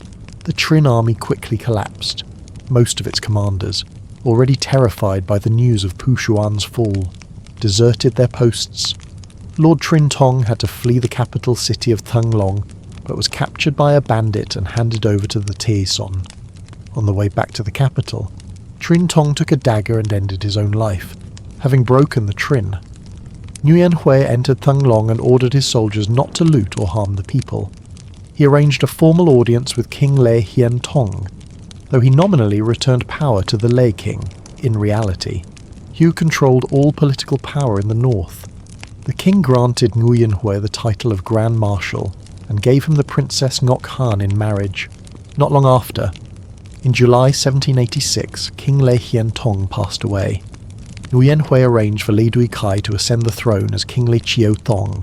Meanwhile, Nguyen Nak, back in Quyen, heard that his brother had taken Thung Long. He was alarmed, fearing that Nguyen Hui, with an army so far away, would be difficult to control. He immediately took 500 of his personal guards, gathered more elite troops from Fushuan, and rushed north. Nguyen Hui went to the city's outskirts to welcome him and apologize for acting on his own authority. The Tai-son king, Nguyen Nak, replied, "A general in the field, when faced with a changing situation, has the right to act as he sees fit." Nguyen Nak met with King Lê Chiêu Thong, assuring him that the Tai-son army had come north only to support the Lê and destroy the Trinh, with no other intentions. Afterwards, Nguyen Nak and Nguyen Hui withdrew their forces to the south. Power in the north was now entirely in the hands of the Li king. It was a rare opportunity to re-establish the Li dynasty's autonomy, but tragically, King Chiao Tong was incompetent, and his court had no one skilled in governance. The old forces of the Trinh clan saw their chance to rise again. King Lei Chiao Tong, helpless, called on Nguyen Chin to put down the rebellion. Chin quickly defeated the Trinh forces, finishing them for good. But then he himself began to wield power with the same arrogance as the old Nguyen Lords. After returning to Quyen, the Taison king, Nguyen Nak, declared himself the central emperor. He appointed his other brother, Nguyen Lu, as the eastern king to govern the Gia Jin region, and Nguyen Hui as the northern king, to govern the Thuan Hoa region. Before long, however, friction grew between Nguyen Hui and Nguyen Hak. The historical records are brief and unclear about this event. All that is known is that around the beginning of 1787, Nguyen Hui led 60,000 troops south and laid siege to Quyen. Nguyen Nak, trapped, called for help from his general in Gia Jin. The general marched his army out, but was captured by Nguyen Hui's forces. Hu bombarded Quyen city relentlessly, besieged and desperate. Nguyen Nak went to the city walls and wept. Begging his brother to stop the attack, Nguyen Hui agreed to reconcile. The conflict between the Taison brothers had severe consequences, which their enemies on both sides immediately exploited. In the south, Nguyen An gathered his forces and returned. His very return caused panic. The Taison forces in Gyajin retreated, leaving the territory to be lost. In the north, Nguyen Chin, seeing the internal turmoil of the Taison, plotted a rebellion. Nguyen Hui sent a general to eliminate him, but then that general, in turn, became power-hungry and showed signs of defying Nguyen Hui. By April 1788, the Li king had already fled the capital into exile. Nguyen Hui had to lead his army north for a second time. He executed the rebellious general and reorganized the administration in the north, appointing renowned scholars to key positions. He then withdrew his troops back to Puxuan to prepare for a southern campaign against Nguyen An. But in the north, the supporters of the exiled king Lei Chiao Tong were losing ground. In May 1788, the king and his court crossed into China to plead for the Qing dynasty to send an army to attack the Taizong, the Qianlong emperor, hoping to use the opportunity to conquer Jai Viet. Agreed.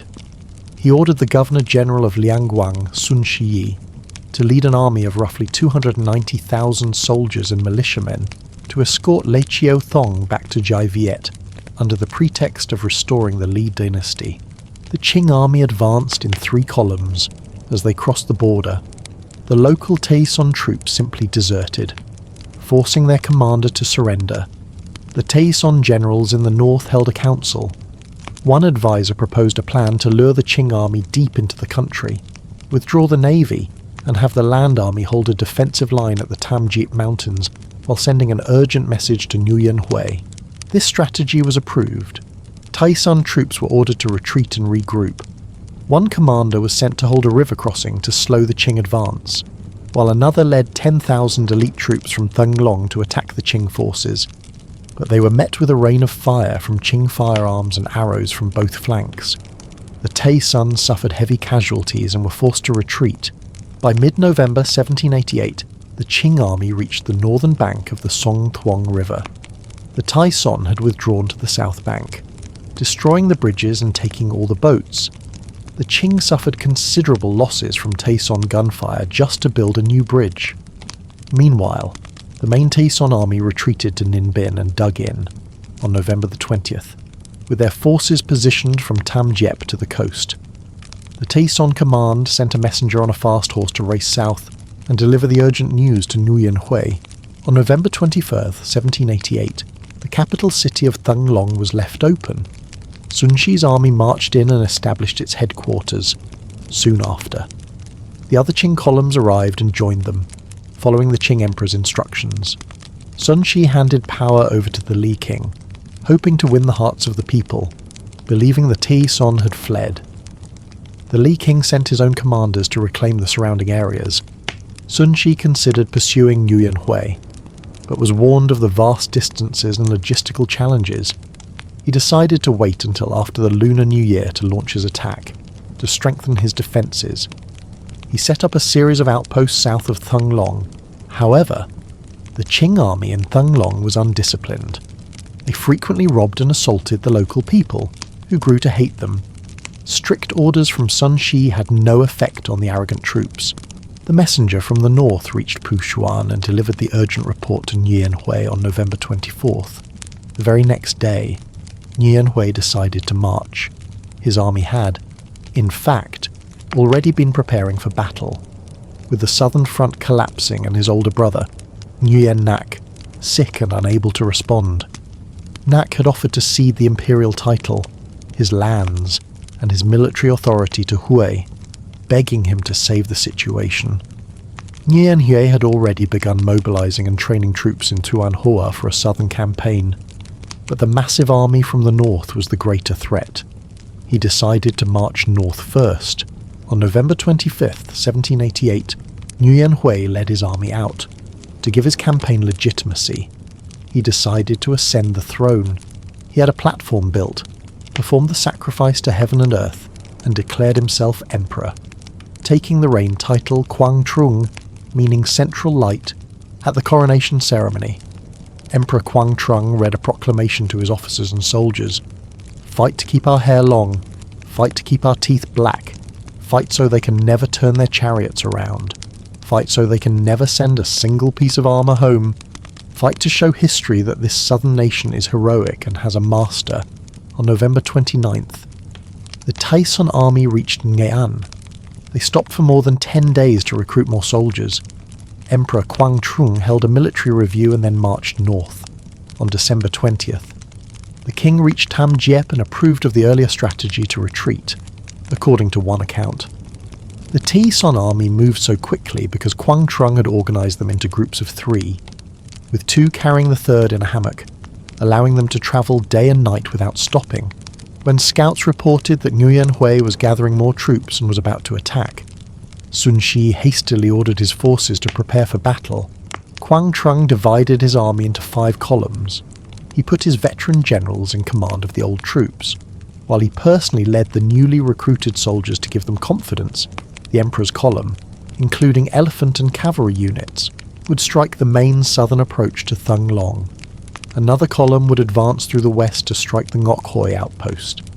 A third column would march towards Son Tai, then cut east to attack the Quong Thuong outpost and enter Thung Long from the west. 2 more columns, travelling by water, would block the Qing army's retreat routes to the north and east. On the 30th day of the last lunar month, Emperor Quang Trung let his troops celebrate the New Year festival, Tessus early. He then gave the order to advance, promising his army they would celebrate the real Tet on the 7th day of the New Year, in Thung Long. On the night of New Year's Eve, the Taison army moved out. They swiftly overran a forward post held by Lei loyalist troops, who broke and fled. They captured Qing scouts and wiped out several small garrisons. Because of this, the Qing forces from the Ha Hoi outpost all the way to Thung Long remained completely unaware of the Taison army's movements. On the 3rd day of Tet, the Taison reached Ha Hoi, about 20 kilometres from Thung Long. Quang Trung secretly surrounded the fort, then used loudspeakers to call for the Qing to surrender. The moment the calls finished, his soldiers roared in unison, sounding like hundreds of thousands of men had sealed the perimeter. The Qing troops, stunned by the speed of the Taison advance, were terrified and immediately surrendered. The Taison captured a massive amount of food and weapons. On the 4th day, Quang Trung advanced to the Ngoc Hoi outpost. The commander there, hearing of Ha Hoi's fall, sent an urgent message to Thung Long. Sun Shi rushed reinforcements and sent out cavalry patrols for updates. But when he reached Ngoc Hoi, Quang Trung did not attack immediately. The Qing army, on the defensive, dared not engage but had no idea when the attack would come. For the entire 4th day, Quang Trung only made a show of force, creating a diversion to focus all Qing attention on his main column at Ngoc Hoi. This allowed his other columns to move into position undetected, as Trung paraded his forces outside Ngoc Hoi. Another Taison column under General Long was marching north. They suddenly veered east and, in the middle of the night, launched a surprise attack on the Quong Thuong outpost, the Taison war elephants.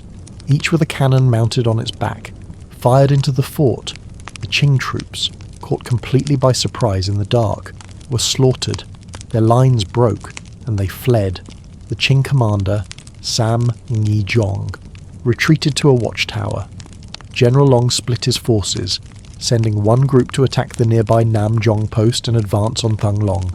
While the other continued to besiege the watchtower, Sam Ngi Jong held out, waiting for reinforcements from Sun Shi. When no help came by the next day, he lost hope and hanged himself. The area around Quong Thuong was so littered with the bodies of Qing soldiers that they were later buried in 12 large mounds, which came to be known as the Zhongjia Mounds, after destroying the Quong Thuong outpost. That same night, General Long advanced and shelled the Nam Jong post west of Thung Long. By the time Sun Shi received the news that Quong Thuong had fallen, Long had already destroyed Nam Jong and was attacking his main headquarters. Sun Shi, stationed on a sandy patch of ground, heard the news of the defeat and fled alone on his horse, heading north, seeing their commander flee. His soldiers scrambled to cross the bridge. The bridge broke under the weight, and tens of thousands of men fell into the river and drowned. Choking the water's flow, King Le Chiao Thong, hearing that Sun Shi had fled, rushed to follow with his family. When he reached the river, the bridge was gone. He had to find a small fishing boat to get across. On the morning of the 5th day of Tet, as General Long marched into Thung Long, Sun Shi was already gone. Emperor Quang Trung then gave the order to attack the Ngoc Hoi outpost. This was the fort Sun Shi had fortified the most, with a strong commander, heavy firepower, landmines, and iron spikes. Quang Trung had his men prepare large wooden shields covered in wet straw. At dawn on the 5th day, 100 Taison war elephants advanced. The Qing horses panicked at the sight of the elephants and trampled each other as they retreated back into the fort. The Qing soldiers held their position, firing from behind the walls. Quang Trung sent a detachment of elephant troops around the back of the fort to cut off the enemy's retreat, while his infantry advanced with the wet straw shields. This was a suicide squad of 600 men. They advanced with the large shields held together like a moving wall, absorbing the bullets and arrows from the fortress. With the Qing cannons neutralized, the Taison shock troops stormed the gates with short swords and other weapons. Breaking into the fort, the main Taison army, led by the emperor himself, surged in behind them. At the same time, the Elephant Corps charged from the flanks. The Qing forces could not hold. They scattered in every direction, only to run into their own minefields. The Ngoc Hoi outpost was set ablaze. The fleeing Qing soldiers ran towards Thung Long, but halfway there they were hit by another Taison column. The entire Qing force was either killed or captured. The entire defensive system Sun Shi had built south of Thung Long was completely destroyed. The Qing army stationed in Sontai heard the news that the outpost had fallen. Their commander, without fighting a single battle, fled back to China. On the afternoon of the 5th day of Tet, Emperor Quang Trung entered Thung Long to the cheers of the people. It was said that the emperor's royal robe was blackened by gunpowder smoke on his panicked retreat. Sun Shi was ambushed by 2 more Taison columns and fled in tatters, leaving behind his military seal and official documents. According to a Western missionary in Vietnam at the time, only about 50 Qing soldiers managed to escape across the border with their commander. King Le Chiao Thong and a few of his loyal followers also fled into China. In just 6 days, 2 days ahead of schedule, the Taison army had routed the Qing invaders. Emperor Quang Trung had promised his men they would celebrate Tet in Thung Long on the 7th day, but by the 5th, they were already victorious in the capital. After the war, the emperor ordered that the tens of thousands of Manchu prisoners be gathered and cared for. He had the bones of the Qing soldiers collected and buried in mounds, and held a ceremony to mourn the Chinese soldiers and civilians who had died far from home. The campaign ended the existence of the Hao Li dynasty. The Taison emperor, Quang Trung, was soon officially recognized by the Qing dynasty as the ruler of the north. This victory marked the peak, though brief, of the Taeson dynasty's power. Though he had made peace with the Qing, Trung continued to act as an emperor. He made Princess Ngoch Han his empress, named his son Crown Prince, and established his capital in Nhean. He made peace with the Qing only to bide his time, waiting until he was strong enough to seek revenge. In 1792, he sent an envoy to China to request a marriage to a Qing princess and ask for land in southern China. This was merely a pretext to gauge the Qing emperor's intentions, but before the plan could unfold, a sudden and severe illness took the life of the talented emperor with grand ambitions. He was only 40 years old. On September 16, 1792, Emperor Trung died after a 4-year reign.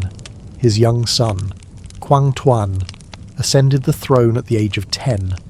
With the new emperor so young, power fell into the hands of a maternal uncle, Quyen, who became increasingly tyrannical. The court was torn apart by suspicion and infighting. A year after Trung's death, Nguyen, his old rival from the south, attacked Quyen. The young emperor sent troops to help, and they drove Nguyen's army back. But then the emperor's generals turned around and seized the land for themselves. The former king, Nguyen, who was already ill, was so enraged by this betrayal that he vomited blood and died. The Taeson dynasty continued to tear itself apart. Nguyen seized the opportunity and pushed his armies northward. In 1800, he captured Quyen. The main Taeson army was tied down for over a year trying to retake it. In 1801, realizing the best Taeson troops were busy in Quyen, Nguyen took his main force by sea and attacked the capital. Pushuan, the young emperor, Tuan, was defeated and fled north. By early 1802, the Taeson had retaken Quyen, but by then Nguyen had already advanced far to the north. The remaining Taeson generals and their wives were captured.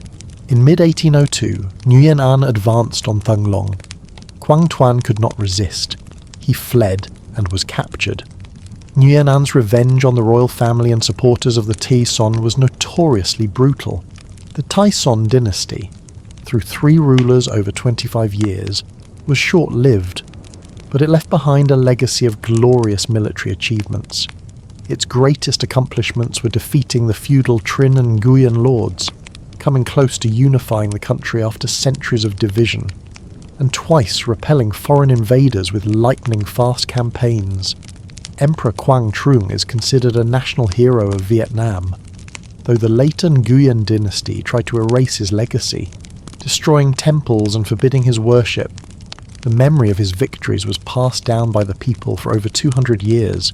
After capturing Jia Jin in 1788, Nguyen, though calling himself king, continued to use the reign name of the Li Emperor. Only after reclaiming all the old territories of the Nguyen Lords did he establish his own dynasty.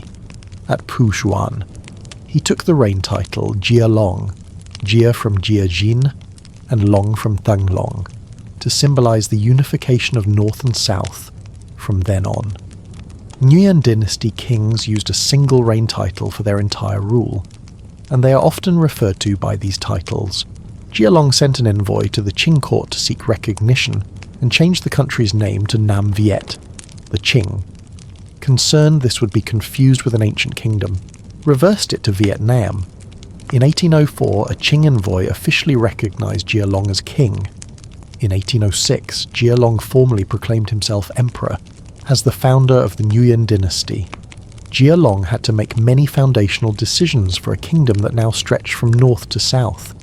To prevent the concentration of power, he abolished the position of prime minister and established 6 ministries in the palace. He did not appoint an empress, only consorts. He reorganized the country's administrative units and implemented a system of land and tax management based on an earlier model, but on a larger and more systematic scale. He continued land reclamation in the Mekong Delta and paid close attention to water management in the Red River Delta. In foreign policy, the Nguyen dynasty sought the support of and maintained a vassal relationship with Qing China. While forcing Cambodia and Laos to become its own vassals, towards Western countries. His attitude shifted from reliance to coolness. The French officers who had helped him win power were given honoured positions at court but held no real authority.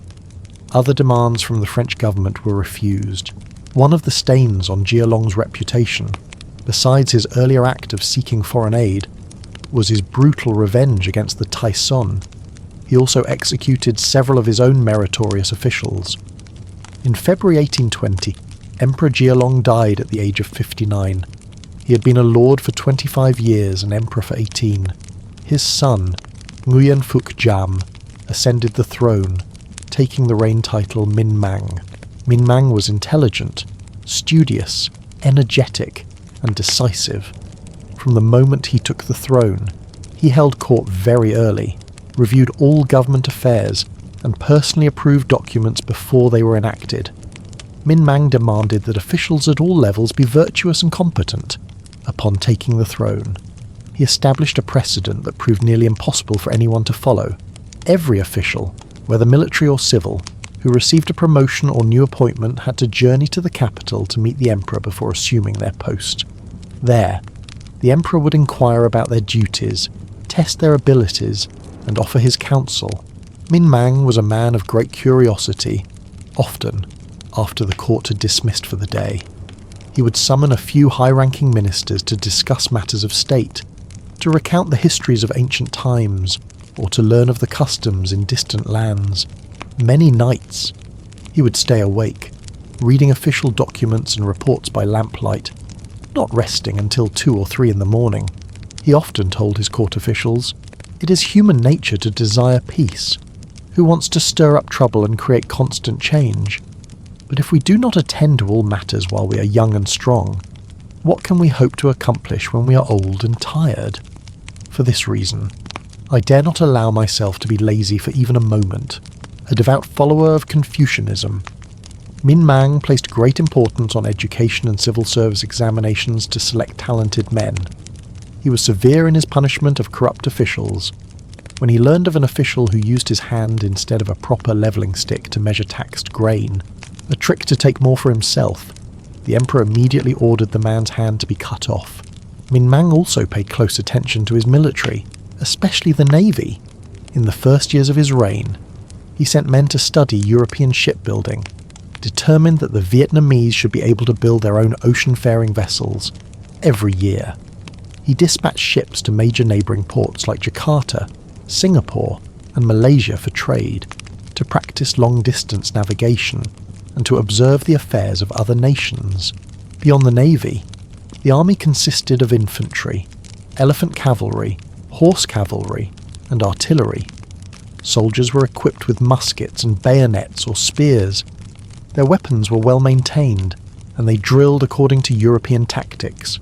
Despite this, the British ambassador, John Crawford, assessed that the Nguyen army under Min Mang could be easily defeated by 15,000 European soldiers and a small fleet of warships.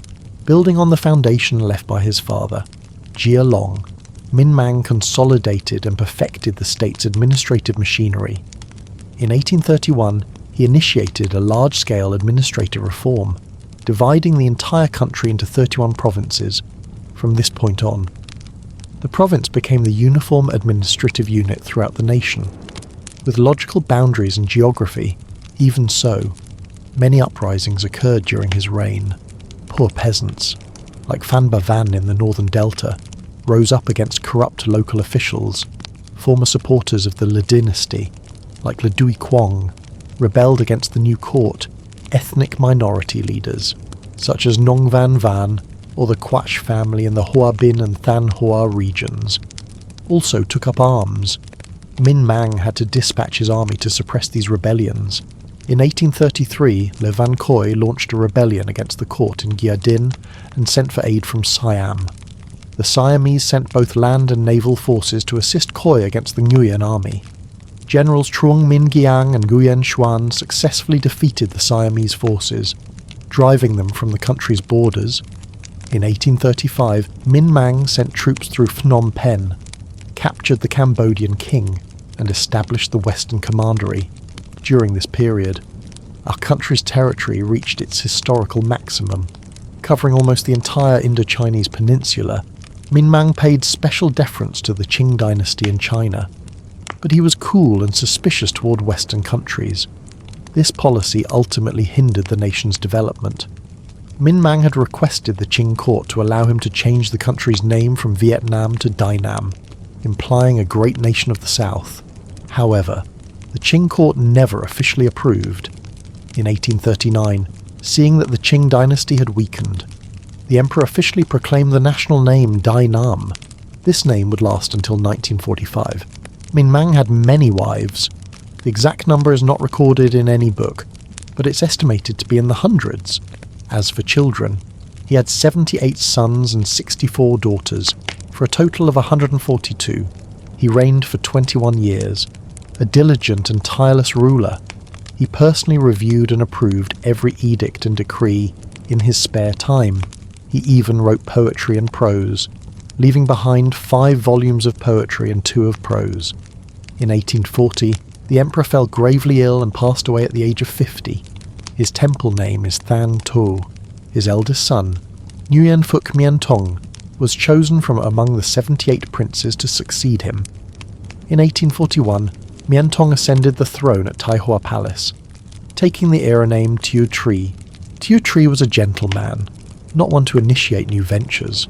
Besides, the entire system of governance had already been meticulously organised during Min time. Thieu Tri simply maintained the old ways, following his father's instructions to the letter. His father's old ministers remained his own. Near the end of Min life, the Western commandery in Cambodia had become a major problem. The oppressive policies of the Vietnamese officials there had caused the local people to revolt multiple times, and the Nguyen court could not pacify the region.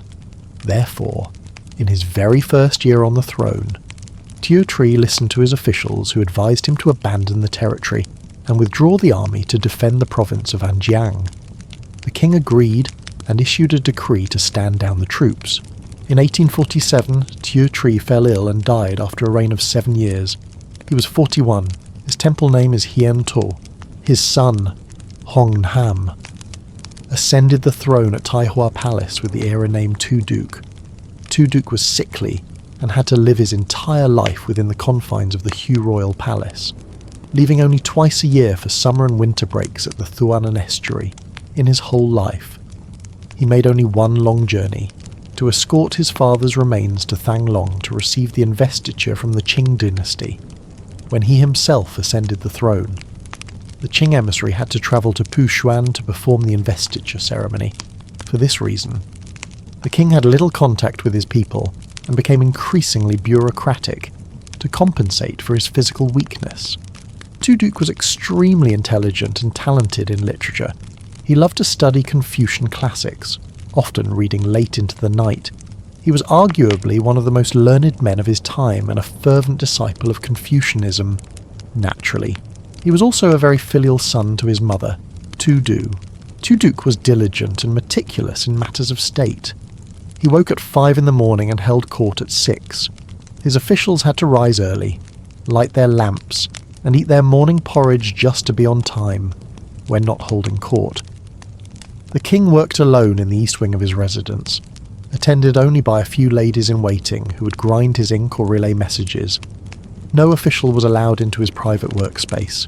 Every matter, large or small, had to be reviewed by the king himself. Petitions and reports from all over the country were sorted by the cabinet and delivered to eunuchs, who then presented them to a lady-in-waiting for the king. After reviewing them, the king would return them to the cabinet.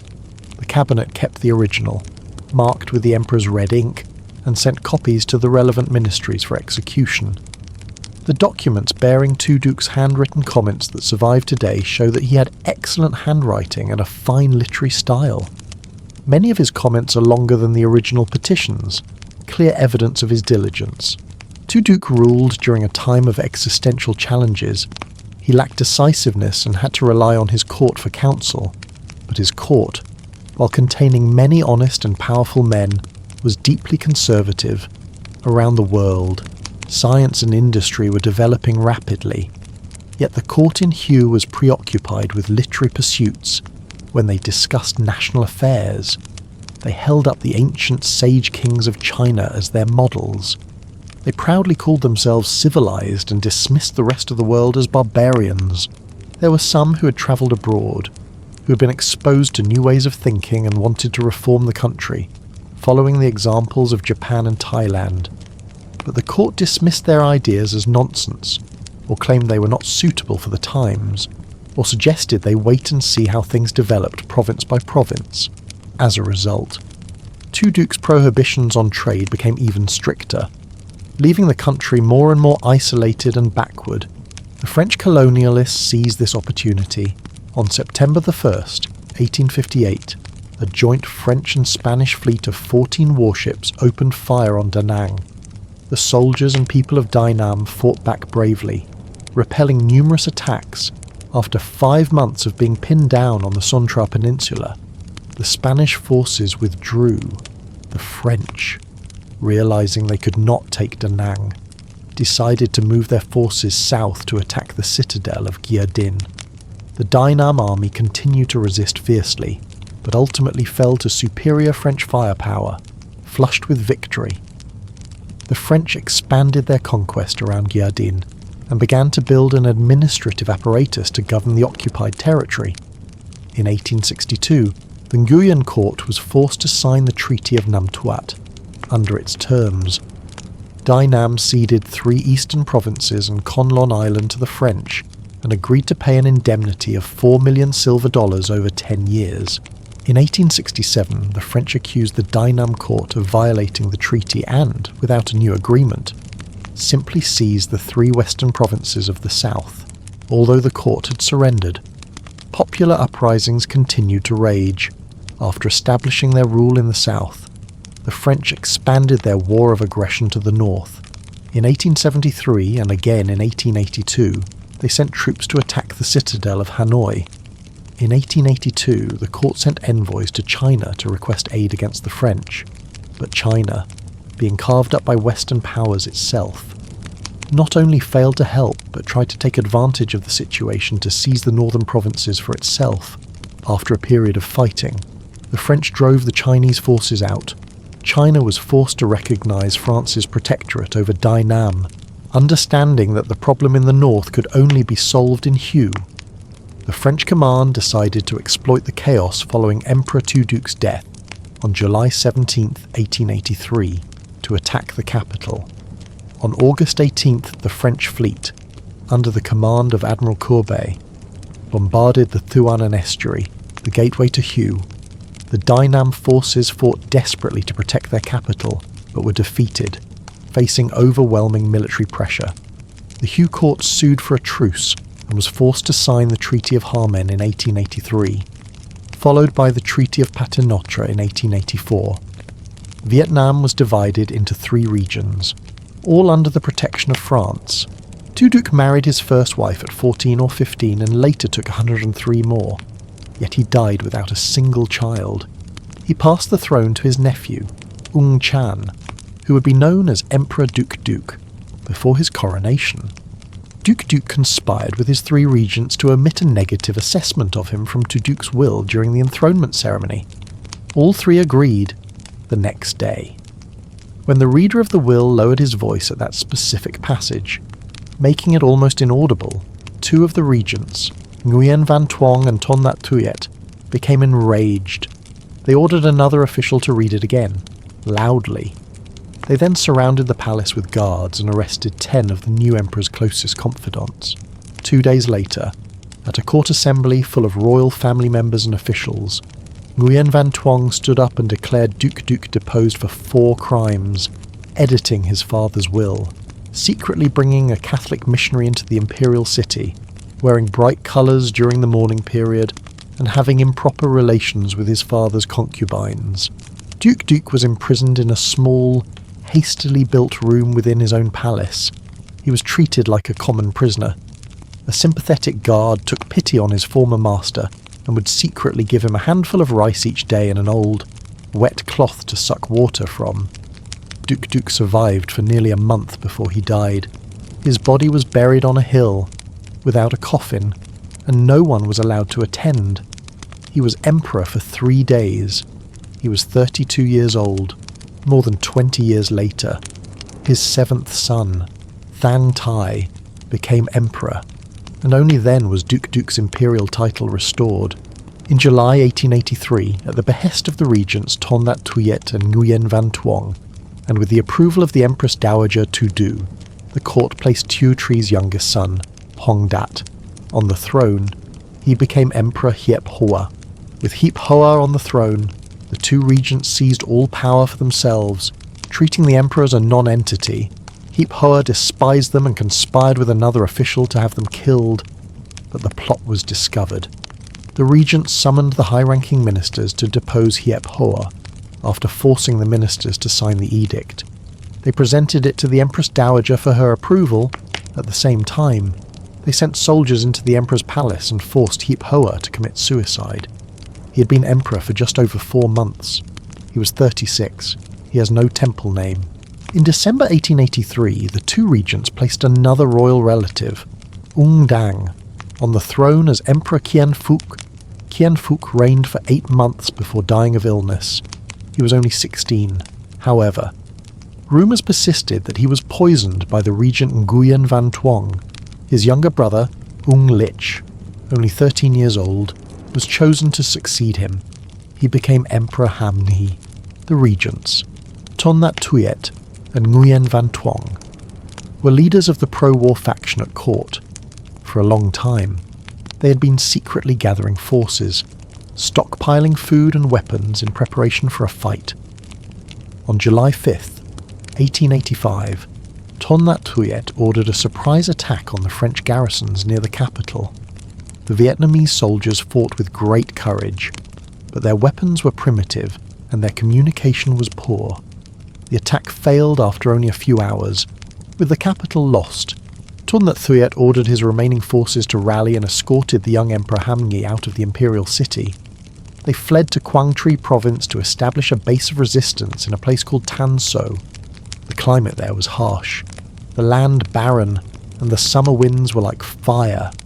After 3 days, Ham Nghi demanded to be taken back to Hue, but faced with Ton That Tuyet's firm resolve, the young emperor gradually understood his duty and committed himself to the resistance. Ham Nghi formally issued the Can Vuong Edict, the Aid the King proclamation, with the clear sense of responsibility of a monarch whose country was under foreign invasion. In response to his call, scholars and common people across the country rose up, taking up arms against the French.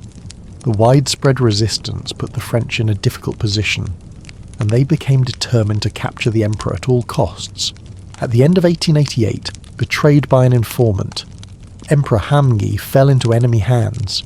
He refused all of France's attempts to bribe or intimidate him and accepted a sentence of exile in Algeria. The Can Vuong movement, however, continued without him, lasting until 1896. Ham Nghi lived in Algeria for 55 years and died at the age of 72. He had a small family, with 1 wife and 1 daughter. After Ham Nghi fled the capital, the French installed another royal family member, Ung Duong, on the throne as Emperor Dong Khan from the very beginning. Dong Khan was a tool in the hands of the French after his coronation.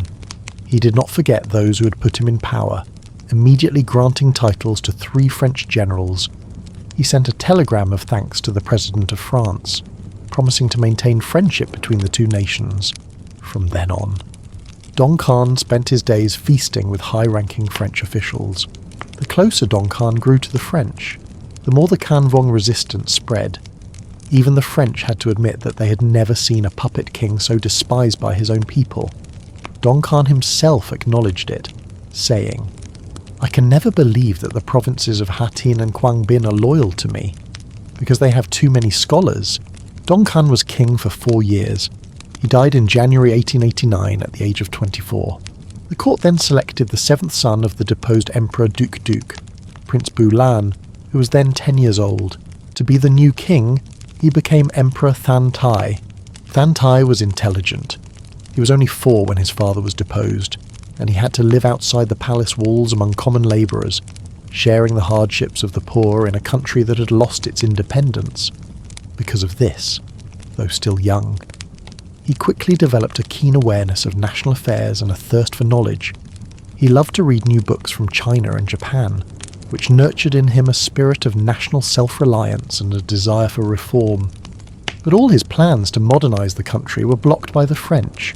The French resident superior was particularly worried that Thanh Tai was too close to the people. He loved them, and he often travelled incognito. Once, while walking on a bridge, he encountered a man carrying a heavy load of bamboo.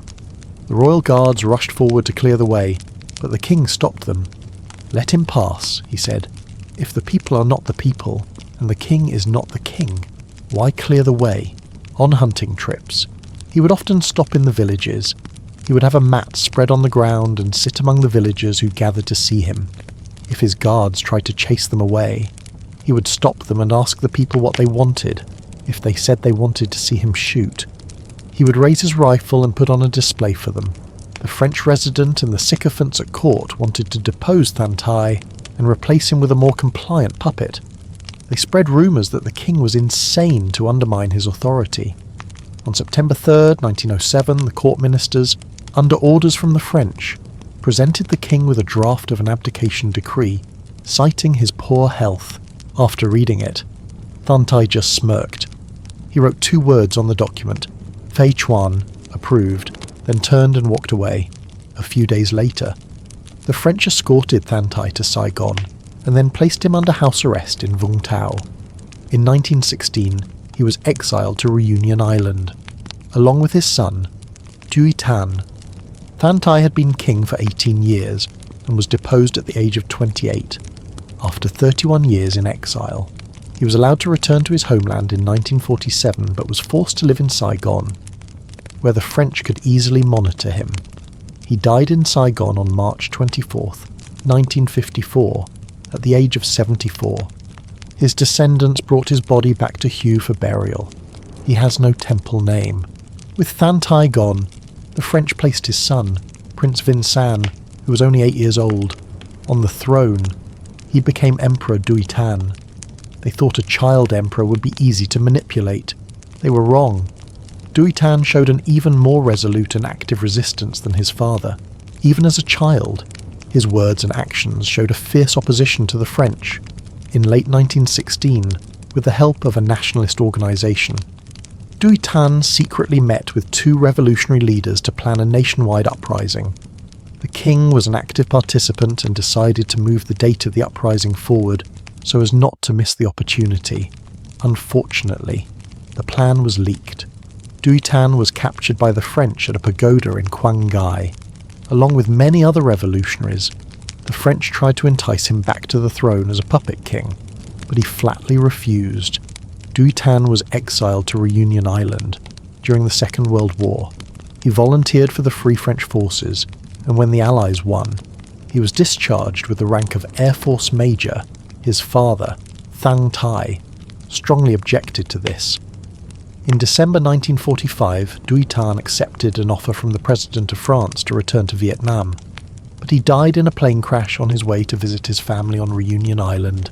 He was 46 years old. He has no temple name. With Duy Tan in exile, the French placed Bu Dao on the throne with the era name Kai Din. He was a pure puppet. A popular folk rhyme in Hue went, "The word on the street is Kai Din fawns on the west. For that particular skill, he's the absolute best." In 1922, Kai Din held a ceremony to officially name Nguyen Phuc Vinh Thuy as the crown prince, and then sent him to France to be educated in May of that year. Kai Din travelled to France to attend a colonial exposition in Marseille. It was the first time a Nguyen emperor had ever gone abroad. The event was a propaganda coup for the French, a chance to showcase their civilizing mission. But the trip also sparked a wave of activity among patriotic Vietnamese, who sought to expose Kai Din's collaborationist face to the French public. Most notable were the sharp newspaper articles by Nguyen Ai Quoc, the future Ho Chi Minh, the play The Bamboo Dragon, and a 7-point petition by the nationalist Phan Chu Trinh. In September 1924, Kai Din threw a massive, extravagant 40th birthday celebration. Most of the provinces had to send lavish gifts. The celebration bankrupted the royal treasury. Din's solution was to order a 30% increase in the land tax. 1 year after his grand birthday party, Din died. According to popular lore, he had 12 wives but was infertile. The crown prince, Vinh Tui, was said to be the son of another man, adopted by the king when he was a child, while Vinh Tui was studying in France. A regency council, heavily influenced by the French governor-general, ruled in his place. After 10 years of education in the mother country, he returned home. On September 10, 1932, he issued his first royal edict, formally taking power and affirming the monarchy. The following year, he announced a series of reforms, which were really just for show.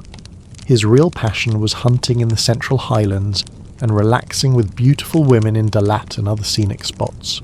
On March 20th, 1934, in a match arranged by the French, he married the daughter of a wealthy southern landowner who held French citizenship and was a devout Catholic. Her name was Nguyen Huthi Lan, later known as Empress Nam Phuong. The marriage bound him even more tightly to the French. In 1940, Japan attacked French Indochina. The French quickly surrendered. The Japanese kept the French colonial administration in place to exploit the country's resources and suppress the growing revolutionary movement.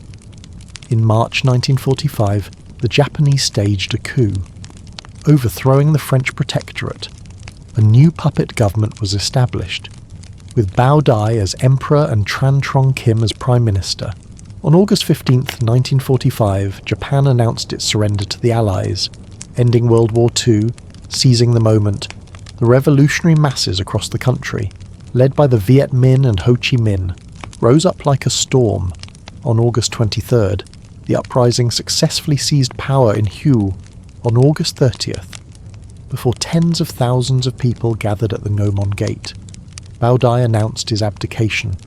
He handed over the imperial seal and sword to the representatives of the new revolutionary government, declaring, "It is better to be a citizen of a free country than the king of an enslaved one." Citizen Vinh Tui, as he was now known, was later invited by President Ho Chi Minh to be an advisor to the provisional government, but in 1946 he travelled to China and stayed there. In 1949 the French brought him back to serve as a figurehead, but he was overthrown by Ngo Dinh Diem in 1955.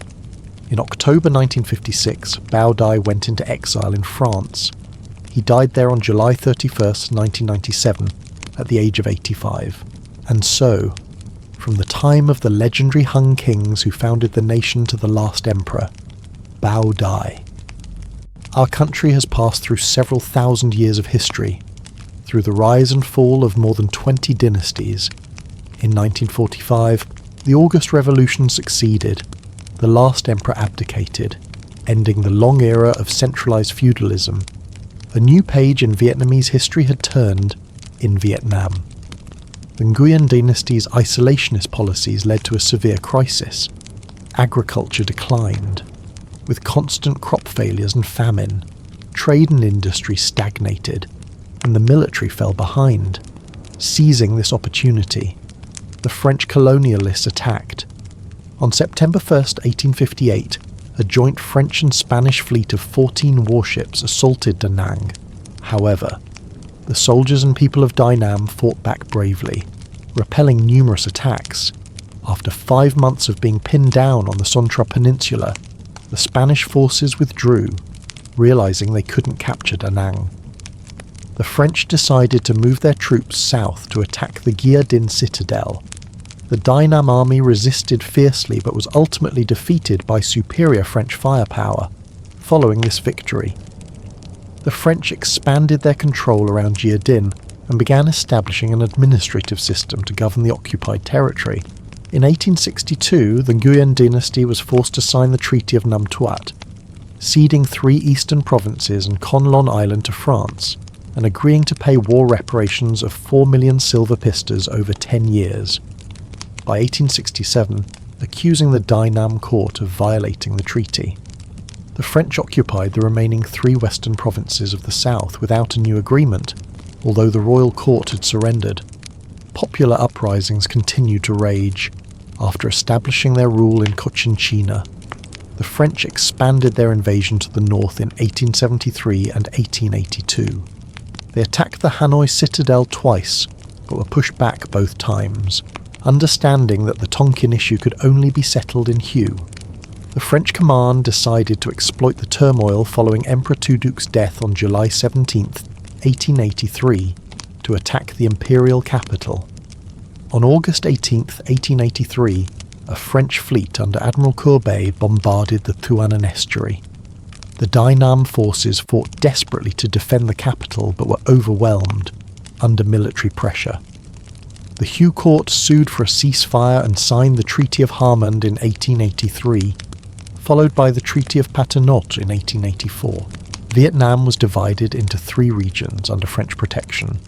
The Nguyen government became a mere figurehead with no real power, after nearly 460 years of independence since the victory of the Lam Son Uprising. The nation once again fell under foreign domination. Even after the war officially ended, some Nguyen officials, generals, and patriotic scholars continued to resist the French. The Can Vuong movement, led by Emperor Ham Nghi and Ton That Tuyet, was a prime example, but by the end of the 19th century, these resistance forces were largely suppressed. Alongside the invasion, France imposed its colonial rule, turning Vietnam into a source of raw materials and a market for its goods. The consequence was the impoverishment and starvation of the people.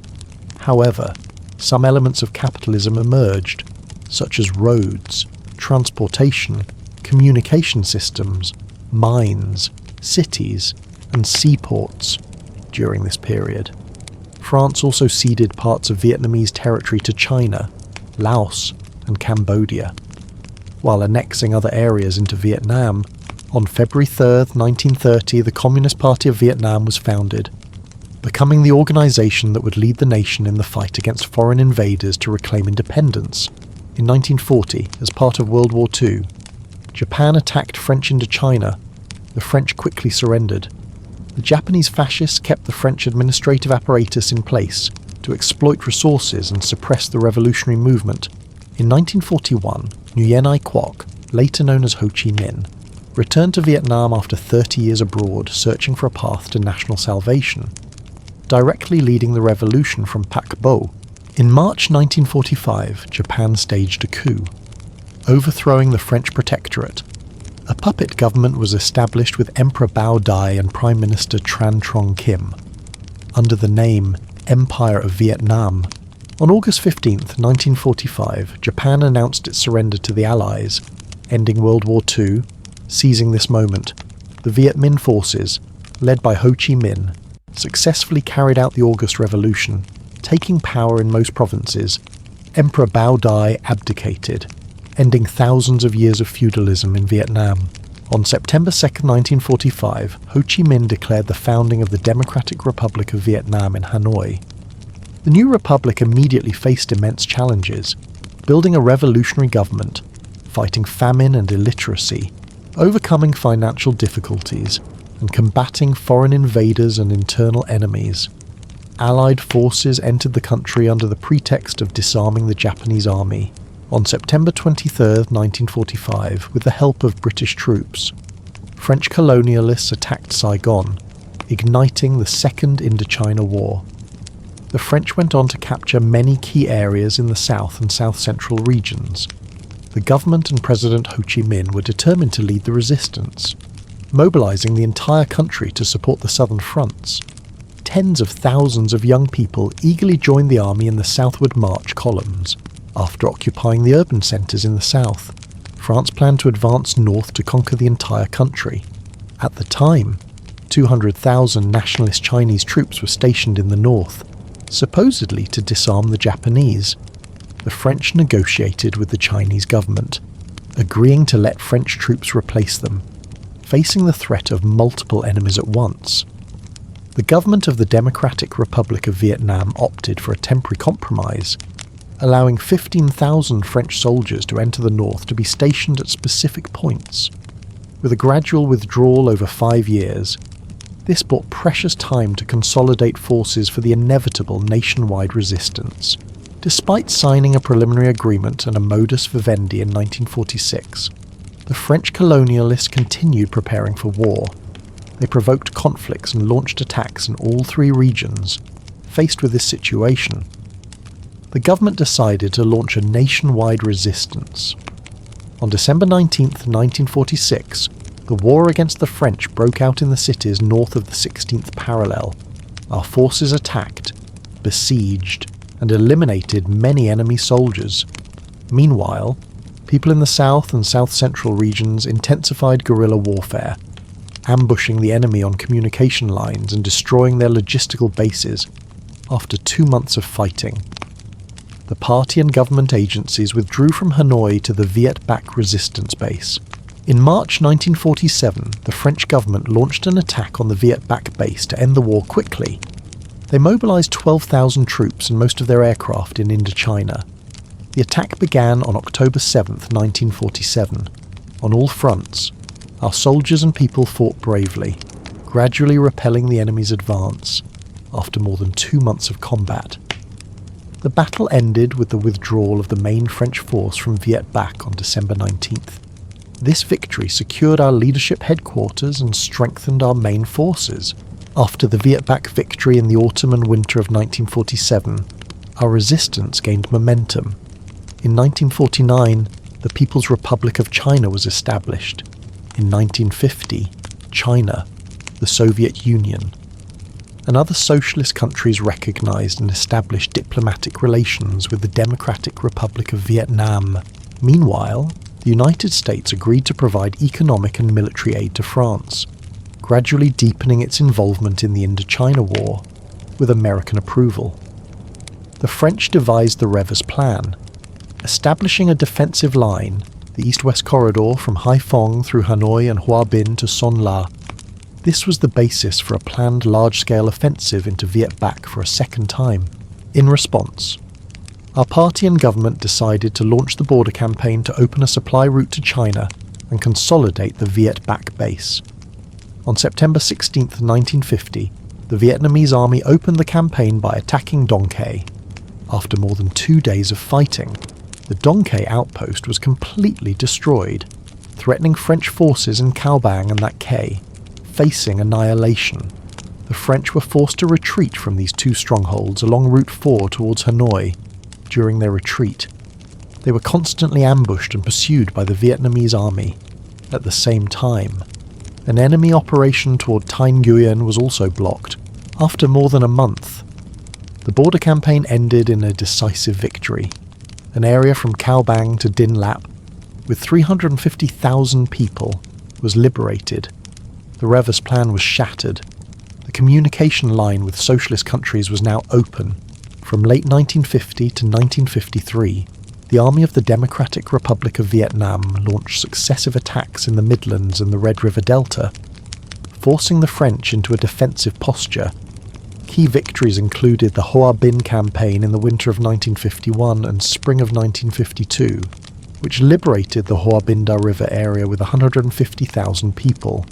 The Northwest campaign in the autumn and winter of 1952, liberating Son La Lai Chau, and Yen Bai with 250,000 people, and the Upper Laos campaign in the spring and summer of 1953, where joint Viet-Lao forces liberated the provinces of Sam Nhua, Xieng Kuang, and Phong Sa-Li with over 300,000 people.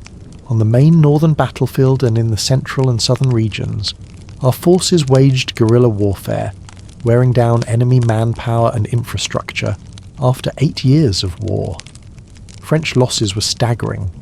By 1953, they had lost 390,000 troops and spent over 2 trillion francs.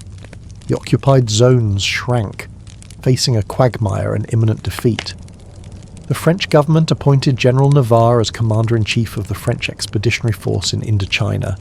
Navarre devised a 2-step plan, hoping to achieve victory within 18 months. The first step was to pacify the free zones in the Central Highlands and southern Indochina. The second was to shift forces to the north for a decisive battle to end the war. The French brought in 12 more infantry battalions and requested increased military aid from the United States.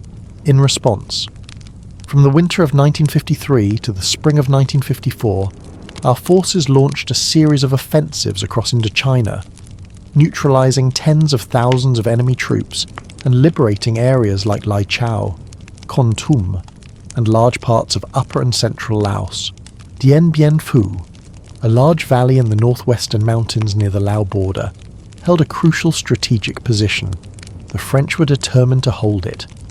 Navarre concentrated all resources to build Dien Bien Phu into the strongest fortified complex in Indochina, with 16th and 200 troops organised into 3 subdivisions, north, central and south, comprising 49 strongpoints, artillery positions, an airfield and logistics depots after inspection. French and American generals considered Dien Bien Phu an impregnable fortress. In December 1953, the Politburo of the Central Committee met and decided to launch the Dien Bien Phu campaign. On March 13, 1954, our forces opened fire in the first phase. From March 13 to 17, the Vietnamese army attacked and destroyed the entire northern subdivision, eliminating 2,000 enemy soldiers. In the second phase, from March 30 to April 26, our forces simultaneously attacked the central and southern subdivisions, destroying outer strongpoints, tightening the siege, and isolating the enemy. After this phase, the UCS urgently sent aid to France and threatened to drop atomic bombs on Dien Bien Phu. In the third phase, our army attacked the remaining strongpoints in the central and southern subdivisions. On May 7, 1954, our troops stormed the enemy headquarters, capturing General de Castries and his entire staff. The Dien Bien Phu campaign ended in victory. The strategic offensive of 1953-1954 and the complete victory at Dien Bien Phu eliminated 128,000 enemy troops, captured or destroyed vast amounts of weapons, and liberated large territories. This victory ended France's colonial ambitions and forced them to the negotiating table. The Geneva Accords were signed on July 21, 1954, establishing the 17th parallel as a temporary military demarcation line. A general election was to be held in both north and south 2 years after the French withdrawal to reunify the country. However, as the French withdrew, the Americans believed that if an election were held, most Vietnamese would vote for Ho Chi Minh. Therefore, the USs backed Nguyen Diem in establishing a separate government south of the 17th parallel through a fraudulent referendum. In response, our people had to continue the resistance, this time against the Americans, to reunify the nation after World War II. The United States grew increasingly fearful of the spread of communism. As early as 1946, the Americans had plans to intervene in Vietnam but lacked the opportunity. That chance came as France began to lose ground. Initially, U.S. involvement was limited to financial aid, but it soon grew to tens of thousands of tons of weapons and war materials each month. Military advisors, and even American pilots who flew missions in the Battle of Dien Bien Phu. But even this deep involvement couldn't save France from a devastating defeat. In April 1954, France was forced to sign the Geneva Accords and agree to withdraw. The 17th parallel became a temporary military demarcation line for the two sides to regroup their forces. As the French left, the Americans, certain that Ho Chi Minh would win any free election, backed Nguyen Diem to create a separate government in the south through a rigged referendum. This forced our people into another long war for reunification. In the initial period after independence, the North focused on economic and social recovery, land reform, and healing the wounds of war in the South. The revolution was primarily a political struggle against the Nguyen Diem regime. Numerous protests and marches were held to pressure the government to implement the Geneva Accords, hold a general election, and grant democratic freedoms. The Saigon government responded with repression, hunting down, arresting, and executing tens of thousands of Communist Party cadres and revolutionaries. In response, the Central Committee decided to shift the struggle in the South from peaceful to armed resistance. Uprisings erupted across the South as people seized power, formed armed forces, and confiscated land from landlords to distribute to the poor. By the end of 1960, the revolution controlled about half of the rural areas in the south, the Central Highlands and the Central Region. From this momentum, the National Liberation Front of South Vietnam was born in December 1960, with lawyer Nguyen Tho as its chairman. Its goal was to fight against the U.S. and the No Dinh Diem regime. From 1961 to 1965, the North implemented its first 5-year plan, focusing on industrial and agricultural development and social reform, while also providing aid to the Southern Front. The Ulst increased its economic and military aid to the Diem government. The Special War Strategy was launched, primarily using the Army of the Republic of Vietnam, ARVN, equipped with modern American weapons and operating under plans devised by U.S. advisors. The Saigon government established strategic hamlets, forcing rural populations into fortified villages to isolate revolutionaries from the people, supported and commanded by a system of U.S. advisors. The ARVN launched continuous sweep operations to destroy revolutionary forces and blockaded the border and coastline to prevent aid from the north. In February 1961, the Southern Liberation Armed Forces were established. In 1961 and 1962, they repelled numerous enemy offensives and destroyed many isolated posts. The struggle against the strategic hamlets was fierce. Despite a massive effort, the U.S. and the Saigon government only managed to implement less than half of their plan. By the end of 1962, more than half of the hamlets, with nearly 70% of the rural population in the south, remained in revolutionary hands. In urban centres like Saigon, Hue and Da Nang, which were under the control of the Republic of Vietnam, various social classes engaged in protests and marches. This urban political movement, combined with relentless attacks from the liberation forces, hastened the decline of the No Dinh Diem regime. In November 1963, with U's backing, General Duong Van Minh staged a coup, killing Diem and his brother, No Dinh Nu. The coup plunged the Saigon government into a prolonged crisis in the 18 months that followed. There were more than 10 coups before Generals Nguyen Van Thieu and Nguyen Cao Khai took power in June 1965.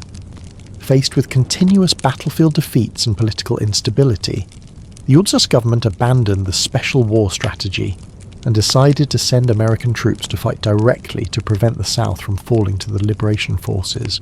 After the failure of the Special War, the URSS shifted to a limited war strategy in the South and expanded its air war of destruction against the North. The Limited War, beginning in mid-1965, was waged by UST troops. Forces from several US allies and the ARVN. Allies who sent troops included South Korea, Thailand, the Philippines, Australia, and New Zealand at its peak. The total military strength in the South reached nearly 1.5 million, with over 500,000 being American soldiers. In an action plan for Vietnam written on May 24, 1965, Assistant Secretary of Defense John McNaughton listed U.S. objectives. 70% of the reason was to avoid a humiliating U.S. defeat, relying on their numerical superiority and modern weaponry. American troops launched search and destroy and pacification operations into liberation bases as soon as they arrived. Our people and army, employing people's warfare tactics, fought the enemy on all fronts. From 1965 to 1967, the liberation forces put 255,000 enemy troops out of action, including 110,000 Americans, and destroyed thousands of tanks, aircraft, and other war equipment. Entering the spring of 1968, believing the balance of power had shifted in our favour, and taking advantage of political divisions in the U.S. during a presidential election year, our leadership planned a general offensive and uprising across the South. Focusing on the cities, the goal was to destroy American and Allied forces, cripple the Saigon government, and force the U.S. to withdraw. The Tet Offensive began with strategic attacks by our main forces on almost all cities in the South on the night of January 30th, 1968, in Saigon. the Liberation Forces attacked key enemy command centres like the U.S. Embassy, the Independence Palace, the ARVN Joint General Staff Headquarters, the radio station, and Tan Son Nhat Airport in the first wave. We eliminated 147,000 enemy troops, including 43,000 Americans, and destroyed a vast amount of their material and equipment. However, with nearly 1.5 million troops and strong urban bases, the enemy quickly counterattacked, causing us heavy losses. While escalating the war in the south, the US also expanded the war to the north with its air force and navy. In August 1964, after fabricating the Gulf of Tonkin incident as a pretext, the US bombed several northern provinces, including Quang Binh, Nghệ An, Thanh Hoa, and Quang Ninh. The objective was to destroy the North's economic and military potential, blockade to the south, and break the will of our people. To counter these acts of destruction, the North promptly shifted to a war footing, digging tunnels and building fortifications. The air defence, air force, and navy, equipped with modern weapons and trained with Soviet assistance, were the main forces in this fight in over 4 years. From 1964 to 1968, the North shot down more than 3,200 aircraft and 143 warships, while resisting. The North maintained production and continuously supplied the South. The Ho Chi Minh Trail, a strategic north-south transportation network on land and sea, had been opened in 1959. It stretched for thousands of kilometres, connecting the rear base with the front line. By 1968, after the Tet Offensive and mounting American casualties, politicians in the U.S., Congress and the American public began pressuring the government to withdraw from Vietnam and seek a negotiated settlement. As a result, in June 1969, President Richard Nixon announced the start of troop withdrawals and a reduction in the bombing of Vietnam. The limited war strategy had essentially failed. To reduce American casualties and appease public opinion at home, the USS shifted to the Vietnamization strategy in 1969. Under this plan, USS and Allied troops would gradually withdraw, while the ARVN would be strengthened. The US's government continued to pour aid into the Republic of Vietnam, including advanced weaponry and the military installations left behind. On June 6, 1969, the Provisional Revolutionary Government of the Republic of South Vietnam was established. It was a government of the Southern people, with the goal of fighting against the U.S. and the Republic of Vietnam at the height of this fierce resistance. On September 2, 1969, President Ho Chi Minh passed away. It was a great loss for the nation and the revolution, fulfilling his last will. The people of both North and South pushed forward with the resistance to reunify the country. From April to June 1970, the Vietnamese army, in coordination with Cambodian forces, defeated an invasion of Cambodia by 100,000 U.S. and ARVN troops, eliminating 17,000 enemy soldiers and liberating large areas with 4.5 million people. In February 1971, the US and RVN launched Operation Lam Son 719 into Laos to cut off supply lines and destroy the storage systems of the South Vietnam Liberation Army. The Vietnamese army, with the help of Lao forces, defeated this operation, eliminating 22,000 enemy troops and securing the Ho Chi Minh Trail. After these successive defeats, President Nixon and his administration faced growing pressure from the American public and Congress. In March 1972, the People's Army of Vietnam decided to launch a strategic general offensive and uprising. This was a decisive blow, combined with diplomatic efforts aimed at forcing the U.S. out of the war. The offensive did not have the support of the Soviet Union or China, who wanted a quick peace settlement with the U.S., but the leaders of the Democratic Republic of Vietnam and the Provisional Revolutionary Government of the Republic of South Vietnam were determined to launch a large-scale campaign to decisively defeat the Vietnamization strategy and gain an advantage at the negotiating table in Paris. In the first 2 months, the Southern Liberation Forces launched major attacks on the enemy's strong defensive lines in Quang Tri, the Central Highlands, and the southeast, breaking through all three and eliminating 200,000 ARVN troops. After initial defeats, the ARVN, with U.S. support, counterattacked, causing our forces significant casualties. However, the campaign dealt a heavy blow to the U.S. and the Saigon government, and helped the liberation forces gain control of more territory in the south. Failing on the ground, Nixon officially launched a second air and naval war of destruction against the north. In April 1972, the U.S. just began bombing northern cities, thanks to prior preparation. The people and army of the north were ready to fight back from the start, even under fierce bombing. The north maintained production and kept transportation routes open to supply the south.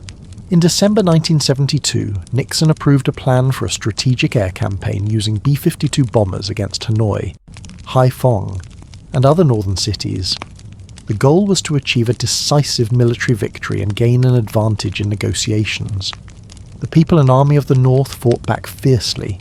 The UC had underestimated the north's air defense capabilities and was overconfident in its aircraft and radar jamming measures. In response, the air defense missile forces of the People's Army of Vietnam developed creative and effective tactics, shooting down dozens of B-52s in total during the Second Air War against the North. From April 1972 to January 1973, the North shot down this victory, which brought down 735 American aircraft and 125 warships, became known as the Dien Bien Phu in the skies. It forced the Americans to the negotiating table. Negotiations between the US and North Vietnam had been ongoing since the Tet Offensive in 1968, but both sides used the talks as a political stage, as long as neither held a clear advantage on the battlefield. The discussions went nowhere.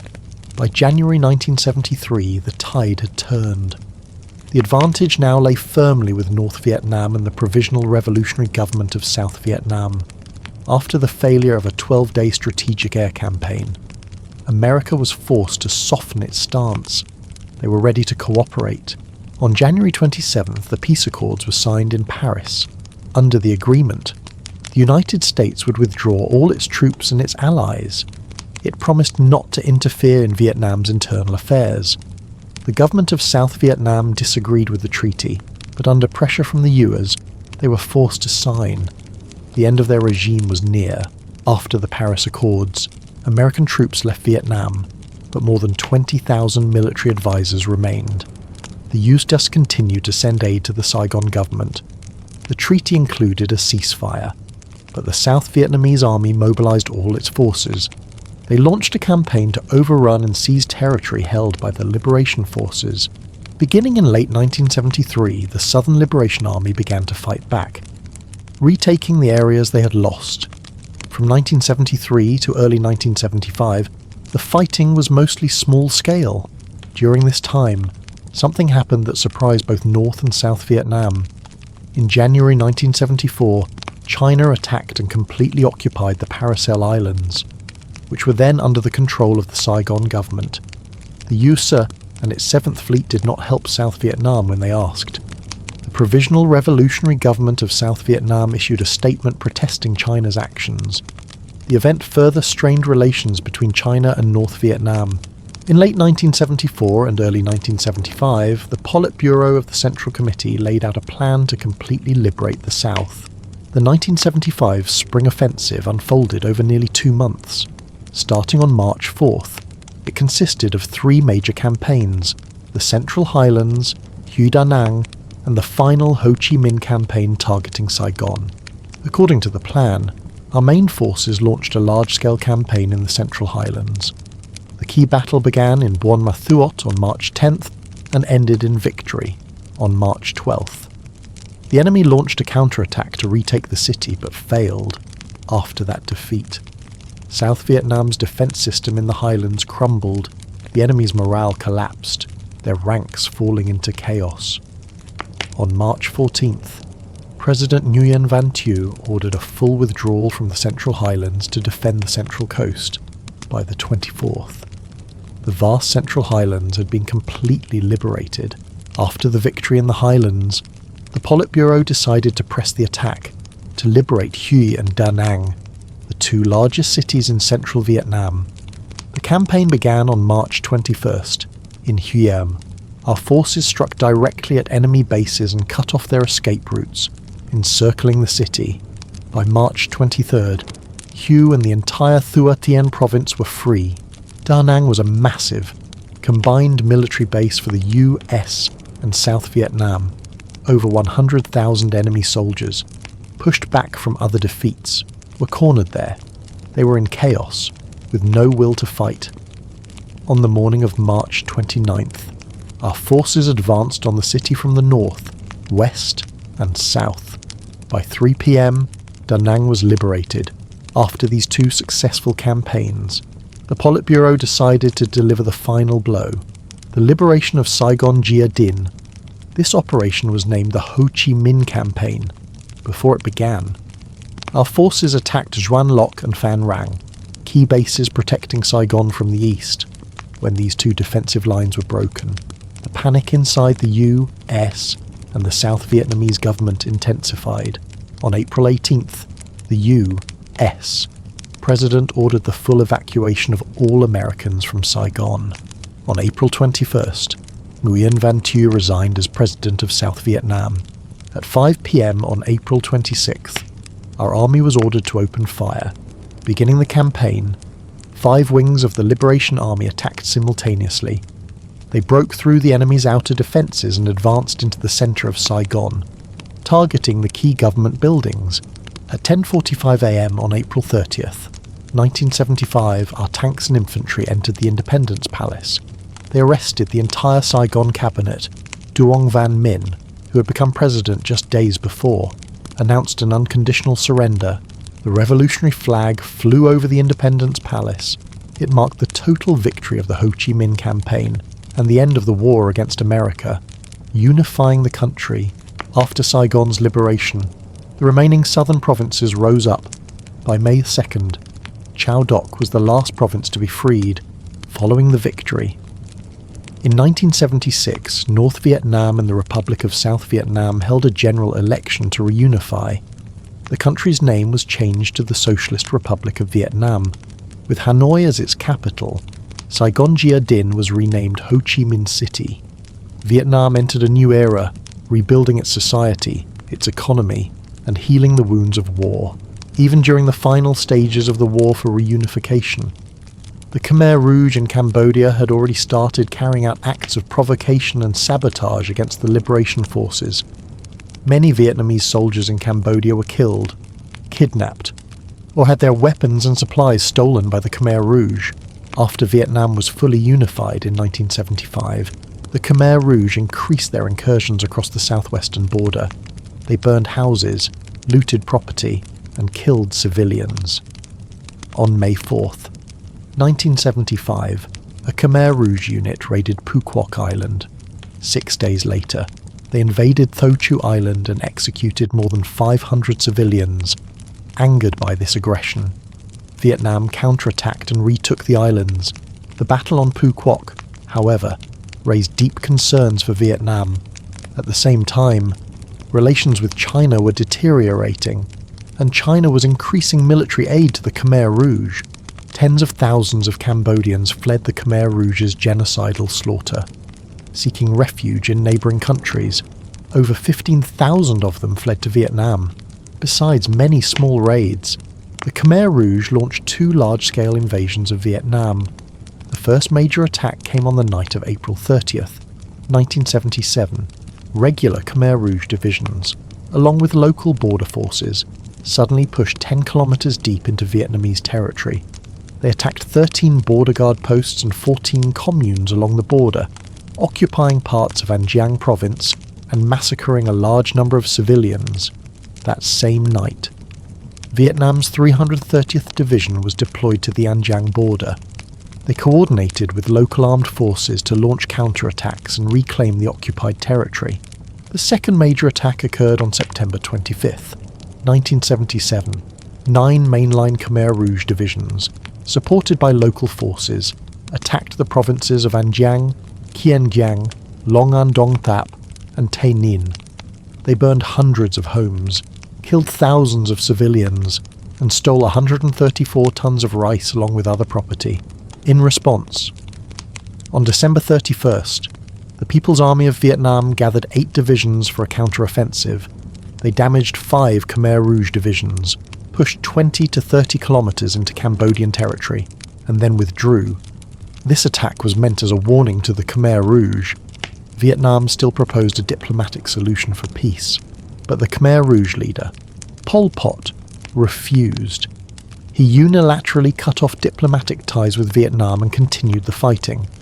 In February 1978, at a meeting to discuss their anti-Vietnam policy, Pol Pot stated his strategy: kill a few dozen Vietnamese every day, a few thousand every month, a few tens of thousands every year. With this, they could fight for 10, 15, or even 20 years. He was willing to sacrifice 2 million Cambodians to annihilate 50 million Vietnamese.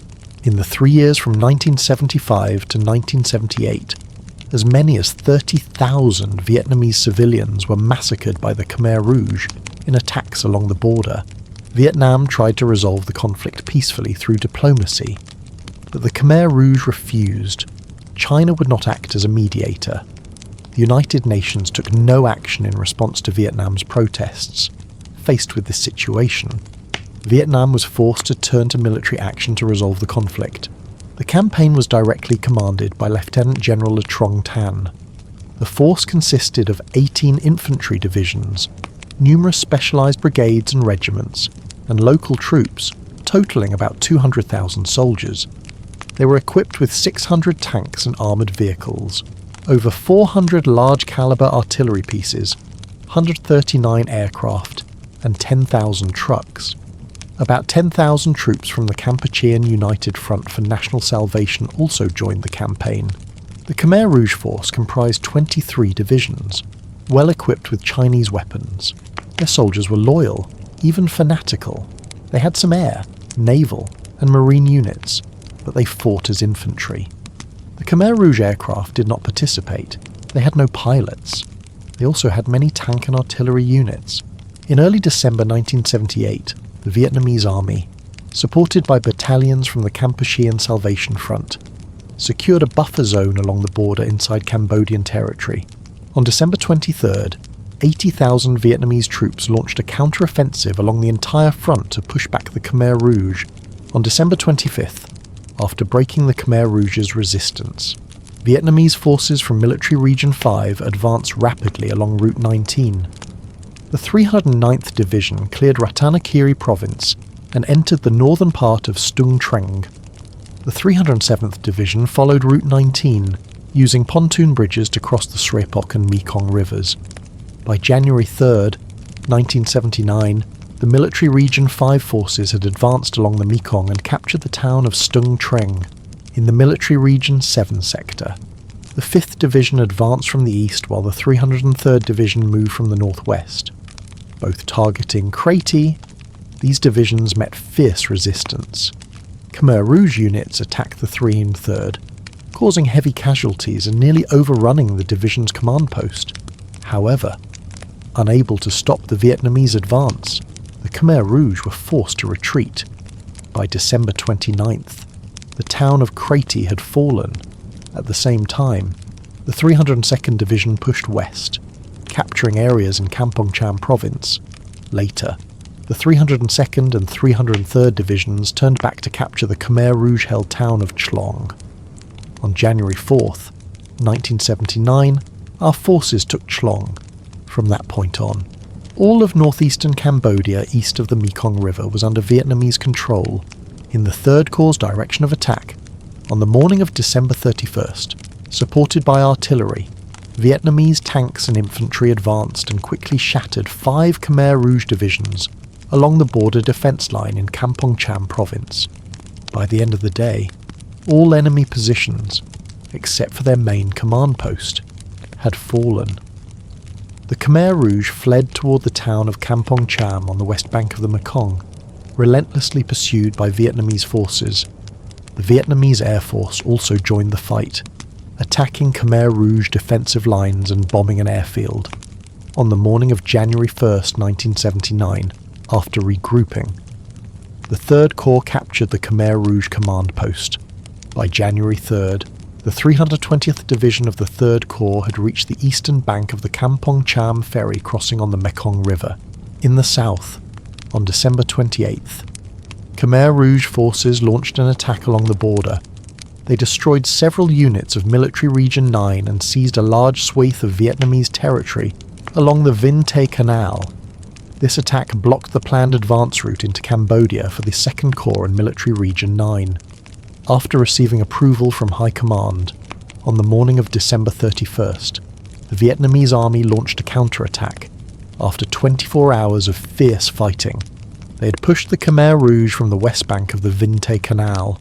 On the afternoon of January 1st, supported by artillery and air power, the 210th Engineer Brigade built a pontoon bridge across the river. The 304th Division and the 203rd Armoured Brigade led the advance into Cambodia. By noon on January 3rd, the Vietnamese army had destroyed or routed all Khmer Rouge forces along the lower Mekong border. The Khmer Rouge's southwestern military region command had to retreat to Takeo on the main Tay Ninh front after 3 days of attack supported by helicopters, artillery and armour. Vietnam's 4th Corps drove the Khmer Rouge from their positions. The Khmer Rouge were forced to retreat into Cambodia and set up a new defensive line at Svay Rieng, led by tanks and armoured vehicles, with artillery support. The 4th Corps attacked the Khmer Rouge at Svay Rieng, but after 2 days of fighting and heavy losses, the Vietnamese army still hadn't broken through. On the night of January 1st, General Hoang Cam ordered all reserve forces into the battle. The Khmer Rouge resisted fiercely, but having already lost in Tay Ninh, their morale was broken.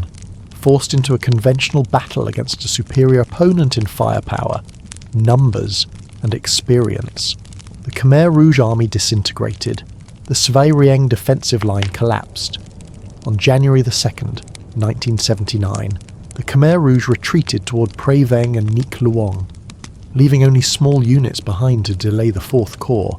By January 4th, our forces controlled the entire region east of the Mekong. On January 5th, the 7th Division reached Neak Luong. On January 6th, 1979, Vietnam's 4th and 3rd Corps, a total of 9 divisions, formed 2 pincers moving on Phnom Penh. One advanced from the southeast via the Neak Luong ferry, the other from the north through Kampong Cham, in the southern wing. The 4th Corps was the main thrust.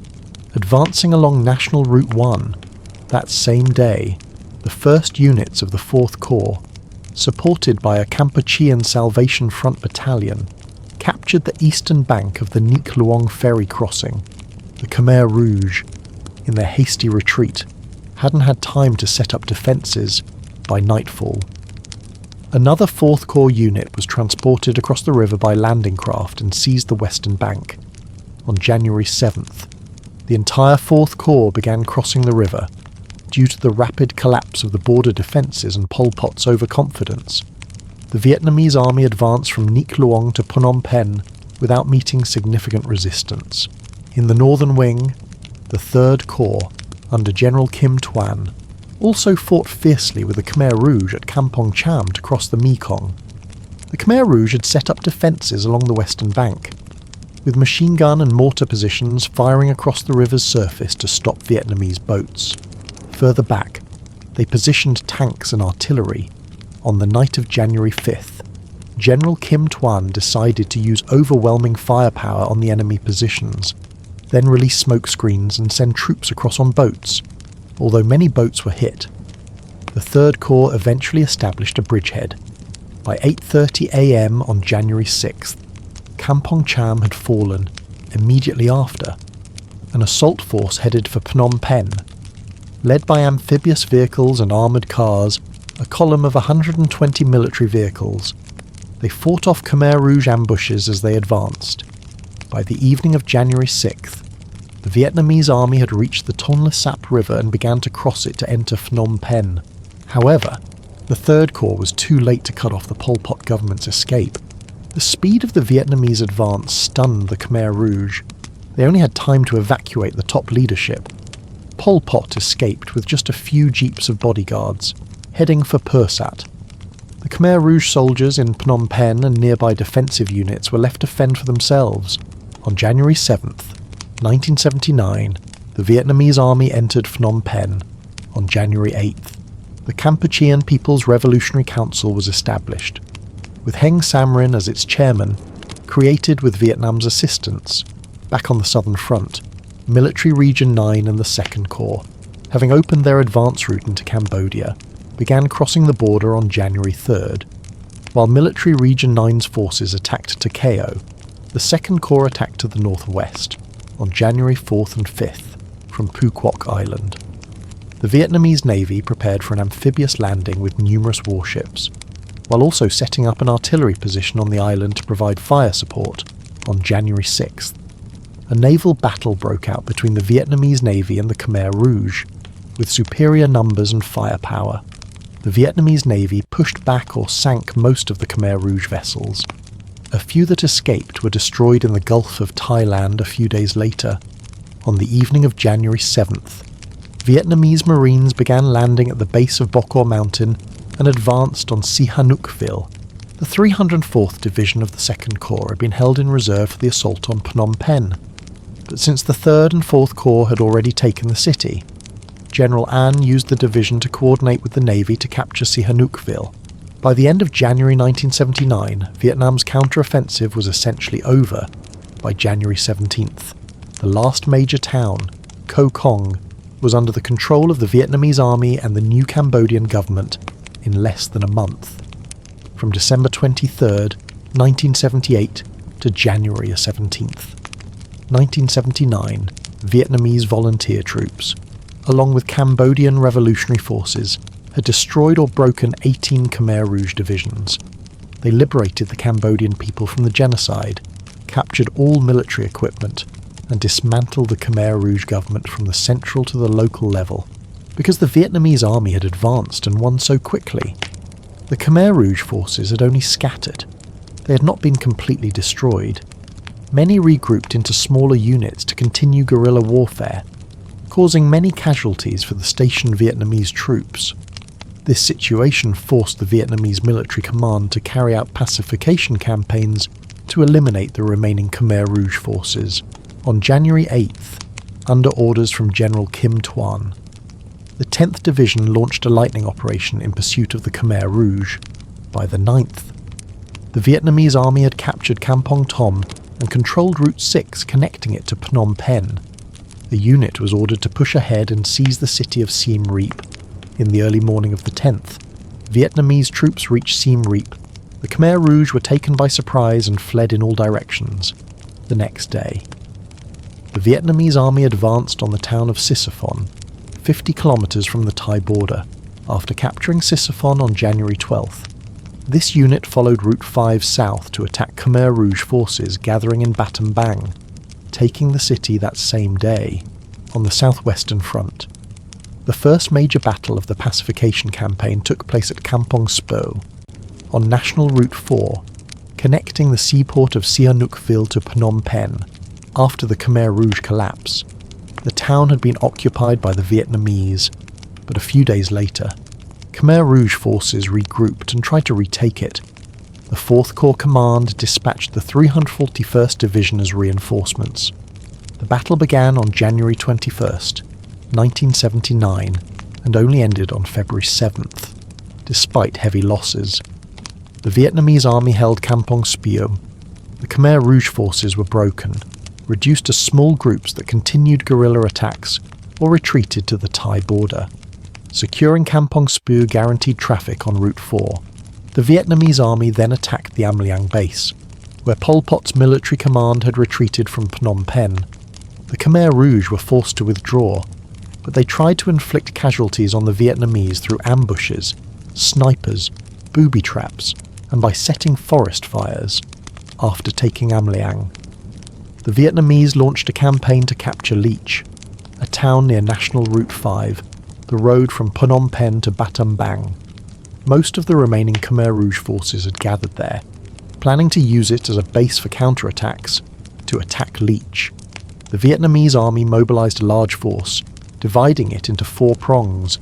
The battle lasted over a month. All participating divisions suffered heavy losses. Finally, the Khmer Rouge base at Leech was captured by the 9th Division on April 29th, 1979. This was the last large-scale battle on Cambodian soil. After Leech fell, the remaining Khmer Rouge forces retreated to secret bases near the Thai border. Others scattered into small units to continue guerrilla warfare. The pacification campaign was essentially over. The Khmer Rouge had been almost completely broken, but about 30,000 troops managed to escape to Thailand or hide in the mountains. They continued to cause instability, forcing Vietnam to maintain a large standing army in Cambodia for years to come. Beginning on January 5th, 1979, 66 Cambodian delegates were convened to discuss the formation of a new Cambodian Communist Party. This party took back the name of the Kampuchean People's Revolutionary Party from 1951. On January 8th, radio broadcasts announced that Phnom Penh had been liberated. A revolutionary council was formed with Heng Samrin as chairman about 10 days later. This council signed a treaty with Vietnam, legalizing the presence of the Vietnamese army on Cambodian soil. By the spring of 1981, a new Cambodian constitution was adopted. Followed by a national election, Hun Sen was elected Minister of Foreign Affairs, and Heng Samrin became head of state. 3 new army divisions were formed, but security was still mainly maintained by the presence of 180,000 Vietnamese troops under the command of Senior General Le Duc An. The new Cambodian government was only recognised by a few socialist bloc countries. Pol Pot's government continued to be recognised by Western countries, China and ASEAN, and it remained a member of the United Nations, even though Vietnam's military intervention in Cambodia was a legitimate act of self-defense as defined in the UN Charter of the United Nations, while liberating the Cambodian people from genocide. But a majority of nations in the United Nations, including China and the United States, condemned Vietnam's actions. These 2 countries, along with Thailand, nurtured and supported the Khmer Rouge to continue fighting the new government in Cambodia, which was backed by Vietnam, although the Phnom Penh government was now just a small guerrilla group in the jungle. Thanks to the influence of the United States and China, it retained its seat at the United Nations. China actively backed the Khmer Rouge, providing $80 million annually at the same time. It launched an invasion of Vietnam's northern border in February 1979, aiming to force the Vietnamese army to withdraw from Cambodia. However, this objective failed, and the Chinese army had to retreat in March of the same year. The United States continued its economic embargo against Vietnam and cancelled talks on normalising relations. Thailand agreed to let Khmer Rouge forces establish bases along its border. Only the Soviet Union, Cuba, and a few other socialist countries stood with Vietnam in this conflict, although Cambodia had been freed from the genocidal regime. Vietnamese volunteer soldiers had to remain to support the new government and guard against the Khmer Rouge's return. Former Cambodian Prime Minister Hun Sen stated that Vietnam had intended to withdraw its troops early, but he had requested they stay to help Cambodia strengthen its forces and develop its economy. Thousands of Vietnamese civil servants, engineers, and doctors were sent to Cambodia to help restore the devastated infrastructure and stabilise society. Meanwhile, hundreds of Cambodians were sent to Vietnam for crash courses in health, education, banking, foreign trade, and security. During this period, the Khmer Rouge and other opposition forces intensified their re-infiltration into Cambodia, conducting guerrilla attacks to harass the Vietnamese army and the Phnom Penh government. Vietnamese and Phnom Penh forces launched sweeping operations, dealing heavy blows to these opposition groups. By 1985, the Khmer Rouge had lost all its bases within Cambodian territory. All that remained was a small village in the jungle near the Thai border. With no hope of turning the tide, in August of that year, Vietnam announced it would completely withdraw its troops from Cambodia. In September 1989, Vietnam completed the withdrawal, after the Vietnamese volunteers left. The Khmer Rouge and opposition forces rose up to seize land and control the population, initially. The Cambodian government struggled, but they gradually gained control of the situation, securing over 90% of the territory.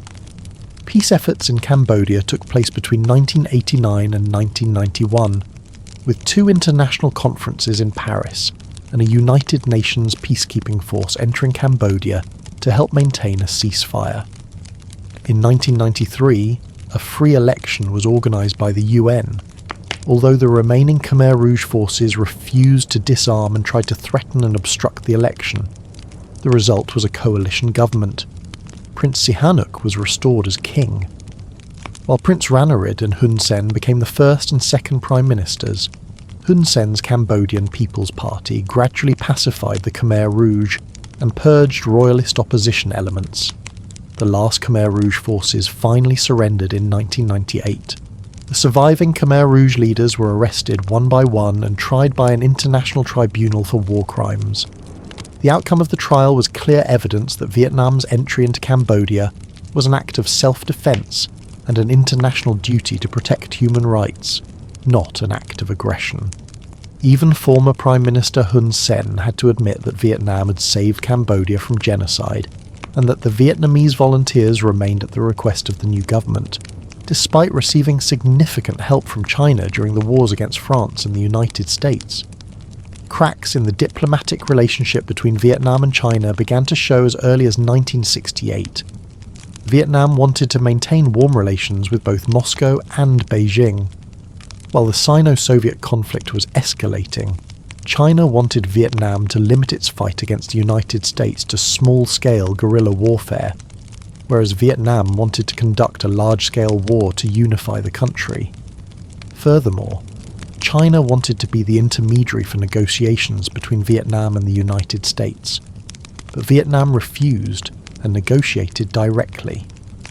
In 1972, President Nixon's visit to Beijing and the resulting agreement between the US and China was seen by Vietnam as a betrayal. In 1974, China used military force to occupy the Paracel Islands, then under the administration of the Republic of Vietnam, while the United States looked the other way. As Vietnam's relationship with the Soviet Union grew closer, China felt threatened from 2 sides. This was compounded by the fact that a unified Vietnam had become a significant regional power, diminishing China's influence in Southeast Asia. A Cambodia led by the anti-Vietnamese Khmer Rouge thus became a crucial ally for China. Starting in 1975, China began to cut its aid to Vietnam, and by 1978 it had cut off all aid and withdrawn all its experts. In response, the Soviet Union increased its aid and sent more advisors to Vietnam.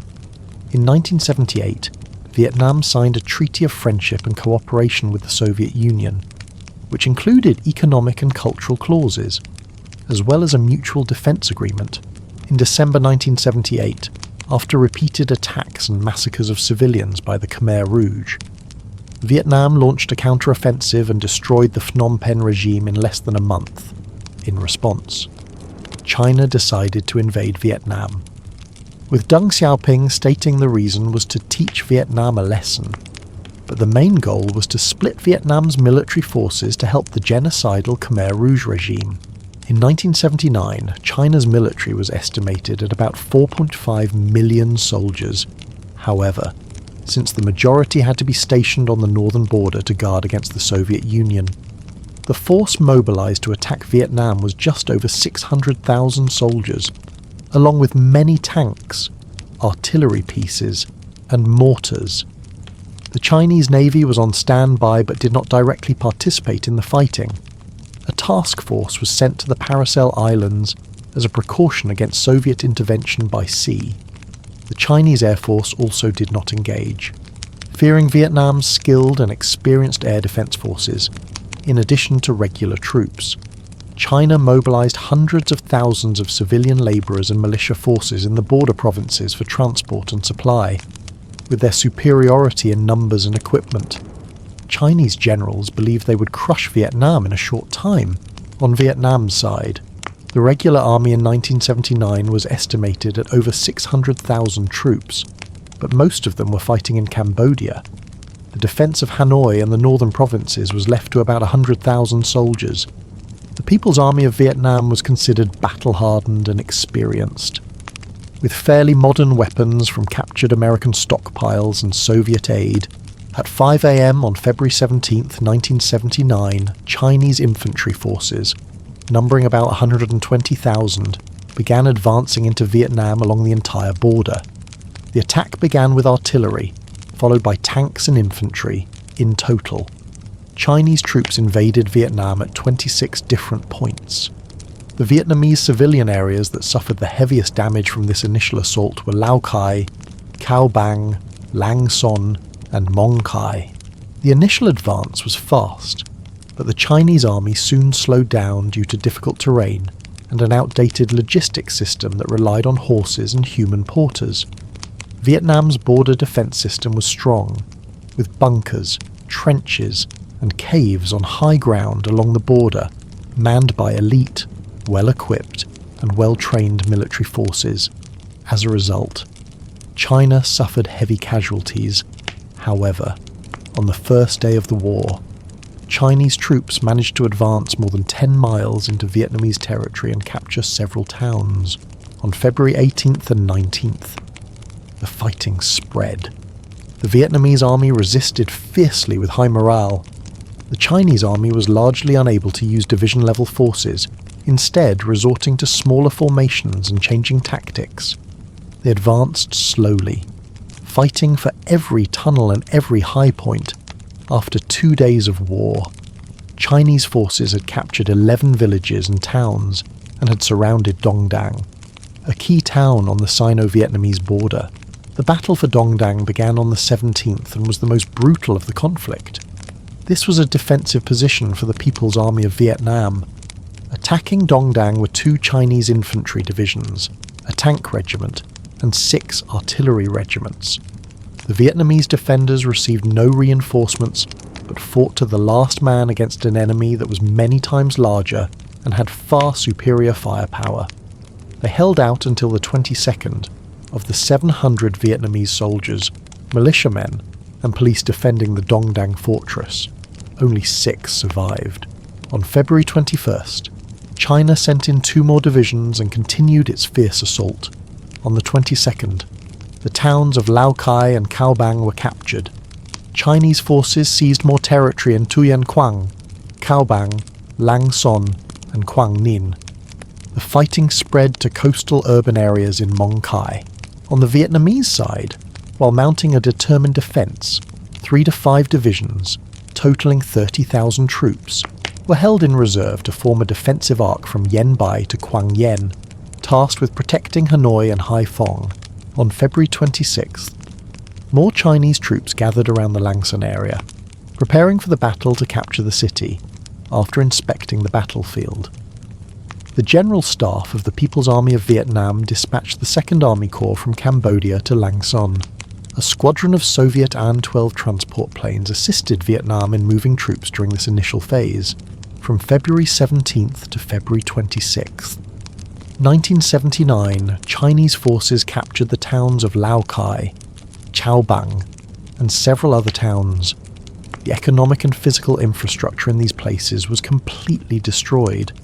However, due to effective defence and outdated tactics compared to the Vietnamese side, the Chinese army advanced very slowly and suffered heavy losses compared to their initial plan. Phase 2 began on February 27th. The fighting focused on Lam Son, but clashes in Lao Cai, Cao Bang, and Mong Cai continued. China mobilised a massive force to capture Lam Son city, although the Vietnamese army fought back fiercely, with some battles lasting until the very last bullet. Lam Son fell to the Chinese on March 4th. By this point, Vietnam's main force divisions, supported by tanks, artillery, and air power, were approaching the front. The forces from Cambodia had arrived to provide reinforcements. The Vietnamese army began to implement its plan for a counter-offensive. On March 5th, 1979, Vietnam issued a nationwide general mobilization order, but by noon that same day, Beijing announced it had achieved its war objectives, claimed victory, and began to withdraw its troops on March 6th. The Secretariat of the Communist Party of Vietnam issued a directive to allow the enemy to withdraw, but to remain vigilant and ready to fight back if they were treacherous. Although China announced its withdrawal, fighting continued in some areas. Vietnamese civilians continued to be killed during this time. Chinese troops also systematically destroyed all structures, from civilian homes to power poles, in the areas they occupied, in retaliation. The Vietnamese army launched counterattacks into border towns and districts in China before pulling back to defensive positions. On March 16, 1979, China declared the complete withdrawal of its troops from Vietnam. Faced with China's invasion, the Soviet Union declared its support for Vietnam and affirmed its readiness to use ultimate measures to protect its ally. The Soviet intent to defend Vietnam was serious, but as long as the war remained within Vietnam's control, the Soviets would not intervene militarily, and although no official statement was made, Vietnam, following its 1,000-year history, would not call on a foreign power to help repel an invader. In return, the Soviet Union provided Vietnam with large amounts of weapons and ammunition to pressure China. The Soviets conducted the largest live-fire military exercise in history near the Sino-Soviet border in Mongolia and in the Pacific Ocean, involving over 200,000 troops and numerous military assets. At the United Nations, fierce debates erupted over security in Southeast Asia. Two events, Vietnam's move into Cambodia to overthrow the Khmer Rouge and China's invasion of Vietnam, were discussed simultaneously. The Security Council was deeply divided. The United States declared neutrality and called for the immediate withdrawal of Vietnamese troops from Cambodia and Chinese troops from Vietnam. However, many analysts believed the US statement implied that China's incursion was a result of Vietnam's attack on Cambodia, and that America was tacitly siding with China, besides the United States. Most Western nations strongly condemned China's military action. The Soviet Union, Cuba, and other socialist bloc countries condemned China and supported Vietnam. In the end, the United Nations could not reach a resolution. The war ended with both Vietnam and China claiming victory, but both sides suffered heavy losses in people and property. The war left a devastating impact on Vietnam, especially its economy. In addition to human casualties and the specific material and infrastructure losses in the 6 border provinces, Vietnam had to endure many difficulties and damages caused by the hostile policies and siege imposed by China and its allies on military, economic, and diplomatic fronts. In the long run, the war initiated more than a decade of tension and armed conflict along the border between the two nations. It forced Vietnam to constantly maintain a massive military force along the border to guard against China, which had a detrimental effect on its economy. From March 1979, Vietnam decided to allow the Soviet Union to station forces at Cam Ranh Bay. For China, the war cost the country about $1.3 billion and significantly impacted its economic reform process. Despite overwhelming superiority in numbers and firepower, China's casualties were 4 times higher than Vietnam's, apart from sticking to its operational plan for withdrawal and destroying Vietnam's economic facilities. The Chinese army failed to achieve its initial objectives. It did not destroy any of Vietnam's divisions, did not end the armed conflict at the border, and did not force Vietnam to withdraw its troops from Cambodia after the war. Vietnam repeatedly proposed resuming negotiations on the border issue, but China steadfastly refused. It wasn't until 1992, after the collapse of the Soviet Union and Vietnam's withdrawal from Cambodia, that relations between the two countries were officially normalized during this period. In March 1988, China used warships to attack and occupy Johnson South Reef in Vietnam's Spratly Islands. To this day, China continues to occupy the Paracel Islands and some islands in the Spratly Archipelago.